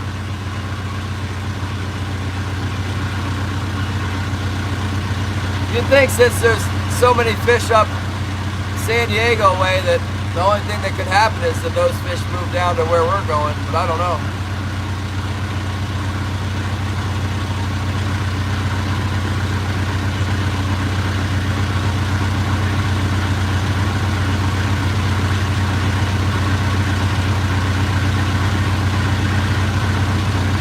You know, normally I don't catch fish in this stretch, but last year I did. I caught some real nice ones in this area. There's kind of a little reef between here and the other place where I catch fish. Different body of fish, but don't they move south? Because I know they're getting some yellowfin. It sounds like the yellowfin's spotty and the bluefin starting to scatter, and the bluefin are mostly small, and they're still getting them at night, but it's not as good as it was.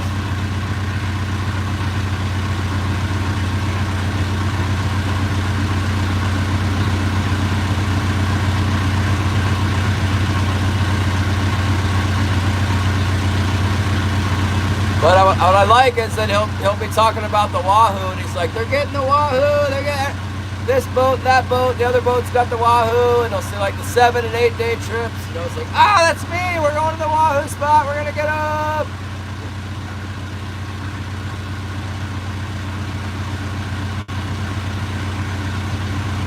I know, but it's not nowhere near the end of the catching time for down there. It should be perfect for the 7-8 day. I know later in like November and December it's all the 16-day stuff. They go to do whatever, but right now it should be perfect. What's up, Catching Alaska?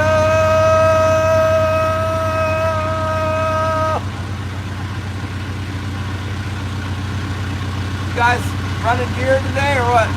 Get the halibut. You gotta get those halibut. Quick, get them quick. Only 30 more days to go.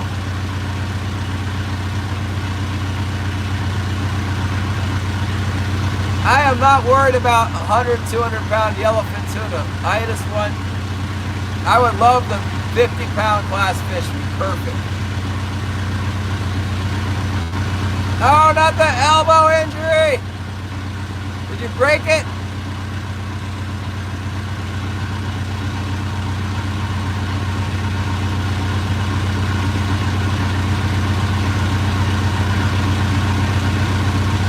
I got hand injury, but I think maybe I might rather have this than a fly home injury. Although I'd probably have to fly home for this too. I'm sure I would.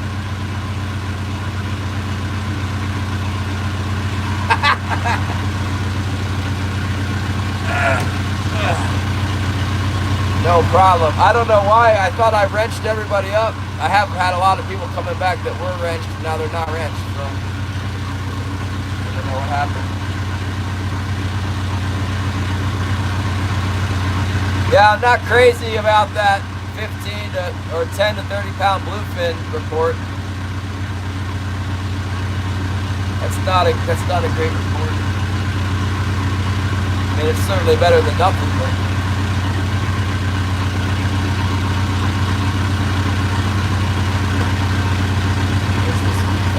I'm not to that reef yet. Maybe there'll be something on it. cold weather will make the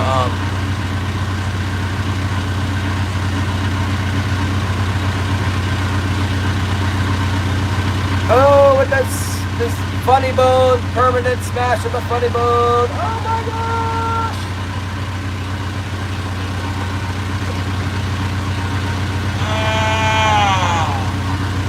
Well, get your, whatchamacallit ready, your glass ply. Maybe there's some kings down there. They're not biting up here yet. I got some big ones one day and then disappeared.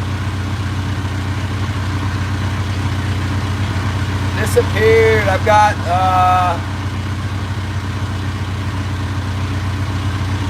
8 total for the season. It's the 11th. I'll fish on Sunday, so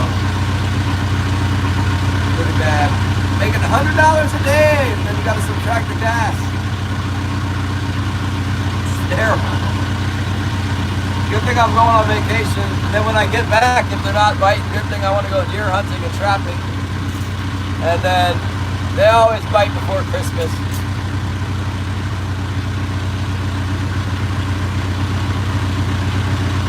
Get a bite here. I don't know how it's going down there though. They might be getting them in Petersburg.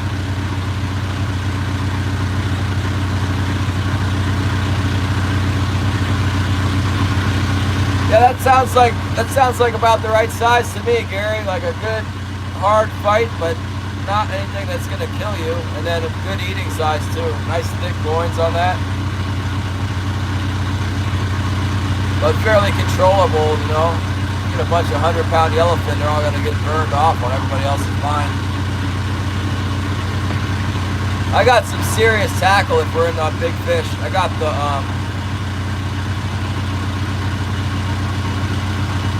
20 internationals. The old ones, they weigh like 5 pounds. There's no fish that we're gonna run into that reel can't handle. I've personally caught bluefin over like 300 pounds on them. I've done that before, Gary. I did it and I was like, all right. Next time I got one, I'm like, leave it in the rod holder. I'm good.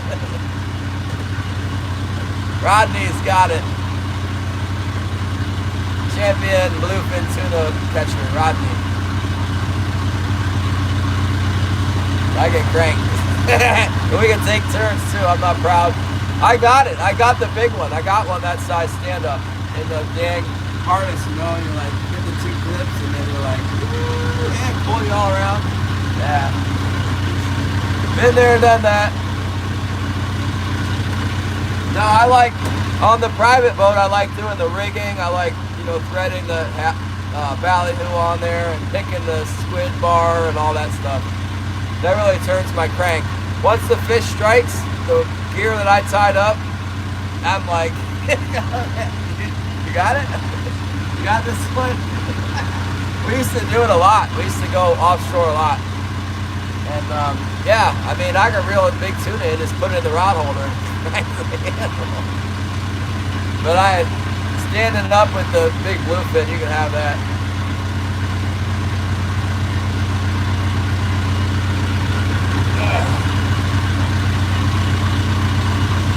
This is the spot. Come on, fish. Where you at? It's beautiful in here today. Look at this. Look at the beauty. It's lovely.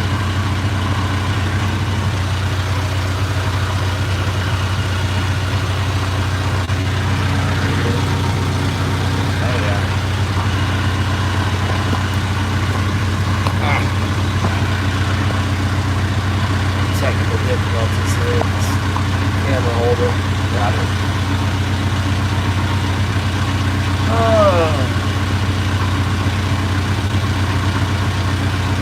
Come on, kingy wiggy! Something interesting looking on the beach here. I don't recognize that brown thing right there. Yeah. It's a rock. Like the brown. It's a tan color.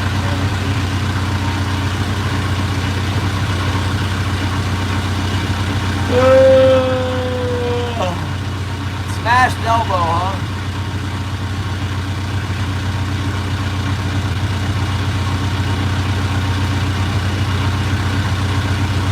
sledgehammer on the funny bone. The less funny it is, the more you know you got the funny bone. That's such a stupid name for that spot.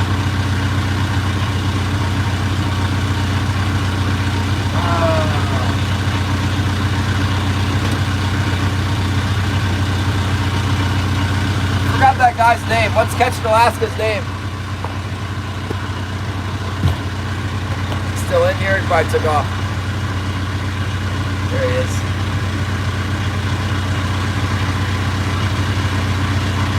Wyatt. Got it. Lord, we lift Wyatt up to you, God. Just ask that you do a healing on his elbow, Lord, that there'll be no pain, God. It'll just be a miraculous thing, and that we can praise you for your goodness, Lord. You are the God that heals. You can raise the dead. You can fix Wyatt's elbow. In Jesus' name we pray. Amen. There you go, Wyatt. Put a good word in for you.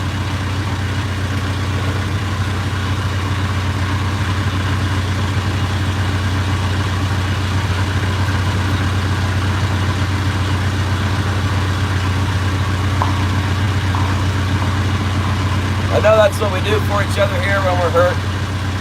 Helps a lot.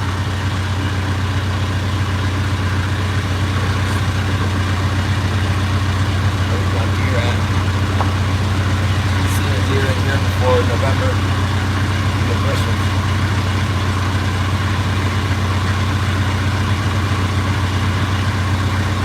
Remember last year I saw a buck before the season opened. I thought I'm gonna get that buck. I never saw it again. I wasn't the only one that saw it either.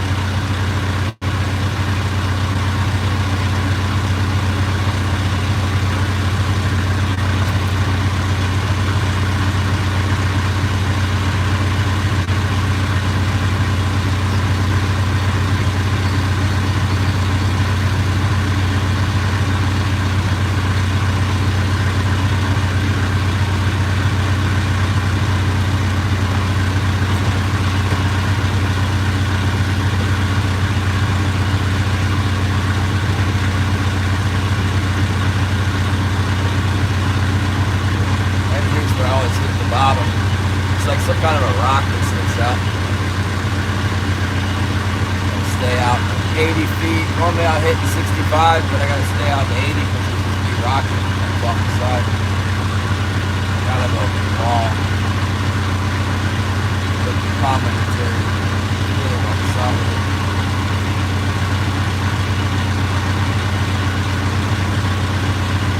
Come on. There's some target some feed in here now. Come on, the spot. There it is. And yellow dots that we're always bang into the side. A lot of times there's fish on it though. Closer I get to it without hitting it, the better. Usually hitting about 8 feet. It's never taken my cannonball. Yeah, definitely. Jason was in here earlier. He said something about working on crab gear or something. Where's that route?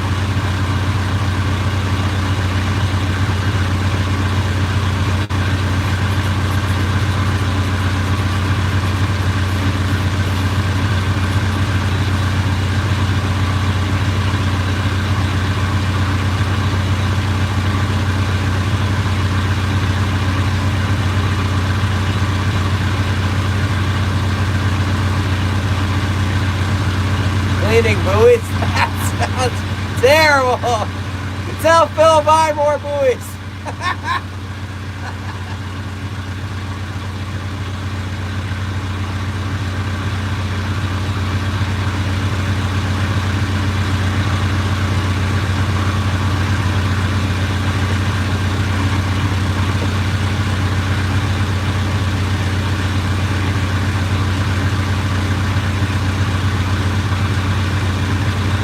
We got a lot of buoys on the beach around here.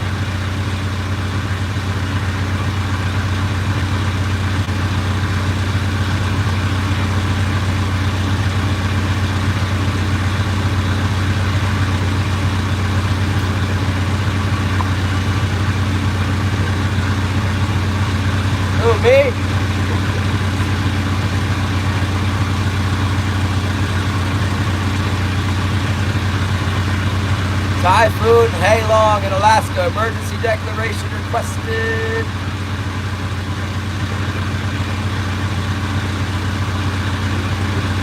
Kurt Owens, hello. I always got to be careful about people asking for shout outs because they ask for something to make me say something dumb. That looks safe though. A game owners. Is that inappropriate? Doesn't seem inappropriate. We got a Kurt owners and a game owners on his birthday. We can shout out for game owners! God bless you. Hope you have a blessed year. Catching many fish.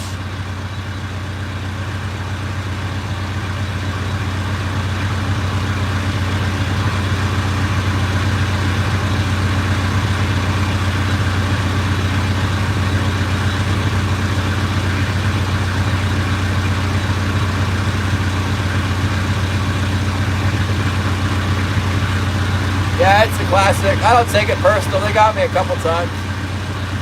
Then I realized it's like gotta read a little bit more carefully.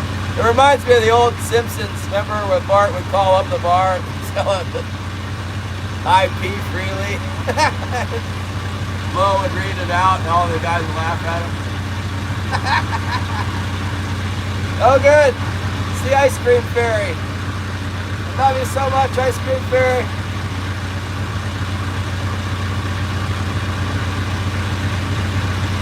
Oh my goodness. Well, I'll be down in dark, I guess, babe. I'm just trolling here I'm real close to the harbor now. I made it to the harbor drag almost. I'm midways back from the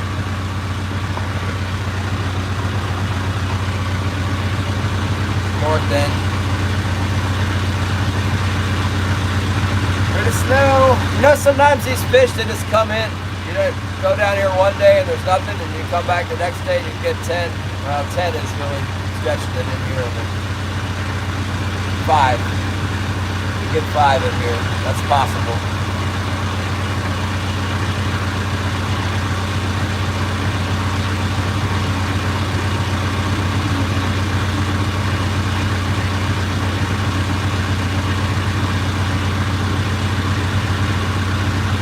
Wyatt flew back. Well, get the glass fly out. Kind of jealous of all the crabs you guys got down there. But we got our own crabs here. I need to set my trap actually. About ready to get some crab. Beautiful evening. Antonio Beros, ice cream and milk. Eggs.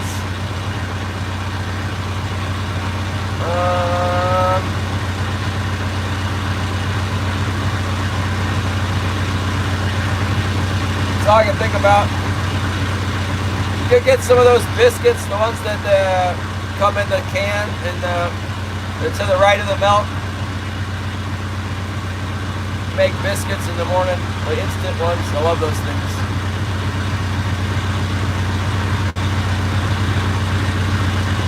Shannon says set the trap.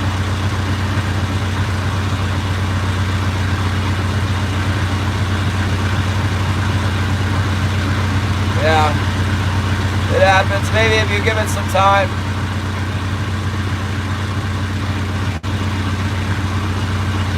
You know, that is bothering me. Anytime I got a problem with a person, damn, just gnaws at me. I'll be rolling it around in my head all day long. Wishing it wasn't so. You know what? It always goes away. Give it some time.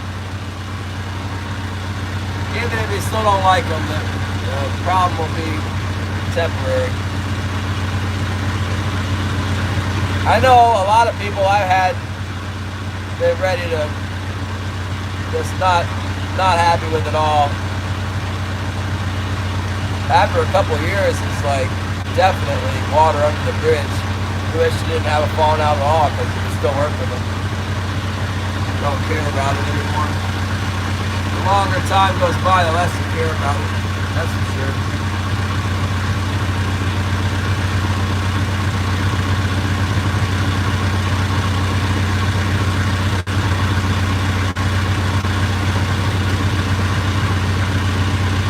Gary's in the troll blind.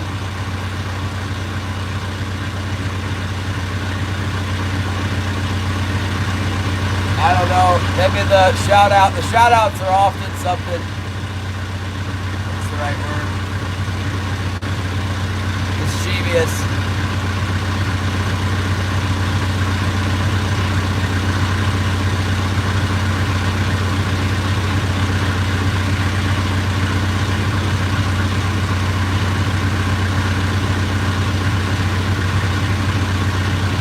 Yes, forgiveness is a great thing. It's hard to achieve. It's easy to talk about forgiveness, and it's hard to accomplish it. It's like a godly thing. Our God's the one that forgave us of everything that we did. It's hard for a human being to do that. I know that. I'm not good at it. What does Jesus say? Forgive 7 times 70 in the same day. Try that out. I can't forgive one thing in 5 minutes. Way far side wood. Show us a picture of the water and sea. You can do that. There it is.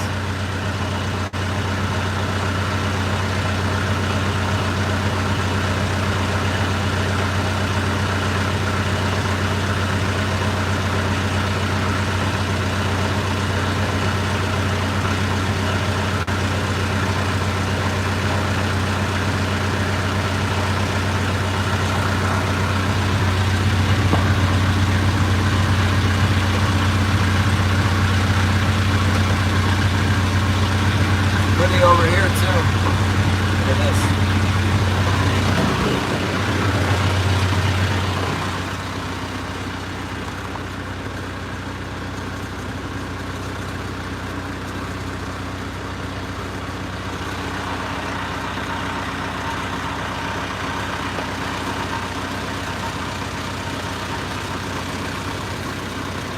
Look at the mountains back there. Sun hitting on them.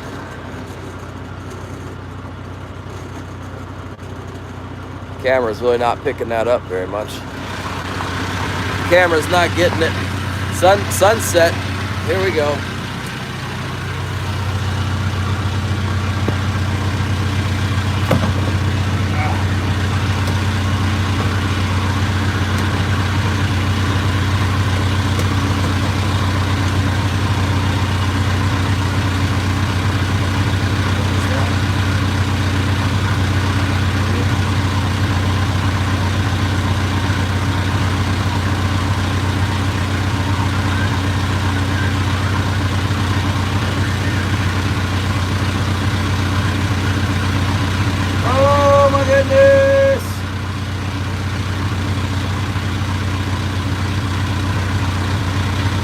Almost looks like it's frosting.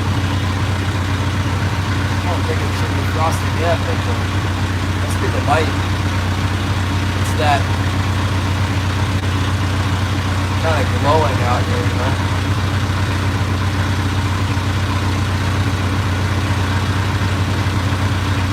Can't wait to hear the story of how Cade got that moose. He shot this huge moose. It's got like 4 or 5 brow tines on it. It's got this massive antler. I think maybe one antler might be a little bit bigger than the other one. But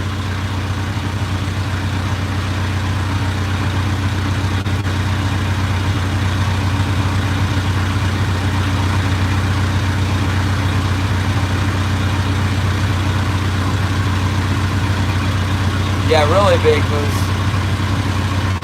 This kid, 14 years old, I took him out on opening day, and we went second day, and then he went with his dad, and he finally got one. He might have got the last moose of the season here. We got a quota. Thing is absolutely huge.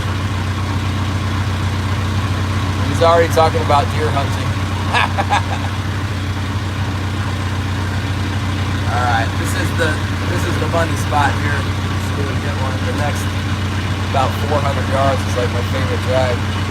Those local spots.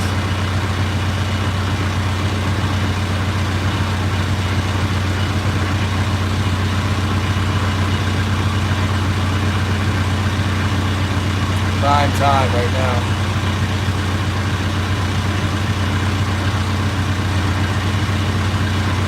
Yeah, I hope he called it in. They didn't just drive up to him or something.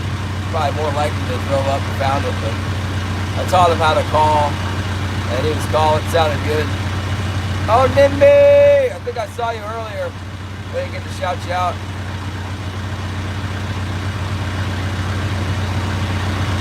Yeah, he's got the hunting bug.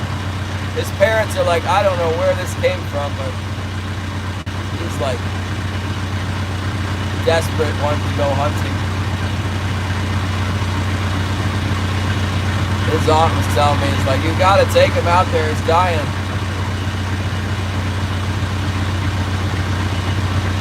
So I took him out. We didn't get one, but we hunted last year too, so 2 years. I took him out, taught him to do the call. This year he was calling, it sounded pretty good. I told him he needed to get louder, but he had a good call. I've called in every moose I shot. I never just, well, that's not true. Last year I shot one that was sustainable. Saw it on the side of the road, got out and blasted it. But every other one I called in.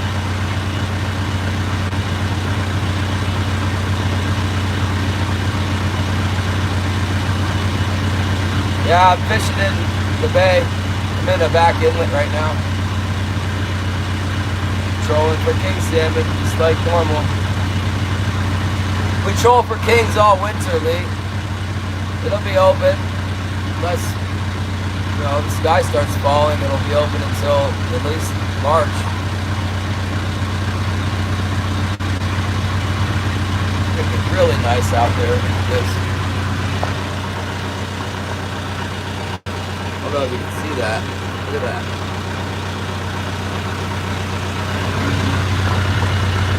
Doesn't do it justice again.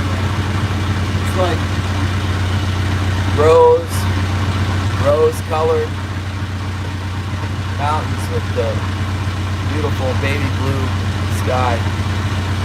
We got these wires hanging in the way over here. That helps the beauty a lot.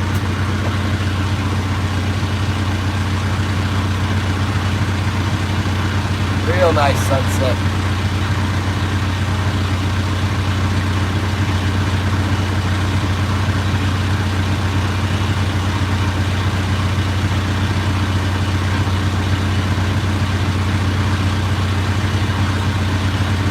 Thanks, Olivia.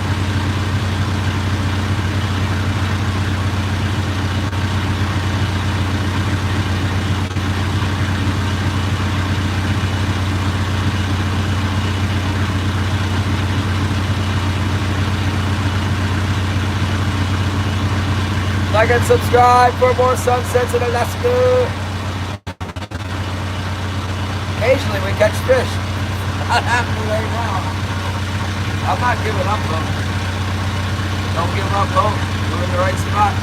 Doing the thing. The deer's been fishing well. Just gotta get over them. It's 6:01 p.m.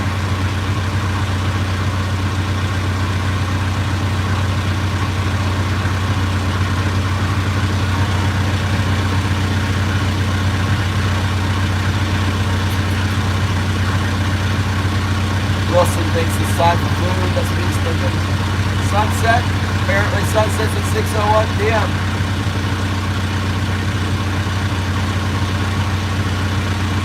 I'd say this is sunset.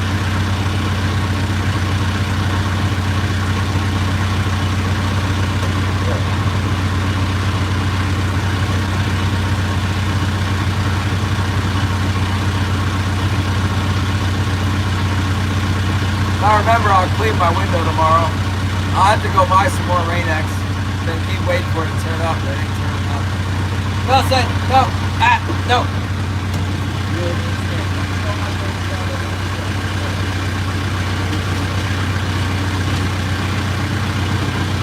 Wilson is not to be trusted.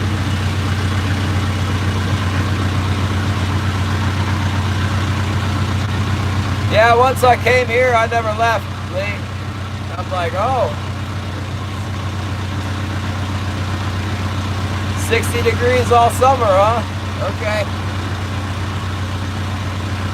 Fish for king salmon all winter? Oh, I guess if you twist my arm.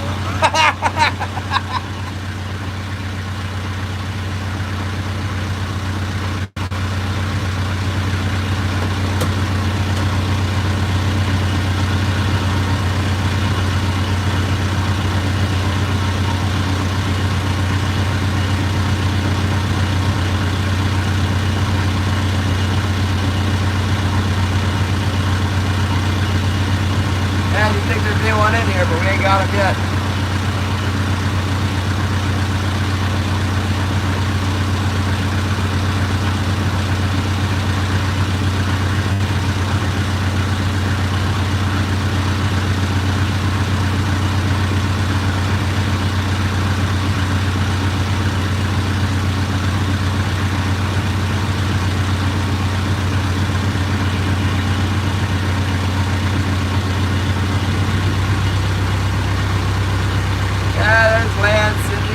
Fishing right in the harbor now. Fixing the tap bottom.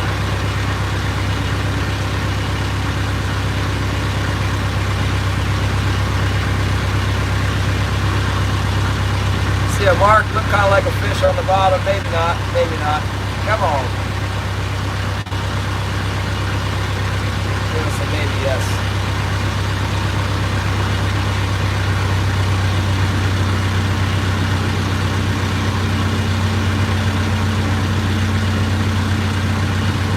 Hook set, John, we are fishing.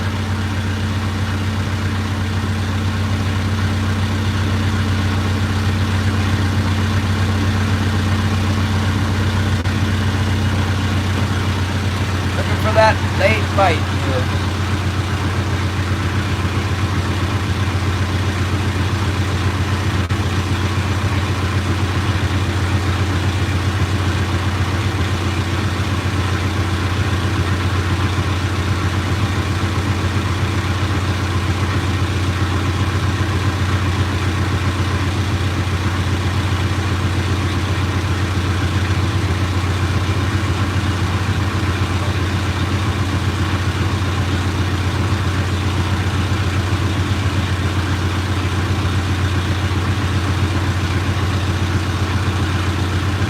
I bet they're biting back there on that saddle.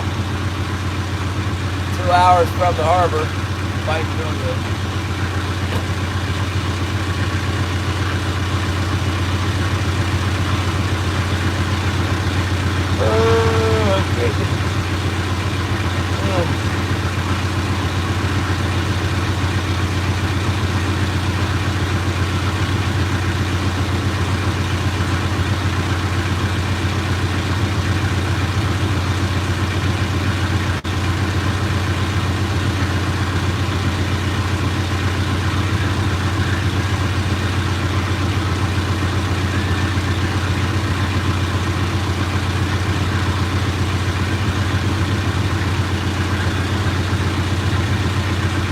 Now, you pesky fish, bite.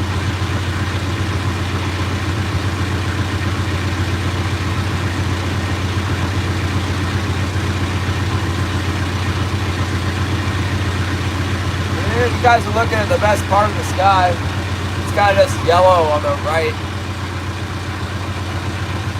Nice mix of yellow and rose on the left too.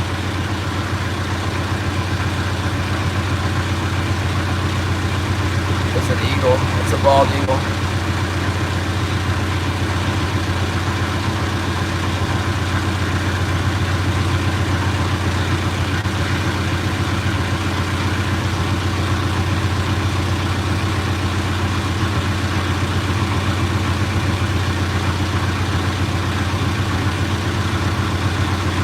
every day it's not raining, you can see this in Alaska. Yeah. But most of the time it rains. When it's not raining, we get this, and that's how you end up people living here, I guess. But you gotta fish too or hunt, or it's not good.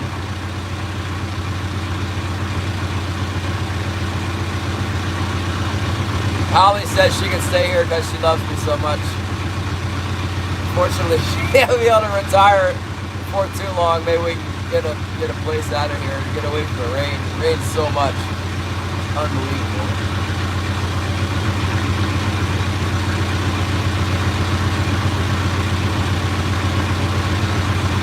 Come on, it looks like this in Maryland too. I see the sunsets there.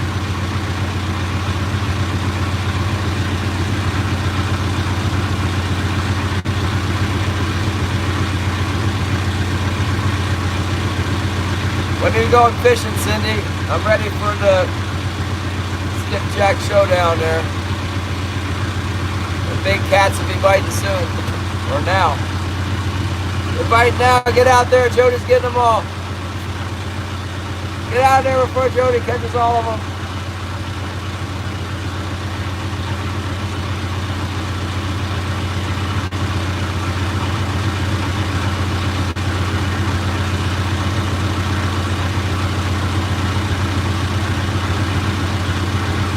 Oh, you're headed out to fish? That's good.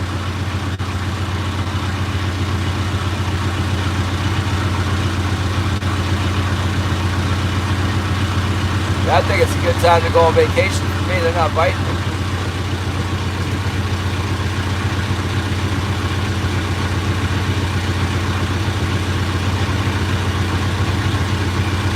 Soon, Wilson. Wilson's looking at me like, when are we gonna be home?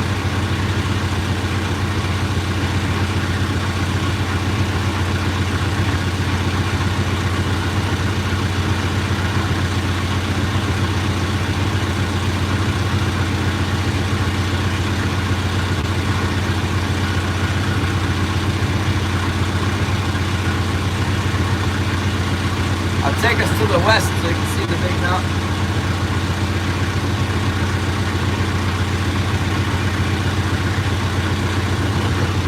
We'll get a bite on this corner.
Camera doesn't really pick it up. It doesn't pick up the colors and the light.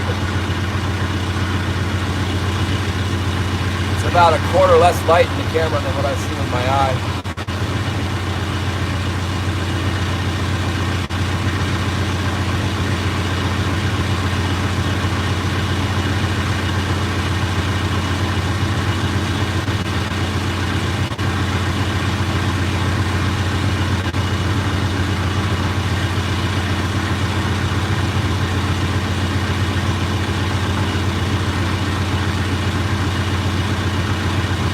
All we need now is a good bite. Come on. Doesn't seem to be anything shaking today. Not good.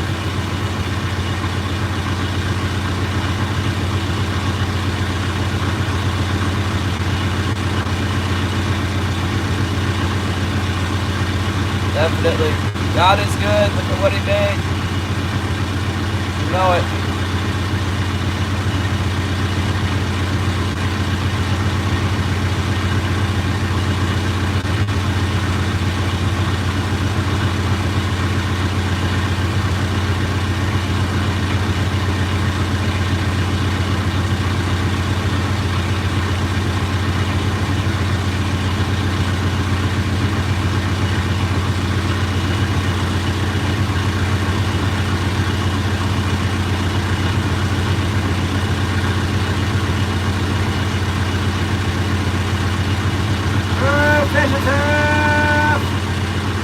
Yep, we're almost done with this.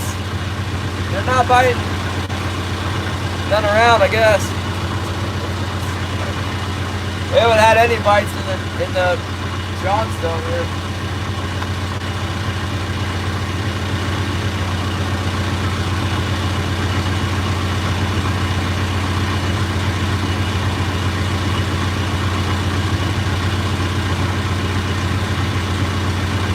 Almost done.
Not sticking out.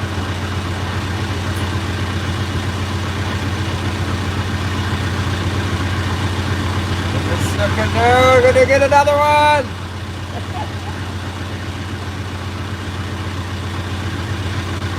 I'm already out here. Might as well finish the track.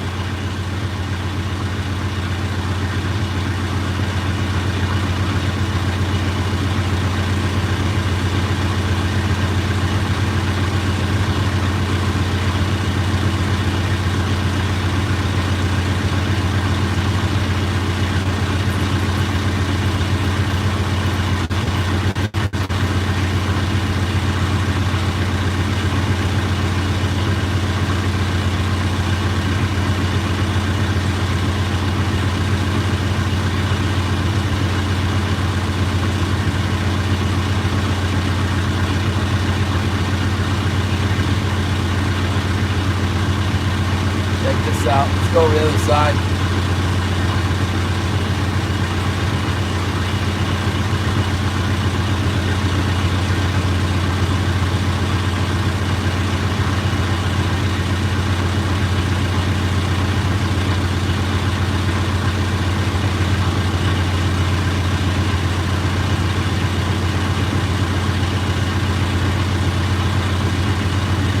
Brandon, I know how to do.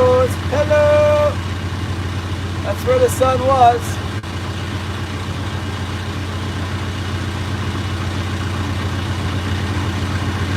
71 pounder. There's no 71 pounder. The whale's got it.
Molly, I'll be done in like 20 minutes. Well, maybe 30 minutes. I gotta pull all my gear in.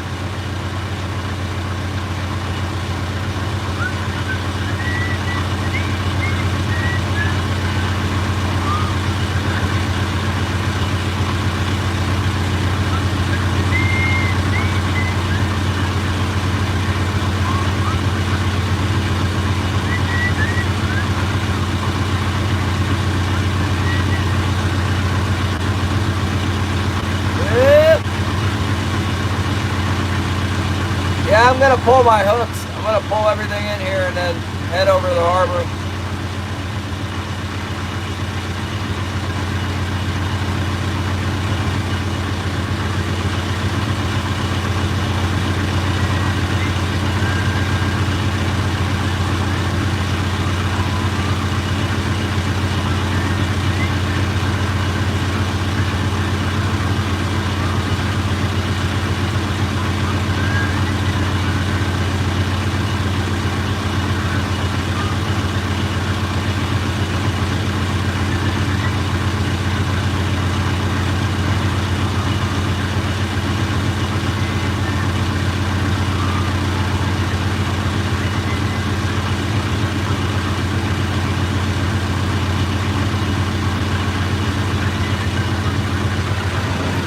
Harbor. There's the harbor right there. See it?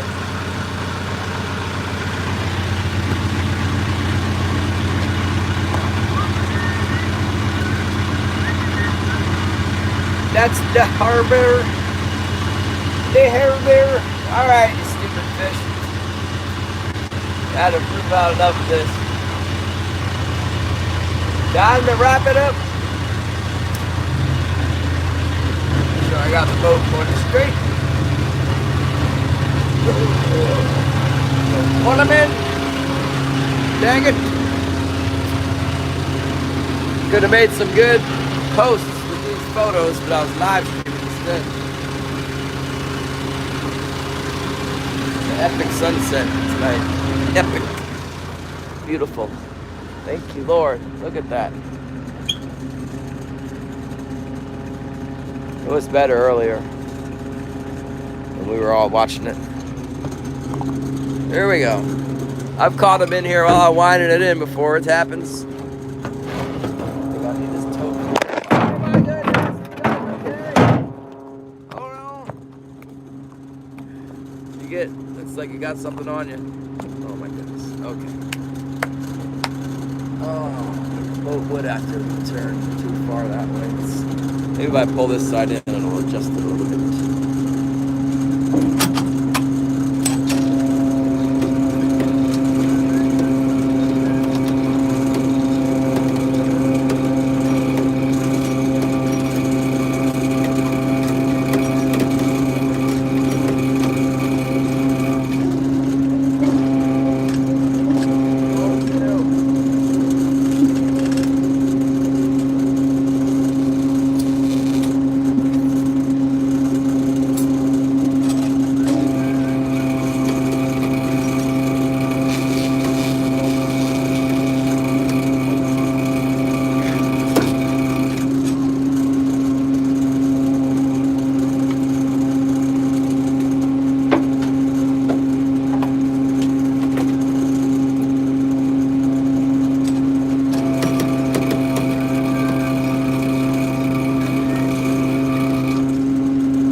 Long day. Oh, Captain Ferron, what's up? Oh. Yeah.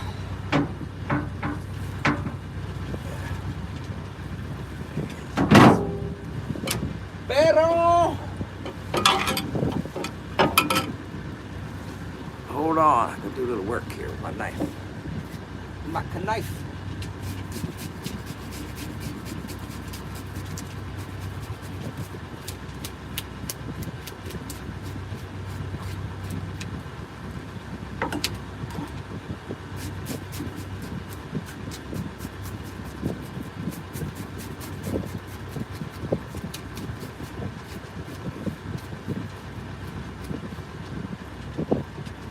Make a big old mess around here.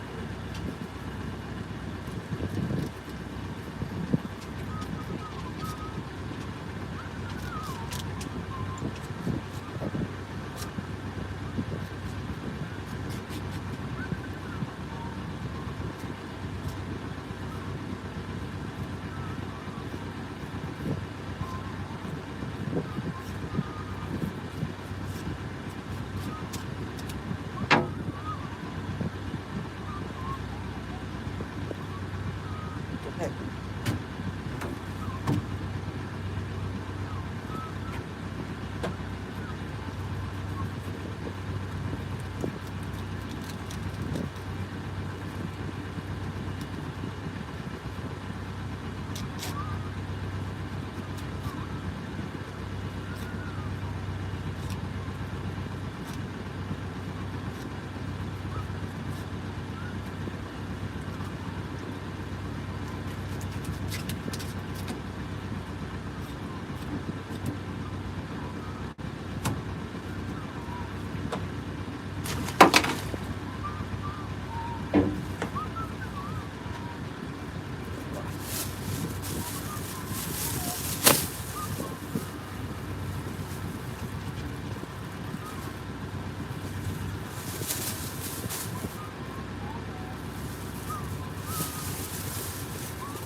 Yeah, sunset show is over. You get more noise than here with me. Sure, Jay, what's up? Ooh.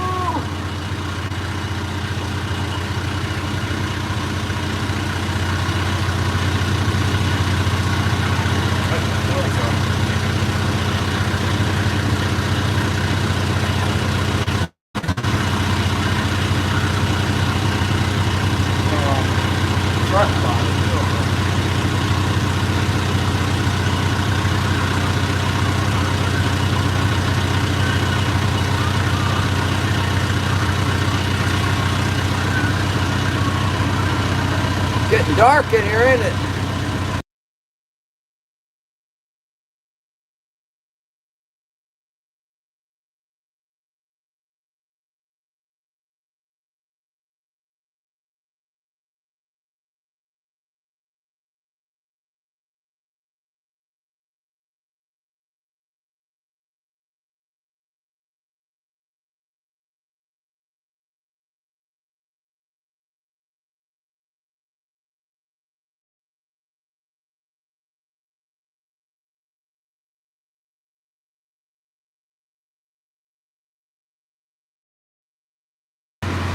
Smurf lights in the back.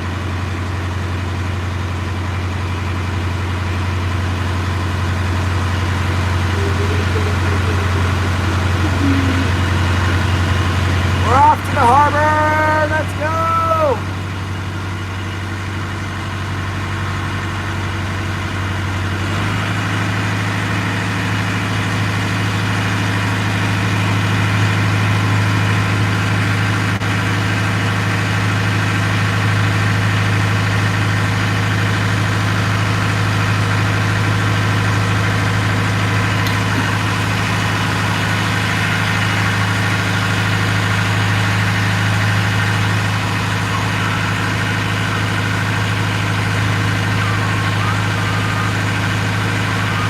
Yeah, we got rope light. No, I went back out. I better order some.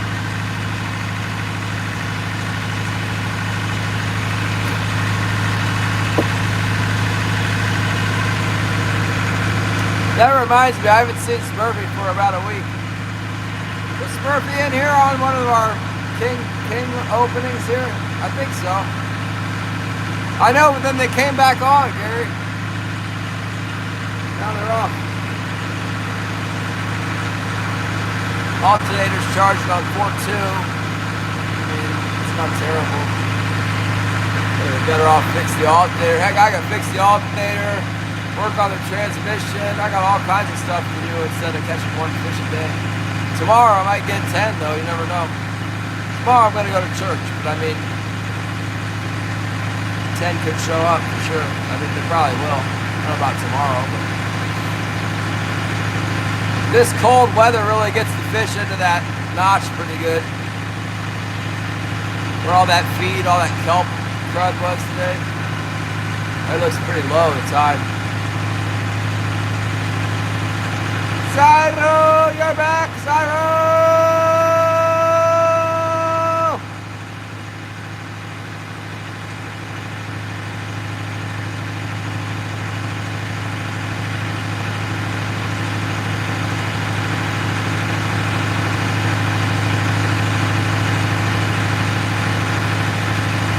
Yeah, that's true. Yeah, they'll probably tear them up while I'm gone. There's some big boat, boys. There is the cannery manager, Greg, is getting his boat ready. This boat catches the most king salmon. It's pretty crazy.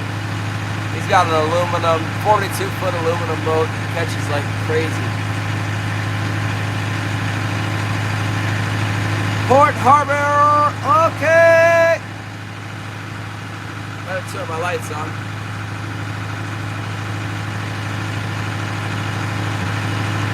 Yeah.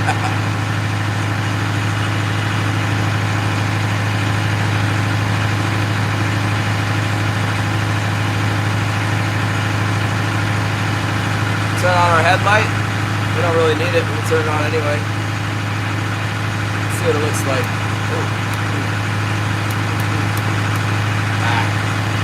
Stick with the sunset.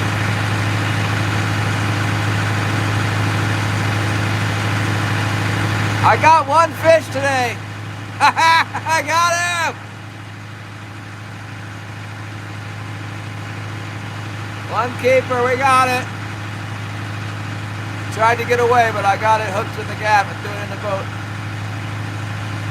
Bye, Carrera! Thank you so much!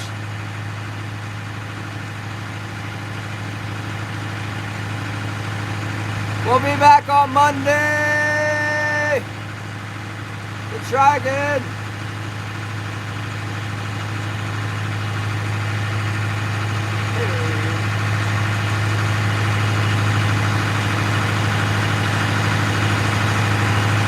Kind of a narrow little channel we have here. It's a shallow spot. It's a 1250. Holly, come get me!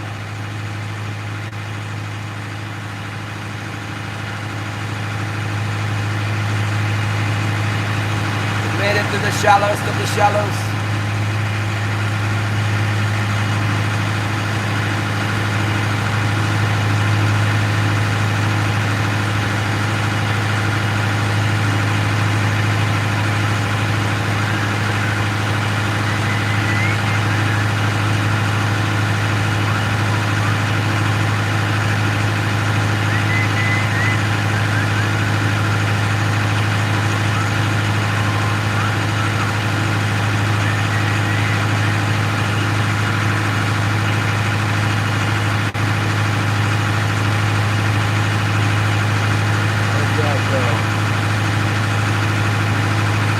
Yeah, I'm about 10 minutes out, sweetheart.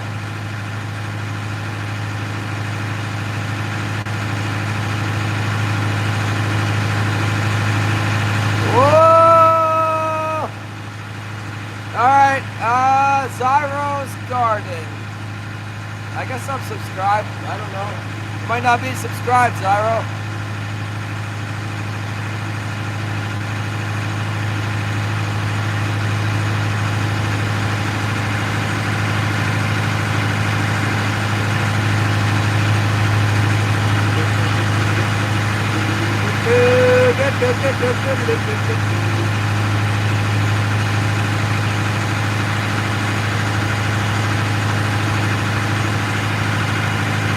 Oh no, we're making a turn.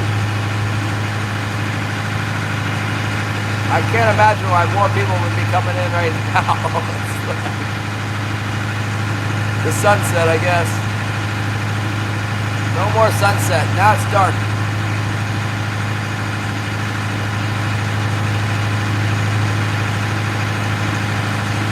Thank you, Gary. You guys will keep me company. Otherwise, I'd just be spinning my wheels, you know. Thinking about how bad the fishing is.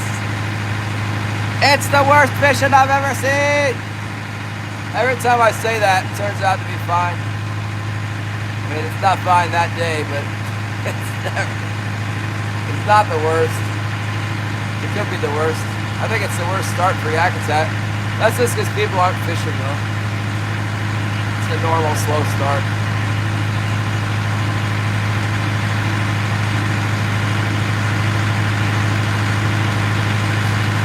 Got to get Killian all set up with his gear so that he's happy, so he can go out and grind up some fish for the cannery to sell. Got to feed the cannery.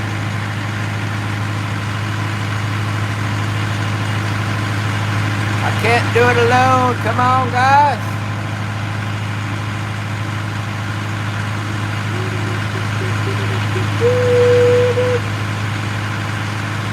Yeah, a lot of times it's just people will be like, we'll wait till November, and then they'll go out in November, and if it's still not good, they'll be like, yeah, it'll get better, and then they come out in December. And if it's still not good, they go, oh, it's okay, because it'll get better. It's just going to get better. And then they'll come out in January and they'll go, yeah, well, man, it's too cold. And then February, they'll be like, it's almost March. And then it'll be better in March. March is always a big hit.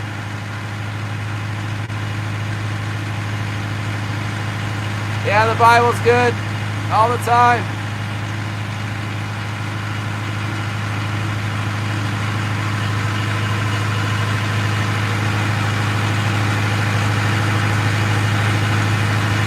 Here we are at the harbor. Gonna park the boat. Hopefully Holly will come pick me up. It's cold out here tonight.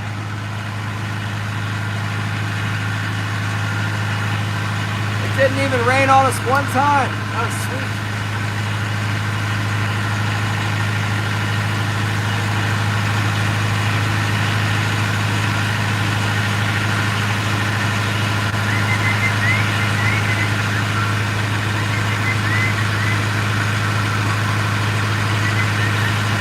Yeah, there just hasn't been very many people coming in at all, Gary, so there's no trolls with them.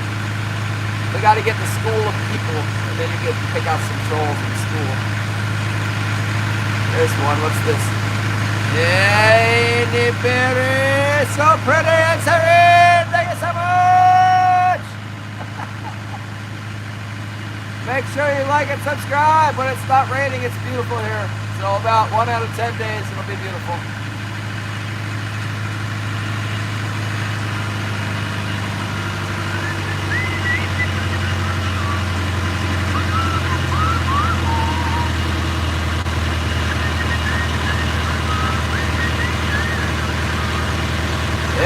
Okay, here we come into the harbor area.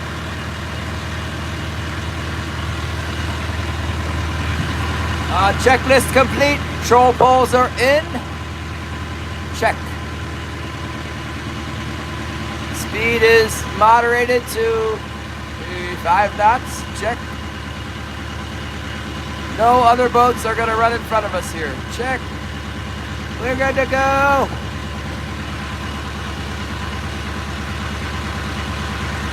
Pure Alaska in the house. Autopilot off. Check. Chart plotter off.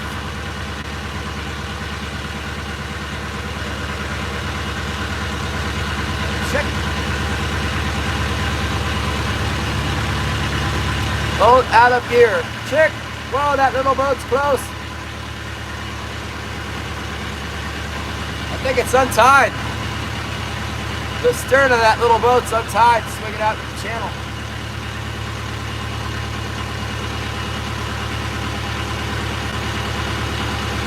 Maybe it's not untied, but it's definitely sitting out a little bit. I almost hit it! Coming in. There's a nice little boat. This is a new one. It's a new hand troller.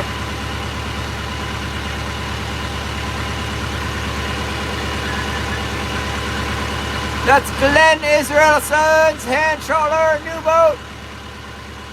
Said he paid $11,000 altogether to buy it and get it up here. It's a good deal for a boat with an outboard for $6,000. Heck yeah.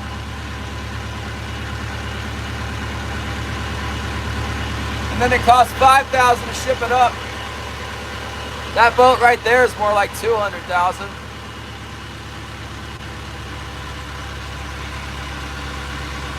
I guess that's got a single, it might not be that much. Here we go with Devin's awful parking job 3.0.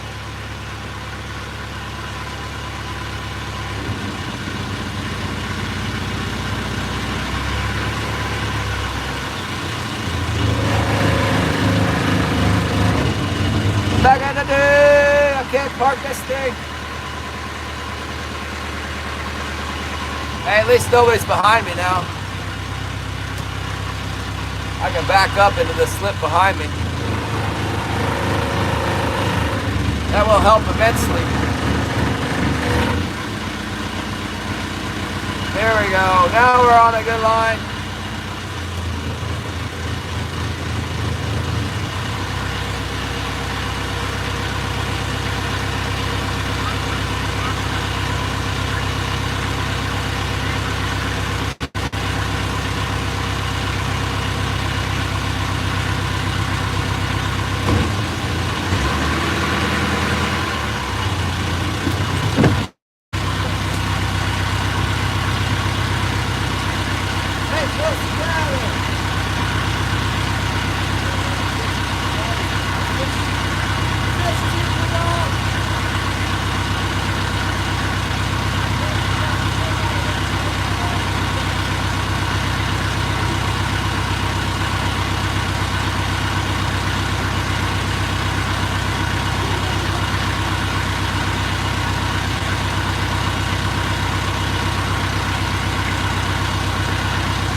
He ate my fish. He ate like half the fish.